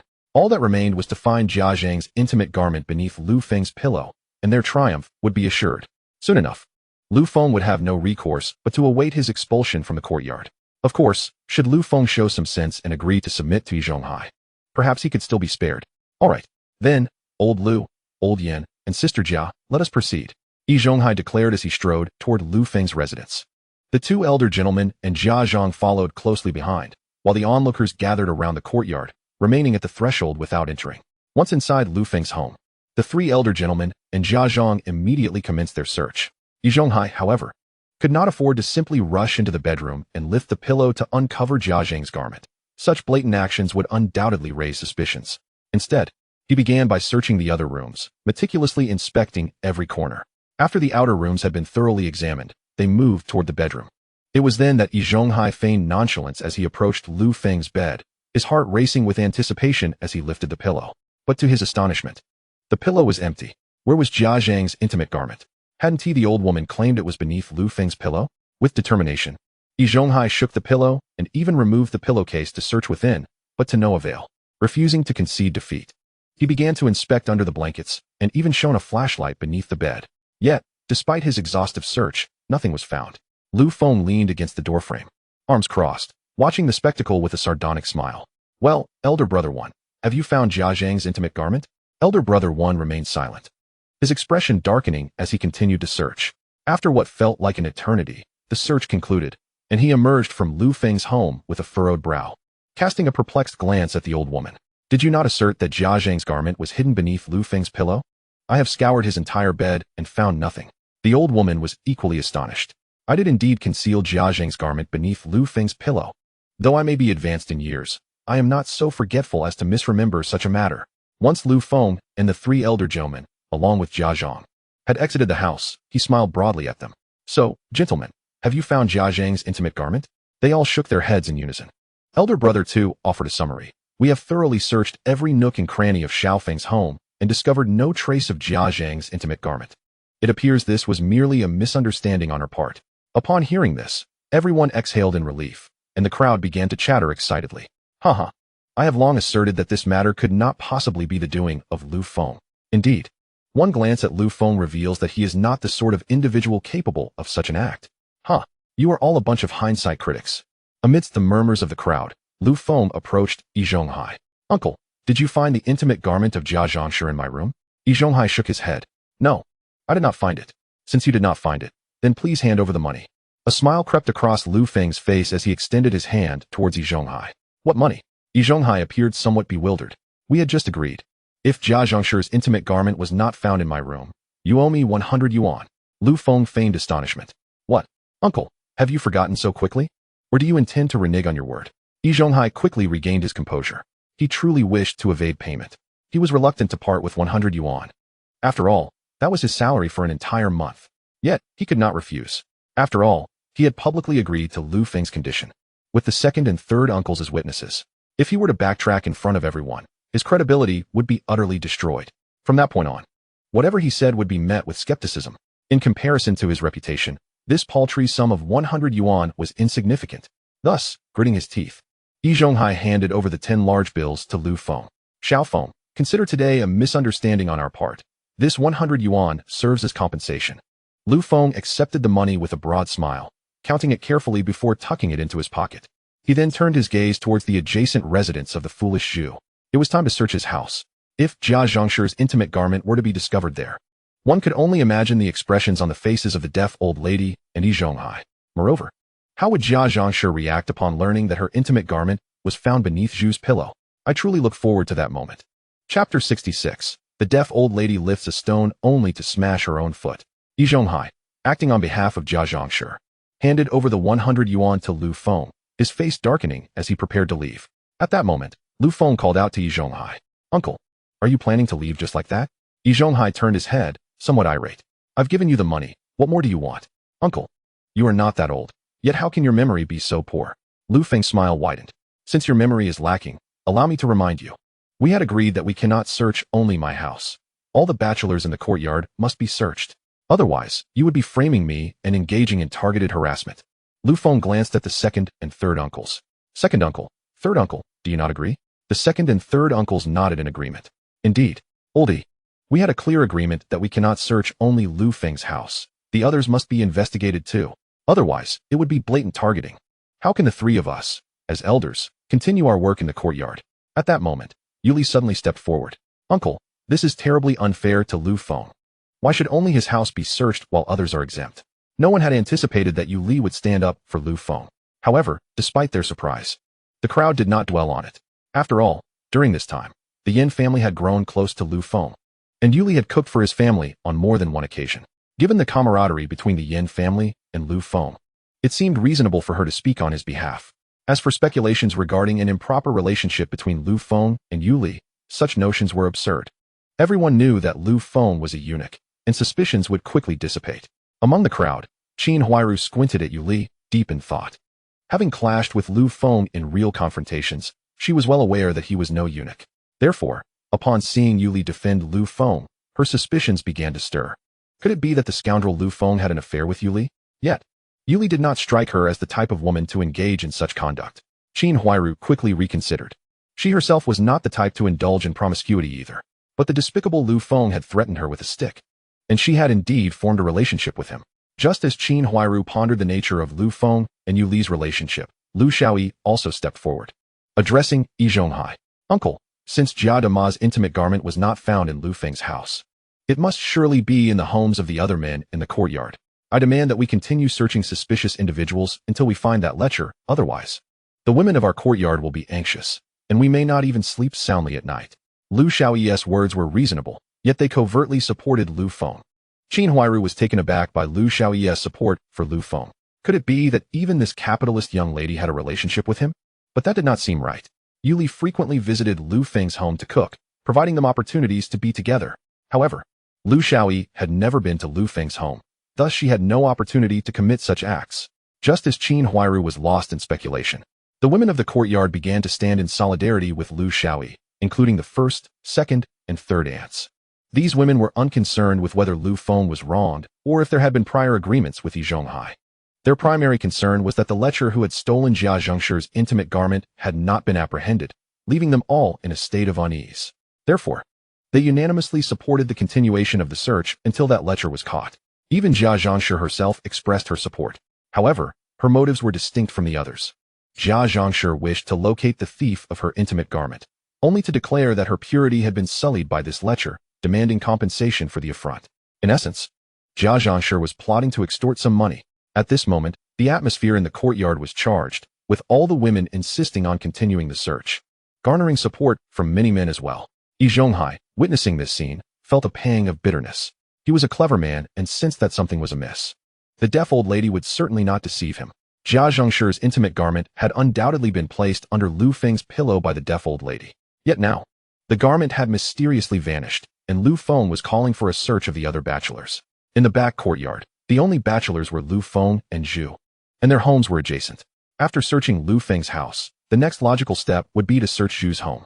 At that moment, Yi Zhonghai even entertained a daring hypothesis. What if the deaf old lady had placed Jia Zhengshi's intimate garment under Lu Feng's pillow, which Lu Feng then discovered? Subsequently, Lu Feng could have secretly hidden the garment under Zhu's pillow. If he were to lead a search into Zhu's home now and discover Jia Zhengshi's intimate garment beneath his pillow, the consequences would be dire.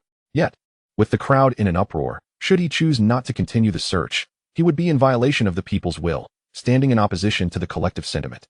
It is highly probable that Uncle Do will lose the support of the people, and thereafter, no one will be willing to heed his words.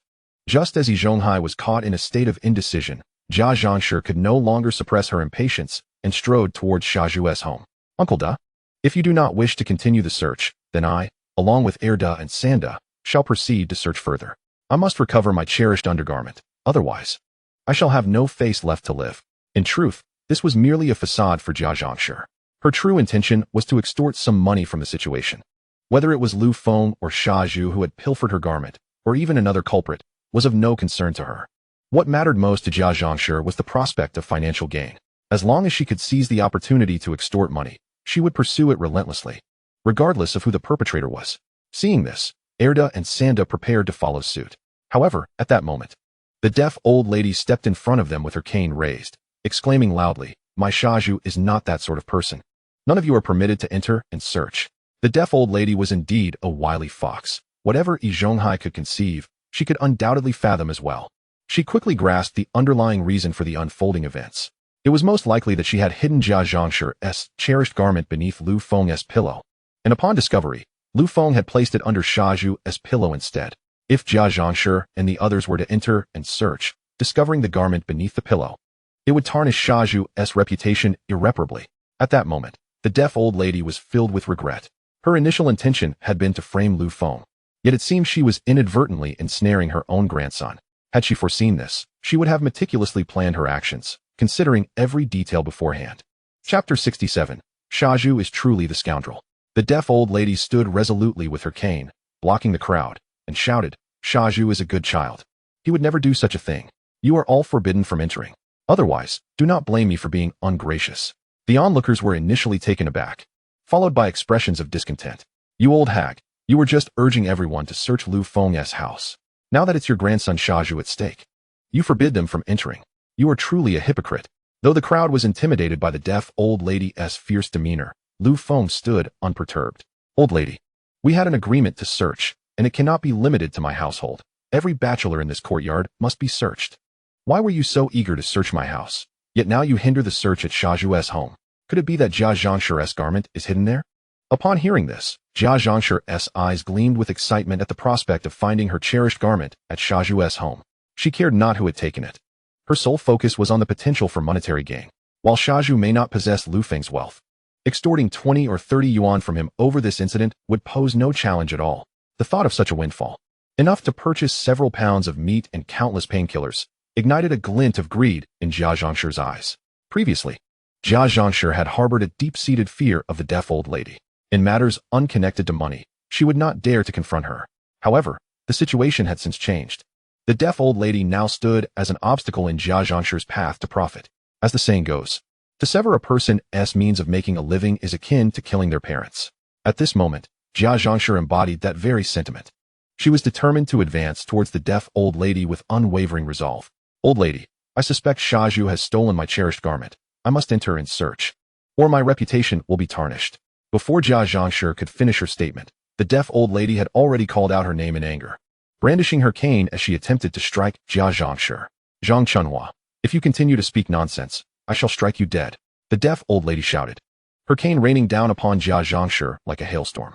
The onlookers were taken aback, not anticipating that matters would escalate to such a degree, exchanging bewildered glances, unsure of how to proceed. Just then, the hapless Shazhu jumped forward, blocking the deaf old lady.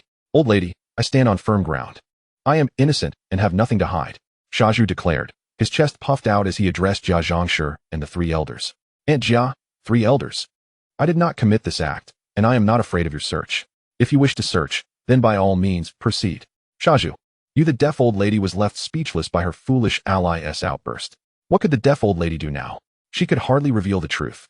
If everyone discovered that she had stolen Jia Zhangshi's garment to frame Lu Feng, her reputation would be utterly ruined. Henceforth, when the residents of the courtyard saw her, they would no longer call her old ancestor, but rather old beggar. Meanwhile, Yi Zhonghai was left dumbfounded. He had initially believed that the old lady's outburst would culminate in a farcical conclusion.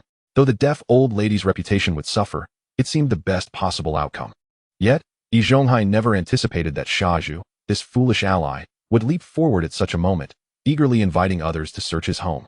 Lu Feng, of course, was not about to let this splendid opportunity slip away. Casually stepping forward, he positioned his tall frame to shield the deaf old lady, preventing her from further mischief, and then turned to Erda, Sanda, and Jia Zhangshi. "Erda, Sanda, Jia Zhangshi, since Shazhu has consented to your search of his home, why do you hesitate? Hurry inside and confirm Shazhu's innocence." Upon hearing this, Jia Zhangshi quickly maneuvered past the deaf old lady and entered Shazhu's home. For Jia Zhangshi, enduring a beating from the deaf old lady was of little consequence, as long as she could procure some money. Following her lead, Erda and Sanda also entered. Yi Zhonghai hesitated momentarily, but eventually followed suit, hoping to discreetly retrieve Jia Zhangshi's garment from beneath the pillow and conceal it on his person. This way, Shazhu could avert disaster, if all went according to plan. This scheme could indeed succeed, but fate had other designs. The surprise emerged from Jia Zhangshi herself. Upon entering Shazhu's home, she detected the scent of freshly laundered soap. However, Shazhu had not done any laundry today, which raised suspicion. Thus, Jia Zhangshi began to sniff around like a hound. Following the scent, she soon approached Shazhu's wooden bed, lifted the pillow, and discovered the stolen undergarment. Jia Zhangshi immediately seized the garment and called out to the three elders, "Uncle Da, Erda, Sanda, come quickly. My cherished garment is right here beneath Shazhu's pillow. Shazhu truly is the scoundrel who has stolen my undergarment. Erda and Sanda soon arrived. Erda pointed at the garment in Jia Zhangshir's hand and inquired, Aunt Jia, are you certain this is the one you lost? Jia Zhangshir nodded emphatically. I am certain. I took it off just last night. And Qin Huairu washed it for me this morning. Erda nodded, concluding, it seems your undergarment was indeed stolen by Shazhu. Who would have thought him capable of such an act? Yizonghai stood nearby, his face ashen, watching the unfolding scene with disbelief. He had not anticipated that Jia Zhangshir would act with such swiftness, seizing upon the scent detected by her dog to claim that intimate garment before he could. Now, he found himself utterly powerless. Upon discovering the intimate clothing at Shazhu's residence, Jia Zhangshir burst forth, her excitement manifesting in a stinging slap across Shazhu's face. Shazhu, you lecherous fool. I always wondered why you were so benevolent to our Jia family, constantly offering your assistance. Turns out, you had your eyes on me. But to think you would dare to steal my intimate garment. Speak. What were you doing with my clothing in your bed at night? Shazhu was taken aback. He had no idea how Jia Zhangshir's garment had appeared in his home. He had never committed such an act. Furthermore, even if he harbored such intentions, it would be the intimate garment of Qin Huairu he would covet, not that of the elderly Jia Zhangshir. The thought of Jia Zhangshir's corpulent figure made him feel nauseous, and he couldn't help but retch. Jia Zhangshir seized a handful of his hair, pointing an accusatory finger at him. Shazhu, you scoundrel. You have indirectly sullied my reputation. What shall we do about this? Chapter 68, Shazhu's Peculiar Taste. As Jia Zhangshir emerged from Shazhu's home with the garment in hand, the courtyard erupted in a frenzy. What? The intimate garment of Jia Zhangshir was indeed stolen by Shazhu. Good heavens! Is Shazhu truly so depraved as to steal even Jia Zhangshir's intimate clothing? My word! Doesn't he feel disgusted? Oh, come now. It's akin to someone finding stinky tofu repugnant while others relish it. At this moment, Shazhu had regained his composure. Pushing Jia Zhangshir away and retorting angrily, Jia Zhangshir, cease this foolishness. I did not steal your intimate garment. Besides, at my youthful age, how could I possibly find you appealing enough to steal from? Jia Zhangshir, however, disagreed. Though I may be older, I still possess charm. Perhaps a young man like you does fancy someone of my caliber. At her words, Shazhu felt a wave of nausea wash over him once more, and many others around him began to retch in sympathy. How could Shazhu possibly have taken any action against Jia Zhangshir? It was utterly incomprehensible. The notion that Shazhu was enamored with Jia Zhangshir, leading him to pilfer her intimate clothing for nefarious deeds, was beyond belief. I maintain that Shazhu harbors feelings for Qin Huairu and sought to steal her intimate garment, only to mistakenly take Jia Zhangshir's. Exactly. That seems far more plausible. Amidst the discussions, a new narrative quickly emerged. Shazhu, enamored with Qin Huairu yet unable to win her affection, resolved to steal her intimate garment for solace, only to mistakenly bring back that of Jia Zhangshir. Hearing this new version, Shazhu protested vehemently. He indeed wished to steal Qin's intimate garment for mischievous purposes, but he had never mustered the courage to do so. In other words, he had committed no such act. How could he be wrongfully accused? Jia Zhangshir, too, soon accepted this alternate version. What? You, Shazhu, dared to steal my daughter-in-law's intimate garment, intending to engage in wickedness? My son is still alive, and you would dare such a thing. This is intolerable. With that, Jia Zhangshir seized Shazhu's hair once more and delivered another resounding slap. So you covet me. And now my daughter-in-law as well. I will not spare you. Shazhu could no longer endure the onslaught and forcefully pushed Jia Zhangshir away. Aunt Jia, no matter how you accuse me, I am innocent. Shazhu, already strong, caught Jia Zhangshir off guard, causing her to stumble and fall. As she landed with a thud, she began to wail. You vile Shazhu, you stole my intimate garment for wicked deeds, and when I reprimand you, you dare to strike me. Is there no justice left in this world? Feeling wronged, Shazhu called out to Yizonghai. Uncle, I am innocent. You must stand up for me. Yizonghai was aware of Shazhu's innocence, yet he could not reveal the truth. To do so would absolve Shazhu but endanger himself and the elderly woman. Should the public learn of such an unsavory act, the reputation he and the elderly woman had cultivated over the years would crumble, rendering him incapable of wielding morality to manipulate others. With a heavy sigh, Yizonghai realized that for the sake of himself and the elderly woman, it seemed he must sacrifice Shazhu. He turned to Shazhu. Zhuzi, I know you are innocent. You could never commit such an act. You have been wronged. However, Jiao Dama's intimate garment was indeed found beneath your pillow. With another sigh, he directed his gaze at Jia Zhangshir. Sister-in-law, you have suffered no true loss. Perhaps we could resolve this by having Shazhu compensate you with 10 yuan, and let the matter rest. Upon hearing the paltry sum, Jia Zhangshir sprang up in outrage. What did you say? 10 yuan. Is my honor worth only 10 yuan? No. I demand 50. Shazhu interjected. I am innocent. I did nothing to warrant compensation. I could just report this to the police and have Director Lu advocate for me. Before he could finish, both the elderly woman and Yazonghai shouted in unison, Zhuzi, do not act recklessly, for if Director Lu were to arrive, the situation would spiral into chaos. The elderly woman and Yazonghai would be exposed. And such a scenario must be averted at all costs. Hearing the stern tones from both, Shazhu stared blankly at the elderly woman and Yazonghai, perplexed as to why they would prevent him from reporting his injustice. The elderly woman approached, tapping Shazhu on the back. Zhuzi, listen to the lady. Give Jia Zhangshi 20 yuan. If you find yourself in need afterward, feel free to seek assistance from your uncle. Yazonghai nodded in agreement. Zhuzi, the elderly woman is correct. Heed her advice. If you require funds later, do not hesitate to ask me. Elderly woman. Uncle, have you even considered my perspective as the aggrieved party? Jia Zhangshi interjected. Hands on her hips, fuming. Is my honor worth merely 20 yuan?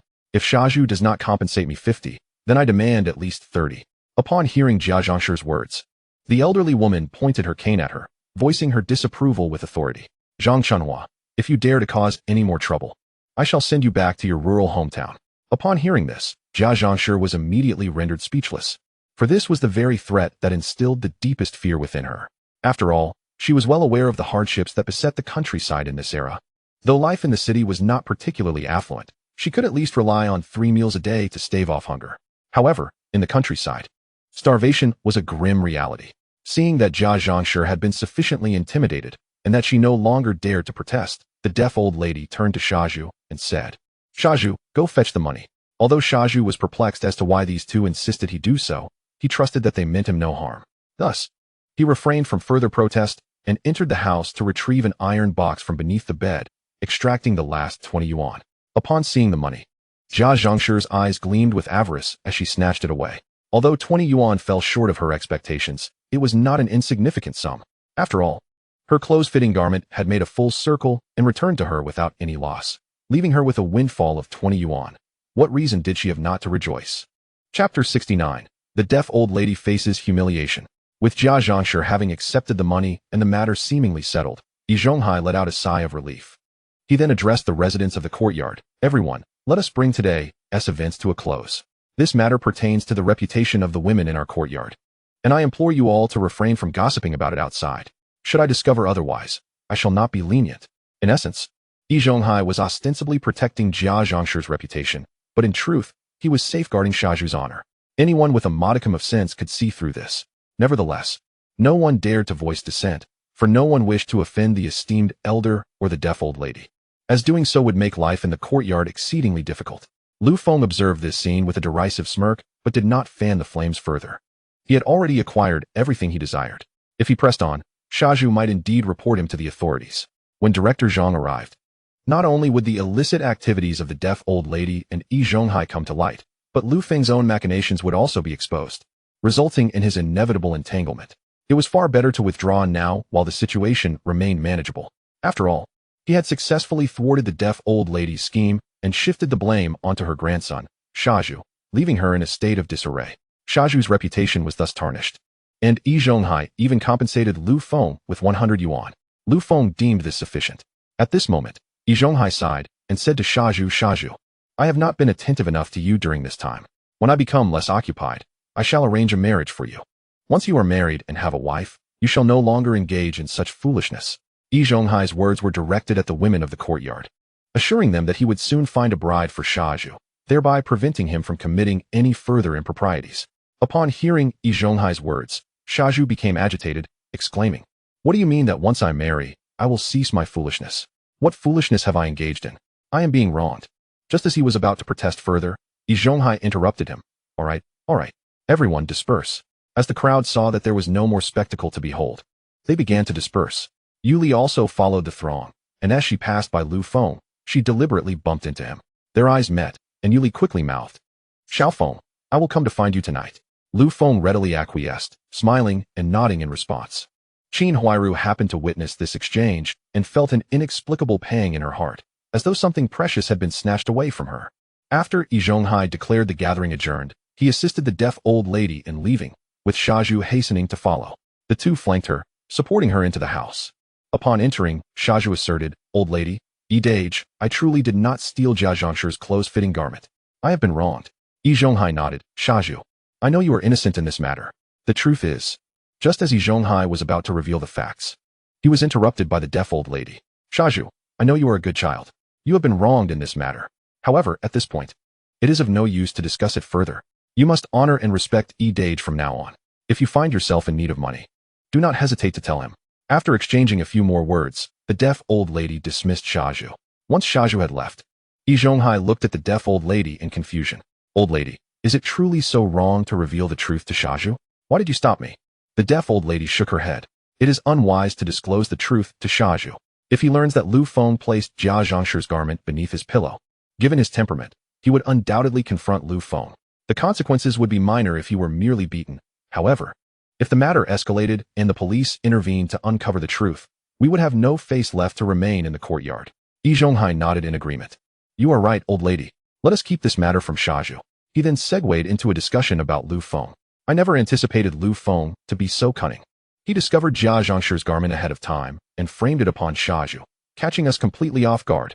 The deaf old lady, upon hearing Zhonghai mention Lu Feng, struck the ground with her cane in anger. That little wretch nearly ruined my Shazhu's reputation. I will not let this go unpunished. While the deaf old lady claimed that Lu Feng had sullied Shazhu's name, she failed to recognize that she was the one attempting to tarnish Lu Feng's reputation. Lu Feng had merely retaliated in kind, leading to the current predicament.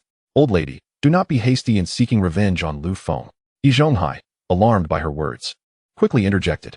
If we do not devise a meticulous plan beforehand, we may fall victim to Lu Feng's cunning, just as we did today. The deaf old lady nodded in agreement. Zhonghai, you are right. We shall certainly take our revenge on Lu Feng. But we must choose the right moment and have a well-thought-out plan. Such matters cannot be rushed. Once the crowd had dispersed, Lu Feng swiftly returned home. He tidied up the disheveled room before extinguishing the lights and lying down on the bed, leaving the door ajar. Lu Feng did not sleep, as he anticipated a late-night meal. After midnight, the entire courtyard fell into slumber. A crack appeared in the Yin family's door, and Yuli slipped out, using the cover of night to arrive at Lu Feng's doorstep. Yuli anxiously scanned her surroundings, confirming that no one was present before pushing open Lu Feng's door and slipping inside. Lu Feng had long awaited her arrival, and upon seeing Yuli enter, he immediately lifted her into his arms and carried her towards the bed. 2 hours later, Yuli hooked one arm around Lu Feng's neck while with the other hand, she picked up the Meihua brand watch from the bedside. With a mixture of envy and admiration, she exclaimed, Xiao Feng, is this the Meihua watch that Director Yang specially awarded you? It's truly beautiful. As Yuli spoke, she adorned her wrist with the watch. How is it? Do you like it? Lu Feng inquired with a smile upon witnessing her delight. Yes, I love it. Yuli nodded enthusiastically, admiring the watch glimmering in the moonlight. I have always envied those who wear such sparkling watches on their wrists. I never imagined I would have the chance to wear one myself today. Lu Feng gently drew Yuli into his embrace. If you truly like it, I shall gift you a lady's watch when the opportunity arises. Yuli, being Lu Feng's first love, would certainly not be met with reluctance. Oh, Xiao Feng, are you serious? She exclaimed in surprise. Absolutely, more genuine than pearls.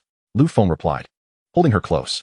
However, dear Yuli, how do you intend to express your gratitude? Chapter 70. Third uncle wishes to introduce Ran Xiuyue to Shazhu.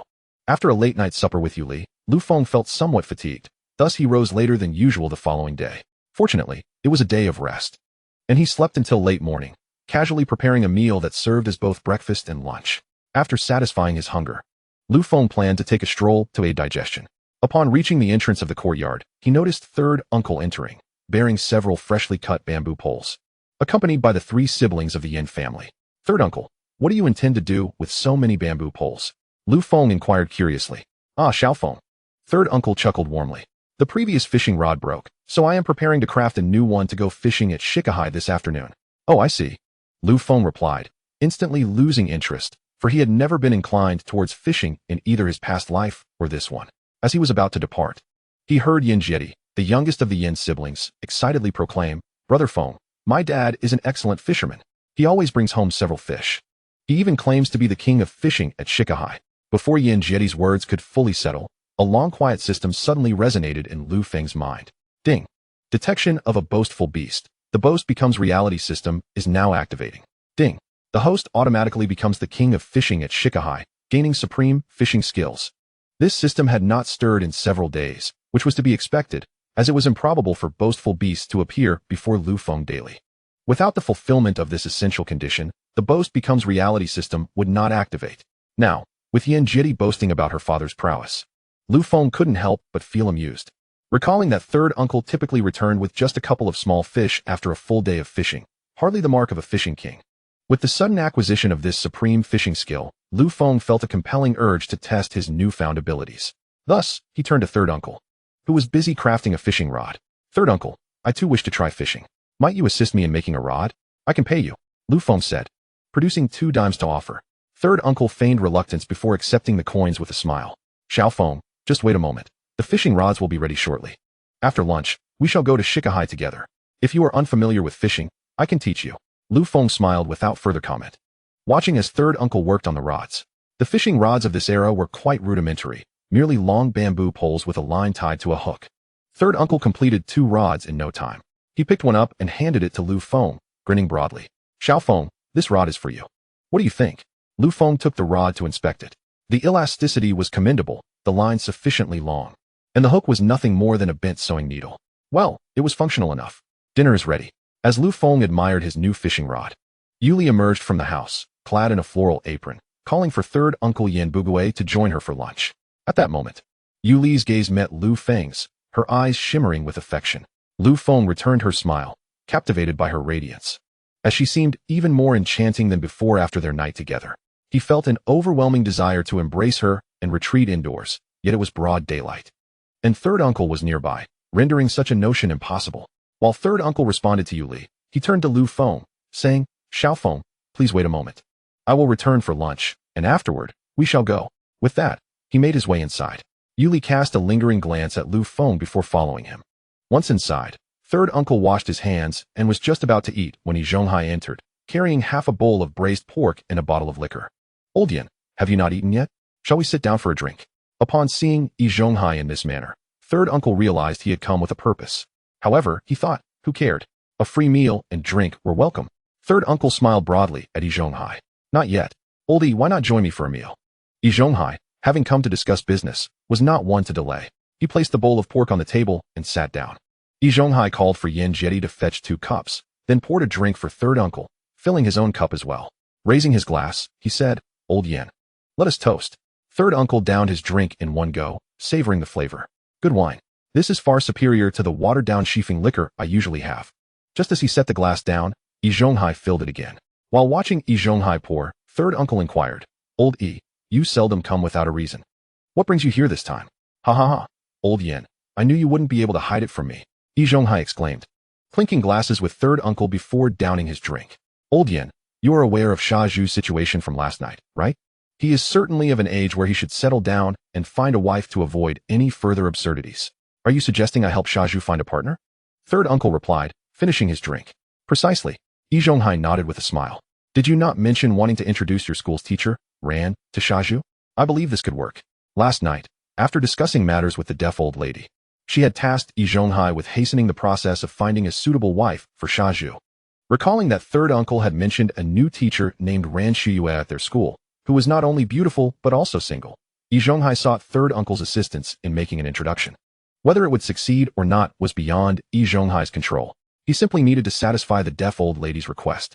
Upon hearing that Zhonghai wished for him to act as a matchmaker for Shazhu, third uncle felt relieved. Ah, I see. Indeed. Shazhu is of an age where he ought to take a wife and settle down. However, Uncle San did not elaborate further. Yet Zhonghai understood that Uncle San was seeking a favor. It was well known that Uncle San would not act without some form of compensation. If he were not rewarded, it was certain that he would refuse to assist in matchmaking. Zhonghai was acutely aware of this, and with a smile, he poured another glass of wine for Uncle San. Old Yan, rest assured, your assistance will not go unrewarded. Once the matter is settled, you shall certainly partake in the celebratory feast as the esteemed matchmaker. Furthermore, the customary gratitude will be duly provided. Uncle San downed the drink Zhonghai had poured, grinning as he looked at him. Oldie, I have no issue playing the matchmaker, but let me make one thing clear first. I will only facilitate the introduction. Whether the two will succeed is beyond my control. Zhonghai laughed heartily. Ha, Old Yan, as long as you do your utmost, the outcome will depend on their fates. As he spoke, Zhonghai refilled Uncle San's glass.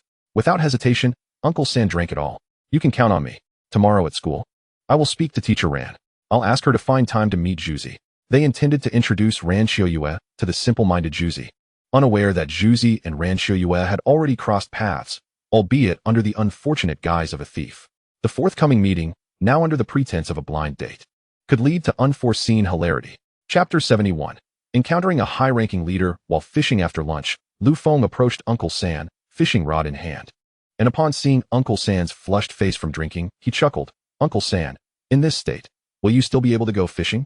If not, I shall venture alone. At this, Uncle San immediately grabbed his fishing rod and dashed outside. What nonsense are you spouting, Xiao Feng? Just because I've had a drink doesn't mean I can't fish. Let me tell you, the more I drink, the better I fish. Well then, since you're fine, I'll go fetch the bicycle. And we can head to Shikahai together. Seeing that Uncle San was all right, Lu Feng turned to retrieve the bicycle. Soon, Lu Feng returned, pushing the bike, only to find Uncle San waiting at the entrance. As they mounted the bicycle and were about to set off, Yin Jietti rushed out, grasping the back seat of Uncle San's bicycle, insisting on accompanying them. Uncle San, concerned that Yin Jietti's presence might disturb the fish and jeopardize his fishing, initially refused. After a brief tug-of-war, Yin Jietti repeatedly assured him that she would not interfere with his fishing, prompting Uncle San to reluctantly allow her to sit on the back seat. And they rode off toward Shikahai. As Lu Feng had never been to Shikahai, he followed closely behind Uncle San, who led the way. They took a shortcut, winding through the streets, and arrived at Shikahai in just over 10 minutes. Upon arrival, they noticed a considerable number of anglers already present. Lu Feng scanned the area and, spotting a willow tree not far off, made his way over to sit beneath it, designating it as his fishing spot. He found a dry twig, dug into the earth, and unearthed a worm. After baiting the hook, he cast his line into the water and settled down to fish. Uncle San observed Lu Feng's actions with a quiet chuckle, amused by his lack of experience and choice of fishing spot, thinking it odd that he would sit down to fish without selecting a better location. Nevertheless, Uncle San refrained from advising Lu Feng, preferring to wait for him to seek guidance on his own, at which point he would gladly share his fishing wisdom. Uncle San meticulously selected a prime fishing spot and instructed Yin Jietti to stay put and remain quiet before casting his line into the water. Barely 5 minutes had passed when a splashing sound erupted nearby. Startled, Uncle San turned to see Lu Feng standing up, brandishing his rod, having successfully caught a sizable wild crucian carp weighing over 2 pounds. Good heavens, he has caught a fish so quickly. Uncle San gawked, watching Lu Feng secure the hefty catch and toss it into a nearby bucket. Didn't you say you've never fished before? How did you manage to catch such a big one in under 5 minutes? Where shall I hide my old face? He quickly dismissed the achievement as mere luck, reasoning that perhaps Lu Feng's inexperience had granted him an extraordinary stroke of fortune. This must be what they called a novice protection period. With this thought, Uncle San felt somewhat reassured and resumed his own fishing. Just a few minutes later, Yin Jietti's exclamation of delight broke the silence. Ah, I've got another one. It's a huge fish. Uncle San turned to see Yin Jietti had somehow made her way to Lu Feng's side, dancing with excitement. Lu Feng had lifted his rod, casting the hook once more, and a large fish landed on the grass beside him, thrashing around desperately. Unlike the previous catch, this fish began to swell up after being caught, rapidly resembling a balloon. Initially, Lu Feng was unfamiliar with this type of fish, but upon seeing its inflated belly, he deduced that it must be the fabled pufferfish. Renowned for its exquisite flavor, pufferfish is a delicacy. Yet it is highly toxic and requires a skilled chef to prepare safely. Lu Feng had no intention of keeping it and considered returning it to the water. But Yin Jietti had already picked it up and placed it in the bucket, leaving him with no choice but to let it be. Daddy, look! Feng Ge has caught another huge fish. Yin Jietti exclaimed, pointing at the bucket with glee. Uncle San forced a smile, thinking, this luck is simply too extraordinary. How can he catch yet another fish? If this is indeed a novice protection period, it seems excessively long. Moments later, as Lu Feng cast his line once again, accompanied by Yin Jietti's delighted shrieks, a hefty grass carp weighing over 10 pounds soared from the water, landing with a thud on the grass. Oh my, young man, your fishing skills are truly remarkable, far surpassing anyone I've ever seen. An elderly voice called from behind. Lu Feng turned to see an elderly gentleman in a Zhongshan suit approaching, followed by a young man carrying a bucket. Upon recognizing the elderly man, Lu Feng's heart raced. This was the esteemed leader who had connections with Juzi. It appeared this prominent figure had come to fish as well. Lu Feng was eager to make acquaintances with such a notable person. However, he understood the leader's temperament. Overtly attempting to ingratiate oneself could breed suspicion and even backfire. It was wiser to treat him with a calm demeanor. Forming a friendship was secondary to ensuring he did not offend. With this in mind, Lu Feng simply nodded at the esteemed leader. Sir, you flatter me. The more nonchalant he was, the more intrigued the leader became. Ha ha ha, young man. It seems this fishing spot of yours is a treasure. Shall we strike a deal? May I sit beside you and fish? Lu Feng, keen to engage with the leader, welcomed the opportunity. Yet, he maintained an expression of calm indifference. Dear sir, this shikahai is not solely mine. You may fish wherever you please without my concern. Upon hearing this, the esteemed leader chuckled and took a seat a few paces away from Lu Feng, proceeding to prepare his bait. Once he had set the bait, he affixed a worm to his hook, casting his line into the water. As the leader commenced his baiting, fish began to flock to his area. However, he failed to catch a single one, while Lu Feng effortlessly reeled in several, leaving the leader feeling somewhat embarrassed. Initially, the leader had assumed that Lu Feng's success was merely due to the advantageous location, with his fishing skills ranking second. Yet, it became abundantly clear that he was entirely mistaken. Lu Feng's ability to catch fish was a testament to his skill, which he was now using to outclass him. Chapter 72. Teaching the esteemed leader to fish. Since the leader began baiting, Lu Feng had already caught over 10 fish in less than an hour, while the leader had yet to land a single one. At this point, the leader was thoroughly impressed and conceded, Young man, I am in awe. Your fishing expertise is remarkable. Might you impart a few tips to an old fool like me? Lu Feng nodded with a smile and began to offer guidance. Following Lu Feng's instructions, the leader managed to catch a fish within mere minutes. Although it was merely a small crucian carp, he was overjoyed. At last, I won't have to return empty-handed. My wife would have mocked me otherwise. The leader cheerfully placed the small fish into his bucket and turned to Lu Feng. Young man, what is your name? I don't believe I have seen you fish here before. Dear sir, my name is Lu Feng. I am a worker at the Hongxing Steel Mill. Lu Feng smiled and offered a brief introduction. I have never fished here before. Today is my first time, so it is only natural that you haven't seen me. At this moment, the young girl Yan Jieti, filled with admiration for Lu Feng, boasted to the leader. My brother Feng has never fished before, yet he is already this skilled on his first attempt. He is far better than my father. The leader, intrigued, inquired of Lu Feng, have you truly never fished before? Beside him, Yin Bugue, who had been feeling rather glum, finally seized the opportunity to speak up. He genuinely is fishing for the first time. We live in the same courtyard, and I have watched him grow up. He has never even held a fishing rod before. Who would have thought he would excel on his first try?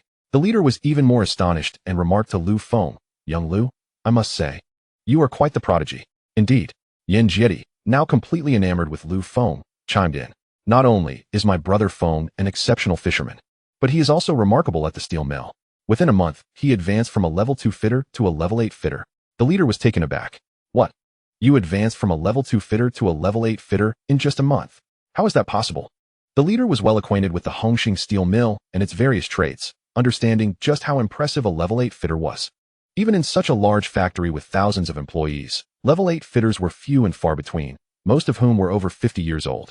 Yet, here was Lu Feng, who had achieved this remarkable feat in less than a month. Comrade Lu, how old are you this year? The leader asked. I am 20 years old, Lu Feng replied with a smile.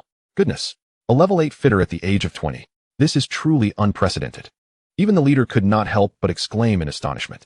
Indeed, a genius is a genius. Whenever they apply themselves, they excel in any field. Lu Feng humbly responded. Dear sir, you flatter me. I merely enjoy reading and pondering. Seeing Lu Feng's humility and composure, the leader's impression of him improved further. While they conversed, Lu Feng continued to catch fish, soon filling his bucket to the brim. Observing this, the leader said, Young Lu, would you be willing to sell me a larger fish? I promised my wife I would prepare braised fish for dinner, and that little one tea suffice.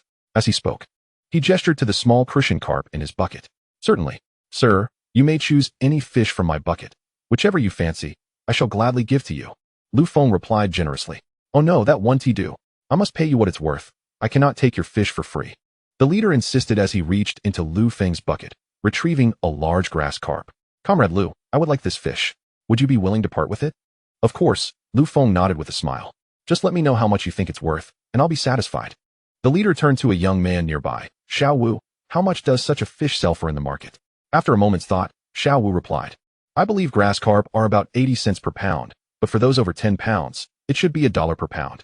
With a smile, the leader turned back to Lu Feng, saying, Comrade Lu, how about I buy this grass carp from you at the rate of $1 per pound? It weighs approximately 14 or 15 pounds. So, Comrade Lu, I will give you 15 yuan for it. Sounds good. Lu Feng agreed with a grin. Sir, it seems I am taking advantage of you. This fish likely weighs less than 15 pounds. Well, there is no need to quibble over such details. The leader chuckled.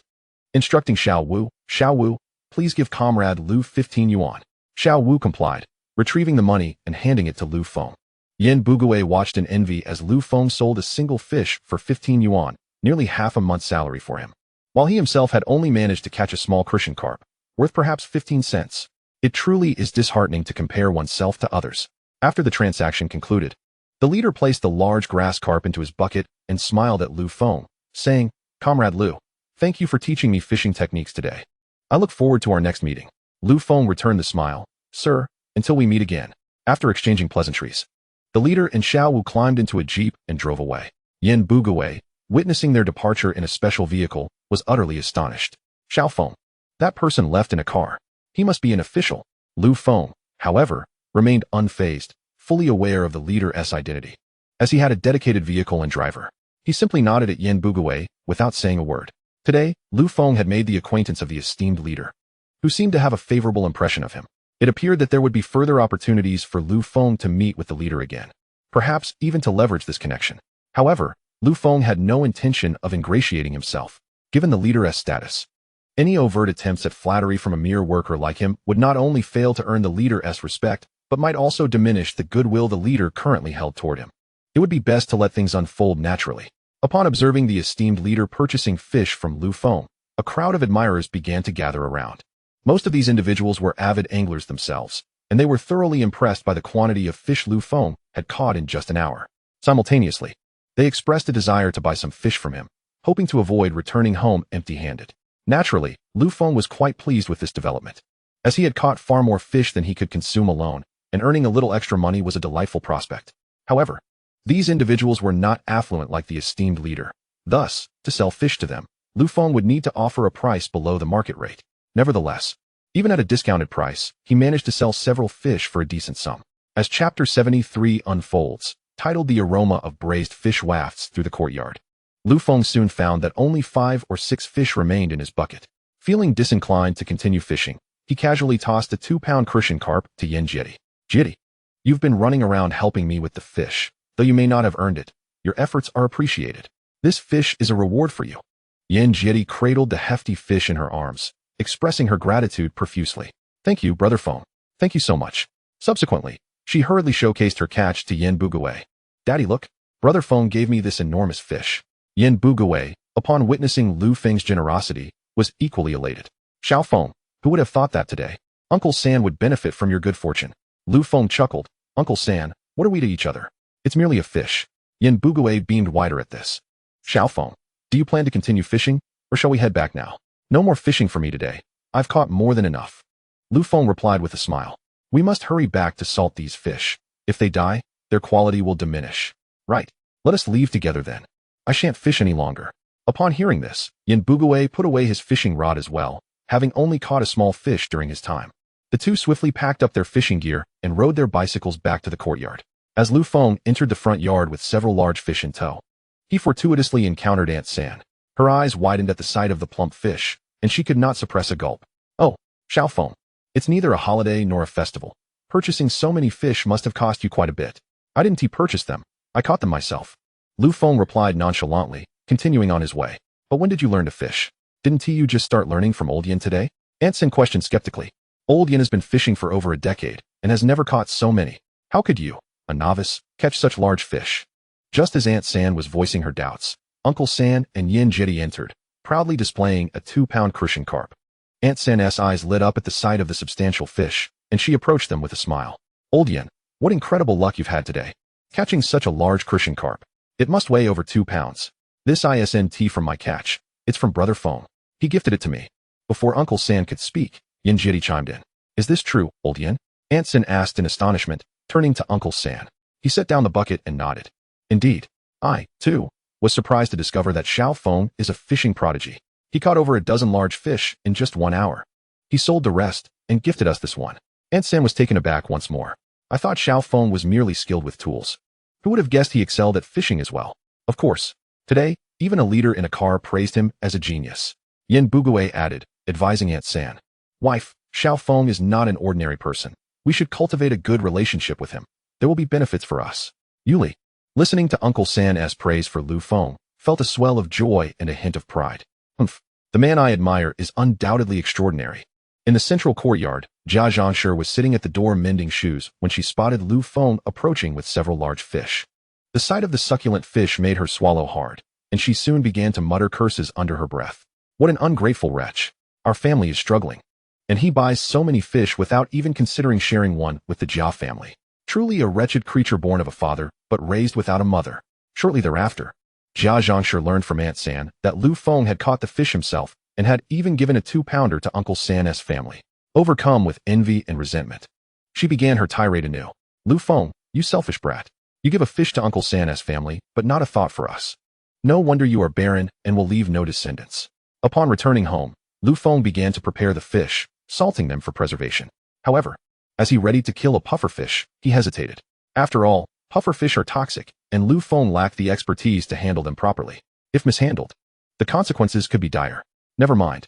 For the sake of my own safety, it would be best to discard this pufferfish. He tossed it into a corner, planning to dispose of it along with the trash after dinner. Subsequently, Lu Feng retrieved a 2-pound white catfish and commenced preparing braised fish. Shortly, the enticing aroma wafted through the entire courtyard, eliciting a chorus of salivating sounds. Truth be told, Lu Feng's cooking skills were mediocre. However, he was generous with oil and seasoning, and the fish was exceptionally fresh, making the scent utterly irresistible. The delicious aroma reached the Jia household, prompting Bang Gong, who was sipping rice porridge, to drop his bowl and exclaim, "Grandma, that's the smell of braised fish. I want some." Jia Zhangshi, too, caught a whiff of the delightful scent and set down her chopsticks, beginning to scold. That scoundrel Lu Feng. He makes braised fish, and doesn't he even consider sending us a portion? He is utterly ignorant of social niceties. Jia Dongxiu, who was barely half alive, slammed his chopsticks down in frustration. That beast Lu Feng. Every day it's either fish or meat, and he deliberately makes it smell so good. Does he want us to starve? Jia Zhangshi slammed her fist on the table, glaring at Qin Huairu. Qin Huairu, your son wants fish. Why don't you hurry over to that little beast Lu Feng's house and bring some back?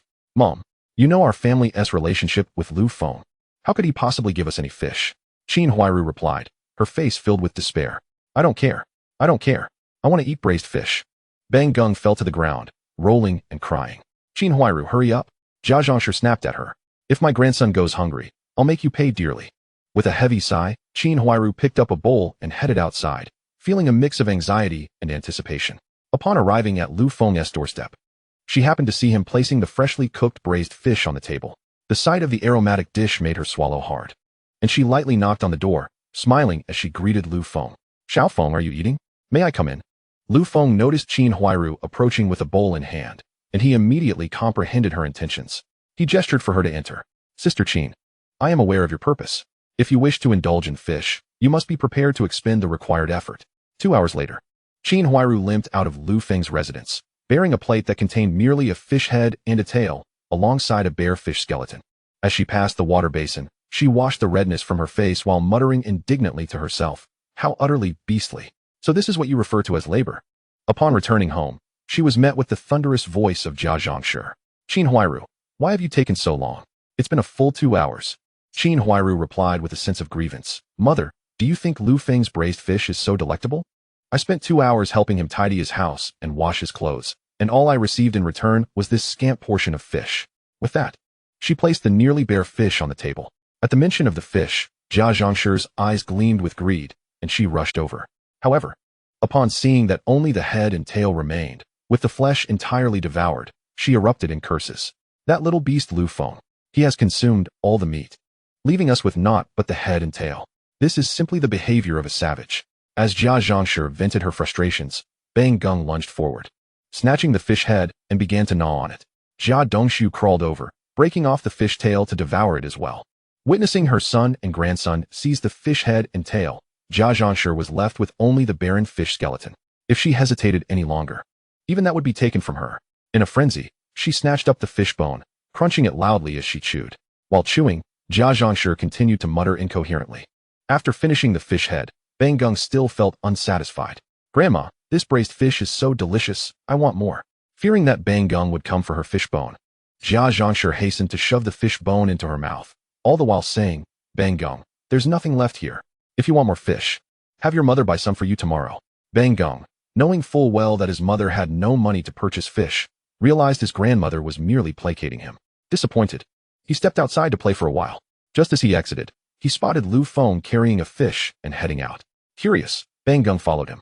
Soon, they reached the garbage pit outside the courtyard, where Lu Feng discarded the fish he had caught earlier, an unprocessed pufferfish. Concerned about the potential for poisoning, Lu Feng decided to dispose of it rather than risk handling it.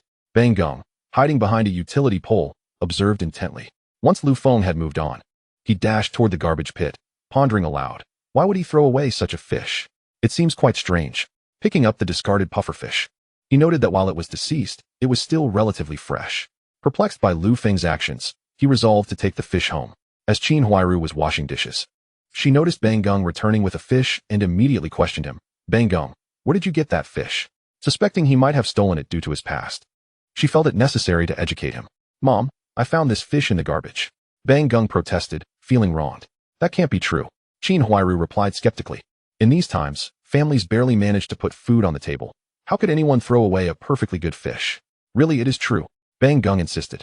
I saw Lu Feng take it out and throw it away, and then I picked it up. Qin Huairu examined the fish. It's still in decent condition, though dead. It doesn't smell foul and is still edible. Why would Lu Feng discard it? At that moment, Jia Zhangshi approached, chiming in. That rascal Lu Feng is a spendthrift. If he can't finish it, he simply tosses it aside. Isn't that quite normal? She snatched the pufferfish from Qin Huairu's hands, exclaiming, My dear grandson is quite fortunate to have found such a large fish. Grandma, now that we have fish, please make braised fish for me, Bang Gung eagerly requested. Certainly, my dear grandson. I shall prepare braised fish for you right away, Jia Zhangshi commanded Qin Huairu. Haven't you heard your son requesting braised fish? Hurry up and make it. But, mother. Qin Huairu frowned. Lu Feng is no fool. If the fish were good, he would not have discarded it. There must be something wrong with it. What's wrong with it? Jia Dongshu chimed in. Perhaps Lu Feng caught too many fish and found this one too small, so he discarded it. We should not be picky. We cannot waste it. Indeed, Dongshu is correct. Jia Zhangshi concurred. Qin Huairu, why are you still standing there? Get on with making the braised fish. With no choice left, Qin Huairu began to cook. Her culinary skills were already commendable, and with the exquisite quality of the pufferfish, even without excessive oil or seasoning, the dish turned out to be quite delectable. However, regardless of its flavor, it had no bearing on Qin Huairu, as the household's finest offerings had never been for her. Once the pufferfish was served, it was swiftly consumed by Jia Zhangshi, Bang Gung, and Jia Dongshu, leaving Qin Huairu and the children, Xiao Dang and Huaihua, merely watching with longing as they swallowed their saliva. In no time, the pufferfish was entirely devoured, with Jia Dongshu licking the plate clean before reclining back, satisfied. Ah, what a fulfilling meal. It's been ages since I've enjoyed food so thoroughly. Jia Zhangshi beamed, ruffling Bang Gung's hair. My grandson is indeed lucky. He ventured out and returned with a fish. Bang Gung beamed with pride, knowing that the fish he had found had brought delight to his grandmother and father. Meanwhile, Xiao Dang and Huaihua, having not partaken in the feast, were crying disconsolately. As Qin Huairu consoled the children and began clearing the table, she suddenly saw Bang Gung clutching his stomach, crying out, Oh no, it hurts. Mom, my stomach is in agony. Qin Huairu rushed over, alarmed. Bang Gung, what is the matter? Mom, my stomach really hurts. He lamented. As Bang Gung spoke, tears began to stream down his face. My dear grandson. Upon witnessing this, Jia Zhangshi felt compelled to approach and check on Bang Gung. However, after taking just a few steps, she suddenly felt a sharp cramp in her abdomen and cried out in pain. Oh dear, I am in agony. What is happening? Why does my stomach hurt so terribly? Ah, mother, what is wrong? Qin Huairu, noticing Jia Zhangshi clutching her belly in distress, was about to rush over when she saw Jia Dongshu on the bed, also holding his belly and crying out. Mother, Bang Gung, Dongshu, what is happening to all of you? Seeing her mother-in-law, husband, and son all lying on the ground, clutching their stomachs and moaning in pain, Qin Huairu was momentarily at a loss. It took her a moment to regain her composure before she hurriedly dashed out of the house, shouting into the night, Help! Someone, please come quickly. Help!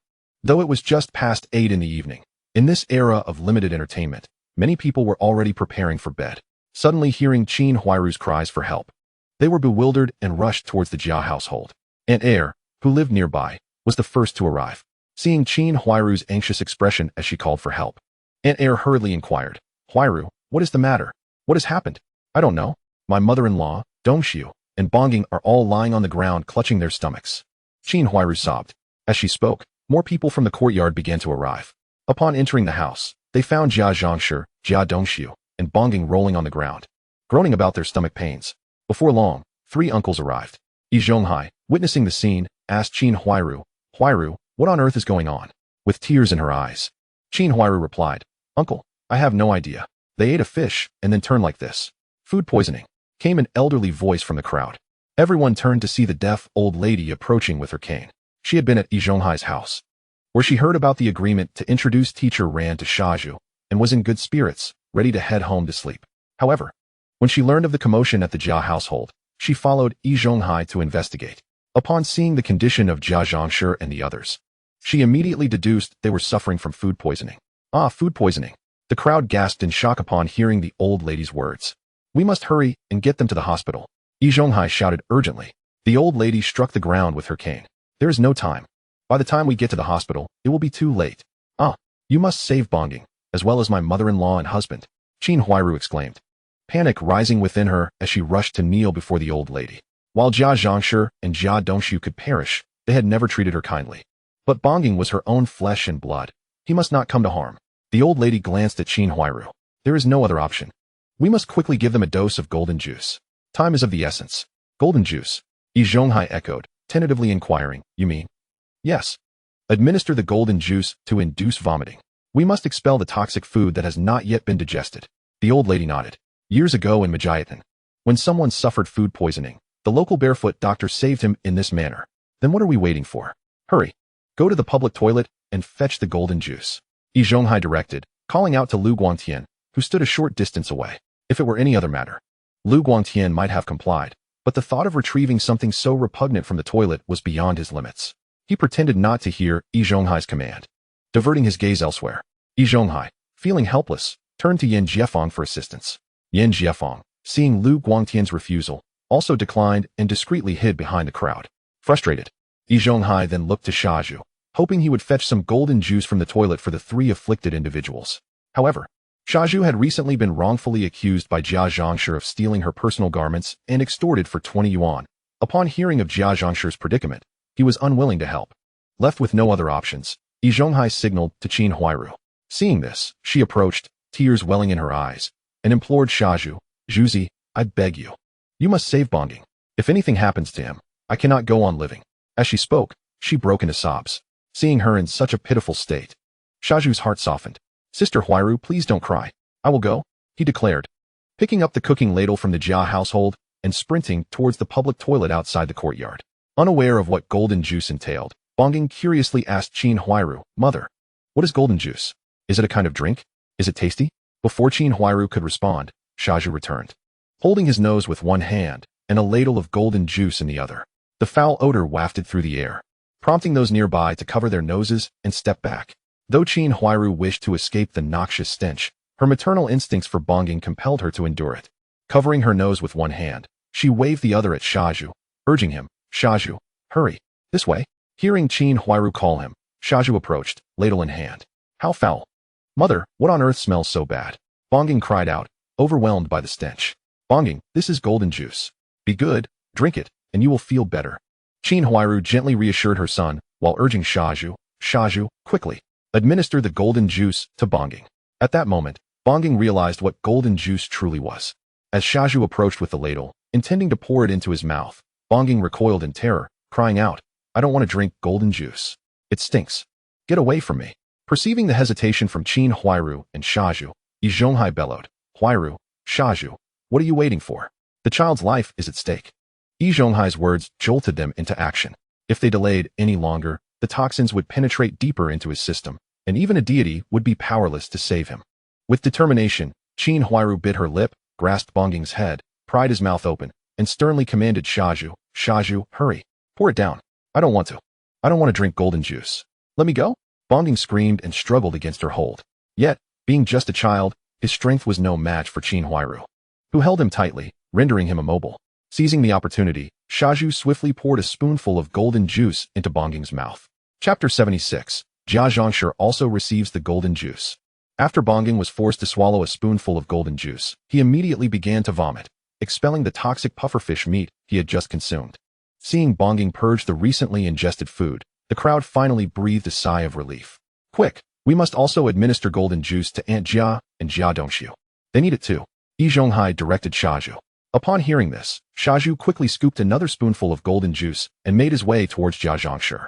Jia Zhangshi gazed at the golden liquid in Shazhu's hands, horrified, and retreated repeatedly, propping herself against the ground. Shazhu, do not approach. I would rather perish than consume that gold juice. Observing her distress, Shazhu was reminded of the time Jia Zhangshi had struck him across the face, igniting a surge of unbridled anger within him. You old hag, daring to slap me. I shall make you swallow dung. With a menacing grin, Shazhu advanced towards Jia Zhangshi. Aunt Jia, I assure you this is for your own good. I hope you can comprehend. As he spoke, he seized Jia Zhangshi's chin, forcing her mouth open, and poured the golden liquid into her. Once he had finished, Jia Zhangshi began to vomit, cursing Shazhu as she did so. Shazhu, you scoundrel. This is revenge. You are clearly seeking retribution against me. Just wait. Once I recover, I shall not spare you. Shazhu, witnessing her plight, felt an overwhelming sense of satisfaction, relishing the thrill of revenge. Subsequently, he repeated the act, scooping another spoonful of golden liquid and approaching Jia Dongxiu. After administering the golden juice to all three individuals, they each expelled the contents of their stomachs in a chorus of retching. Yi Zhonghai, still somewhat concerned, directed the others. Quick! Take the Jia family to the hospital for a checkup. We must ascertain their condition. Indeed, to the hospital. Su Damao chimed in, inciting a ruckus yet showing no intention of assisting. Shazhu, feeling disgruntled, exclaimed, Su Damao, stop your incessant shouting and come help. Heh, Shazhu. You have a good rapport with the Jia family. You can assist them. I shall pass. Su Damao retreated further into the crowd. What a joke. Jia Dongxiu, Jia Zhangshi, and Bang Gong had just been forced to ingest the golden liquid and were now reeking of an unbearable stench.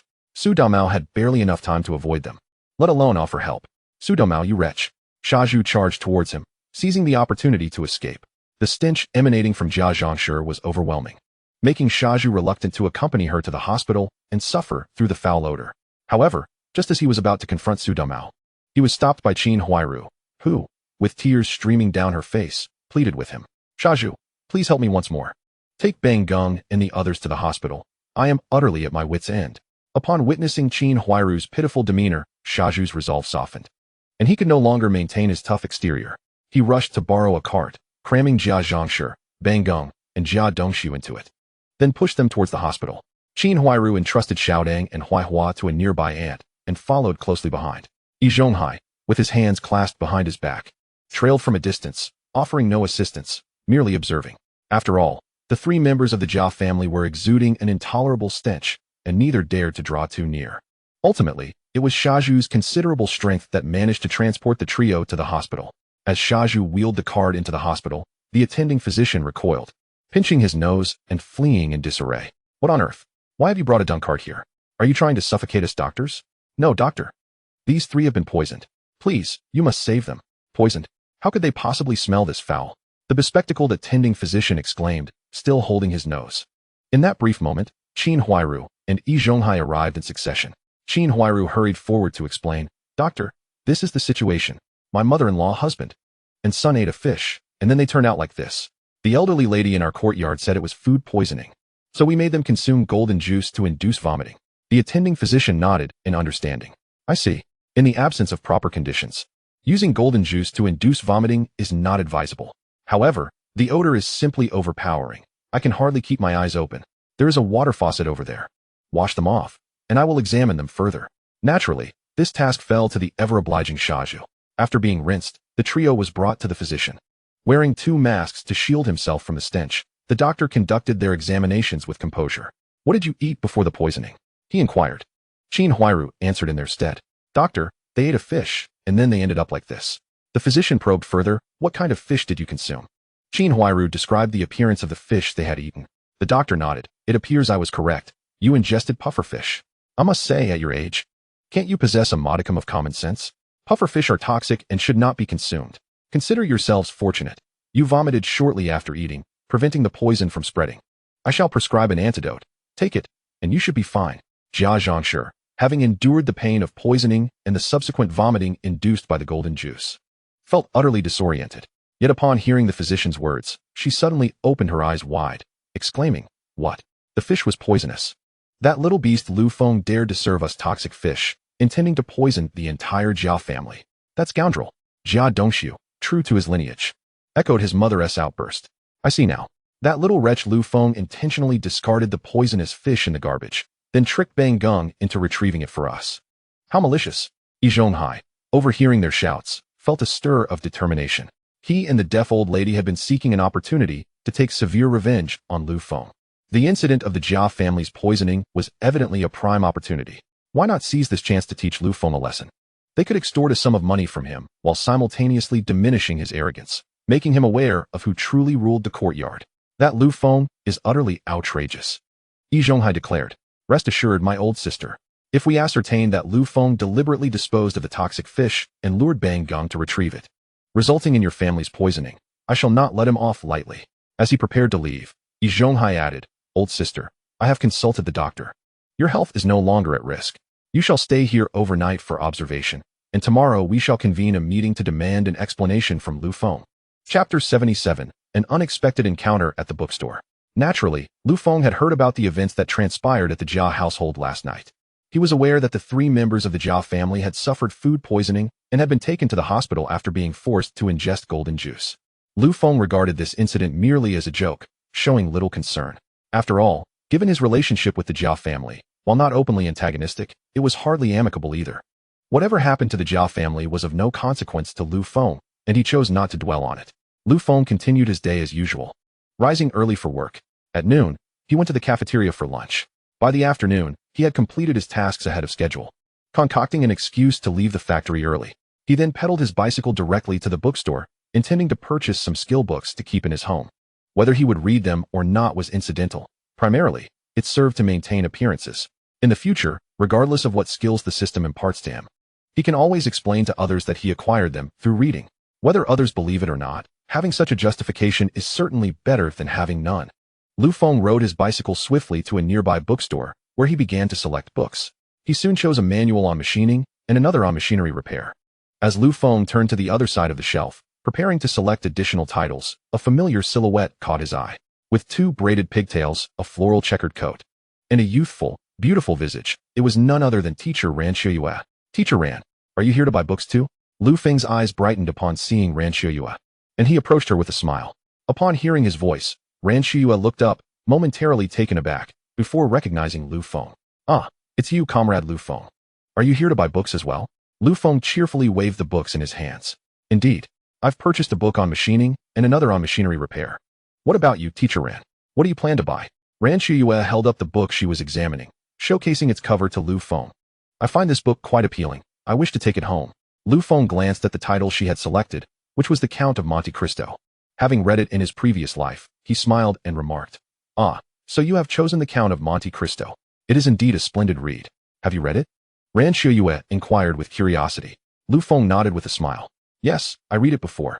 The two then engaged in a discussion about the plot of The Count of Monte Cristo, and before they knew it, time had slipped away, marking the store's closing hour. Ran Xiuyue purchased her copy of The Count of Monte Cristo, while Lu Feng acquired his 2 selected books. Together, they pushed their bicycles, conversing animatedly as they walked. Their conversation initially revolved around The Count of Monte Cristo, but it soon expanded to encompass literature, economics, industry, and even history. Lu Feng's breadth of knowledge astounded Ran Xiuyue, instilling in her a burgeoning sense of admiration for him. As they strolled while pushing their bicycles, they unknowingly arrived outside Ran Xiuyue's home, at which point they both returned to their senses. "Haha, we were so engrossed in conversation that I almost forgot to head home." Lu Feng chuckled. Ran Xiuyue covered her mouth and laughed in agreement. "Then you should consider this as escorting me home." "Haha, exactly," Lu Feng replied. "Teacher Ran, I have safely delivered you home. Now, I must take my leave." After bidding farewell, Lu Feng mounted his bicycle and rode towards Nanlo Guxiang. Ran Xiuyue watched Lu Feng's figure fade from her sight before turning to head home.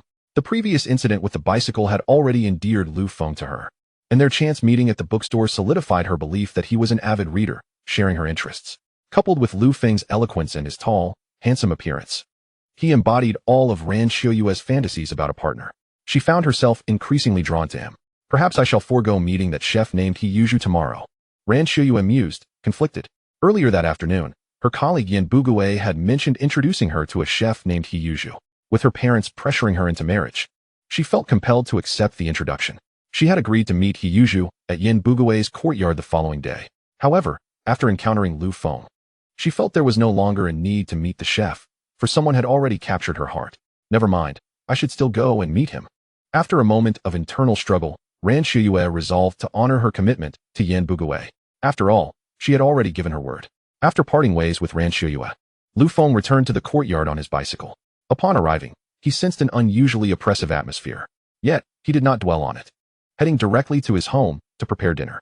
Halfway through cooking, Lu Guangfu arrived with a message.